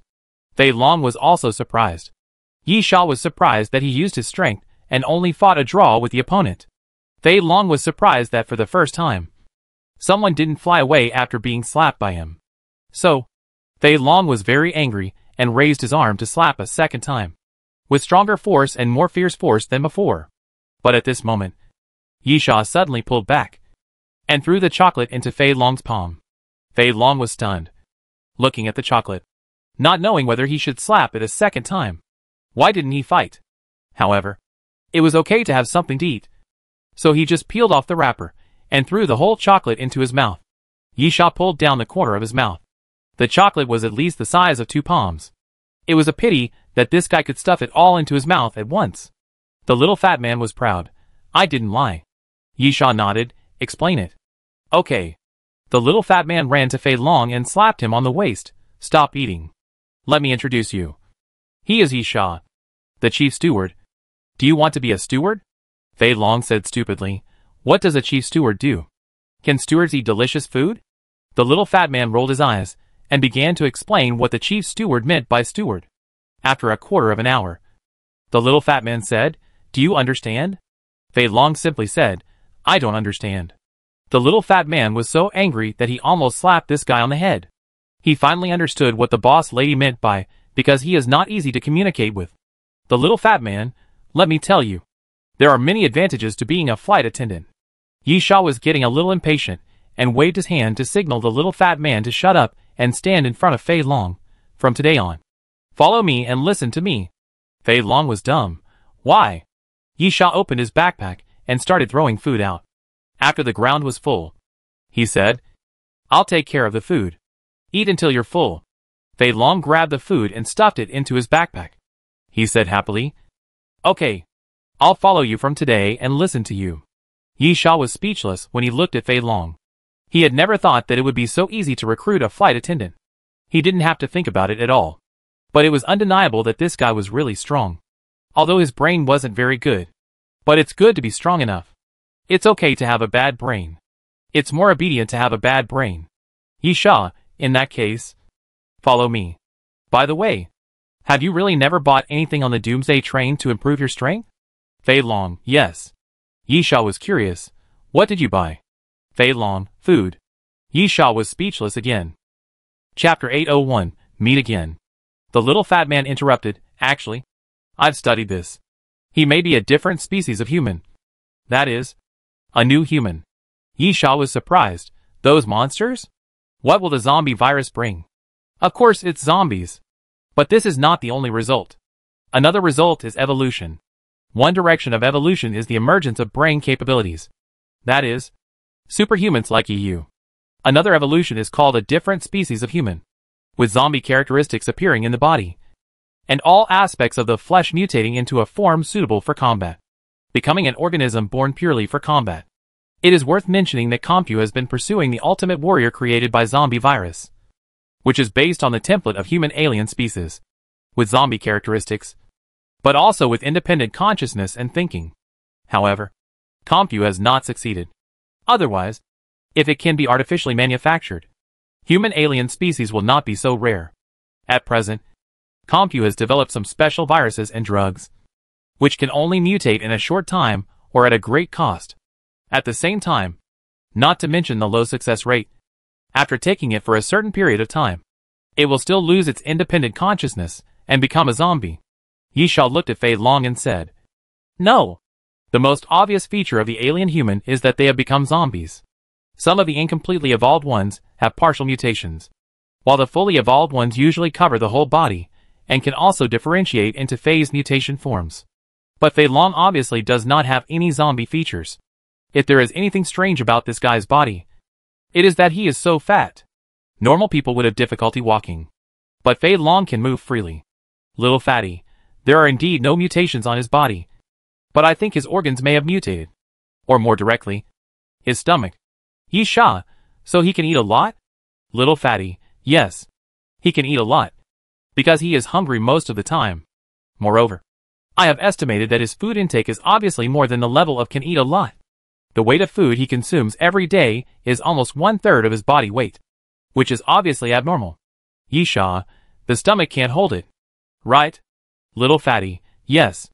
I initially thought it was a problem with the digestive function, but later I found that his excretion was not much different from that of normal humans, which means that his appetite was not caused by his abnormal metabolism. So I came to the conclusion. Little fatty pinched Fei Long's fat. It was soft and didn't look like he had any strength at all. Little fatty, my conclusion is that his stomach organs have mutated, and his digestive function has also mutated. But it doesn't promote metabolism. But the energy conversion required by the human body has all been converted into physical energy. Yisha, I don't quite understand. Little fatty, Normal people can't absorb all the nutrients in food when they eat. Even if they absorb it, it may not be fully utilized by the body. But he can. To put it bluntly, if the normal person converts 20% of the food nutrients into everything the body needs, then he can convert 99%. Yisha, so, excluding the daily consumption. The more he eats, the stronger he becomes. Little fatty, that's about it. And the reason I explained all this is what you just said about the evolution of the physical limit. The more physical enhancement potions we take, the lower the effect. Right? Yisha nodded. Little fatty, but he has almost no influence in this aspect. So if there is a real physical limit evolution, it should definitely be like him. Because his limit is much higher than that of normal humans. Yisha couldn't help but look at Fei Long again. The two of them talked without any reservations. But Fei Long seemed to have no idea that they were talking about him, and kept grinning. Yisha couldn't help but think, if the limit of the body is a fat man who can grin foolishly, I don't know how many people are willing to choose this path to become stronger. However, at least Fei Long is very strong, which is good news. While talking, Yisha asked Fei Long if he had completed the task. Fei Long nodded and took the broken device and shook it. Regarding Fei Long's IQ, in fact, it is not to the point of mental retardation. That is, his intelligence is a little low, commonly known as mental retardation, but not to the point of behavioral disorder. Yisha thought of Wang Likuan, then smiled and shook off the thought. Wang Likuan is just not smart. A little stupid, but there is no problem with his IQ. He is a so-called honest man. The reason why Yisha thought of Wang Likuan was mainly because Yi Yu had always used Wang Likuan as a follower, and was very confident in using him. Wasn't it because Wang Likuan was a little bit stupid, so he was obedient? And now, it seems that he also needs such a follower. Yisha talked to the little fat man, and walked towards the place where he came from. Fei Long followed behind honestly.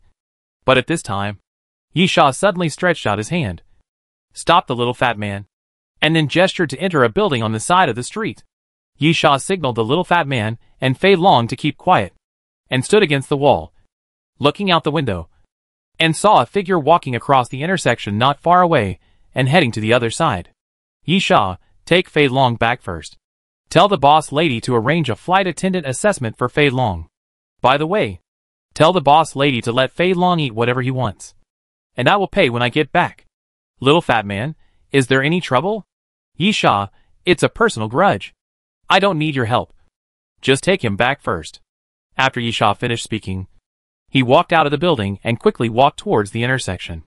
Yisha always dealt with his grudges very cleanly. He didn't like to have any worries, and didn't like people always thinking of stabbing him in the back. But sometimes there were always omissions. Lin Xuemei was one of them. But she was killed in the Black Desert, so the grudges were naturally settled.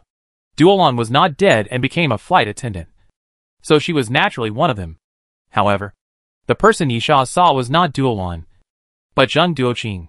This is a bad debt from the previous life. If there is a chance, it should be settled. In this life, Zheng Duoqing did not board the Doomsday train for some reason, but became an apostle inexplicably. However, Zheng Duoqing was not dressed as an apostle at the moment. Although he wore the robes unique to the apostles, he did not wear a robe cap, a mask to cover his face, or a red scarf around his arms, making himself look like a surviving human on the Doomsday train. In fact, this is a very simple thing. If the apostles were not dressed in those easily recognizable costumes, it would not be difficult for them to disguise themselves as surviving humans on the Doomsday train. However, they could not get the recognition of the Doomsday train, and could not board the Doomsday train. No. There seems to be a way? Yisha suddenly remembered that he still had a task on his back. Malfarian said that there were apostles on the Doomsday train, and asked him to find them. The reward was the bottle of X potion that had once made Yisha walk through the gates of hell. Chapter 802 Mine. Yisha thought randomly, walked through the intersection, climbed up a building, and jumped continuously along the roof. Found it. Yisha stepped on the edge of the roof with one foot, looked down, and found Zheng Duoqing's figure.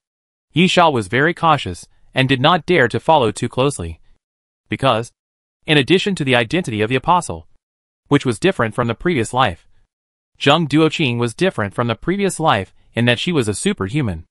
Yisha concluded that Zheng Duoqing might have the potential to become a superhuman in the previous life.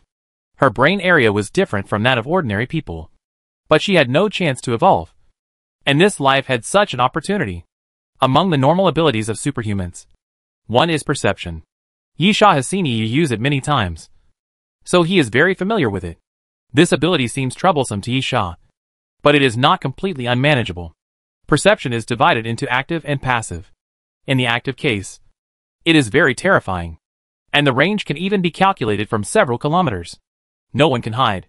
However, it consumes a lot of brain space and is impossible to activate under normal circumstances.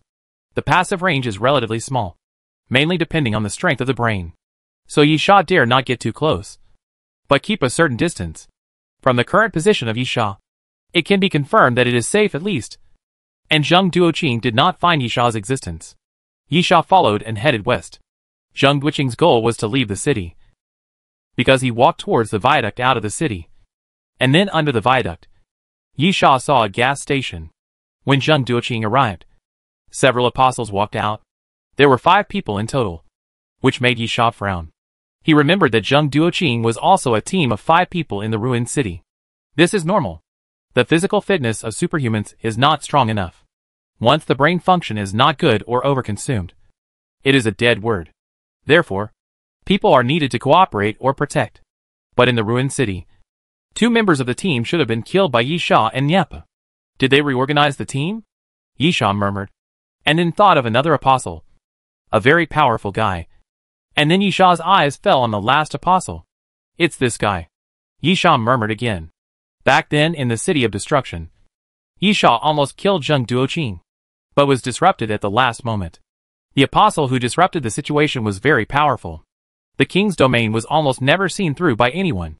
That apostle was the only one who could see through the king's domain completely. It's a bit troublesome. Yisha continued to observe, and then watched Zheng Duoqing lift his cloak and hand a broken mask to him, while the other party took a new mask and handed it to Zheng Duoqing. Yisha suddenly realized that it was not because he didn't wear it, but because he had experienced a battle before. The mask was broken. However, this gave Yisha a chance to recognize Zheng Duoqing at a glance. Several apostles walked and whispered a few words, and then one of them drove a car and prepared to continue to leave the city. Yisha frowned again. If the other party drove, it would not be easy to follow. But Yisha glanced at the sky. Fortunately, it was almost dark. When the car drove away quickly, Yisha immediately drew out the night owl, spread the dark night wings, and followed closely from the sky. What surprised Yisha was that Zheng Duoqing and the other 5 were actually aiming to go into the mountains.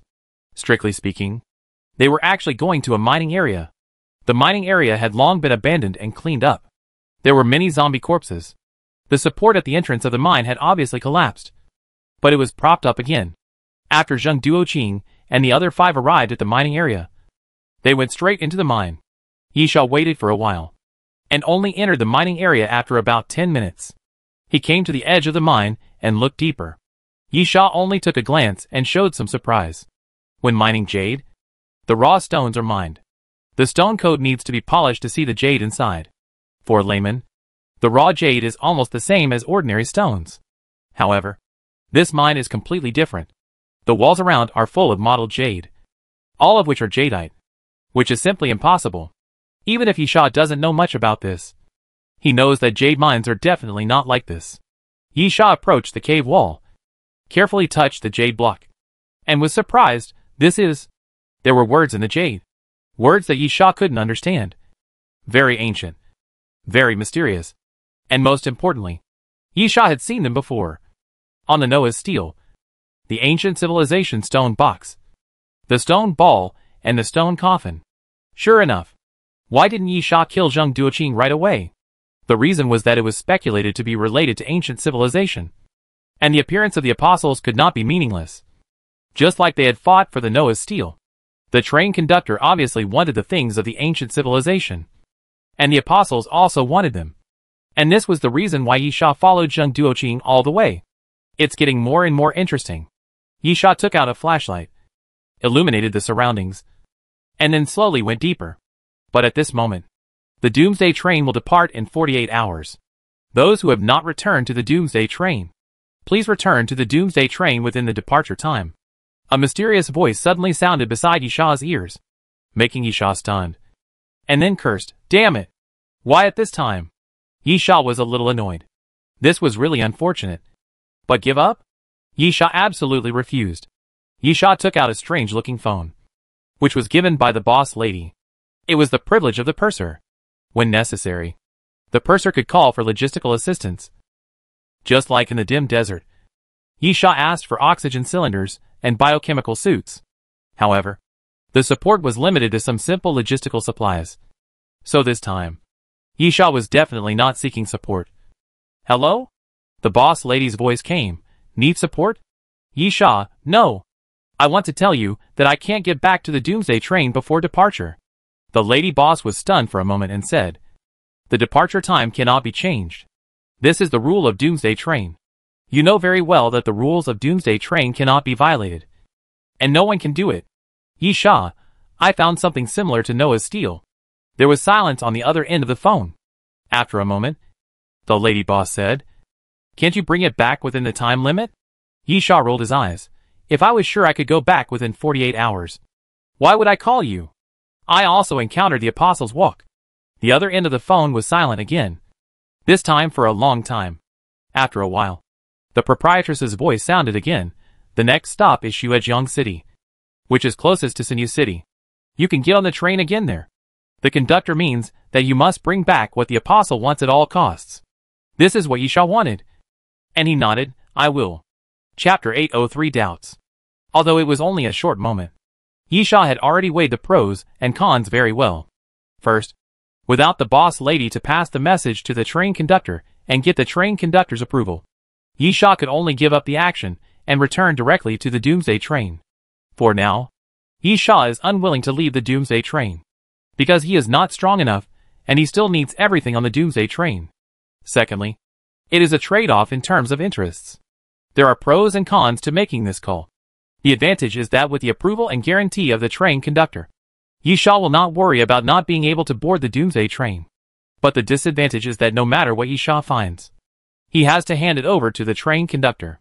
It is certainly true that he was unwilling to accept this, but Yisha had no choice. Yisha's Noah's steel and other things from ancient civilizations were all placed in his personal carriage. Even the liquid monster was still lying in the sarcophagus. The Archon did not follow Yisha to New Jade City. Yisha was only brought to New Jade City by the little fat man to see what kind of person Fei Long was. He did not want to stay longer, let alone think about a fight. If he did not return to the Doomsday train, all these would naturally be gone. Now, at most, they have to snatch an ancient civilization item from the apostle. The quantity is totally unequal.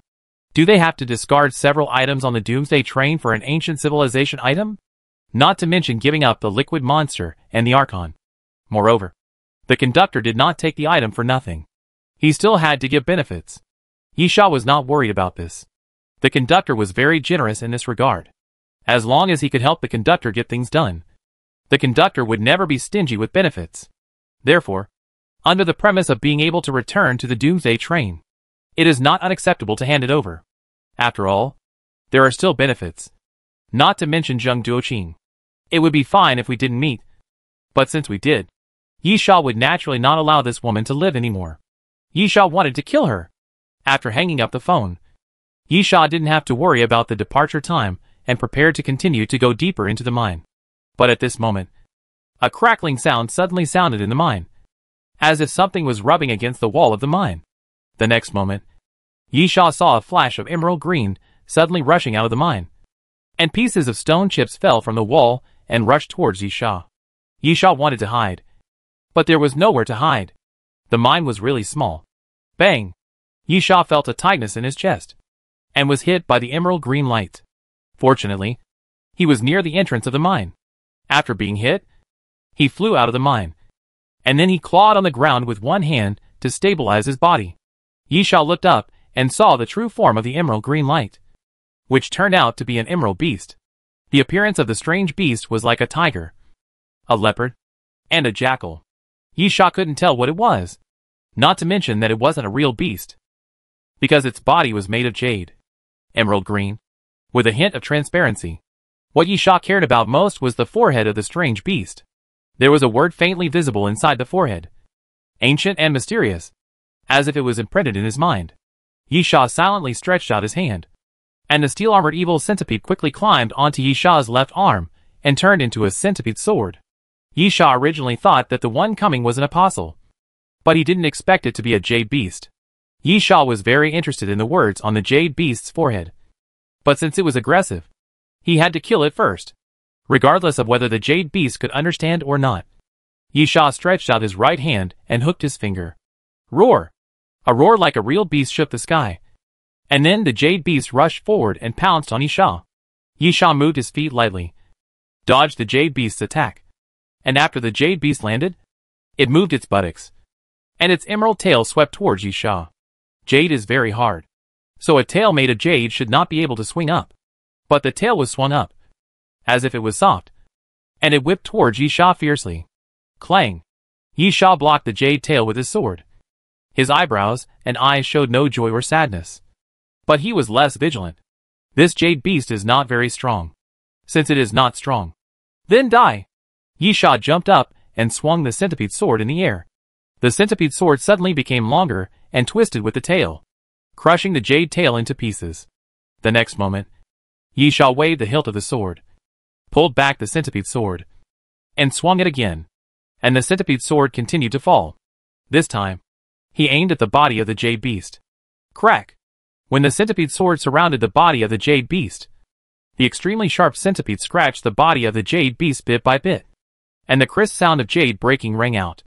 One crack after another continued to appear on the body of the jade beast, and finally, bang and shatter. The jade beast was shattered just like that, and its head rolled to the side. Yisha walked over and picked up the head to take a look at the ancient and mysterious text, but found that the text printed in the jade beast's head disappeared at a speed visible to the naked eye, and then completely disappeared. Yisha frowned and began to think. Yisha was not sure what the Noah's steel was used for. The ancient civilization stone box seemed to be able to create some snake monsters. Yisha was not sure about the function of the ancient civilization stone ball, but he could guess that it was related to the phantom dragon. The sarcophagus of ancient civilizations can be confirmed to be the power of evolution and can promote biological evolution. The Archon is the best example, but Yisha has not figured out what specific conditions need to be met.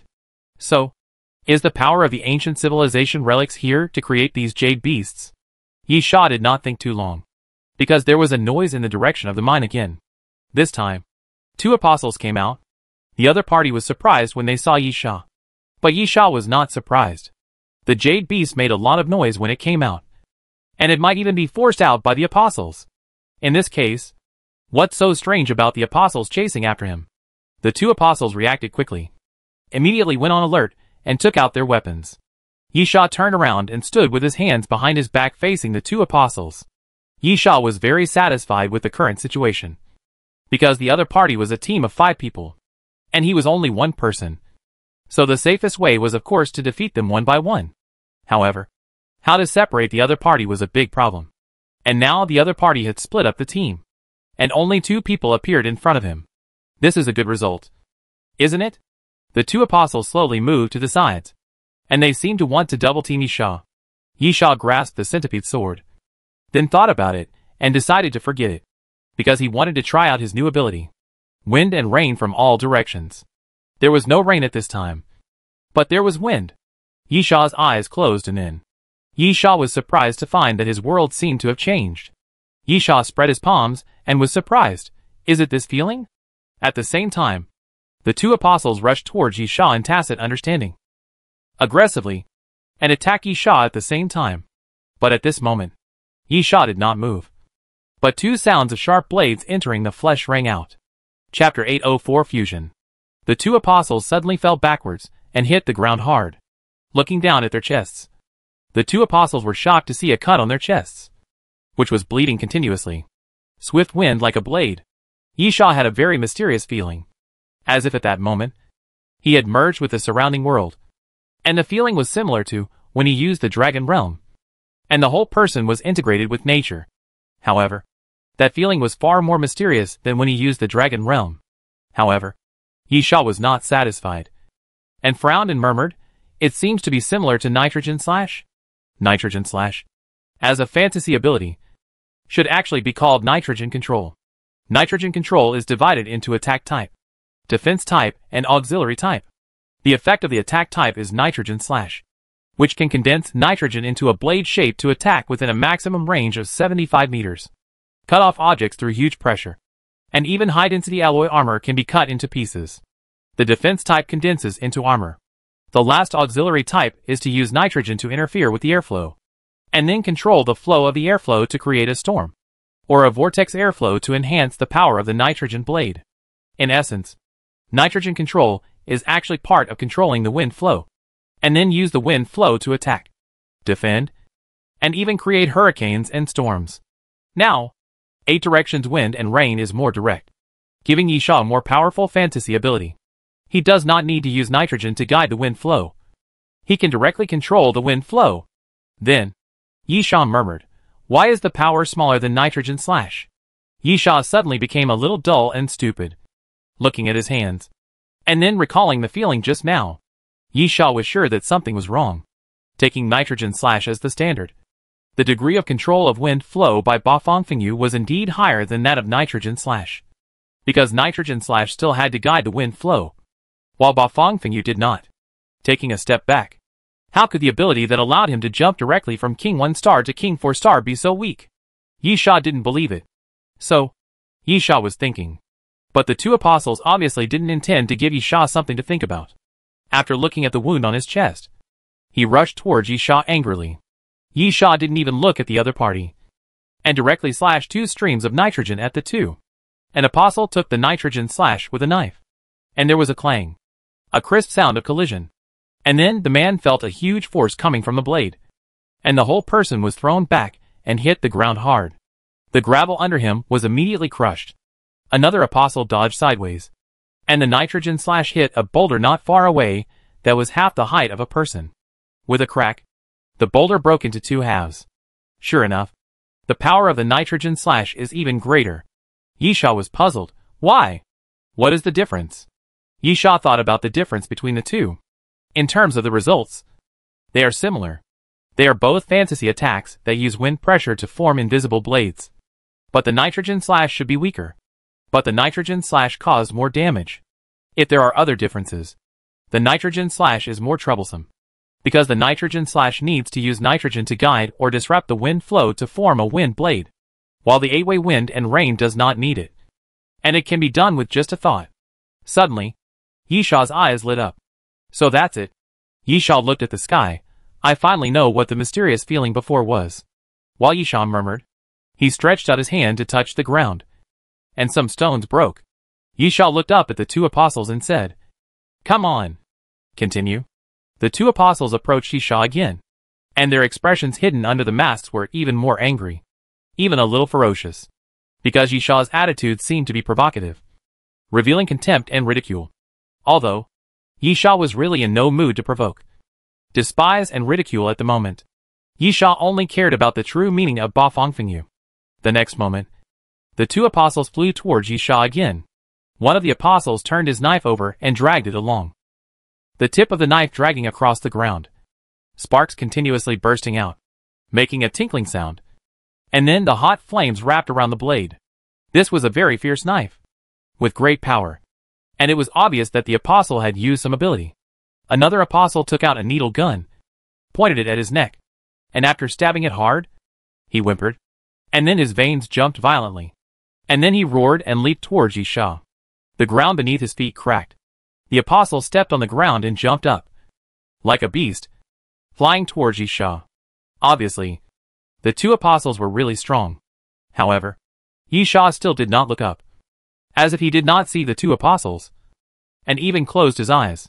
In a moment, the 2 apostles came to Yisha, wind and rain in all directions. Yisha slowly opened his eyes. Then, the wind started. The bodies of the 2 walking apostles seemed to be frozen in the air, like puppets, hanging there. On the faces of the 2 walking apostles, a crack suddenly appeared on the mask, and then the mask split in 2 and fell to both sides. On the faces of the 2 walking apostles, there were 2 bloody cracks, splitting the entire face, and then shoulders, arms, chest, waist, thighs, ankles, The cracks on the bodies of the two walking apostles became more and more. And then the whole person suddenly broke into pieces, turning into a pile of corpses, and fell to the ground. Blood was dripping. So miserable.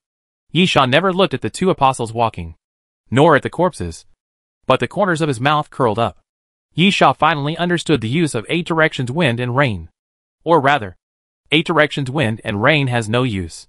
Unlike the control of nitrogen / 8 directions wind and rain does not need to be controlled, because Yisha is 8 directions wind and rain. From the control of nitrogen to understand the laws of nature, nitrogen control is integrated into 8 directions wind and rain, and mental power is improved to a certain extent. At this time, a mysterious voice suddenly sounded, which made Yisha stun for a moment, and then smiled again. This was an unexpected surprise. Yisha just wanted to understand the real use of 8 directions wind and rain, or the meaning of 8 directions wind and rain. But he didn't expect that he would get an unexpected improvement. Moreover, the role of nitrogen control is somewhat similar to that of 8 directions wind and rain. After learning how to use 8 directions wind and rain, nitrogen control is actually useless, because what nitrogen control can do can also be done with 8 directions wind and rain. Then, using nitrogen control to improve 8 directions wind and rain is obviously a good thing. Chapter 805 Who are you? Yisha looked at his spiritual attribute, which was originally only 173, but now it has soared to 223, which is close to the level of superhumans. However, it is not possible to become a superhuman just by being excellent in the spiritual level. The foundation of becoming a superhuman is the brain. The so-called spiritual power is roughly equivalent to physical strength for superhumans. That is the same as having good physical strength, which does not necessarily mean that you can fight. But it is a good thing after all. When the spiritual power is improved, the spirit will be significantly improved. The most intuitive thing is that it is not easy to get mental fatigue, and the sleep time can be shortened. Of course, the most important thing is that Yisha finally understood the effect of 8 directions wind and rain. And then, he couldn't help but marvel that there was such a terrifying ability. At the same time, he also lamented that the power of nature is so terrifying. Sure enough, human power cannot easily fight against nature. Then, the sound of rolling stones suddenly sounded. And then Yisha heard a surprised voice. You again? Yisha looked sideways, and saw Zheng Duoqing standing at the entrance of the mine. It's me. Yisha smiled and looked at Zheng Duoqing. I'm here to kill you. The next moment, there seemed to be a gust of wind. Be careful. Behind Zheng Duoqing, an apostle stood up and crossed his arms. On the hands of the apostle, there was a pair of black palm-linked wrist guards, which suddenly became extremely sharp after a flash of metallic luster. It was a defensive equipment. But, puff! The muffled sound of a sharp blade entering the flesh suddenly appeared. And the apostle looked at his right arm blankly, and then screamed, because his right arm was gone. Or rather, it fell to the ground. Ugh! Zheng Duoqing also groaned, holding his shoulder and retreating continuously, blood constantly seeping out from his fingers. That invisible blow not only cut off the arm of the apostle, but also injured Zheng Duoqing. Of course, if it weren't for the apostle, Zheng Duoqing would have died. Yisha's eyes swept over, including Zheng Duoqing, and the 3 apostles came out of the mine. The apostle whose arm was cut off by him was walking with a jade stone half a person's height on his back. Inside the jade stone, a stone cylinder could be seen. 6 layers of things were carved on the cylinder. The first layer was a strange pattern, similar to the pattern of a totem. The second layer was those ancient and obscure mysterious words. The third layer turned into a totem pattern again. And so on. Yisha, leave the things behind. I can let you die more easily. Zheng Duoqing's face was gloomy, and he said directly, Go! Yisha, where can you go? The moment Yisha finished speaking, a strong wind suddenly blew around. Ah! The apostle with a broken arm screamed, and his cloak tore into cracks one by one.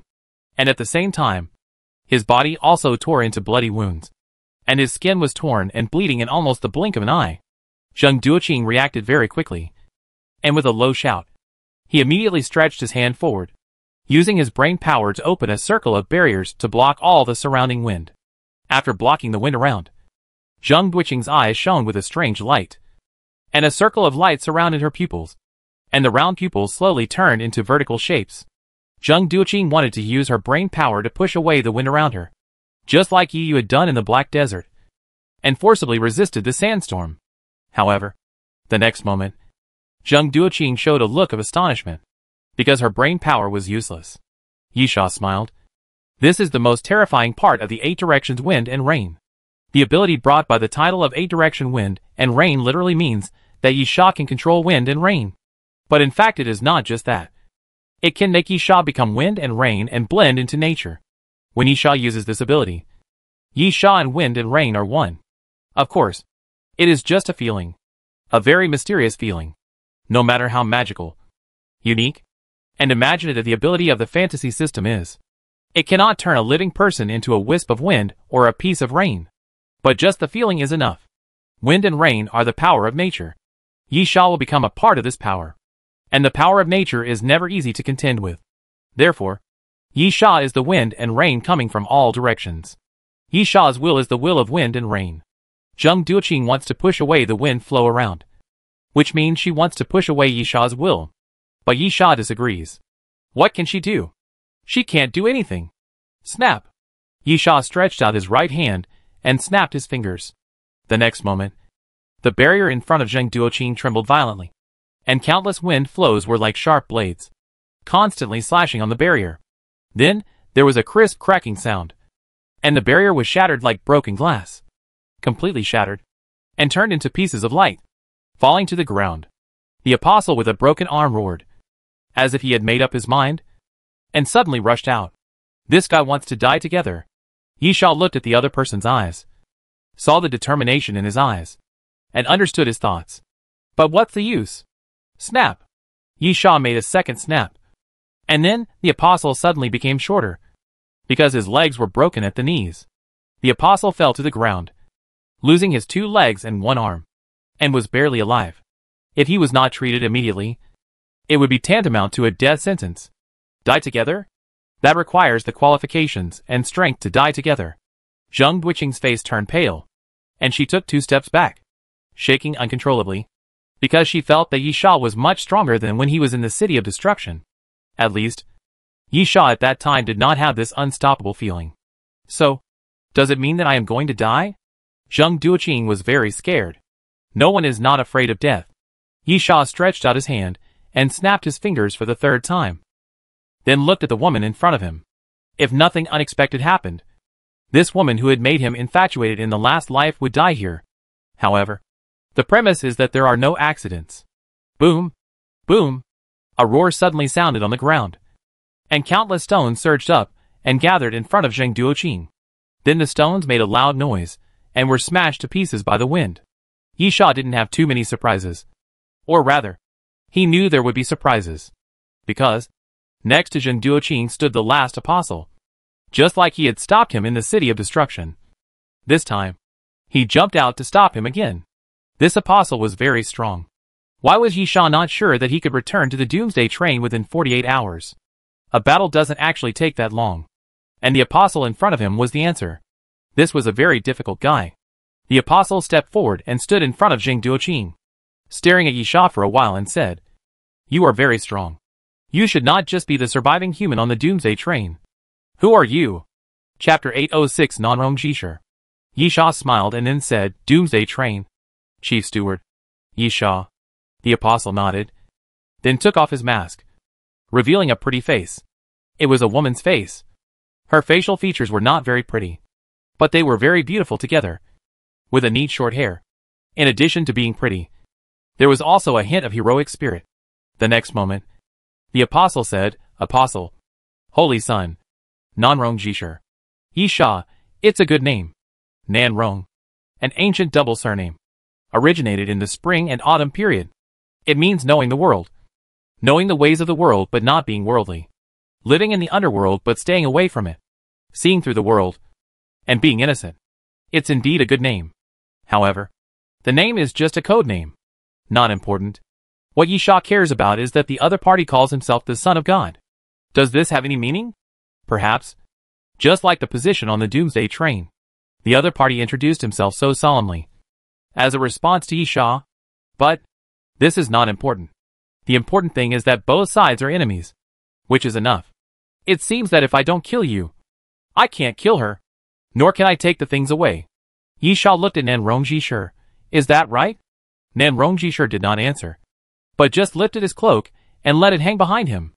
This is Nan Rongjishir's answer, because it is more convenient to fight this way. Yi Sha narrowed his eyes. Then, let's fight. The next moment, the wind started again. Nan Rongjishir's figure was erratic, and he moved suddenly without any warning. Countless afterimages appeared in front of Yi Sha's eyes. Yi Sha had seen this move before, in the City of Destruction. This was a very powerful ability.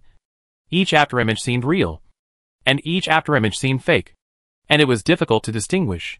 However, Yi Sha was no longer the Yi Sha of the past. He was the wind and rain from all directions. Although there was no rain, there was wind.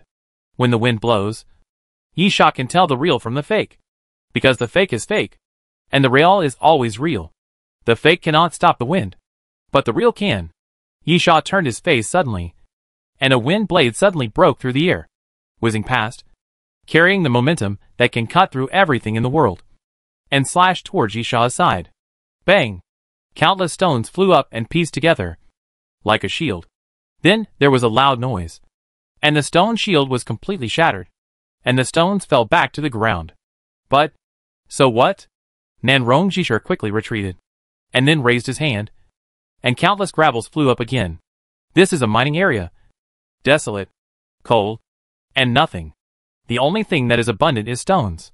The flying stones flew forward continuously, at an incredible speed, turning into black and white lines in the air, and directly hit Yi Sha. However, during the flight, there were constant bangs, and the stones kept breaking into pieces, turning into gray-white powder, and scattering on the ground. Because there is wind all around, those winds will turn into the sharpest blade in the world, helping Yi Sha to cut through everything. Unfortunately, Yi Sha looked at the sky. No rain. Yi Sha finished speaking, and suddenly raised his sword. Yi Sha used the centipede sword, because the king's holy sword had no effect on Nan Rongjishir. Once, Nan Rongjishir cracked the king's domain. Since he could crack it the first time, he could crack it the second time. Yi Sha didn't like to do meaningless things. When all the flying stones exploded, Yi Sha suddenly drew his sword, and the centipede sword stretched forward, very ferociously, and rolled directly towards Nan Rongjishir. Nan Rongjishir opened his cloak again, and took out his weapon. It was a crescent-shaped knife. The handle was in the center of the crescent arc, and the edge of the crescent blade was inlaid with a layer of gold, with black runes on the gold edge, the meaning of which was unknown. Dang!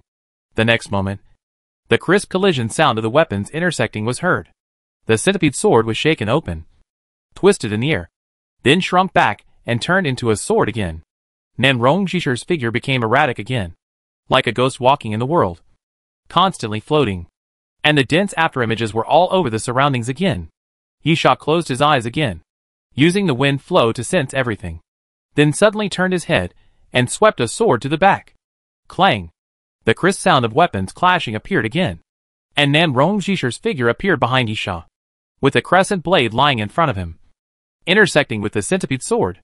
Yi Sha raised his mouth and reached out to Nan Rongjishir. Nan Rongjishir was extremely alert. The moment Yi Sha raised his hand, his figure disappeared again, leaving only a residual image. Then the residual image was blasted to pieces.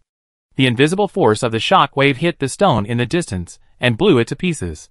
Yi Sha turned around, because Nan Rongjishir appeared behind him again, and the crescent blade brought out a beautiful silver light and slashed towards Yi Sha. Clang!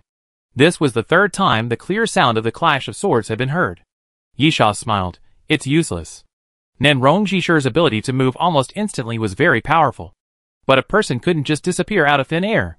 So, as long as there was a real body, as long as one knew where the real body was, then, this ability became insignificant. Yi Sha suddenly tightened his grip on the hilt of the sword, exerted force suddenly, and the force was transmitted along the blade, immediately shaking the crescent blade away. And then Nan Rongjishir was forced out by Yi Sha again. Nan Rongjishir suddenly lowered his head, looked at his toes in silence, then raised his head and looked at the sky. Of course I know that I can't kill you so easily. Nan Rongjishir lowered his head again and looked at Yi Sha. How could the flight attendant be killed so easily? So, I'm waiting. As Nan Rongjishir spoke, he raised the crescent blade and placed it horizontally in front of him. The next moment, a faint halo suddenly appeared on the crescent blade, which was the moonlight sprinkled on the blade. Nanrong Jishur spoke again. The moon is out. Yi Sha frowned and looked up at the sky. Today, the night is very dark, because the moon was covered by thick clouds. But at this moment, the thick clouds dispersed a little. So a ray of moonlight fell down and landed on the crescent blade. Then, the second ray of moonlight fell, as sharp as a blade. Yi Sha's pupils widened suddenly, and the surroundings were windy again. The wind did not come from the sky, but from the ground and rolled back into the sky. Unfortunately, the moonlight still fell from the sky, because the violent wind was cut in half by a single blow. Boom! When the moonlight shone on the ground made a loud roar and a huge hole was cut in it, which was bottomless. Then, Yi Sha saw the moonlight moving towards him. Chapter 807 Moonlight is like a blade. Yi Sha's face changed slightly. The power of Ba Fengyu gave Yi Sha great confidence. Each star upgrade of the king level is a threshold. And because of Ba Fengyu, Yi Sha was directly upgraded from king 1 star to king 4 stars. So, although he knew that Nanrong Jishur was very strong, Yi Sha was much stronger than when he was in the City of Destruction. However, seeing the moonlight like a blade, Yi Sha still felt a little scared. The roar continued to sound. Because the ground was constantly being cut, Yi Sha quickly jumped to the side. Since Feng Lu had been chopped off, he could only avoid it. However, the third moonlight soon fell. The moonlight was still as sharp as a knife, and it quickly chopped towards Yi Sha, and a crack appeared on the ground. The crack was at least 20 meters long and bottomless, as if it led directly to the abyss. That was not moonlight, but a thunderbolt that struck the ground. In fact, even if it was thunderbolt, it would not have such a great power. Yi Sha ran quickly to the side, using all his strength, because he didn't dare to let the moonlight touch him. Boom! The huge roar sounded again beside him, and countless gravels flew in all directions. Yi Sha was hit by the gravel and flew back 3 or 5 meters, then fell to the ground, looking a little embarrassed. But Yi Sha didn't even have a chance to breathe at this moment, because the moonlight came again. Yi Sha's eyes swept over Nanrong Jishur, and then he moved and rushed towards Nanrong Jishur. Capture the thief and the king. Killing Nanrong Jishur, no matter what means, will be meaningless. This is a simple truth, and Yi Sha did the same. However, that is also a problem. Nanrong Jishur is obviously not easy to kill, and behind Nanrong Jishur stands Zheng Duoqing. Superhumans are very powerful, especially when there are people standing behind them to block everything for superhumans. They are even more powerful, just like Wang Likuan and Yi Yu, also like Nanrong Jishur and Zheng Duoqing.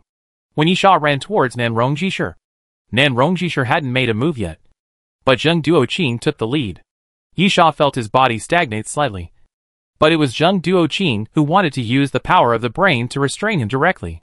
Of course, she couldn't do it, but it was enough to slow down Yi Sha's body.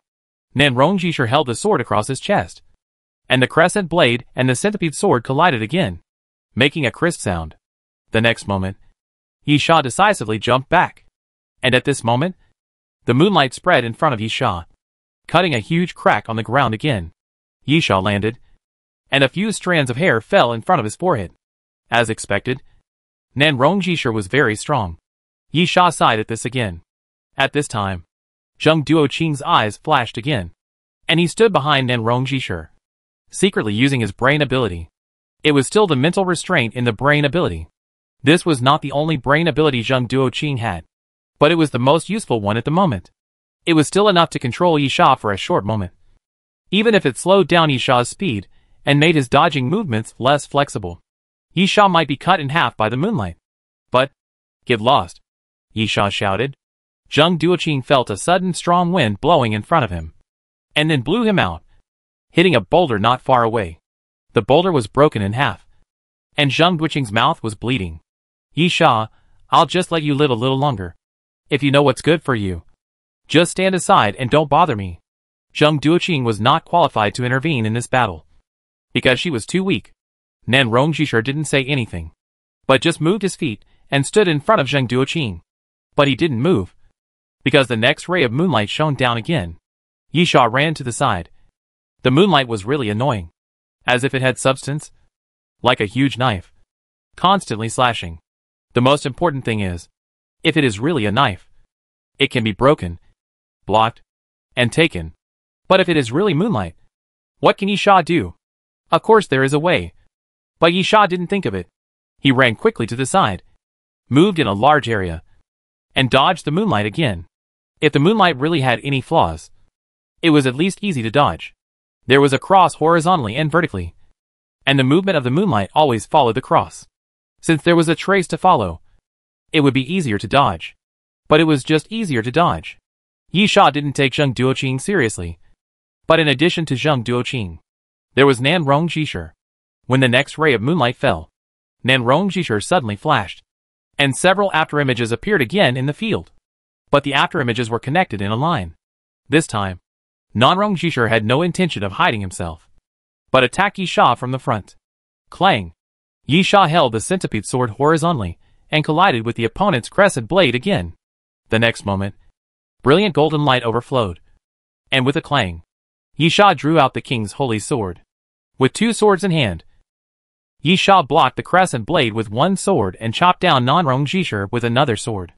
However, it was only an afterimage.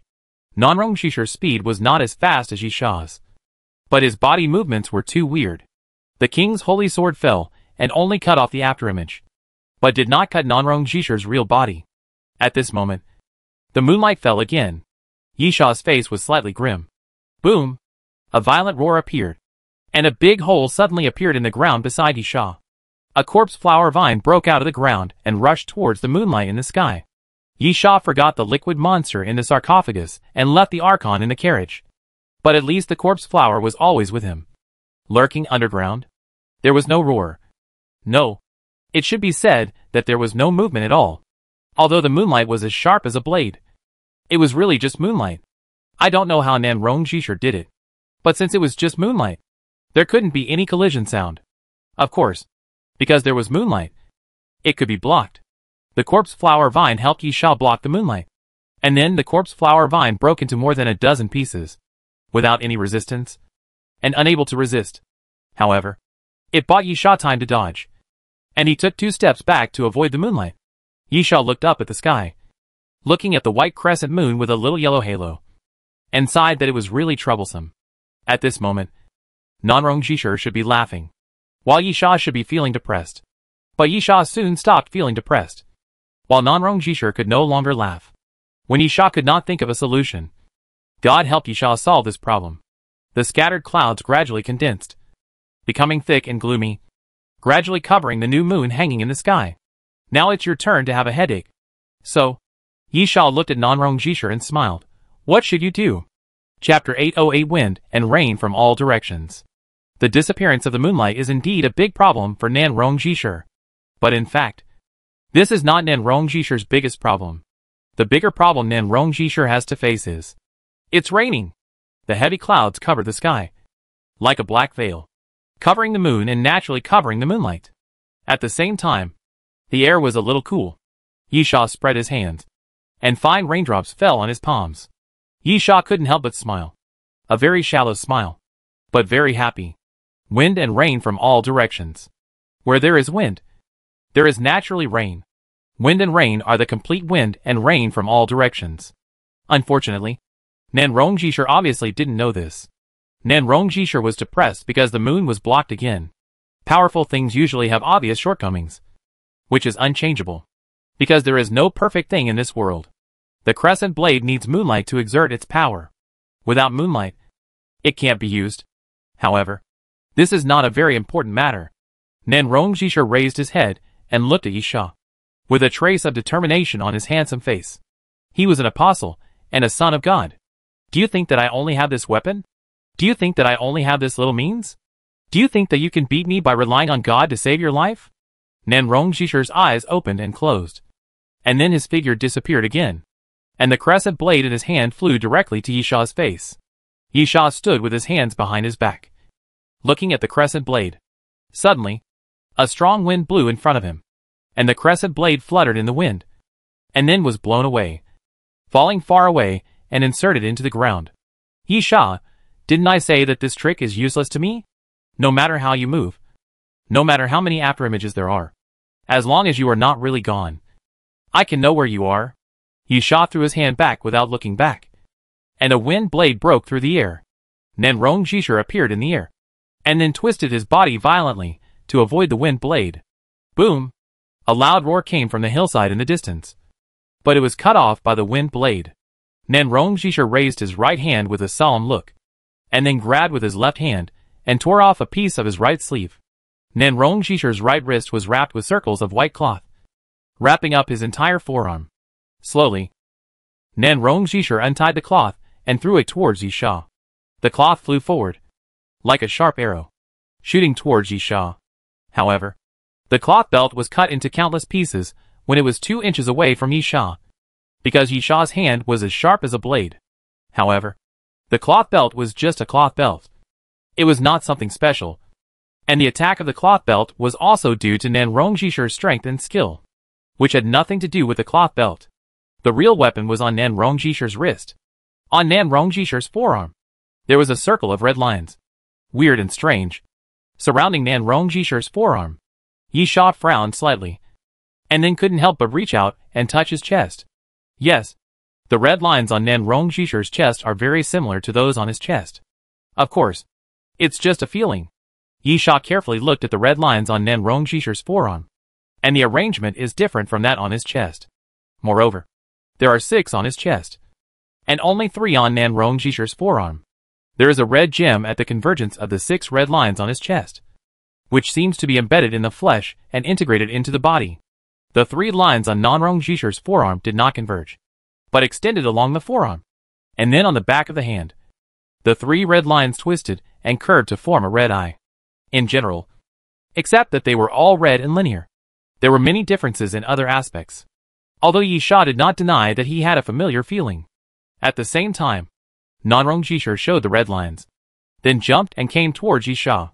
The red lines on the forearm suddenly shone brightly, and then Nanrong Jishur grasped the air, and a sword appeared in her palm. It was a crystal sword, made of red crystals. From the sword body to the hilt, it was made of red crystals. It was extremely transparent, and something like smoke and fog flowed in the crystals, forming the shape of flames. The next moment, Nanrong Jishur came to Yisha.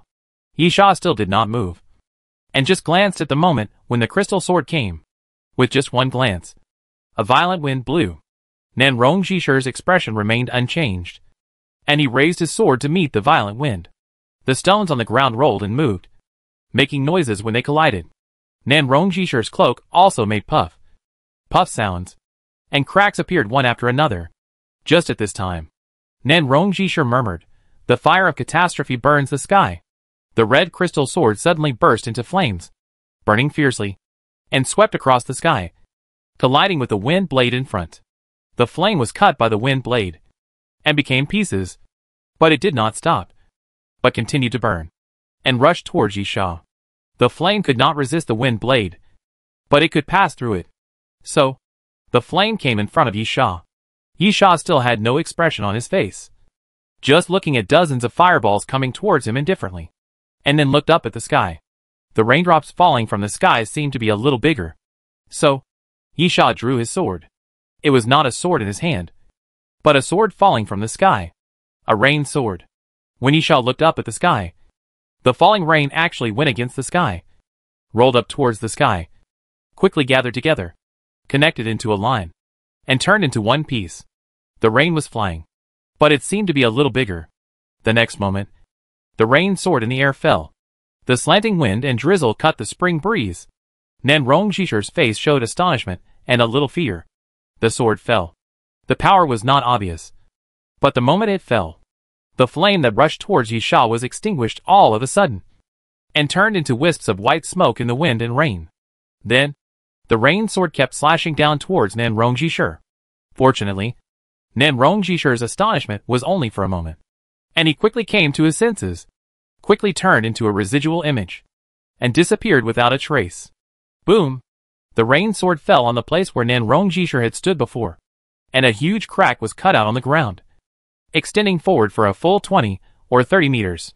Yisha looked at the sky and the falling rain indifferently, and then said, "How can people walk in the rain without being stained by rain?" Nanrong Jishur had just stood still, And when he heard Yisha's words, the horrified expression appeared on his face again. He looked up and looked at the falling rain. Nanrongjishur suddenly found that every rain was actually a sword. So, how many swords were falling from the sky? Chapter 809. Wind and Rain Like Blades. Nanrongjishur was very surprised and terrified, and even a little scared and timid. Nanrongjishur didn't know how long she hadn't felt this way. So long that she couldn't remember it herself. Because she was very strong. So there were not many things in the world that could terrify and timid her. The raindrops in the sky were swords. So how could she hide? There was no place to hide. This was the answer. Because this was wind and rain from all directions. Nanrongjishur gritted her teeth and prepared to raise her sword to meet the attack. It was indeed impossible to avoid it. But this was not a reason to retreat. And besides, she could not retreat. But at this moment, when Nanrongjishur raised her sword and was about to cut into the air, a huge barrier suddenly opened above Nanrongjishur's head, like a wall, intercepting the falling raindrops. Zheng Duoqing made a move. Yisha glanced at Zheng Duoqing, with murderous intent in his eyes, and said coldly, "It seems that you really think you have lived too long." Zheng Duoqing was also under this sky and in this rain. Zheng Duoqing's face turned pale instantly, and he looked a little pitiful, because he understood what Yisha meant. Then, the rain fell. Zheng Duoqing stood there, her face still so pale, but under the cloak, countless blood was flowing down Zheng Duoqing's body, turning into countless blood-red streams, winding around. Plop! Zheng Duoqing knelt on the ground. Her body tilted to the side, and her body was covered with wounds, because she was in the rain, and every raindrop was a sword, a sharp sword. Nanrongjishur was extremely angry, and he shouted softly, and his figure suddenly disappeared without a trace. When he appeared again, he came to Zheng Duoqing's side and reached out to support Zheng Duoqing. Yisha did not move, because he did not need to do anything. Nanrongjishur was also in the rain. If she did not do something, Zheng Duoqing would die, and Nanrongjishur herself would die too. So, after supporting Zheng Duoqing, Nanrongjishur drew his sword again without hesitation. The huge crystal sword once again shone with a fiery red light, which was hotter, more dazzling, and more powerful than before. As the fiery red crystal sword was swung, a large piece of flame rushed out from the sword body and floated towards the sky. Hiss! Hiss! A slight sound suddenly came from the sky, and wisps of white gas continued to emerge. The falling raindrops were actually evaporated by the high temperature brought by the flames. Yisha couldn't help but raise his eyelids. It was actually able to achieve this level. The crystal sword was obviously quite extraordinary. Even if it was put on the treasure list, I'm afraid it would be ranked in the upper middle level. But, so what? The flame will disappear and go out. But the falling wind and rain will not. Yisha knew this. Nanrongjishur also knew it. So, Nanrongjishur gritted his teeth. And when the flames in the sky gradually died out, Nanrongjishur's expression suddenly became ferocious. Crack! A crack suddenly appeared on the huge crystal sword. At the same time, a stream of blood flowed from the corner of Nanrongjishur's mouth, which was a bit shocking with her fair face. Heat waves. Rolling heat waves. The crystal sword suddenly emitted an extremely strong rolling heat wave, which continued to spread out in all directions. The flames appeared again. This time, the flames were more intense and terrifying than before. Of course, judging from Nanrongjishur's condition, she had obviously paid a huge price. After a while, the flames spread out in all directions, and actually formed a sea of fire in the air, burning fiercely, resisting the rain falling from the sky and the wind blowing around, fighting against the wind and rain from all directions. Yisha had to sigh once again at the strength of Nanrongjishur. At least he had a lot of good things in his hands. Whether it was the crescent blade before, or the crystal sword in his hand now. But it's actually useless. Yisha spoke. Perhaps because of the rain. Yisha's voice seemed a little cold. Looking at Nanrongjishur, you are just struggling to death. How long do you think that sea of fire can burn? The sea of fire was terrifying, hanging in the air, covering the entire mining area, like a large cloud of fire covering the top of the head. But just as Yisha said, in fact, it is useless. The rain is still falling, and it is getting heavier. Tonight is a rainy night. The rain will not stop in a moment, and the wind and rain will not stop, and Yisha will only get stronger. The spreading sea of fire is constantly evaporating the rain. But it can't continue forever. The flames will be extinguished by the rain sooner or later. When that time comes, Yi Sha looked at Nan Rongjishir. What should you do? Nan Rongjishir did not answer Yi Sha. Or rather, she still chose to answer with action. Facing the blazing sea of fire, Nan Rongjishir put Zheng Duoqing down, and then suddenly jumped towards Yi Sha. The fiery red crystal sword slashed forward, bringing out a fire arc towards Yi Sha. Yi Sha suddenly laughed. Nan Rongjishir was doing what he had done before. Catch the thief and the king. It doesn't matter how terrifying the wind and rain is, since the will of the wind and rain is Yi Sha's will. Then, as long as Yi Sha is killed, everything will be clear. Just like the choice Yi Sha made to deal with Yu Guang. Nan Rongjishir made the same choice now. Clang! Yi Sha drew out the king's holy sword and swung it forward, colliding with the crystal sword, making a crisp metal sound. Nan Rongjishir seemed very anxious, and the two swords crossed, but he did not linger. Immediately, his figure flashed, leaving a residual image, and came to Yi Sha's side. And he swung his sword again without hesitation. Clang! Yi Sha held his sword horizontally again, blocking Nan Rongjishir's attack.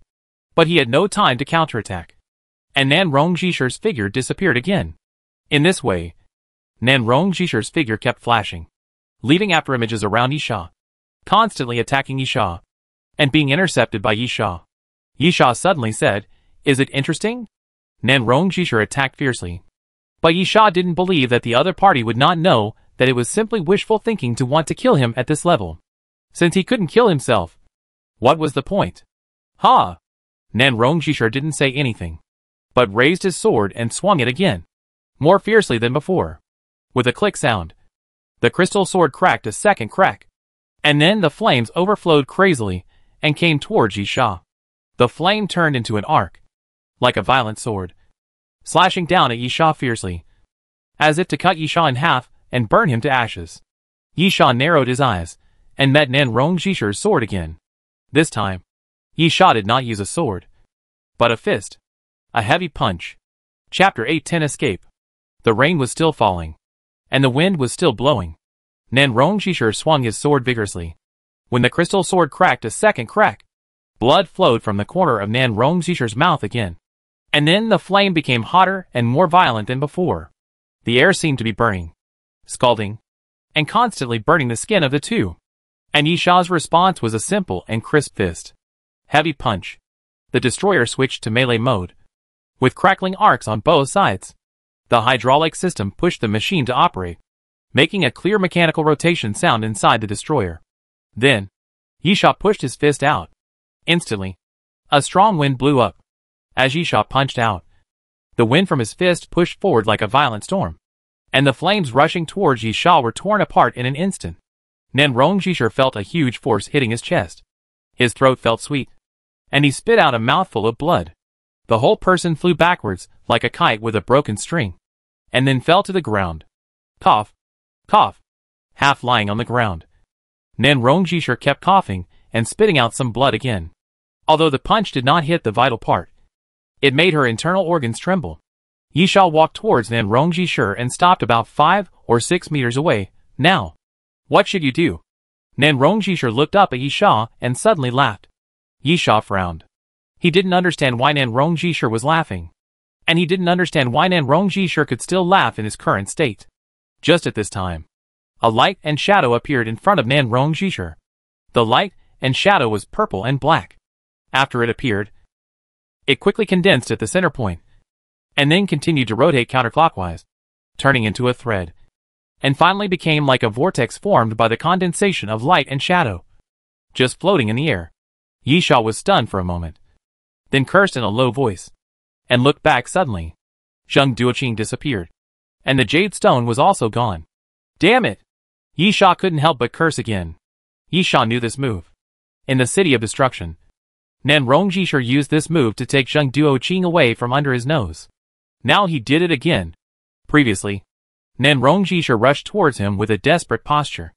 He didn't want to capture the thief and the king. He didn't want to kill Yi Sha before the sea of fire was washed away by the rain to solve the current dilemma. In other words, Nan Rongjishir knew very well that it was impossible to kill Yi Sha in a short time. Just like Yisha wanted to kill Nen Rongjishir before, but couldn't do it. So, she was just buying time, using herself as bait to send Zheng Duoqing away. Then, it was Nen Rongjishir's turn. Yisha didn't hesitate at all, turned around and swung his sword at Nen Rongjishir. But, it was still a step too late. The king's holy sword fell towards Nen Rongjishir. But at this moment, the twisted light and shadow formed a vortex, and then sucked Nen Rongjishir's figure in. People, vortexes, and light and shadow. They disappeared without a trace in the blink of an eye. Yisha couldn't hold back his anger and wanted to curse again. But he didn't curse in the end, because he knew that cursing would have no effect. If he could change the result, Yisha wouldn't mind cursing the other party's ancestors. But since he couldn't change the result, he might as well save some energy. But, Yisha licked the corner of his mouth. Do you think you can run away like this? Yisha raised his head. The rain was still falling. Raindrops fell on Yisha's face, turning into water droplets, bringing a little coolness. Yisha closed his eyes slightly, sensing silently. As long as the other party can't run out of this wind and rain, as long as the other party is blown by the wind and wet by the rain, Yisha can know the other party's position. And then, catch up. Suddenly, Yisha's closed eyes suddenly opened, and he ran out in one direction. Doomsday train? A certain carriage. Gan Lin leaned on the sofa, looking a little lazy, and said quietly, I heard that Yisha went to Sinew City, and the departure time is approaching. But he has not returned to the Doomsday train. What do you think he did? Joan sat on the sofa on the other side, and did not answer. Sonyu leaned against the wall on one side. What do you want to express? Gan Lin continued, no matter what he does, he is always helping the conductor. Which means that he has gone one step further than us. Right? Joan still did not answer. And Sonyu said again, just say whatever you want to say. Gan Lin, in the Crazy Sand Temple. It was just a draw. I heard that the train conductor was not satisfied with this matter because the deputy train conductor did not find what the train conductor wanted. So I think this matter is not over yet. Zhang Yu was puzzled, but the Crazy Sand Temple has collapsed. Gan Lin, remember the clues we found? Remember that passage? The red fire eagle burned the sky. The underworld wolf wandered in the dark night. The power of death was reviving. The roar of the giant beast appeared in the desert. And the emperor who ruled everything will eventually return. Jones nodded. Gan Lin, where is the red fire eagle? Where is the underworld wolf? There is nothing in the black desert that can respond to this statement. So I think everything is not over yet. Zhang Yu said with a hint of sarcasm. But the problem is that the Temple of Crazy Sands has collapsed. Gan Lin raised his eyebrows. Who said this statement must correspond to the Temple of Crazy Sands? Jones, what do you mean? Gan Lin, the Black Desert. Or the Dusk Desert. Jones and Zhang Yu pondered together. Gan Lin, don't forget. Those clues actually point directly to the Dusk Desert. It is our speculation that the Temple of Wild Sands is in the Dusk Desert. What if we don't consider the Temple of Wild Sands, and only consider the desert itself? Is there anything else there? It must be said that Gan Lin's speculation makes some sense. Maybe the Temple of Wild Sands is the biggest secret of the desert. But the desert is big, which does not mean there are no other secrets. The most important thing is that the deputy train conductor does not seem to have found what the train conductor wants. So what the train conductor wants may still be in the desert. However, Zhang Yu still shook his head. All this is just your guess. If you invest a lot of time, but get nothing. Let's do it. Joan suddenly interrupted Zhang Yu. It's a good time to take a vacation. Zhang Yu gritted his teeth, looking a little annoyed. He didn't quite understand why Jones, who had always been very rational, was always so irrational when facing Gan Lin. Gan Lin smiled. Believe me, only if we can find something can we show your value to the conductor. And you won't lose to Yisha. So prove with your actions that you are more useful than him. Chapter 8:11 Chase. To the north of New Jade City is the Silver Dragon Snow Mountain. This is a mountain range covered with snow all year round, winding and twisting, with 13 snow-capped peaks in a line, like a long silver dragon lying there. Hence the name Silver Dragon Snow Mountain. Yisha stepped on the snow, leaving a series of deep footprints on the ground. Suddenly, Yisha felt a little thirsty, grabbed a handful of snow and stuffed it into his mouth. In front of Yisha, about 20 meters away, Nen Rongjishir was carrying Zheng Duoqing on his back and dragging the emerald boulder, staggering forward. Seeing Yisha stop, Nan Rongjishur also bent down and grabbed a handful of snow water and stuffed it into his mouth, and then sent some to Zheng Duiqing's mouth. 3 days. Yisha said coldly. How long do you plan to run? Nan Rongjishur didn't say anything, swallowed the snow water, and continued to move forward. Yisha showed some anger, and then continued to move forward, chasing Nan Rongjishur. In 3 days, Yisha and Nan Rongjishur walked countless miles, even away from the city, across the wilderness, and into the snow-capped mountains. In 3 days, Yisha and Nan Rongjishur fought countless times, but there was no winner. The only difference was that after each battle, Nan Rongjishur would have more wounds on his body, and Yisha would also have more wounds on his body. If there was a moon at night, Nan Rongjishur could kill Yisha. If there was wind and rain today, Yisha could kill Nan Rongjishur. Unfortunately, in the 3 days, there was no moon every night, and every night was as dark as ink. Unfortunately, in the 3 days, the weather was clear, and every day was breezy and rainless. So, before they knew it, it turned into a competition of perseverance. The two of them walked on the snow, fighting and stopping, advancing in this snowy mountain peak, and neither of them could do anything to the other. Nan Rongjishur really didn't expect that the man behind him would be so persistent and determined, and he could do it to this extent and didn't give up. Yisha also sighed that the woman in front of him was really hard to deal with. She could run to this extent and drag a burden without giving up. So, the two of them were still chasing. When they were tired, they stood to rest for a while, not daring to fall asleep. When they were thirsty, they grabbed a handful of snow and stuffed it into their mouths and swallowed it quickly. This is a different kind of protracted war. However, any battle must have a winner. When the sun slowly moved and was about to fall behind the mountain, Yisha's face suddenly showed a trace of ferocity. It was almost night. Yisha didn't know whether there would be a bright moon tonight. So before nightfall, he had to launch an attack to try to kill the two women in front of him. Although he had done it several times in 3 days, he still had to give it a try. Boom! A violent roar suddenly sounded, and then the snow rolled back into the air, forming a snow column. Corpse flower vines emerged from the ground and fiercely smashed towards Nan Rongjishur. Nan Rongjishur had a blank expression on his face, and it was unknown whether it was because of the cold or his determination. He stretched out his hand and grasped the air, and the red lines on Nan Rongjishur's forearm emitted a red light. And then the crystal sword with 2 cracks appeared in Nan Rongjishur's hand again. He waved it backwards, and a flame rolled back. The corpse flower vines were somewhat timid, dancing, and did not dare to go straight up. Even with Yisha's order, this was helpless. For corpse flowers, fire was undoubtedly the most feared thing. This had nothing to do with strength or weakness, but was the instinct that creatures should have. Corpse flowers were afraid of fire. If it was just an ordinary flame, it would be fine. But the flame of the crystal sword was not an ordinary flame. Therefore, the corpse flower vines chose to avoid it. But on the other side of Nan Rongjishur, new corpse flower vines emerged and continued to dance. There are more than one corpse flower vine, but it is still of little use. Nan Rongjishur swung his sword again, and the flame surged again. The sword in Nan Rongjishur's hand is the biggest nemesis of corpse flower. Yisha was not annoyed by this. First, corpse flower was helpless, and second, such a scene had happened many times. The only thing Yisha regretted now was that the liquid monster would be fine. Anyway, it would only defend and not attack. But the Archon should have been brought along, and the current situation could be reversed.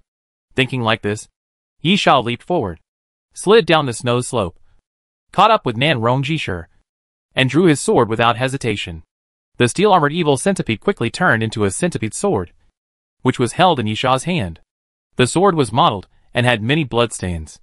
Some of those bloodstains were from Nan Rongjishur, and some were from the steel-armored evil centipede. These were the traces left by the continuous fighting in the past 3 days, and they were indelible. Clang! The next moment, Yisha drew his sword, and Nan Rongjishur turned around and raised his sword. The two weapons had already collided with each other countless times. At the same time, both of them were a little slow, a little dull, and a little weak, because they had fought too many times. And in 3 days, they had no rest, no sleep, and even couldn't eat or drink properly. No matter who they were, they would be tired. Very tired. Both Nan Rongjishur and Yisha should have fallen down at this moment. but their willpower kept them from falling down. Yisha's eyes were slightly red, and he swung the centipede sword fiercely. The blades rubbed against each other, and sparks flew. "I will last longer than you," Yisha said fiercely. "Believe me, it is absolutely true." After the words fell, the two swords crossed, and Yisha and Nanrongjishur passed by each other, and then turned around at the same time and drew their swords again. Clang! The two weapons collided again, and the sound of the collision was extremely crisp. They did not compete with each other, but immediately let go, because neither Yisha nor Nanrongjishur had any extra strength. However, Yisha had the corpse flower. When Yisha forced Nanrongjishur back with a sword, the corpse flower suddenly came from the side, and when the two separated, it immediately hit Nanrongjishur fiercely. Bang! Nanrongjishur wanted to avoid it, but found that his legs were as if filled with lead and could not move. He could only watch the corpse flower vines hit him. And then, there was a muffled sound, and Nanrongjishur was knocked away. The jade was thrown out and fell far away. Also falling far away was Jing Duoqing. This woman had wounds all over her body caused by the rain. She was seriously injured and had been unconscious for 3 days. Of course, in this situation, fainting might be a kind of enjoyment. Nanrongjishur fell on the other side of the snow slope, and rolled down the slope for more than 10 meters before he stabilized his body. Yisha walked forward and snapped his fingers. A corpse flower emerged from the snow, and the pistol suddenly split open, turning into a big mouth, swallowing the jadeite in one gulp. Nanrongjishur raised his head and looked at Yisha angrily. "Give it back to me." Chapter 812 Wolf. Yisha looked at Nanrongjishur coldly. "It's useless for a dead man to hold this thing." The moment Yisha finished speaking, 2 corpse flower vines came from the side and hit Nanrongjishur again. Nanrongjishur once again used his trump card, waving the crystal sword, and the flying flames pushed to both sides, forcing the 2 corpse flower vines back. At this time, Yisha flew over, clenched his fist, and the World Destroyer gloves made a click sound. After clenching his fist, he punched Nanrongjishur. Boom! Nanrongjishur rolled to the side quickly, avoiding Yisha's fist, which hit the ground, splashing countless snowflakes. Yisha gritted his teeth. "Why? Can't you just die peacefully?" Yisha straightened his body and walked towards Nanrongjishur again. Yisha's fist fell again, and Nanrongjishur looked very weak. But at the critical moment, he didn't know where he got the strength, and he once again turned the crystal sword sideways. Clang! Yisha's fist landed on the crystal sword, then raised it again and hit it down again. Clang! Clang! Clang! Yisha raised his fists and struck down continuously. Simple and direct. Yisha didn't have much strength to make that complicated attack, so raising his fists and striking down was the simplest thing. Moreover, Nanrongjishur didn't have much strength to block, and all she could do was to hold the sword horizontally. In Yisha's opinion, this was good, because the winner was finally going to be decided. With a clang, Yisha's fist landed on the huge crystal sword again, and Nanrongjishur's wrist shook, as if she couldn't resist the force coming from her fist. The crystal sword fell down and pressed on Nanrongjishur's chest. Then blood gushed out of Nanrongjishur's mouth and fell in the snow, like a little winter plum. Very beautiful. But it was also very dangerous. Suddenly, a small knife popped out of Nanrongjishur's sleeve and stabbed towards Yisha's waist fiercely. With a sound of puff, the blade entered the flesh. Yisha groaned. His body tilted involuntarily, and then looked at Nanrongjishur. The woman in front of him was more cruel than he imagined. Nanrongjishur was not unable to block Yisha's fist, but was unable to attack Yisha suddenly while blocking. Therefore, Nanrongjishur chose to give up defense and attack. This is an attitude. Nanrongjishur's attitude is not to defend blindly and refuse to die, but want to win. Nanrongjishur has not given up hope. She not only wants to block Yisha's attack, but also wants to win. She wants to be the winner of this battle. Ah! Yisha suddenly roared to the sky, and then grabbed Nanrongjishur's wrist. Puff! The short knife was pulled out. But it was not pulled out by Nanrongjishur, but was forcibly pulled out by Yisha. Then, regardless of the pain from his waist, Yisha raised his fist again and smashed it down. Bang! Yisha's fist still hit the crystal sword, because the sword was too big and almost covered most of Nanrongjishur's upper body. But even through the crystal sword, Nan Rongjishir could still feel the power coming. And then, he couldn't help but spit out another mouthful of blood. No. All of them are useless. Yisha was a little hysterical. And growled, "It's just a last-ditch struggle. I said that I will be the winner in the end. And I will be the one who survives." While speaking, Yisha tightly grasped Nan Rongjishir's wrist to prevent her from putting the short knife into her body again. And then raised his fist again, intending to fall. But at this moment, roar! At this time, a roar of a wild beast suddenly came from the back of the snow slope. Yisha couldn't help but look up, and then saw a huge white wolf standing on the top of the snow slope. The snow wolf was 2 meters tall, with snow-white fur, only a circle of golden fur around its neck, and 2 sharp teeth outside its mouth, just like the sharp teeth of a saber-toothed tiger. Ancient species, golden-maned wolf. This is not a very rare ancient species. It is quite common, divided into several branches. There are snow mountain species, grassland wolves, and branches living in forests and deserts. Because there are many of them, they are not rare ancient species, and their strength is not very strong, ranging from gold 3 stars to platinum 2 stars. If it is a wolf king, it may be able to break through this level, but it can only reach the level of star diamond at most. If it was normal, Yisha could kill a golden-maned wolf, or even a pack of golden-maned wolves, with a flick of his hand. However, the premise is normal. Ha ha ha. Nan Rongjishir suddenly laughed.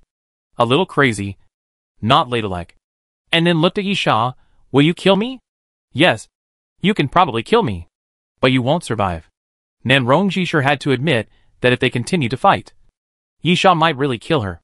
Because, even if she didn't want to admit it, Yisha seemed to be stronger than her, and his willpower was stronger than hers. Then, in the end, Yisha will survive, and Nan Rongjishir will die. Nan Rongjishir didn't intend to accept it, so she wanted to give it a try. No matter what the final result was, she had to try it to know. However, Nan Rongjishir didn't expect this result, and Yisha didn't expect this result either. They might not survive. No matter who killed the other might be eaten by a wolf. Yisha gritted his teeth. "That's not something you should care about, because you are already dead." As Yisha spoke, he raised his fist and struck Nan Rongjishir again. This blow might be the last one. Yisha intended to kill Nan Rongjishir, but at this moment, Nan Rongjishir reached for his waist and took out something. Yisha saw a silver-white light, which was very similar to the color of the snow around him, so he could not see it clearly. Then, Yisha felt a huge force coming, and he was blown away. Nan Rongjishir raised his body with difficulty and climbed out of the snow. Even if Yisha had a better chance of surviving, even if there was a golden-maned wolf standing on the snow slope, the survivors might become food. Nan Rongjishir still continued to fight, because no one would be willing to die like this. At the same time, on the snow slope, the golden-maned wolf roared to the sky, and then rushed down from the snow slope. It didn't matter whether it rushed towards Yisha or Nan Rongjishir, because both of them were just food. "Kill him!" Yisha growled. And then, there was a loud noise in the snow, and the corpse flower vines flew out again, hitting the golden-maned wolf fiercely. Yisha was so weak that he couldn't even defeat the golden-maned wolf, but the corpse flower could. However, this did not mean that the danger was over, because, although there are lone wolves, most wolves survive in packs. Awooh! The next moment, the wolf howl suddenly sounded. Chapter 8:13 Then. Let's kill them. On the snow slope, wolf shadows appeared one after another, and golden-maned wolves appeared one after another on the snow slope. Yes, a pack of wolves. The golden-maned wolves were not strong, even if they were like shrimps in shallow water. Yisha and Nan Rongjishir would not be eaten by a golden-maned wolf. But the wolf pack was another matter. Any weak creature, when gathered together, will bring terror, such as a zombie tide, such as a pack of wolves, accompanied by the wolf howls. They rushed down the snow slope and pounced on Yisha and Nan Rongjishir. Nan Rongjishir roared, swung the crystal sword fiercely, and swept it forward fiercely. After hitting a golden-maned wolf, he swept it away. However, Nan Rongjishir felt a pain in his chest before he could catch his breath. The second golden-maned wolf rushed up from behind and hit Nan Rongjishir's chest fiercely. Its huge head directly knocked Nan Rongjishir away. Nan Rongjishir rolled continuously in the snow, bringing up snowflakes. On the other side, Yisha growled, and the wind and mist suddenly rose. Corpse flower vines surged out of the snow and rushed towards the golden maned wolves, knocking them away one after another. Corpse flowers are very strong, and those golden maned wolves are vulnerable in front of the corpse flower vines. However, there are many golden maned wolves, at least 40 or 50, and it is a mighty wolf pack. Most importantly, the golden maned wolves are very fast, faster than the corpse flower vines. When the corpse flower vines knocked several golden maned wolves away, several golden maned wolves behind them jumped up suddenly. Some jumped over the corpse flower vines, and some passed under the corpse flower vines, and then ran towards Yisha. Bang! Yisha raised his fist to meet the blow, and hit a golden maned wolf's head fiercely. After a muffled sound, the golden maned wolf's head suddenly exploded. Blood was scattered all over the ground, and the headless wolf corpse fell to the ground. However, in the next moment, the golden maned wolf behind pounced on him, opened its bloody mouth, and bit Yisha's forearm. Yisha was wearing the World Destroyer, and the golden maned wolf's bite could not cause much damage to Yisha. However, the huge golden maned wolf pounced on Yisha, and feeling the power coming from it, Yisha fell on his back, hugged the golden maned wolf, and kept rolling along the snow slope. Several golden maned wolves howled and chased after him. After a while, Yisha stabilized himself, and then he saw a huge, open wolf mouth, sharp fangs, sticky saliva dripping, with a strong smell of fishy and rotten smell, biting down on his head. "Get out of here!" Yisha shouted, and pushed the wolf head away with force, avoiding the fate of having his head bitten off. But more golden maned wolves were behind him, rushing over quickly, biting Yisha's arms and legs, and trying to tear them apart. Boom! A corpse flower vine sprang out from the ground, bringing up snowflakes, and swept forward with force, throwing away the golden maned wolves surrounding Yisha. The golden maned wolves fell not far away, wailing continuously, and some of them shook their bodies and stood up again, looking even more ferocious. Some of them could only accept the fate of sleeping in the snow forever, unable to stand up again. One was even pierced in the stomach by the corpse flower vine, and the white wolf hair turned blood red, and all the internal organs were dragged out of the wound. It died on the spot and could not die again, without even a chance to linger. The corpse flower vines moved closer to Yisha, surrounded him, and formed a circle around him.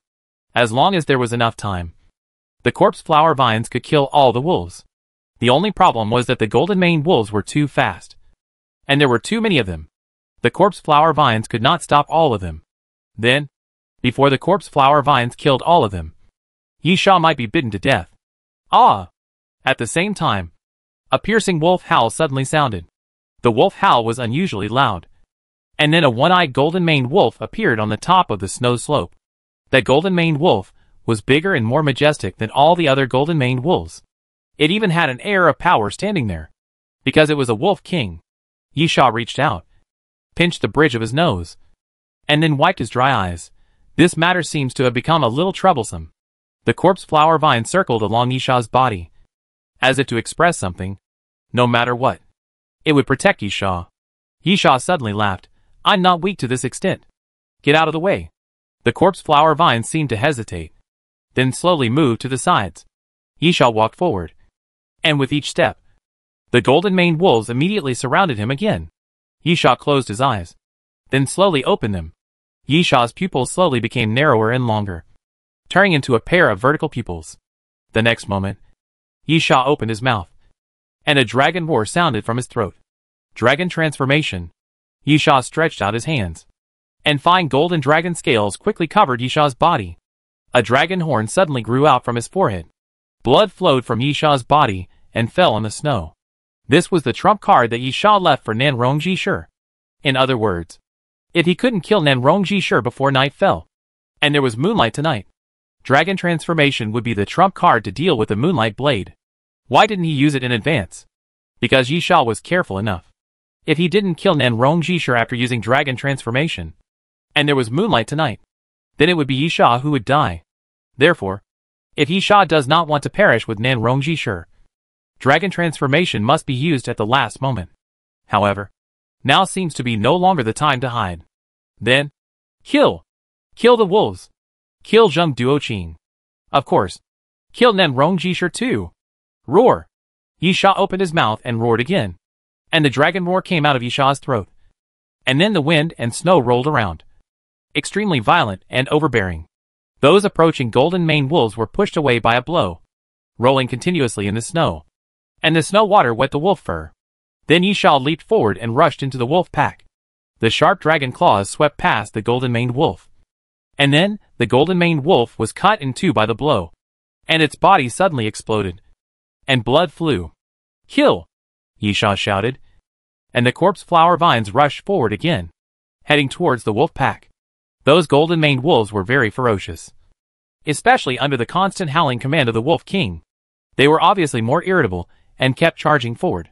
However, Yisha's target was not the wolf pack. Dragon transformation was just to ensure that he would not be killed and eaten by those golden maned wolves. Or, even if he wanted to kill, he should have a priority. So, Yisha walked towards Nen Rongjishir. Chapter 814 Cliff.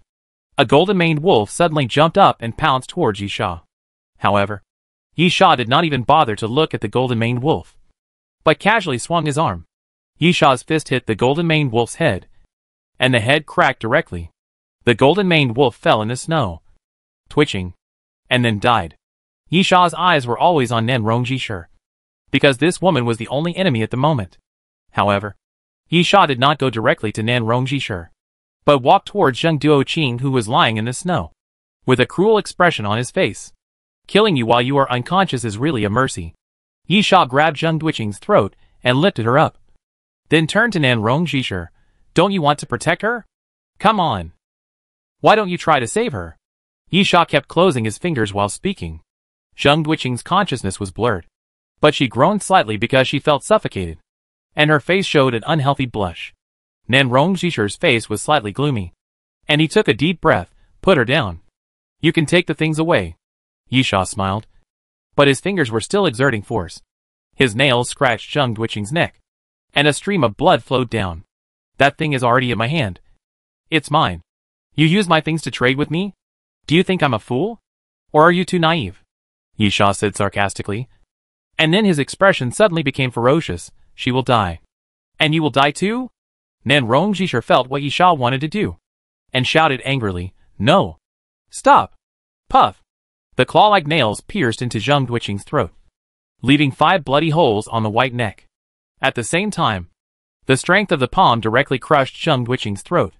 At that moment, Zheng Duoqing woke up from his coma, widened his eyes, and looked at the world with a little nostalgia. The last look. Yisha let go of his hand, and Zheng Duoqing's body fell to the ground. The familiar face was extremely pale at this moment. Another one died. Jinani. Nan Junxian. Zheng Duoqing. For some reason, this should be a happy thing. But Yisha couldn't laugh. These guys didn't even know him, and he didn't know why he wanted to kill them. So, is there really any point in killing them? Perhaps it's just to cut off the past. So they must die. Ah!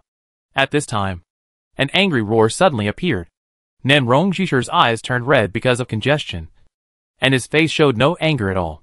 He roared at Yisha, and then rushed over. The crystal sword was raised and chopped down.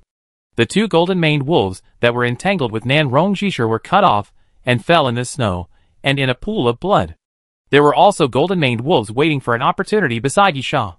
Although the corpse flower vines intercepted them forcefully, they could not stop all of them. So, Yisha came to the 2 wolf corpses and stroked them gently. Dragon-toothed soldiers. The 2 wolf corpses kept twisting their bodies, and then countless bones pierced the wolf corpses, and then pieced together to become 2 dragon skeletons, rushing towards the surrounding golden-maned wolves. Therefore, the golden-maned wolf was blocked. Therefore, Yisha could face Nen Rongjishir head-on. The crystal sword danced. The fire of catastrophe burns the sky. The crystal sword emitted a red light, and the surrounding air became scorching hot. Then the red-hot flame surged out of the sword body, condensed into a sword. The flaming sword violently chopped down on Yisha's head. But just when the flaming sword was about to fall in front of Yisha, bang! Yisha raised his arm and swung it forward, smashing the flaming sword into pieces. The next moment, Yisha stretched out his hand and pinched Nen Rongjishir's throat. You have no strength left. Yisha sneered, but I still have a little. Yisha's fingers slowly closed. Just like he had pinched Zheng Duoqing to death. Yisha intended to pinch Nan Rongjishir to death. But at this moment, Nan Rongjishir suddenly laughed strangely. Yisha had seen this kind of smile before. And then Nan Rongjishir ran away. So, facing this kind of smile again, Yisha had a very bad feeling. However, Yisha knew that Nan Rongjishir could not escape. The ability to escape using light and shadow obviously could not be used continuously. Perhaps there was a limit on the interval between uses. Or perhaps a huge price had to be paid. And Nan Rongjishir could not pay the price continuously. In short, Nan Rongjishir should not be able to use it. Otherwise, Yisha would not have chased her for 3 days. If Nan Rongjishir could use that ability twice in a row, then Nan Rongjishir would have run away with Zheng Duoqing long ago. Therefore, Nan Rongjishir could not use it. Boom! At this time, a violent explosion sounded behind Yisha. And then Yisha looked back and saw that the flames that he had dispersed before had come together again and hit the top of the snow slope fiercely. As the flames exploded, the whole mountain was shaking. And then the thick snow on the top of the mountain began to slide down. A hint of coldness appeared on Nan Rongjishir's face. Come. Die with me. Avalanche. Yisha wanted to crush Nan Rongjishir to death. But it was obvious that it was too late. The huge snow wave had already slid down the snow slope. And the flying snowflakes in the sky were like white mist, rushing down at an astonishing speed. Before Yisha could kill Nan Rongjishir, he was hit by the sliding snow wolf and then swept into the snow wave. Of course, the surrounding golden-maned wolves were also swept into the snow wave. And Nan Rongjishir. Yisha and Nan Rongjishir were only 2 meters apart. But these 2 meters became a natural barrier, preventing Yisha from killing Nan Rongjishir. The next moment, the snow waves fell, and Yisha was buried by the snow waves. The surroundings were white, but soon turned into pitch black. Yisha's body was squeezed by the snow waves, and he was a little breathless. If it continued, his body would probably be crushed into meat paste. His bones would be broken, and death would come to Yisha again. Yisha was not too worried, but he was very worried. The reason for not worrying was that Yisha knew that he would not die so easily. He had the 12 trials of immortality as a backing, and he still had a chance to revive. The reason for worrying is that he might continue to die, because the current situation is very similar to the time when he was swallowed by the disc monster. If he cannot escape the avalanche, even if Yisha is resurrected, the result will be death again. But at this moment, a cliff appeared in front of the snow wave. The next moment, the snow wave rushed out of the cliff, and countless white snow formed a white snow waterfall, falling downwards. Yisha walked around the gate of hell and came back. He finally escaped from the snow wave, but he also fell from the top of the cliff. Chapter 8:15 Despair? Dilemma? The avalanche made a lot of noise. But when it ended, the continuous mountains were once again peaceful, except for the occasional wind blowing, rolling up a few snowflakes and making a slight sound. This place is always so quiet, with few sounds and lack of vitality. This is the power of nature. Even zombies cannot invade this place. Suddenly, several cracks appeared in the thick snow, and then a snow bag slowly rose up. An arm suddenly stretched out and slowly pushed the snow away. Yisha crawled out of the snow bit by bit. At the moment, Yisha looked miserable. Extremely miserable. His clothes were torn, and there were wounds everywhere. Not deep, very shallow, just scratches. However, Yisha felt a dull pain under his ribs, as if a bone was broken. Stretched his legs. Nothing happened. But when Yisha wanted to raise his left arm, he found that the arm did not respond at all. There was only pain. Very severe pain. Looking at his arm, that was almost twisted backwards, Yisha gritted his teeth and twisted his arm in pain, whimpering in his throat. If his ribs might be broken, then Yisha knew that his left hand was definitely broken. Yisha moved his body and leaned on a stone. Yisha found that his condition was really bad, because just by moving his body, he was panting and a layer of fine sweat oozed from his forehead. This feeling was not good. After a moment, Yisha began to look around. This was an ice valley below the glacier cliff. Not far away was an ice stream. The water was very shallow and not frozen. There were only some ice chips floating on it, slowly flowing forward. The snow around was a bit thick, probably because a lot of snow fell after the avalanche. Of course, None of this mattered. Yisha wanted to find Nanrong Jishur. But unfortunately, he didn't find him. At this time, the snow next to him suddenly made some noises. And then the corpse flower vine suddenly came out, wrapped around Yisha, fluttering Yisha's cheeks. And then a slightly smaller vine came out from the side, dragging a backpack. Yisha smiled and patted the corpse flower vines. Well done. With a backpack, there is food and medicine. Yisha struggled, pulled the backpack over, grabbed the compressed biscuits frozen like bricks, and stuffed them into his mouth. Stuffed a little snow bubble, and then bit hard. Then took out the needle gun, aimed at his neck and stabbed it. The dark green liquid medicine was slowly pushed into Yisha's body. After doing all this, Yisha's arms fell down, and the needle gun fell to the side. It seemed that in just a moment, Yisha had used up all his strength. Yisha's chest rose and fell. He panted slowly, and then stared blankly ahead. Yisha was very clear about his current situation. Although there was nothing wrong with his legs, his physical strength was on the verge of collapse, and it was difficult for him to even stand up. However, Yisha's eyes were full of determination, without any confusion, because Yisha firmly believed that those things that could not kill you would only make you stronger. Despair? There is nothing wrong with despair. Experience despair. Experience difficulties. And then when you get up again, all of this will become your reason to become stronger. At this time, there was a wind blowing, carrying frost, and it was very cold. Yisha heard a whimper. Yisha frowned and looked up. A golden-maned wolf slowly walked along the icy stream and came to the front of Yisha. The golden-maned wolf king. So that's it. Yisha looked at the sky. Do you think I'm not desperate enough? My predicament is not enough? Yisha shook his body. Although he was very tired and his legs were trembling, Yisha still tried to stand up. The corpse flower vines came quickly from behind, wrapped around Yisha's body, and supported Yisha. Yisha looked at the golden-maned wolf king, then, let me be more desperate and feel a more difficult predicament. The moment Yisha finished speaking, the corpse flower vine suddenly rushed forward and stabbed at the golden-maned wolf king. The golden-maned wolf king was covered in blood, but it seemed that it was only a superficial wound. He moved freely, and was not seriously injured. Seeing the corpse flower vines coming, the golden-maned wolf king immediately growled and stretched out his wolf claws to slap the corpse flower vines. The golden-maned wolf king was quite powerful, and he actually slapped the corpse flower vines away with one blow. But it was of no use, as he only slapped away one corpse flower vine. Boom! Boom! The wind and snow were flying around, and several corpse flower vines emerged from the ground and rushed towards the golden-maned wolf king. The golden-maned wolf king jumped left and right, looking embarrassed. Even if he was a wolf king, he was no match for the corpse flower. However, he was a wolf king after all, so he was smarter. The golden-maned wolf king's eyes suddenly fell on Yisha, and then he let out a wolf howl, suddenly jumped up, and his body was extremely agile, and he went directly through the gap between two corpse flower vines. The golden-maned wolf king landed, ran quickly, and then came towards Yisha, directly jumped over the ice stream, and flew towards Yisha. The corpse flower vines quickly gathered and chased after the golden-maned wolf king. Yisha stood there, very calm, with indifference in his eyes, until the moment the golden-maned wolf king pounced in front of him. Yisha suddenly drew his sword. Puff!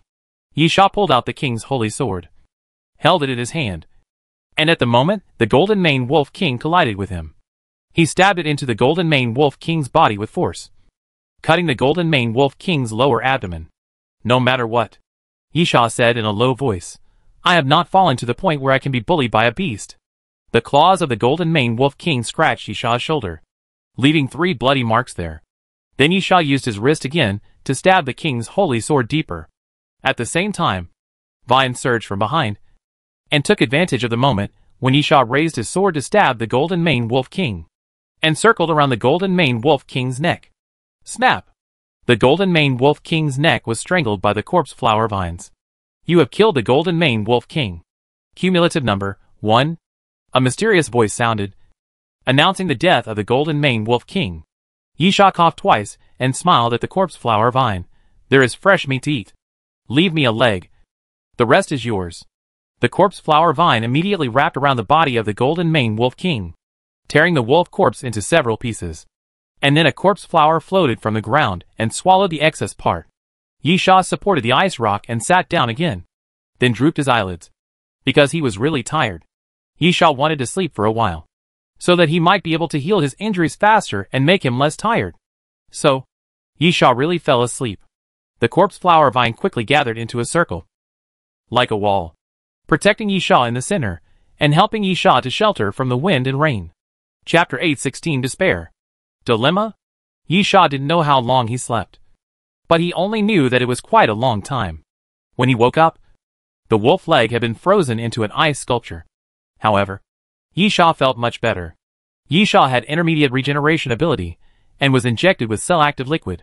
For some very serious injuries, such as a broken arm, it was obviously impossible to heal so quickly. But for some simple skin injuries, the recovery effect was still very significant. After twisting his body, he stood up with the help of the corpse flower vines, and then dragged the frozen wolf leg as a crutch, and began to move forward along the ice stream. Yisha still needed to rest, or rather, time to recover from his injuries. But this place was not very comfortable at the moment. With open air and biting cold wind, Yisha felt that there should at least be a cave. And even if there was no cave, it would be good to have a place to shelter from the wind. After walking for about 2 or 3 hours, Yisha finally found a sunken mountain crevice. Not big, but enough. At least enough to accommodate 4 or 5 people. Yisha found flammable materials from his backpack, such as portable coal cans, lit a fire, and began to roast the wolf legs. Yisha really didn't want to eat those compressed biscuits that were as hard as bricks a second time. Even though Yisha still had some delicious chocolates around him, they were as hard as ice lumps now. After roasting for a long time, Yisha finally thawed and cooked the wolf legs. After chewing for a while, Yisha fell asleep again. Perhaps because of excessive blood loss, Yisha became a little sleepy. When he woke up again, Yisha found that the night had passed and the day had come again. At the same time, Yisha received a rather bad news. In the crevice of the mountain, Yisha looked outside and found several figures on the ice wall on the side. It was the apostles walking. Any persistence cannot be without reason. Nanrong Jishur had been holding on and insisting on chasing Yisha before, which naturally had a reason. But Yisha did not know it before. And now, Yisha knows. She is waiting for support. And there are apostles who will come to support her. This is the reason why Nanrong Jishur insisted.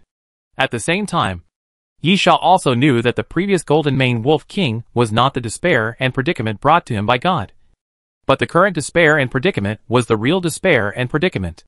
Yisha has no support. He is the only one in this glacier. But there are apostles. Not just Nanrong Jishur. This is really a terrible thing. Yisha muttered something. Then he pressed his back against the mountain wall, hid in the crevice, and waited for the apostles to leave. Then he got out of the crevice and walked in the opposite direction along the icy stream. Judging from the apostles' movements, they seemed to be searching for something. But it was not easy to get the answer. Maybe they were searching for Nanrong Jishur, and they had not found Nanrong Jishur yet. Maybe they were searching for Yisha's trace under Nanrong Jishur's instructions. No matter which one it was no longer suitable to stay here. And Yisha decided to leave as soon as possible. Yisha had a certain impression of the Silver Dragon Snow Mountain, because it was indeed a very famous snow mountain. The Silver Dragon formed by 13 snow peaks was even more famous. Therefore, the entrance and exit of the Silver Dragon Snow Mountain were both among these 13 snow peaks. Yisha remembered that he had already climbed 11 of them before. So as long as he climbed 2 more, he could leave here. Coincidentally, the Snow River City, the next stop of the Doomsday train, was on the other side of the Silver Dragon Snow Mountain. Yisha thought so, and then continued to walk forward along the ice stream. The current situation seems to have reversed, and Yisha has become the disadvantaged party. The worst thing is that Yisha is in a very bad state. Yisha walked quickly, and he was lucky. Compared with the snowy peaks, the number of apostles who arrived was negligible. It was not easy to find someone in this white snowy mountain, whether it was looking for Nanrong Jishur or Yisha. Therefore, except for the previous group of people, Yisha did not meet the apostles again until nightfall. On the edge of the mountain wall, there was a huge rock, about 4 or 5 meters high. Yisha hid in the crack between the rock and the mountain wall. The corpse flower vines had already sunk into the ground. Silently, not far from Yisha, An apostle squatted by the icy stream, washed his hands, and sprinkled some stream water on his face. Feeling the cold, the apostle rubbed his hands, and then wiped his face clean. After doing all this and taking a short rest, the apostle stood up and prepared to continue his journey or search. Yisha hoped that the other party would go in the opposite direction. But God obviously did not hear Yisha's voice. The apostle stood up and walked towards Yisha along the ice stream. This is bad. Although the apostle could not see where Yisha was hiding from where he was standing. As long as he passed by the rock, he would have a high probability of seeing where Yisha was. Yisha slowly reached his hand behind his back and turned the Alaskan whale harpoon upside down in his palm. Since the prayer did not work, he could only kill. Although there is a certain probability that the other party just ignored the location of the boulder and walked past without seeing Yisha's trace. But Yisha never likes to leave his fate to luck. Yisha would rather take a risk and kill the other party. Or be killed by the other party. The distance of about 15 meters is not long. The apostle did not walk fast, because the snow was a bit thick, and every step he took had to take some effort to pull his feet out. And then, 10 meters, 5 meters, 3 meters, Yisha closed his eyes, calmed his breath, and then held his breath to avoid being discovered by the other party. And then the moment the other party passed the boulder, Yisha rushed out. Kill as soon as possible. Yisha knew his current state. If the other party had the opportunity to use any ability or skill, or even take out weapons or props, he would be very likely to be killed. But he still had a chance, as long as the sneak attack was done properly. Even a master of the king level, or even a master who had entered the extraordinary level could be killed. Because, in an unprepared state, without ability, without skills, without any weapons, as long as the physical fitness is not crushed, as long as the attack is effective, it is possible to kill the opponent. It's just a matter of how many possibilities there are. A figure flashed by, and the apostle was very alert. The moment he heard the wind, he immediately turned around, and then saw Yisha rushing out from behind the boulder. But he only had time to react. The distance between the two was too close, even if the size of the boulder was taken into account. The distance between the two was no more than 2 meters. So, he just reacted, and could not do anything to respond. It can only be said that Yisha calculated the timing very well. Chapter 8:17 Chase. Puff! The sound of the blade entering the flesh appeared. The Alaskan whale harpoon pierced into the chest of the apostle. But Yisha did not look happy. He seemed to be a little weak, and because of his weakness, he did not exert enough force, causing the tip of the knife to deviate a little. Yisha naturally wanted to pierce the heart of the apostle with one blow and end the battle. However, the Alaskan whale harpoon deviated a little and passed by the apostle's heart. Ah! Feeling the pain in his chest, the apostle roared and punched Yisha fiercely. Yisha was knocked away by the punch and spat out a mouthful of blood. The next moment, the apostle flew towards Yisha regardless of his injuries and raised his fist to hit Yisha. But Yisha still has the corpse flower. A corpse flower vine suddenly sprang out from behind the apostle, pierced directly into the apostle's lower back, and pierced through the apostle's body. The pupils of the apostle kept shrinking, and his body began to tremble. The apostle looked at Yisha with some reluctance, then took out a flare gun from his sleeve and pulled the trigger towards the sky. As a red flare flew into the air, the apostle fell to the ground and lost his voice.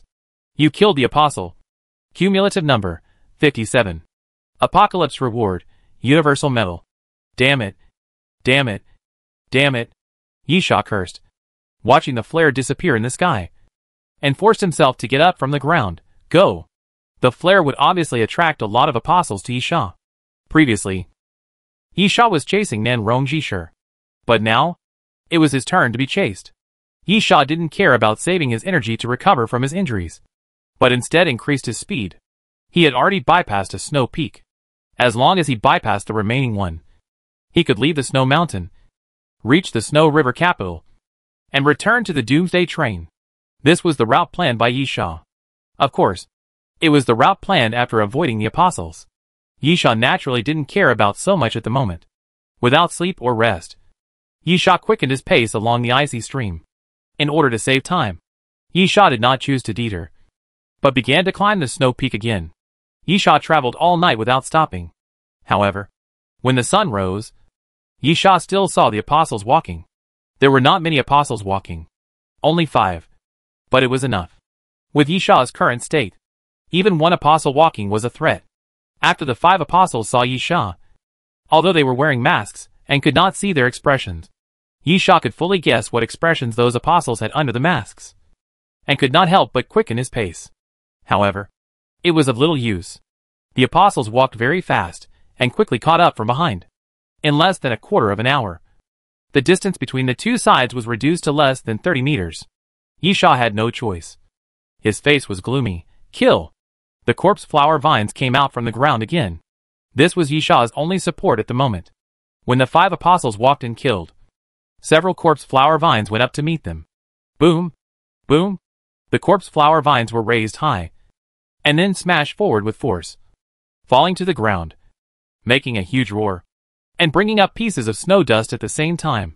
The 5 apostles were very tacit, and they drew their weapons at the same time and faced the corpse flower. The 5 apostles quickly entangled with the corpse flower. One apostle was blown away by the corpse flower vines, but the corpse flower vines were also cut off by the opponent, entangled with each other, and the apostle wanted to kill forward, and the corpse flower naturally tried its best to stop it. Don't worry about this thing. At this time, someone shouted, "Send 2 people to kill that guy." The 2 apostles on the left and right sides nodded, quickly bypassed the corpse flower vines, and killed towards Yisha. The corpse flower vines quickly chased back. But at this moment, 3 figures blocked the corpse flower vines. They couldn't kill the corpse flower, but they could stop it. Yisha silently drew his sword, which aroused the wound between his waist and ribs, causing Yisha to cough lightly involuntarily. He covered his mouth and raised the king's holy sword in front of him. The domain of the king. Without any hesitation, Yisha directly opened the domain of the king. The golden light was extremely bright, overflowing from the sword body and spreading around, as if a layer of golden gauze was covered on the pure white snow. The next moment, circles of golden halos condensed in the golden light, then floated and spread out to the surroundings, forming a golden circle around Yisha. At the same time, the 2 apostles came to kill. Yisha did not hesitate at all and swung his sword forward. The 2 apostles seemed very experienced, and were not unfamiliar with fighting. They were full of experience. With 2 against 1, the 2 apostles immediately chose one to attack and one to defend. This was obviously the most appropriate strategy, which could show the advantage in numbers. One of the apostles took a step forward and held a Nepalese scimitar across his body, intending to take Yisha's sword. The other one held a rapier and rushed out from behind, stabbing Yisha in the face. But at this moment, blood was flying. Before the rapier reached Yisha, the apostle groaned, felt pain in his waist, and took a step back. He looked down and saw a wound on his waist, and bright red blood was seeping out. The apostle had no idea how his wound appeared, and could only look at his companion with resentment. After all, he was responsible for attacking, while his companion was responsible for defense. The other apostle had cold sweat on his forehead, because he had no idea how Yisha attacked. At this moment, Yisha raised the holy sword of the king and chopped it down again. The apostle who was responsible for defense did not dare to neglect it, and stared at the holy sword of the king with his eyes. After accurately seeing the sword path, he took the Nepalese scimitar in his hand and rushed forward, because Yisha's movements were really slow and sluggish. Even if he was the last one to attack, he could still arrive first. But, puff! A splash of blood bloomed. The king's holy sword once again inexplicably chopped the apostle's shoulder, and then Yisha suddenly raised his foot and kicked the apostle's chest, kicking him back and colliding with each other. Who? Yisha stabbed the king's holy sword into the ground, supporting his body, and gasping for breath. You too? Yisha grinned. It doesn't seem to work. The 2 apostles were immediately furious, and after a low shout, they rushed towards Yisha again from the left and right, forming a double team. Chapter 8:18 Interception. Dang! Yisha waved the king's holy sword, met the opponent's weapons, intercepted the rapier and Nepalese scimitar again, and then swung the sword horizontally. The sword light was ethereal. The sword light was slashed at the 2 people at the same time. The 2 apostles reacted quickly, raised their weapons at the same time, and blocked the sword light. But what's the use? The king's holy sword swept forward, as if it directly penetrated the weapons of the 2 people, and then swept across their bodies, leaving 2 blood marks. The 2 apostles were shocked again, and they obviously couldn't believe their eyes. They were even more frightened by the attack that they couldn't stop. At this time, a light shout suddenly rang out, "Be careful!" The two apostles shouted from behind.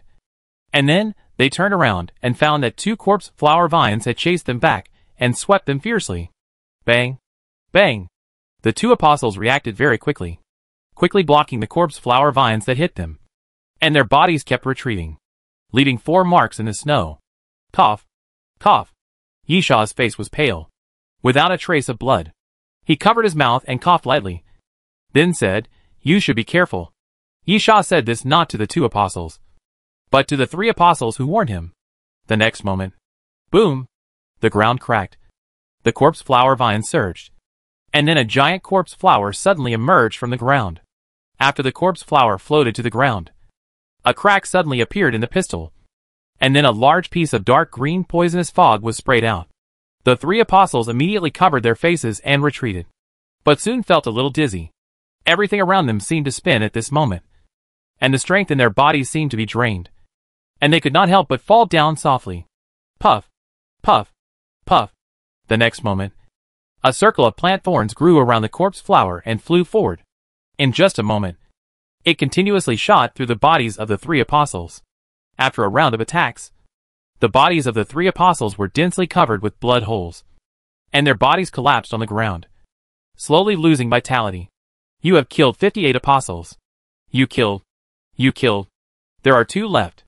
With droopy eyelids, as if he had not woken up yet, he said, "Kill." The corpse flower vines flew out quickly, rushing towards the remaining 2 apostles, bringing up a surging snow wave. The 2 apostles immediately moved to the sides and quickly avoided the attack of the corpse flower vines. But at this moment, the corpse flower's pistol suddenly opened a big mouth, covered with fine teeth, and then one by one, seeds about the size of a baby's head were continuously spewed out by the corpse flower. The speed of the seeds was not fast, so it was easy to dodge. However, after a moment, the 2 apostles found that they were surrounded by dense seeds. Ahem! Ahem! Yishaw coughed lightly, then raised his head and snapped his fingers. Snap! Accompanied by the crisp snapping sound, the seeds began to explode one after another. No fire, no smoke. When the seeds exploded, the light green paralyzing poison mist and dense plant thorns suddenly exploded and flew towards the 2 apostles.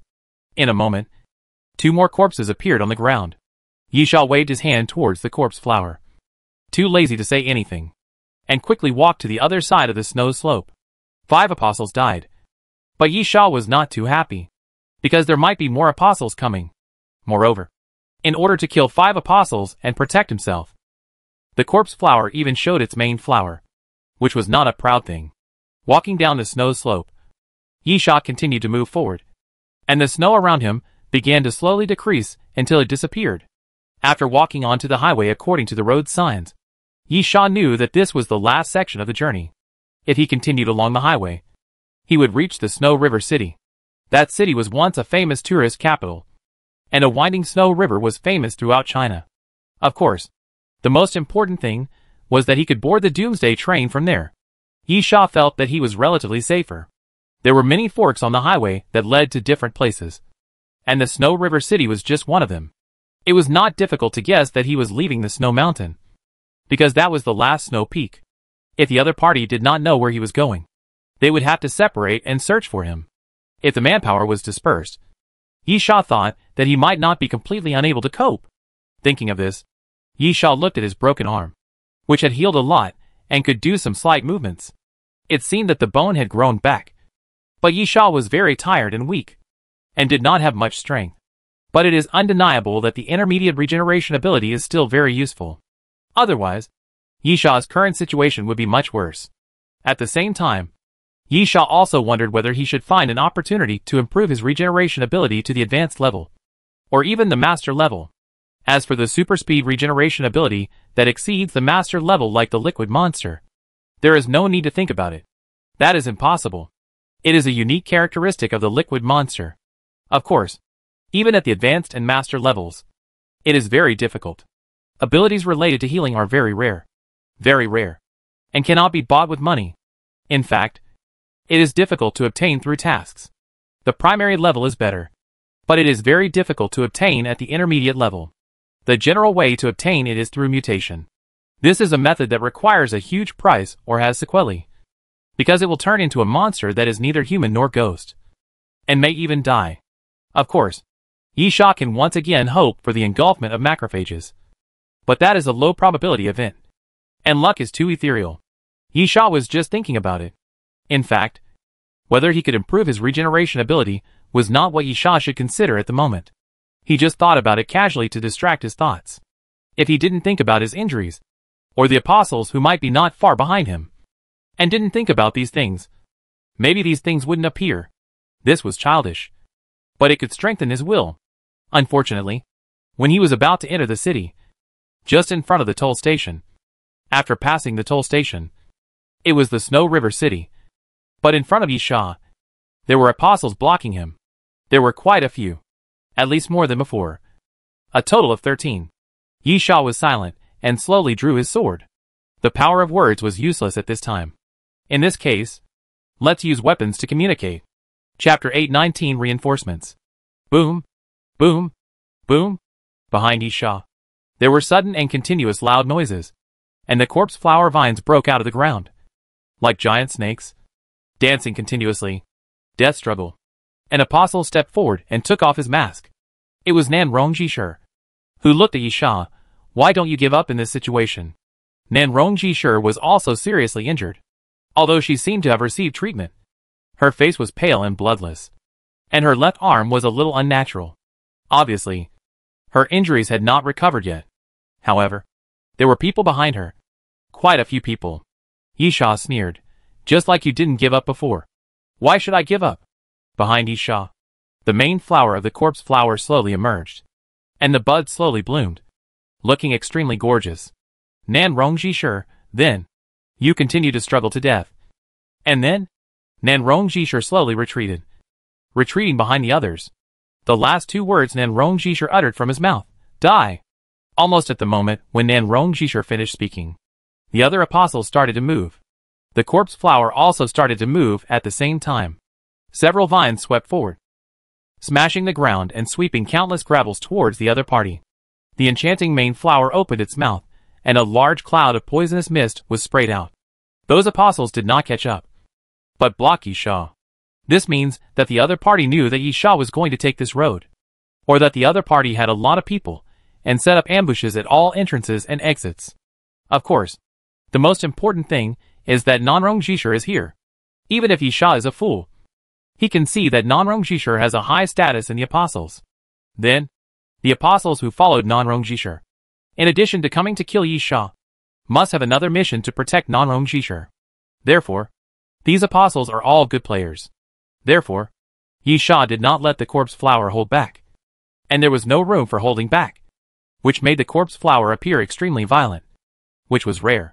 The apostles could only retreat.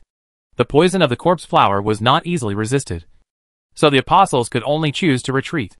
But they only retreated without any worry, because Yisha's luck was not good.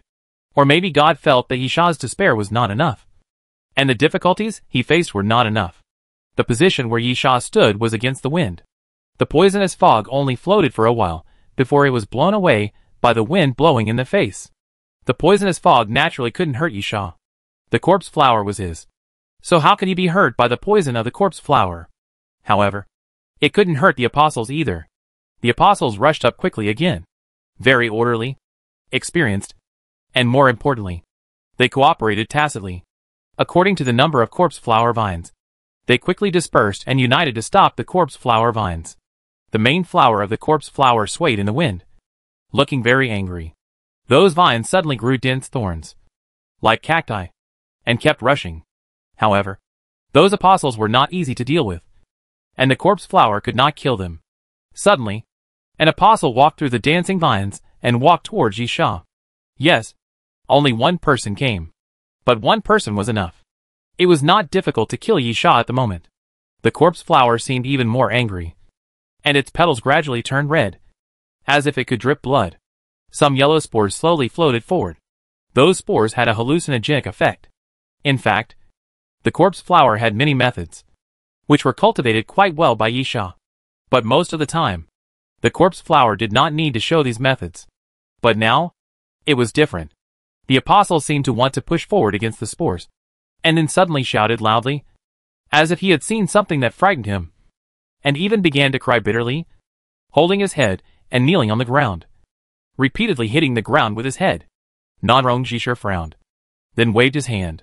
Immediately, an apostle stepped forward and dragged the apostle back, and then Nanrong Jisher took out a huge crystal sword and slashed forward, and a large piece of flame swept forward, burning the spores.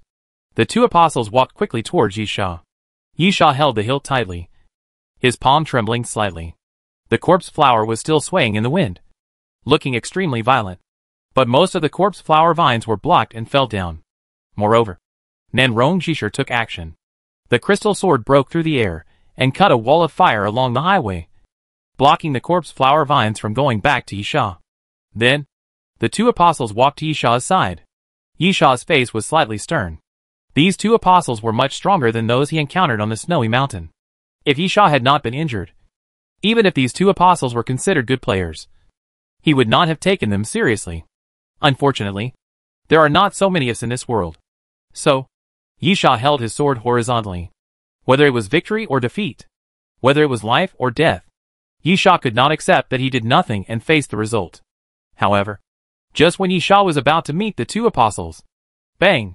A crisp gunshot suddenly sounded, and then a dazzling blood flower suddenly bloomed behind an apostle walking close to Yisha.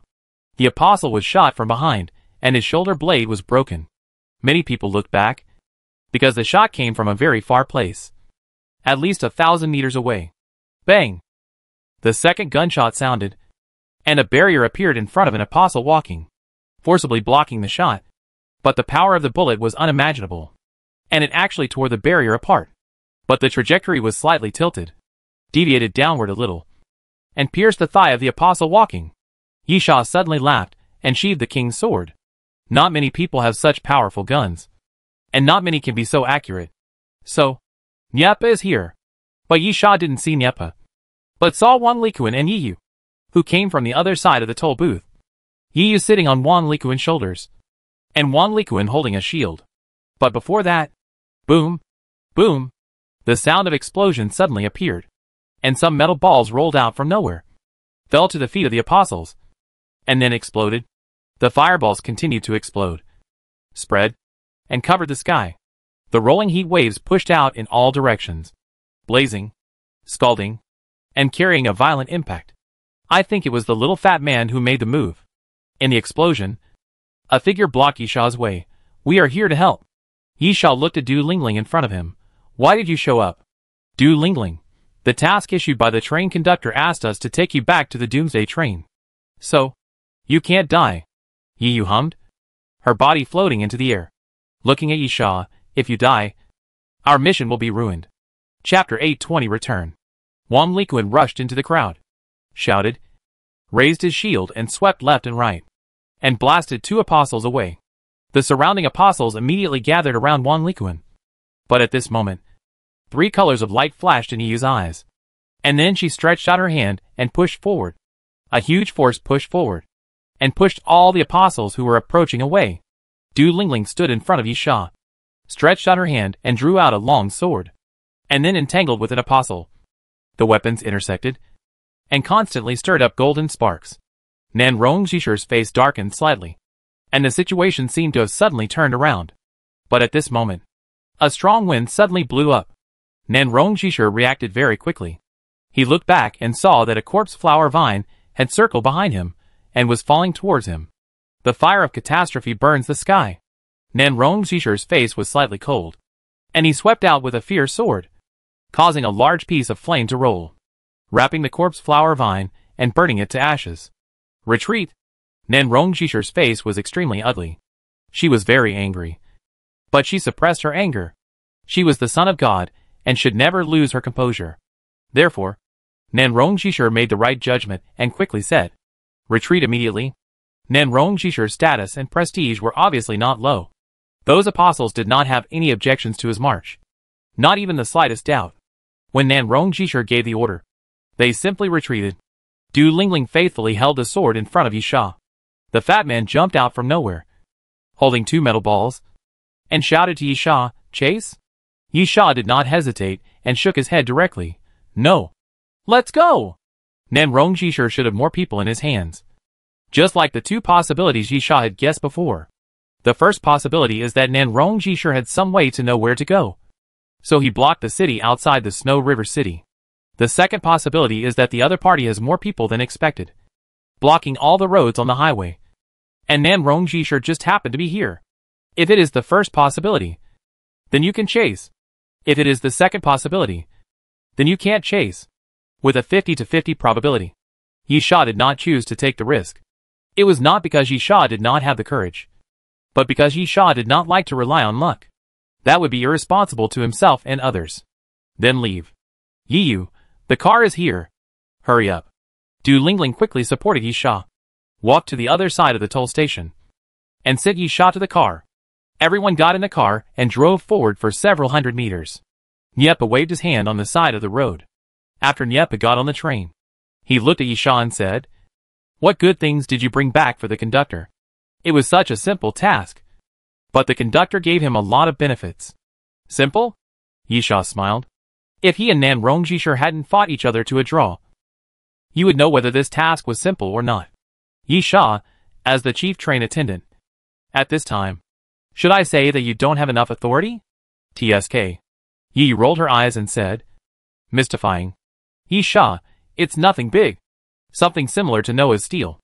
Except for Wang Likuan, who was a fool, and Du Lingling, who had just become a train attendant. Everyone else looked solemn, although no one knew what the Noah's tablet was for. However, the fact that the train conductor took out a liquid monster as a reward for that thing showed its value. Nyepa, for that kind of reward, you should have tried your best. But you made yourself too miserable. Yisha smiled again, but didn't say anything this time, because he did look miserable. The car soon entered the Snow River City. The Doomsday train platform was not far from the outskirts of the city, so without encountering any trouble, they returned to the Doomsday train, looking at everything familiar. Yisha finally breathed a sigh of relief. This time he was sure that he had survived again. Entering the dining car, the proprietress put the healing potion on the table. Where is the thing? Yisha, it's in the belly of the corpse flower. Go to the platform to get it. I'll let the corpse flower spit it out. Yisha felt a little regretful. He originally thought that even if he got the thing, he would have to hand it in because he had informed the proprietress in advance. But at least he had time to study it. As a result, he chased and ran all the way. And there was no such opportunity at all. Yisha didn't even take a close look at what the thing in the huge jadeite looked like. Of course, it was just a pity. Not a pity. Yisha believed that the train conductor would satisfy him. Thinking so, Yisha drank the healing potion in one gulp. The healing potion was cold when it entered his throat, but it felt warm when it entered his stomach. A bit like wine. Then Yisha felt that his broken ribs and arms recovered quickly, and he clenched his fist hard, without any sequelae. No matter how many times you drink it, you will feel that this healing potion is incomparably magical. At this time, the proprietress returned to the dining car and said to Yisha, "The things have been delivered to the conductor. I will find you after the conductor has seen it. Have a good rest first." Yisha nodded and said to the others, "Go away." The others did not say anything and went their separate ways. When Yi walked past Yisha, she whispered, "Jones left the Doomsday train." Yisha was puzzled. "Huh? Yi, I don't know what they went to do, but I saw him taking people away. After all, they have already done it. To be careful. We have to pay more attention." Yisha nodded. "I'll keep an eye on it." After leaving the dining car, Yisha returned to his personal car, sat on the sofa, and completely relaxed his muscles and bones, feeling lazy. A short break after a battle is always so pleasant. Just like a cigarette after a meal, or afternoon tea, which makes people relax. Yisha closed his eyes and fell into a deep sleep. A complete sleep without any worries. In the evening, Yisha was awakened by a knock on the door. After opening the door, he saw the proprietress standing at the door. The boss lady said directly, "The conductor is very satisfied with your performance this time.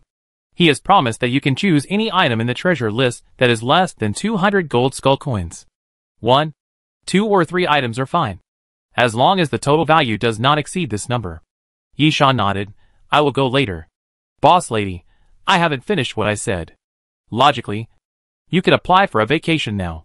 You have reason to ask for a vacation for continuous missions.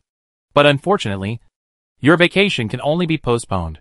Yi Sha, is there anything I can do? Boss lady, in that piece of jade, there is a stone pillar. Coincidentally, the conductor has another one in his hand. The two should come from the same place. Chapter 821 The Source of the Zombie Virus. Yi Sha didn't say anything. Just looked at the boss lady. He didn't understand what she meant. So there should be more to come.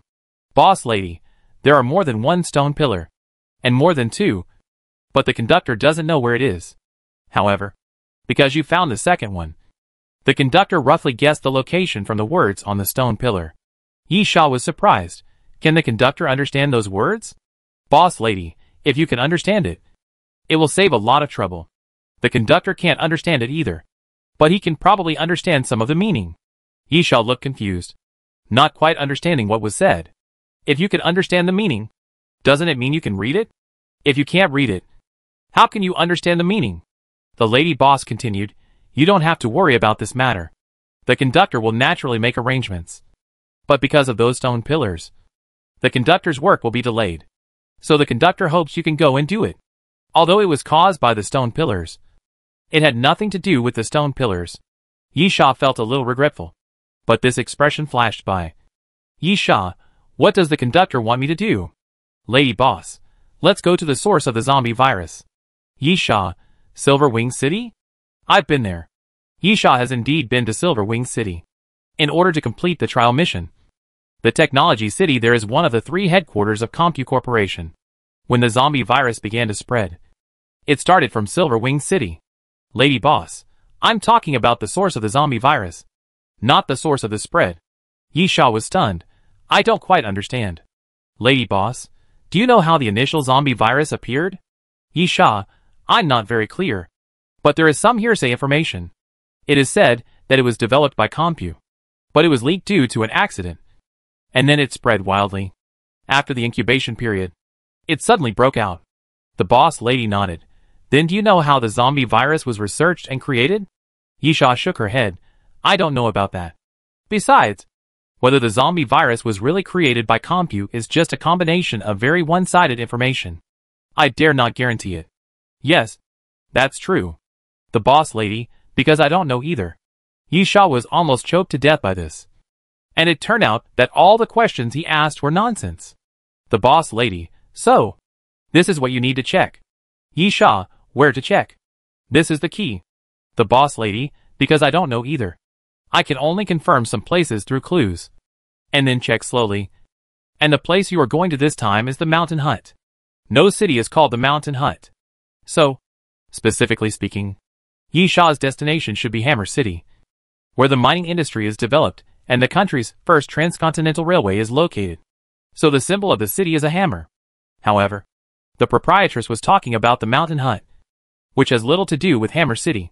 The specific location of the Mountain Hut is outside Hammer City, in a natural scenic area, which is a tourist area where you can camp, and there is a large and very beautiful salt lake. The Mountain Hut is on a mountain near the salt lake. The boss lady, on the surface, that wooden house is where the forest rangers live. Because it is a natural scenic spot, there are some wild animals there. And there are many protected animals. So forest rangers are naturally needed. Yi Sha, but in fact, it is the base of Compu Corporation or something? The boss lady, yes. It is under the mountain cabin. You should know that Compu Corporation has been researching zombies. Right? Yi Sha nodded again. The boss lady, Compu Corporation first produced very few artificial zombie models. One of which is called the Tyrant Prototype. Ah? Yi Sha was stunned for a moment. Then, the mountain you are talking about is Rock Mountain? The lady boss was also stunned for a moment. Then you know? Yi Sha, when I was in the ruins of Kandava, I read the information about the tyrant. It only said that he was born in the Rock Mountain Laboratory, but did not write the specific location. The lady boss nodded. Then, if we assume that the zombie virus was researched and manufactured by Compu, then the first generation of artificial zombies originally created by Compu, is there a great probability that they were created by the zombie virus? Yi Sha, of course. It can even be said to be 100%. Although there are many types of zombie viruses, and even mutant viruses. If we follow the boss lady's statement, the first generation of artificial zombies must have been made using the initial zombie virus. Because many types of zombie viruses are born in the process of continuous research. Boss lady, so this hypothesis is valid. As long as we check the first generation of artificial zombie manufacturing sites. Is it possible to find the place where the zombie virus was first researched and manufactured? Yes. This inference is reasonable. And the probability of being correct is very high. Yisha, but I don't quite understand. Lady boss, what do you not understand? Yisha, why is the conductor looking for that place? Even if he can find it. What's the point? Can you find the initial zombie virus there? That thing is quite rare. But in fact, the subsequent mutated viruses are more powerful. And the artificial zombies created will also be stronger. Right? Yisha was really confused. The conductor wanted to create artificial zombies? Then he should find a new mutated zombie virus. Even if the train conductor has the world in mind and intends to make an antidote, he should find those new mutant zombie viruses. What's the use of the antidote made based on the initial zombie virus? It can only restrain the most common zombie virus. Then again, the antidote for the initial zombie virus has been available for a long time. Right? Yisha has obtained it. And it seems to be sold on the Doomsday train. The proprietress shook her head. This is not what you should care about. What you should care about is that the train conductor wants to find that place. And if you help him find it, he will definitely not be stingy with the reward. Yisha spread his hands. It's just a personal curiosity. The boss lady, being curious is not a good thing. Well, I can tell you directly that there are two most important things for the train conductor. The first thing is the Apostle Walk. Yisha was not sure. The second thing is to find the source of the initial zombie virus? The boss lady gave a positive answer. Yes. Yisha shrugged his shoulders. The Apostle Walk is easier to understand. It should be related to things from ancient civilization. Yisha even guessed that one of the reasons for the conflict between Doomsday Train and Apostle Walk is that they both want to get things from that ancient civilization. But regarding the initial zombie virus, Yisha really didn't understand what that thing was used for. Chapter 822 Unknown Life Form. However, Yisha did not ask further questions to satisfy his curiosity. Anyway, judging from the attitude of the landlady, it seemed that she did not intend to explain this issue. Yisha, okay. Time? The landlady, the next stop. Because this stop is not far from the departure time. The conductor will always give you plenty of time. Not to mention that you have given up your vacation time to perform the mission this time. Yisha nodded. I understand. Then, come find me in the dining car. You can bring 2 people. The landlady stood up. The conductor originally intended to let Jones handle this matter. But he is not on the Doomsday train at the moment. So the conductor chose you. Do you understand what I mean? I understand. Yisha smiled. I will prove my worth to the conductor. The landlady nodded and left immediately. After leaving Yisha's personal compartment, in the aisle of the compartment, the landlady saw Malfarian leaning to one side. Malfarian, it seems that the conductor finally chose to use him. Lady boss, it turns out that he did a good job. Didn't he? Malfarian, Li Xuanhe did a good job at the beginning. But when he knew a lot of things, he became disloyal. Humans have many desires. And greed is always the most difficult to suppress. Lady boss, the position of the chief train attendant can't always be vacant. There will always be someone who sits in these positions. And each of them has problems of one kind or another. In this case, why not choose the strongest one among them? That makes sense. Malfarian smiled. Well, wish him good luck. Yisha leaned back on the sofa. He was not opposed to going on a mission. Although he had the right to take a vacation, he did not want to use it. Besides, there was still some time before the departure of this station, which was equivalent to a short rest. Moreover, the most important thing was that the place to go was Rock Mountain, where the first generation of Tyrant prototypes were studied. As far as Yisha knew, the Tyrant experiment was derived from the Arbitrator project. Although the Arbiter has evolved into the Archon, it still has some characteristics inherited from the Arbiter. If the Tyrant experiment derived from the Arbiter project is explored, it may make the Archon even stronger. Yisha thought so, and then stood up and entered the workshop. Since it is a place related to the Archon, of course the Archon must be brought there. And after this lesson, Yisha will never leave the Archon and the liquid monster on the Doomsday train again. Entering the workshop, the Archon opened his eyes. Yisha waved his hand to signal him not to be too vigilant. He would not be attacked on the Doomsday train. It could be said to be the only safe place. Then Yisha opened the sarcophagus, and his expression turned into surprise. What is this? Yisha looked at the sarcophagus.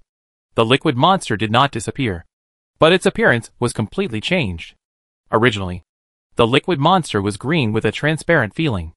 At the same time, although the liquid monster was called a liquid monster, it was actually a bit like plasticine. A bit like dough with too much water, or wet mud, and even had some elasticity. However, the liquid monster has completely turned into a pure black color, and there is no sense of transparency. Moreover, it has completely lost its original appearance. It looks like a black liquid that hit the ground and then exploded in all directions, forming a flat pool of liquid. Yisha tried to reach out and touch it. The touch did not change much. It was sticky and still had some elasticity. Although the appearance became like liquid, it seemed that the substance itself did not change much. At this moment, the liquid monster's body suddenly rolled up, and every time it rolled, it was like a pool of liquid hitting the ground, exploding outward. At the same time, unlike before, the liquid monster seemed to be full of viscosity, and when it rolled, it would pull out many tiny threads.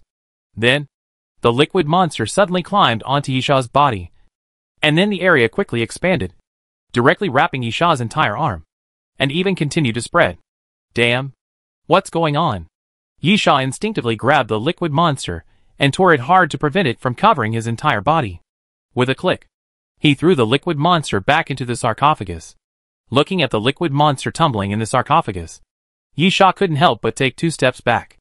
After observing it for a while, Yisha opened his personal information. Liquid monster, mutant creature, unknown life form. Although Yisha was surprised by the change of the liquid monster, his surprise was still relatively limited. After all, with the experience of the Archon, Yisha also inferred that the mysterious power of the sarcophagus was probably to make creatures evolve. So Yisha was simply surprised by the appearance of the liquid monster.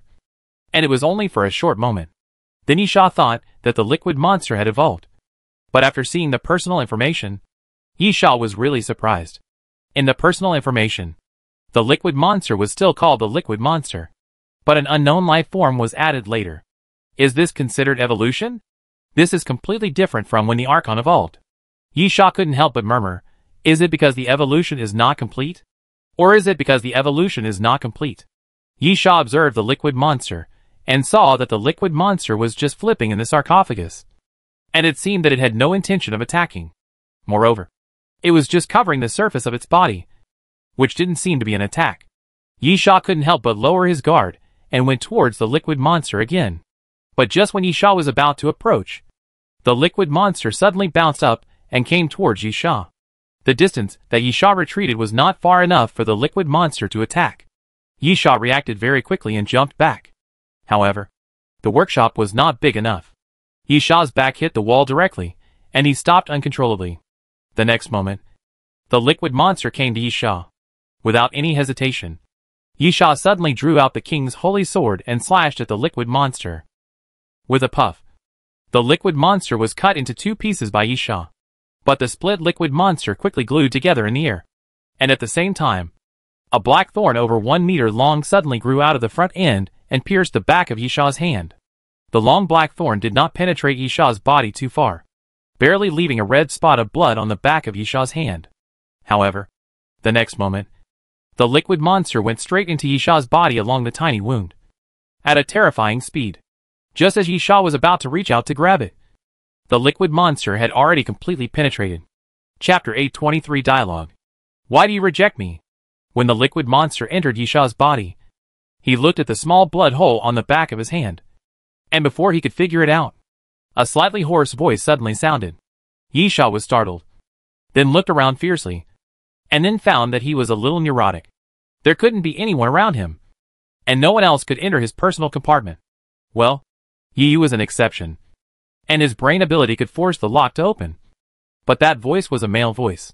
Moreover, even Yi could only enter the carriage, not the workshop. The workshop and the personal carriage belonged entirely to Yisha, who had absolute power. This was one of the rules of the Doomsday train. Therefore, even the conductor could not enter. because the access authority belonged only to Yisha. Why did you reject me? But at this moment, the voice sounded again, proving that Yisha was not neurotic and did not have auditory hallucinations. What surprised Yisha the most was that he heard it more clearly this time. The voice did not come from the surroundings, but from his brain. It was a very strange feeling. It was not like an ordinary conversation, a sound heard by the ears, but like receiving it with brain waves. The sound appeared directly in Yisha's head. Taking a deep breath, Yisha calmed himself down. At least so far. Although the liquid monster had entered his body, it did not cause any harm to him. Cough. He coughed lightly and tried to speak. Liquid monster? Name? The voice. What is my name? Is that my name? Yisha was slightly surprised. They could actually communicate? Of course. The Archon could also communicate. He even had a tacit understanding with Yisha. The Archon could immediately understand Yisha's glances and gestures. But the conversation was like a normal person. I don't know if it was because he inherited the characteristics of the arbitrator. The Archon never communicated with Yisha verbally. He still played the role of a faithful executor. Yisha issued an order, and he executed it. It was very simple. Yisha, okay. The name issue is not important. Then, let me change the question. Who are you? Who am I? The voice seemed to be lost in thought. And then, an organic symbiont with a fighting instinct, existing in a viscous liquid form, but cannot survive for long, because that does not conform to the life form characteristics of a symbiont. Yisha was speechless. Although the other party's answer was correct and seemed quite professional, Yisha certainly didn't want to ask these questions. What he wanted to confirm was whether the other party was a liquid monster, or an evolution of a liquid monster. At the same time, the voice again, why reject me? The voice had spoken in a questioning tone before, and after a brief exchange, it turned into a question this time. Yisha, what did I refuse? The voice, you brought me out, which means you chose me, and I will choose you. You are my symbiont. So why do you refuse me? Yisha, what does symbiont mean? Of course, I don't want you to explain what symbiont is. I know that symbiont refers to a relationship in which several organisms benefit from each other under the symbiotic conditions of organic connection. If they are separated, they will die or be seriously injured. That voice, then why are you asking? Yisha, my question means, what are you going to do to me? The voice, like now. We are symbiotic. Yisha frowned. So, you have succeeded? You are in my body? I can't even refuse? Why refuse? The voice asked again. And then, I will make you stronger. I will protect you. And absolutely no one can hurt you. Because, if you die, I will die too. We are symbiotic. Yisha was stunned for a moment, then tried to calm himself down and analyze the current situation. Yisha didn't believe that the liquid monster coexisted with him in his body, became stronger and protected him. Such words made no sense to his ears and needed to be confirmed with his eyes. The key lies in the latter sentence. If Yisha died, the liquid monster would also die. Such an important thing, in theory, should not be said out, because as long as it was said out, it would become Yisha's reliance. At least, he could be sure that the liquid monster would not harm him. Of course, the other possibility is a lie. But what is the point of a lie? Yisha couldn't think of it. If he just wanted to kill Yisha, then the liquid monster could do it now. It was already in Yisha's body. And it didn't matter whether Yisha relaxed his vigilance, because Yisha had no way out. Yes, Yisha was very strong, but he really had no way out in the face of the current situation. Yisha couldn't try to beat himself up to see if he could beat the liquid monster out.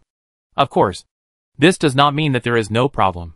Maybe this is just a rhetoric to gain Yisha's trust, and then use trust to drive Yisha to do something. It is also possible. In the current situation, Yisha has to assume the worst-case scenario. But Yisha feels that the problem in this regard is not big, because Yisha's trust is not so easy to get, and Yisha is very confident in his inner firmness. Then, it seems that the situation is not bad. So, after thinking about it, Yisha tried, if I die, will you die too? Liquid monster, I can choose another symbiont to continue my life. But the fact is that not all organisms are qualified to coexist with me. Qualified symbionts are hard to find, and excellent ones are even rarer. As an independent organism, I can't survive for too long. In the end, I will die with you. Yisha laughed dryly. This was too detailed. Yisha almost thought that the other party was telling the truth. Of course, from a rational point of view, it might really be true. Because it was a lie. The liquid monster didn't need to explain in so much detail. And there was no need to explain that it would not die immediately, but would die because it could not find other qualified symbionts. After all, that meant that the liquid monster still had a chance of survival. So it would arouse Yisha's vigilance. But from a more rational point of view, whether it might be true or not, Yisha would still doubt it, so that there would be no flaws and no opportunities to take advantage of. Yisha, what are the requirements for a qualified symbiont? Voice, live with me, and you will not die. Yisha, what about excellence? Voice, complement each other, and become more powerful. This is really a simple and straightforward explanation. Yisha understood it in just 16 words. Voice, I think you should know this. Otherwise, why did you bring me out? Chapter 824 Selection. Yisha was a little confused. What did it mean to bring it out? Is it to release the liquid monster from the sarcophagus? Or does it mean that the liquid monster itself belongs to Yisha? In fact, Yisha felt that this matter was not very important. Or there was a misunderstanding. Yisha didn't know what the liquid monster would evolve into. And even didn't know whether putting the liquid monster in the sarcophagus would really evolve. Of course, the so-called symbiont was completely unexpected. Maybe the liquid monster means that Yisha cultivated it into this state, so he naturally accepted it as a symbiont? This is really a huge misunderstanding. So, Yisha intends to explain and ask. At present, Yisha's mentality tends to be calm, at least from the conversation and attitude. Yisha did not find that the liquid monster is aggressive or disadvantageous to him.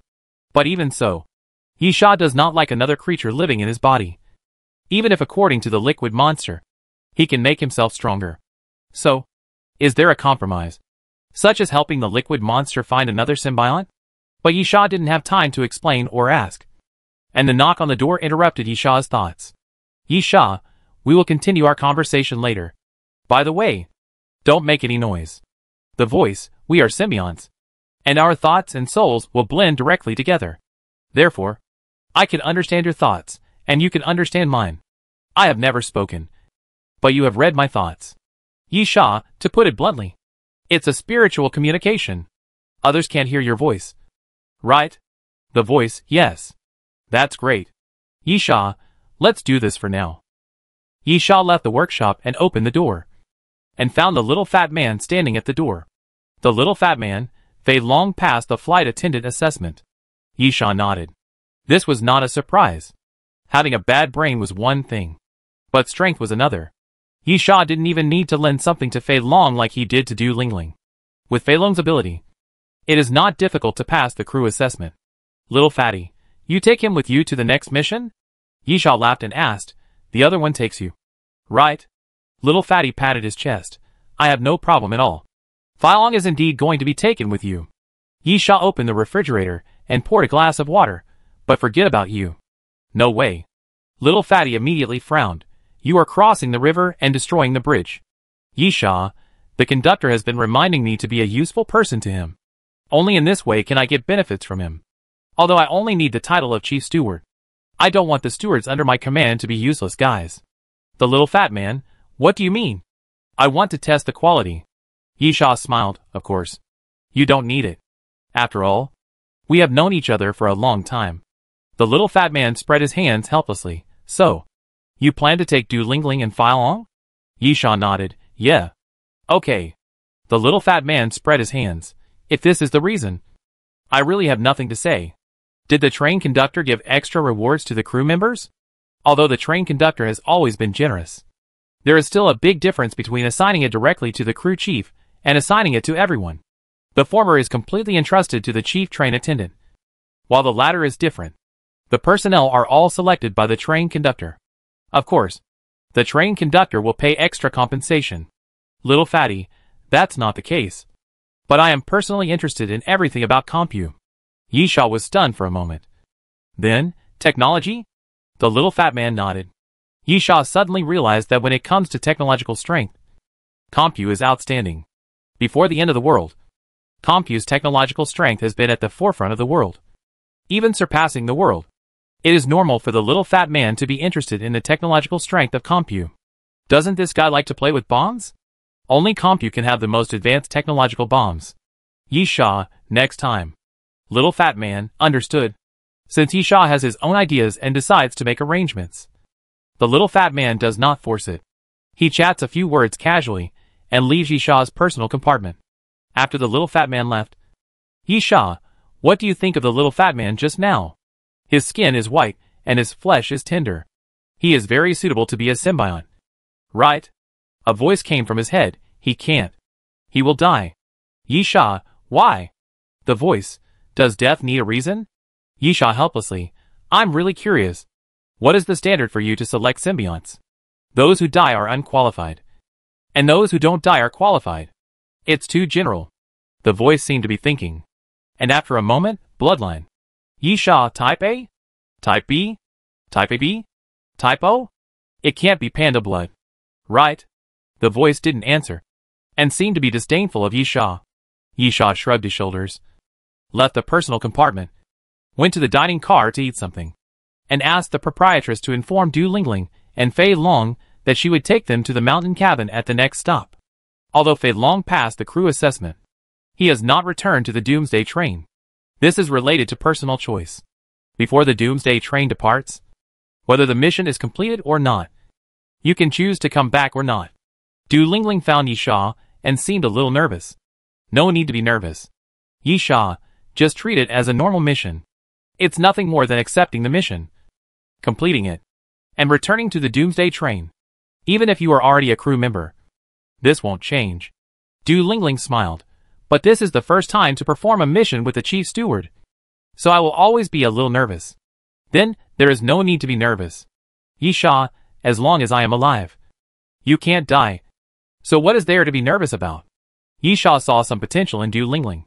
She has an adventurous spirit, a cautious side, is good at thinking, etc. Therefore, if he must select some people to be his crew members, Du Lingling is worth training. However, it was obvious that the woman in front of him was still very young. After sending Du Lingling away, Yisha said to the proprietress, take the reward with you. The upper limit of 200 gold skull coins is not low. Do you have any recommendations? The proprietress tilted her head and thought for a while. Then took out an iron lump from under the bar and smashed it on the bar, almost scaring Yisha off the chair. What the proprietress threw on the bar was a half-meter-long missile. The proprietress, I think you should need this thing instead of picking something from the treasure list. Yisha, although I know that this thing can't be blown up easily, I still trouble you to handle it with care. Otherwise it looks a bit ugly. Chapter 825 Magnetic Control. The lady boss, this is not a missile, but a rain-inducing bomb. Yisha was stunned. He knew this thing. The rain-inducing bomb is not a combat-use lethal shell. The warhead is a modified non-metallic shell warhead.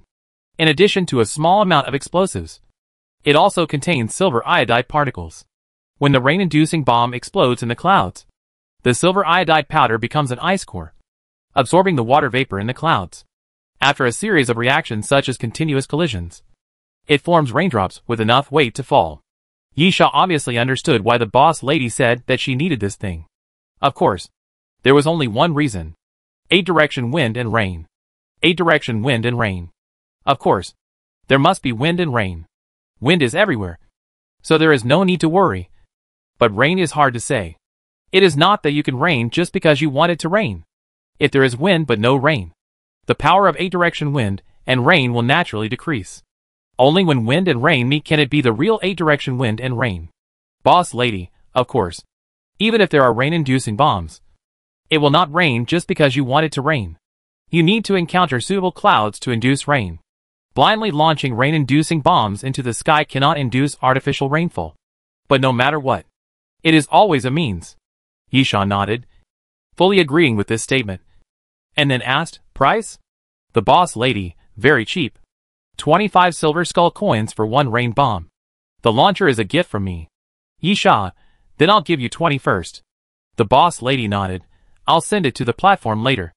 And you can ask Corpse Flower to pick it up. While talking, the boss lady took out the treasure list and put it on the bar. Now we can talk about the reward. The boss lady, do you need my recommendation? At least tell me what type of thing you want. Yi Sha thought for a moment. Fantasy-type abilities or weapons. Fantasy is synonymous with powerful. Of course, it doesn't mean that other categories don't have good things. But in general, fantasy-type powerful abilities and weapons are more numerous. At least in terms of selection. Then, with 200 gold skull coins as the limit, the proprietress fiddled with the tablet. And then, what do you think of these three? Fluid repulsion, fantasy ability to walk on the water surface or use buoyancy enhancement to lift heavy objects by increasing or decreasing buoyancy. It can evolve into gravity manipulation ability. Worth 175 gold skull coins. Spear of the Sky, fantasy weapon, mythical weapon, indestructible. Said weapon legend has it that this spear comes from the kingdom of magic mirror shadow. It is a pair with Spear of Thorns. It has the following domain, Invincible Realm. Said ability, Kingdom of Shadow, not activated. It is worth 200 gold skull coins.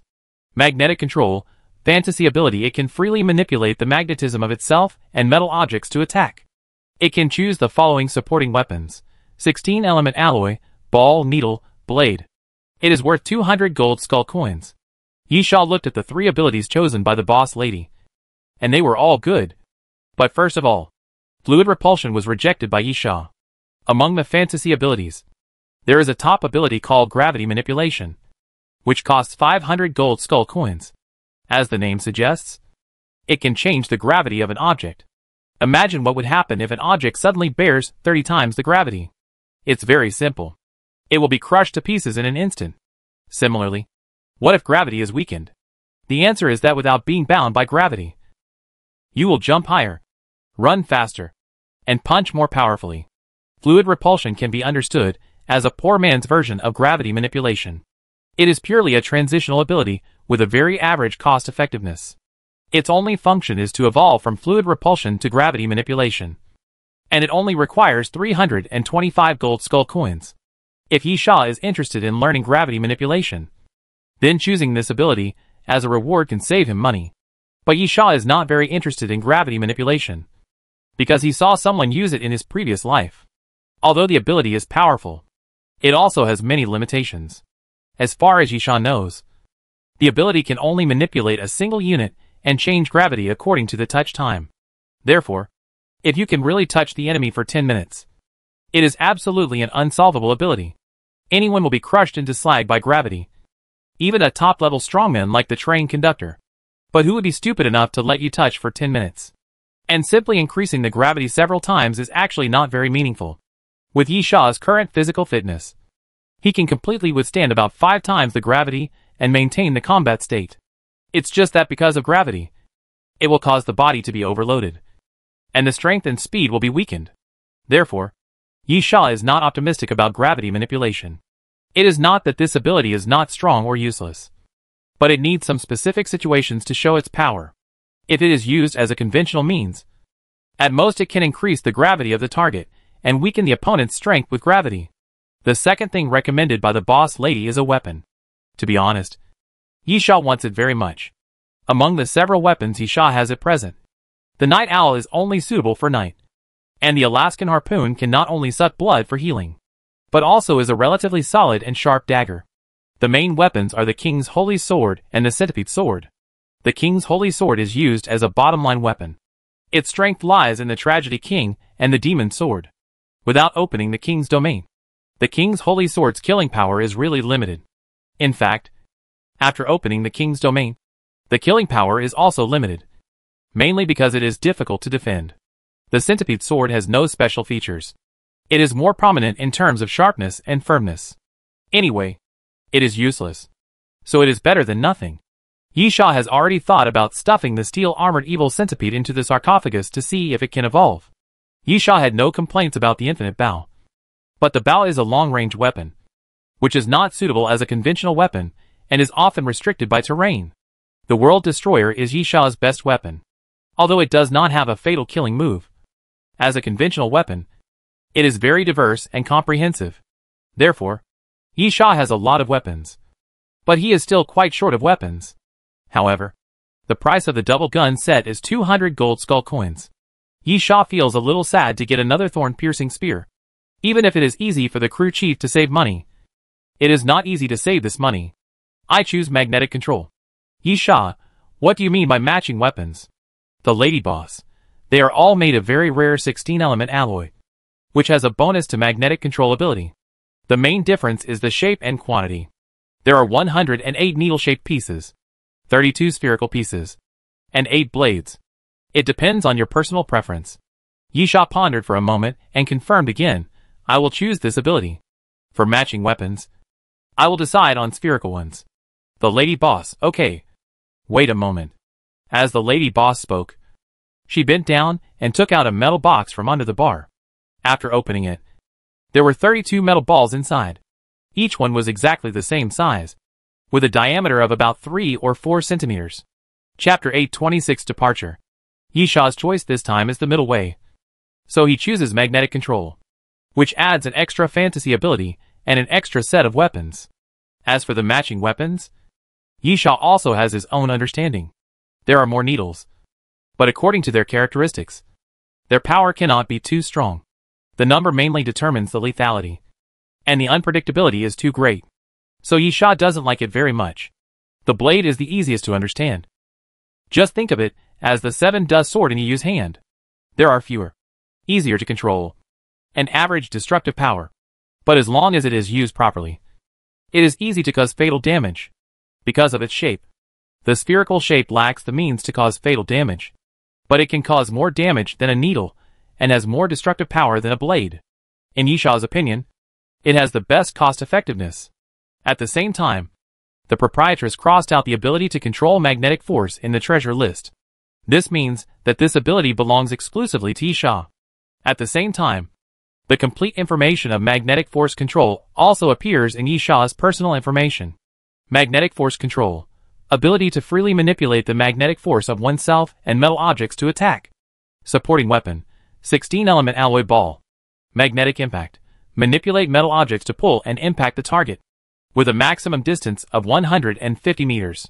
When using a 16-element alloy ball, the power is increased by 200% and the control range is increased by 100 meters. Magnetic explosion. Manipulate several metal objects to form a magnetic explosion, with a radius of 3.5 meters. When using a 16-element alloy ball, the power is increased by 150% and the range is increased by 1 meter. Magnetic shield. Combine metal objects with magnetism to form a defense. When defending against a 16-element alloy ball, the defense range is reduced and the defense power is increased by 300%. Iron Sand Sword, not activated. Magnetic Storm, not activated. Yi Sha was quite satisfied with the control of magnetism. It was a relatively conventional ability, without a deadly blow, but it was good for both offense and defense. After all, it was worth 200 gold skull coins. As for the lack of a deadly blow, it was not important. Yi Sha had many trump cards, but what he lacked was the ability to fight in a conventional way. The ability of magnetic control, which had no restrictions, was the most suitable for him. But Yi Sha pointed to the 2 unactivated abilities below. What's the matter with this unactivated ability? The lady boss explained, to achieve good results with magnetic control, you need to use exclusive props. The 3 basic abilities can be activated using the 3 forms made of 16-element alloy. Of course, the effects vary according to the form. As for the remaining 2, other exclusive props are needed. Yi Sha suddenly felt cheated. And then, so what are the prices for the props to activate the Iron Sand Sword and the Magnetic Storm? Lady Boss, specially made in black iron sand. 35 gold skull coins per bag. It is important to remember to replenish it occasionally. If the amount of black iron sand decreases, it will affect the effect. As for the activation of the Magnetic Storm, it depends on your luck. Yi Sha almost couldn't help but greet the boss lady's family. A bag of black iron sand worth 35 gold skull coins is actually a consumable? This is a long-term robbery. As for the activation of the Magnetic Storm, it depends on luck. This means that the boss lady doesn't sell it at all. Whether you can get it through the mission depends entirely on your luck. Or you can help the train conductor. Maybe the train conductor will have it, and take it as a reward. Yi Sha felt deep malice at this moment, then looked at the gold skull coins he only had in the single digits, and silently got up and left. There is no hope for the Magnetic Storm for the time being. But the black iron sand can still be purchased. But what can I do if I can't afford it? Yi Sha is also desperate. However, these 2 effects must be activated. In Yisha's opinion, the current effect of magnetic control is not proportional to the value. Simply put, it is not worth the price of 200 gold skull coins. Yisha's estimate is between 100 and 130 coins. And this is also because of the matching weapons. But the quotation of the treasure list cannot be without reason. Yisha believes that the key lies in these two unactivated effects. Only after activation can the full power of magnetic control be truly demonstrated. Leaving the dining car, returning to the personal compartment. In the following days, Yisha mainly did two things. The first thing was to throw the steel-armored evil centipede into the stone coffin to keep it alive. The second thing was to communicate with the liquid monster. Of course, the latter was the main thing going on, and was also the more important thing. The communication was quite smooth, but the result was not optimistic. The reason for the smooth communication was that the liquid monster did have the ability to communicate normally, and general verbal conversations were completely no problem. The reason why the result is not optimistic is that the liquid monster lacks some cognition. For example, Yisha thought that the liquid monster was a different species, and the liquid monster asked what a different species was. For example, Yisha wanted to know the evolution process of the liquid monster, and the liquid monster explained to Yisha the evolution patterns such as genetic variation, gene mutation, and complete metamorphosis. In general, it is tiring. In some aspects, the liquid monster lacks cognition like a newborn. But in fact, the thinking ability of the liquid monster is at a normal level. Yisha also found it difficult to describe this feeling. It was probably like a normal human being, but lacking social experience or something like that. This metaphor was not quite appropriate, but it did feel similar. Anyway, Yisha's conversations with the liquid monster were often not on the same channel. Then, the Doomsday train finally departed and arrived at the next stop. Where the others went had nothing to do with Yisha. Yisha's destination was Hammer City. And then he went from Hammer City to the Mountain Cabin experimental base on Rock Mountain. At the dining car, Du Lingling had nothing to say. Filong was a little exaggerated, carrying a backpack bigger than others, and holding a mountaineering bag in each hand. Yisha, food? Filong hesitated. Yes. Yisha, with your appetite. It's not enough. Right? Filong nodded. But I really can't take it. So I often have to find food. Yisha said to the proprietress, get him 10 servings of the same, and send them to the platform. Since Yisha said that he would feed him, he really did. Fortunately, the general food was not expensive, and Yisha could afford it. From this point of view, Yisha always felt that he had earned a lot by recruiting Filong at this level. Filong smiled brightly. For him, having food was enough. Only Du Lingling felt something was wrong. She pulled Yisha and whispered, he is also a flight attendant? I feel a little. Du Lingling didn't finish her words, but Yisha understood what she meant. Yisha spread his hands. You can only understand that strength is everything, even if there are shortcomings in other aspects. After letting the corpse flower swallow the food piled on the platform, Yisha looked up and walked towards the entrance of the platform. Chapter 827 Fatal. Iron Hammer City is a typical industrial city.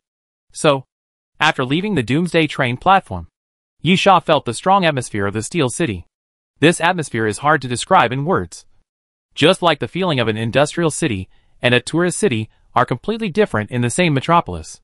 Even if it is hard to describe in words, you can feel it. While Yisha opened the map, he said, we need a car. Yisha said halfway, looked at Fei Long's figure, and said casually, it's best to have a pickup truck or something like that. Ordinary cars really can't fit Filong. Du Lingling, I'll go find him. Yisha stopped her. I haven't finished yet. Before finding a car, we have to solve some small problems first. The moment Yisha finished speaking, some zombies staggered out of the surrounding alleys and buildings, obviously attracted by the noise. This situation is very common. If the platform entrance and exit of the Doomsday train happens to be in a place where some zombies are entrenched, then a fight will occur directly after leaving the Doomsday train platform. However, it was not a big problem. Yisha looked around and saw that they were just ordinary zombies. Not threatening. But danger is detected. The voice suddenly sounded in Yisha's mind. And then countless black liquids suddenly gushed out of Yisha's body, and quickly began to cover Yisha's body. Wait a minute. Yisha was shocked and shouted. But it was too late. The black liquid completely covered Yisha's body, like a layer of black scales. covered with fine cracks, like electric shock marks, but not because of any damage. Yisha's head was also completely illuminated. There was only a pair of upside-down crescent-shaped eyes on his face, and a mouth that could be opened to the roots of his ears. When it opened, there were densely packed teeth. The next moment, Yisha found that he had not moved at all, but his body suddenly moved. Yisha rushed forward at a terrifying speed, at least much faster than normal. In a flash, Yisha rushed into the zombie group, raised his right arm, and the liquid on his fist surged, and then quickly turned into a black knife, connected to his arm. Puff! The knife fell, and a zombie's head flew into the air. During this process, Yisha did not stop at all, and continued to run forward. That knife was just a side move. Puff! Puff! Puff! Yisha kept running forward, and kept cutting with the knife while running. Fast, accurate, and ruthless. Each knife was extremely fast, extremely accurate, and extremely ruthless, all cutting into the necks of those zombies. And then the zombies' heads flew up. However, Yisha was blocked. But at this moment, Yisha stretched out his left hand to the side, and a sticky liquid spurted out from his palm. It was sticky and had a strong viscosity, and it stuck to a building. The next moment, the liquid gathered and carried Yisha's body flying. The knife condensed from the black liquid in his right hand turned into a heavy hammer at this moment. And then he swung his hand, and the heavy hammer continued to stretch and deform, and hit the ground fiercely. Boom! A piece of the ground was smashed, and the zombies around were blown away. Changing the shape at will is one of the characteristics of the liquid monster. The sticky liquid can condense into anything. Yisha's body was moving, but it was not Yisha's own will, but the will of the liquid monster. However, Yisha could see with his eyes.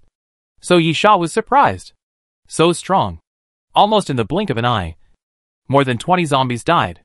Although they were Yisha's bodies, they were actually the liquid monsters fighting, just borrowing Yisha's body to coexist and show their forms.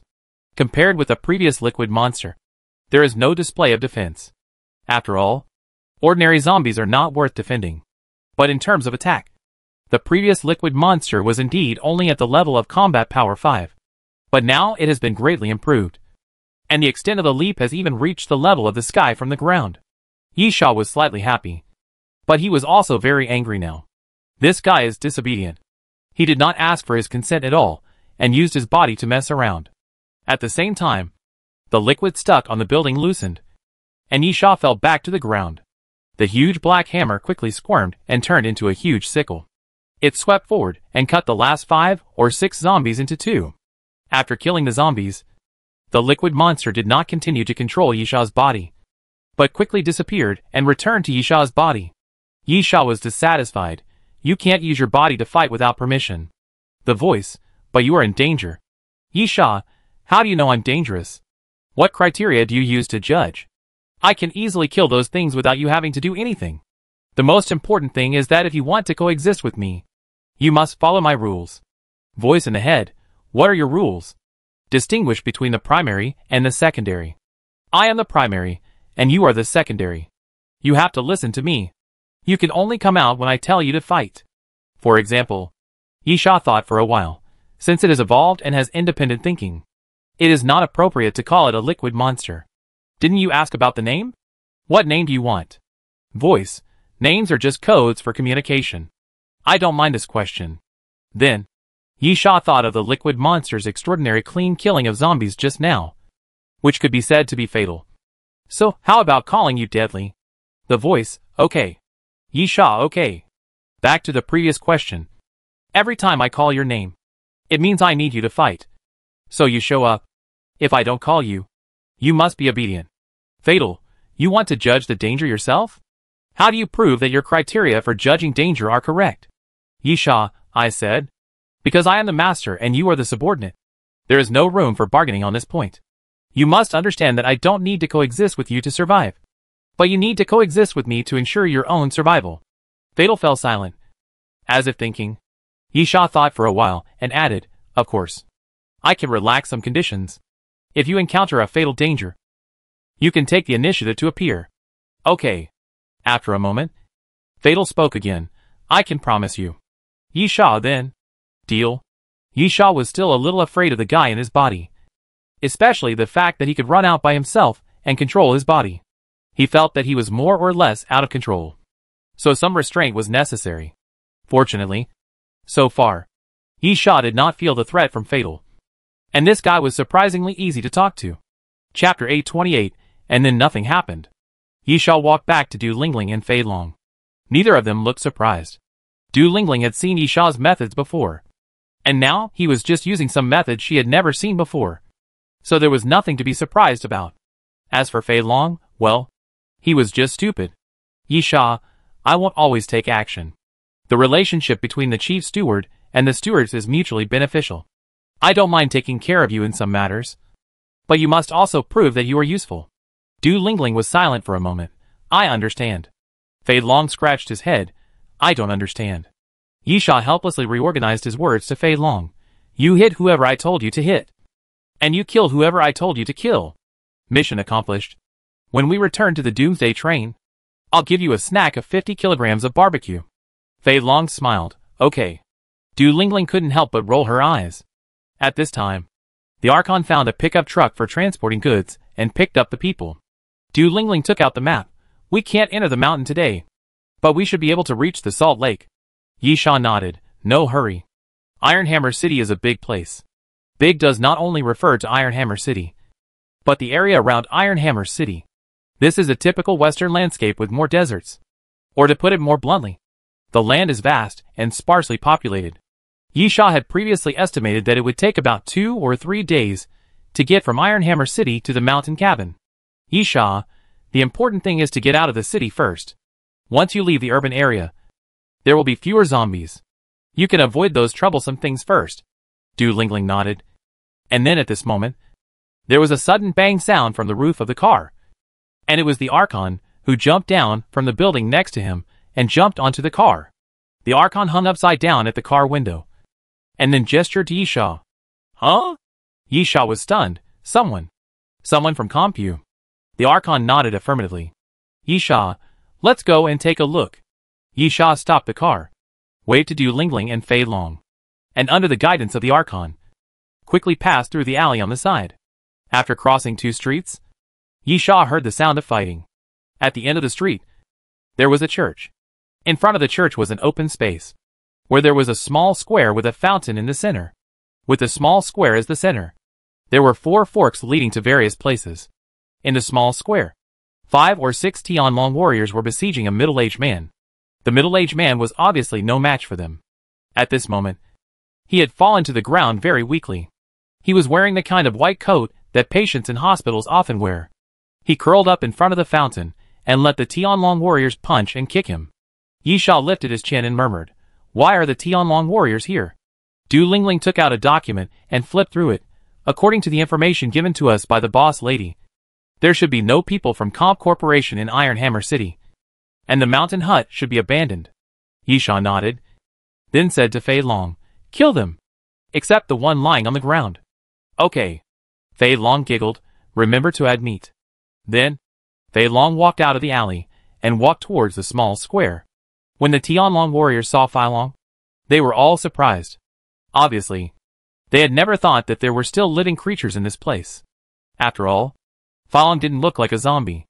A Tianlong warrior came up to Fei Long. Hey, you. Bang.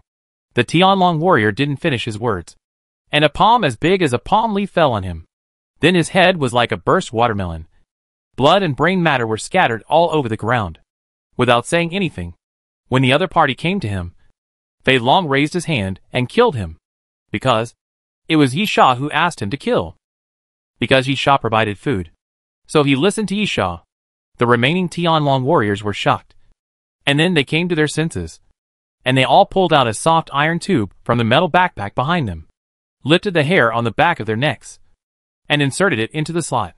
Tianlong warriors are all mechanically modified warriors, and they can only show their combat power when the machinery is running. But Fei Long didn't care at all. A Tianlong warrior bent his legs and jumped in front of Fei Long. His right hand was made of pure metal. He slowly clenched it, making a sound of metal friction, and then punched Fei Long. Fei Long. It was still a slap. Fei Long slapped the opponent's arm. And then the Tianlong warrior screamed. The sturdy mechanical arm was twisted back and completely broken. Countless cables fell out and dragged on the ground, crackling and emitting sparks. Of course, the Tianlong warrior didn't scream for long, because Filong slapped him. It was still his head, still exploded like a watermelon, blood mixed with brain matter, with a strong fishy smell, and a faint smell of decay, especially bloody, especially nauseating. But Filong was smiling foolishly there. Then Feilong's body shook, and when he looked back, he saw a Tianlong warrior who had circled behind Filong and punched Filong in the back. The fat there was shaking like waves. Feilong frowned. It hurts. The Tianlong warrior was shocked. He punched with all his strength, but it was just painful. Then, he died. Feilong suddenly reached out and grabbed the clothes on the chest of the Tianlong warrior, lifted him up, and then used both hands to tear the body of the Tianlong warrior into 2 pieces, with his internal organs scattered all over the floor. Du Lingling covered her mouth, feeling like vomiting, and then looked at Yisha in surprise. There are 2 things she doesn't understand. The first thing is, why can a fool with some IQ defects live so long?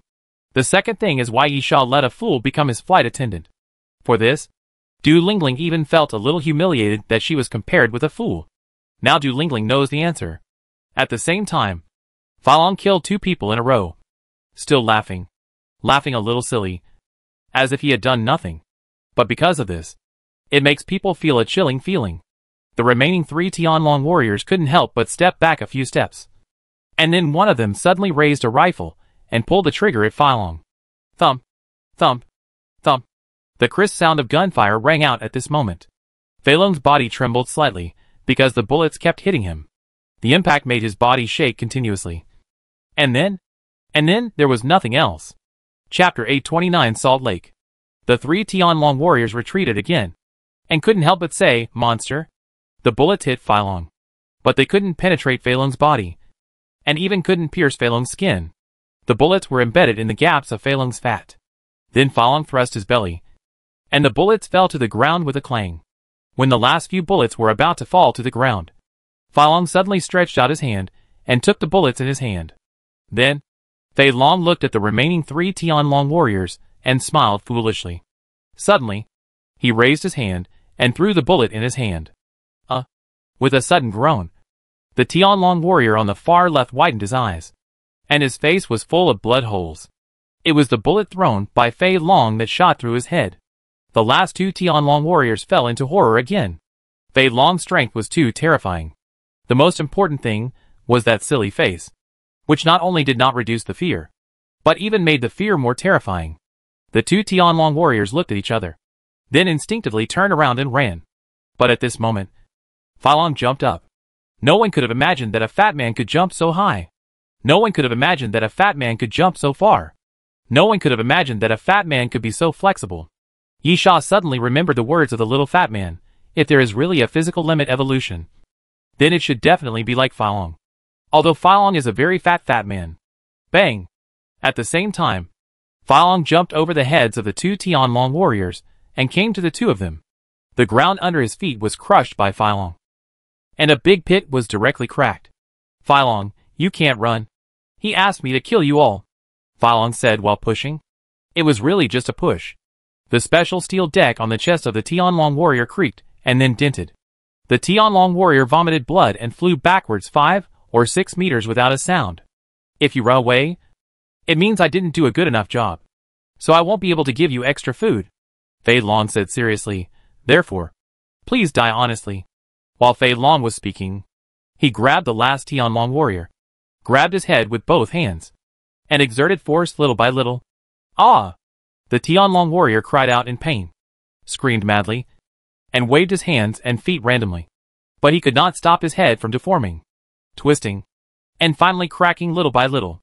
Feilong let go of his hand, looking at the blood and brain on his hand. Not very happy. Looked at his clothes, then looked at the corpses, and finally decided to wipe his hands with the clothes of the corpses. Yisha and Du Lingling walked out from the back, and Yisha threw a can of fruit candy to Feilong. "Well done." Feilong happily took it and immediately started to eat it. Yisha came to the man who was being chased by the Tianlong warrior, and directly lifted his clothes and pulled him up.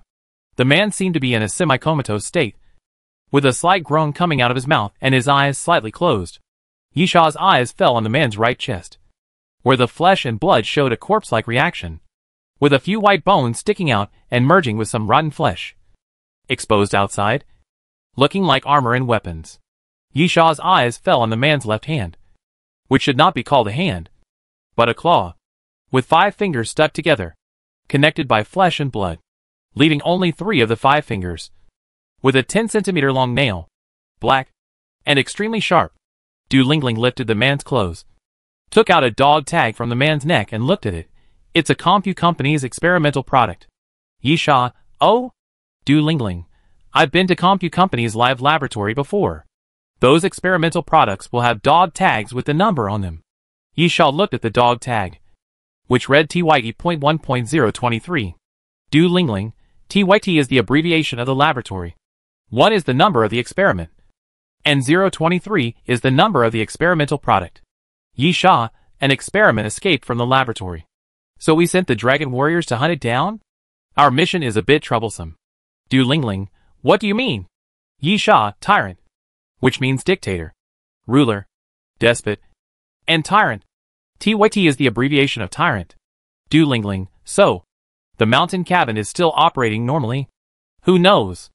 Yisha shrugged. The information provided by Doomsday train is correct. It must have been abandoned before. But the so-called intelligence is time-sensitive. Being abandoned before does not mean it will not be used again. Du Lingling thought for a moment. It's just a guess. Yisha nodded. Yes. It's just a guess. We'll know the result when we arrive. Yisha didn't say anything more. He just used his palm to break the neck of the human experiment. If possible. Yisha wanted to save the man. Maybe he could get a lot of information. This was originally the reason why Yisha asked Fei Long to take action. Unfortunately, the middle-aged man in front of him could not be saved, because he was not a successful experiment. There are 2 main places for transformation: the left hand and the right chest. In addition to the corpse-like parts, these 2 places have obvious rotten parts, deep into the bones. Most zombies have rotten flesh, which does not mean anything, because it will not affect the zombies. But for the middle-aged man in front of him, the rotten parts are very serious injuries to him, making him painful and weak. That means that the experiment on him was unsuccessful. Even if there are signs of corpse transformation, it is only a semi-finished experimental body. And then it was beaten up by the Tianlong warriors. So this middle-aged man will not live long. At the same time, because of the zombie virus, even if the man is injected with cell activation agents, his injuries will not recover, because his body will continue to rot. Since he can't be saved and can't get the information he wants, just send him to the road and help him get rid of it as soon as possible, leaving the body behind. Yisha waved to Fei Long. Let's go. Eat the rest in the car. Okay. Fei Long put away the sugar jar and ran to Yisha's side. Du Lingling spread her hands, ran back to drive, picked up Yisha and Fei Long, and the governor hid in the alley again, responsible for exploring the way for Yisha, going west all the way. After leaving Iron Hammer City, the car arrived at the Salt Lake in the evening. The Salt Lake in Iron Hammer City is very famous. As an industrial city, there must not be too many tourist attractions, and the Salt Lake is the most talked about among them. Chapter 830 Entering the Mountain. This is a large tourist attraction, with the Salt Lake as the center, and there are many attractions. There is also a large camping area near the lake. A little further away, there are some wooden villas along the lake. They are all well designed and ingenious, and are specially prepared for some rich people to come here for vacation. Du Lingling looked at the mountains in the distance. That's Rock Mountain. Yisha nodded. Du Lingling, what should I do if Compu really comes back? Yisha, first of all, this is the problem you need to consider. Or even, only you need to consider this problem. Du Lingling nodded. If Yisha wanted to test him, then this test would most likely be for himself, not Fei Long. Strong and obedient. Fei Long really doesn't need any test. These 2 are enough. Du Lingling, of course I will try my best. What if? I mean if I don't get it done. Then we'll see. Maybe I'll use a more brutal method. Yisha laughed. Go in and kill them all. Du Lingling rolled her eyes and thought to herself that if she had this ability, she might be a flight attendant now. Yisha, don't think too much. In fact, in my opinion, It is unlikely that Compu will use that experimental base. Du Lingling, why? Yi Sha, I have been to many experimental bases left by Compu, some of which have very important experimental data. But Compu's final choice is to transfer. Du Lingling, because those abandoned experimental bases mean they are unsafe? Those defense facilities may be damaged, and zombies may have already sneaked into them? There are even many inexplicable dangers. You see? You are very smart. Yi Sha smiled. I brought you back from the ruins of Kandava because you are very smart and good at thinking. At that time, you used the most appropriate method to take away the things in the supply box. This is your potential. Du Lingling closed her eyes slightly, looked at the salt lake in front of her, and fell into thought. Du Lingling thought that maybe she should sneak into Rock Mountain a few times to find some clues, so that she could make an accurate judgment. At the same time, Yi Sha had already brought Fei Long into a villa. There were zombies entrenched in the villa. When they smelled the breath of the living, or simply heard the movement, they immediately gathered around Yi Sha and Fei Long. Fei Long raised his palm again and slapped the zombies, and soon smashed their heads. Yi Sha ignored the sticky, white slurry, and foul smell, and sat down directly on the sofa in the living room. Yi Sha had seen this kind of environment and seen too many times, and the people who were alive on the Doomsday train had seen it too many times, so no one would care too much. On the contrary, everyone was familiar with that smell, with a faint fishy smell, and a smell of rusty metal. The smell of blood. Yi Sha said to Fei Long, take a rest. Yi Sha closed his eyes and meditated, falling into a state of half-sleep and half-wakefulness. The Archon slowly walked to the corner, hiding in the shadows, and guarded faithfully. Fei Long opened his backpack and began to eat. Du Lingling did not enter the villa. Yi Sha curled his lips at this. It was obvious that Du Lingling had already understood what Yi Sha needed her to do. Du Lingling went to Rock Mountain. Rock Mountain is just south of Salt Lake City.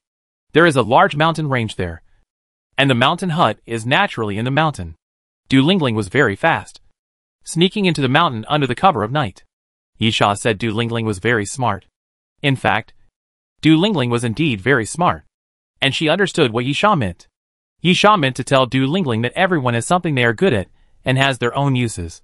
And Yi Sha said these words because he saw through Du Lingling's heart. Du Lingling's emotions fluctuated and were not very stable. Just after Fei Long killed those Tianlong warriors, those Tianlong warriors were not a concern. Du Lingling could also kill them, but she could not kill them as easily, bloodily, and in such a disgusting and terrifying way as Fei Long. This is the difference in strength. Because of this gap, Du Lingling was shaken. And then Yi Sha told Du Lingling a truth in an obscure way. Just like in the ruins of Kandava, Du Lingling easily deceived most people and took the things in the supply box. What Fei Long can do, Du Lingling can't do. What Du Lingling can do, Fei Long can't do either. This is the hidden meaning in Yi Sha's words.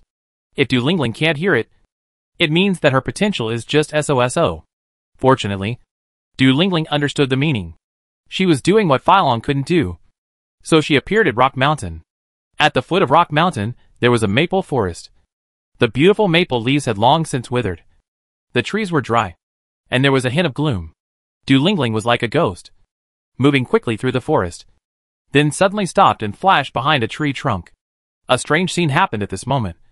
Du Lingling's body was like a color-changing insect. The color of her body, even including her clothes, seemed to change to the same color as the trees. After Du Lingling hid herself, some figures could be seen flashing in the forest. They were easy to recognize, wearing the uniforms of Compu Corporation, and most importantly, carrying the unique metal backpack, which was the symbol of the Tianlong warriors. Those Tianlong warriors did not hang around in the woods for a long time. And then Du Lingling saw someone jumping down from a tree, someone standing up in the bushes, and even someone standing up in the mud, with only a pair of clear eyes. This forest into the mountain was actually densely packed with secret sentries. Those newly appeared Tianlong warriors are here to change shifts. Du Lingling seemed very surprised. Why is this happening? Du Lingling began to think as Yi Sha hoped. According to the information Yi Sha obtained, the mountain hut has been abandoned for a long time. But if there is any important research information there, it is not impossible for people from Compu to appear. They may be here to transfer the information.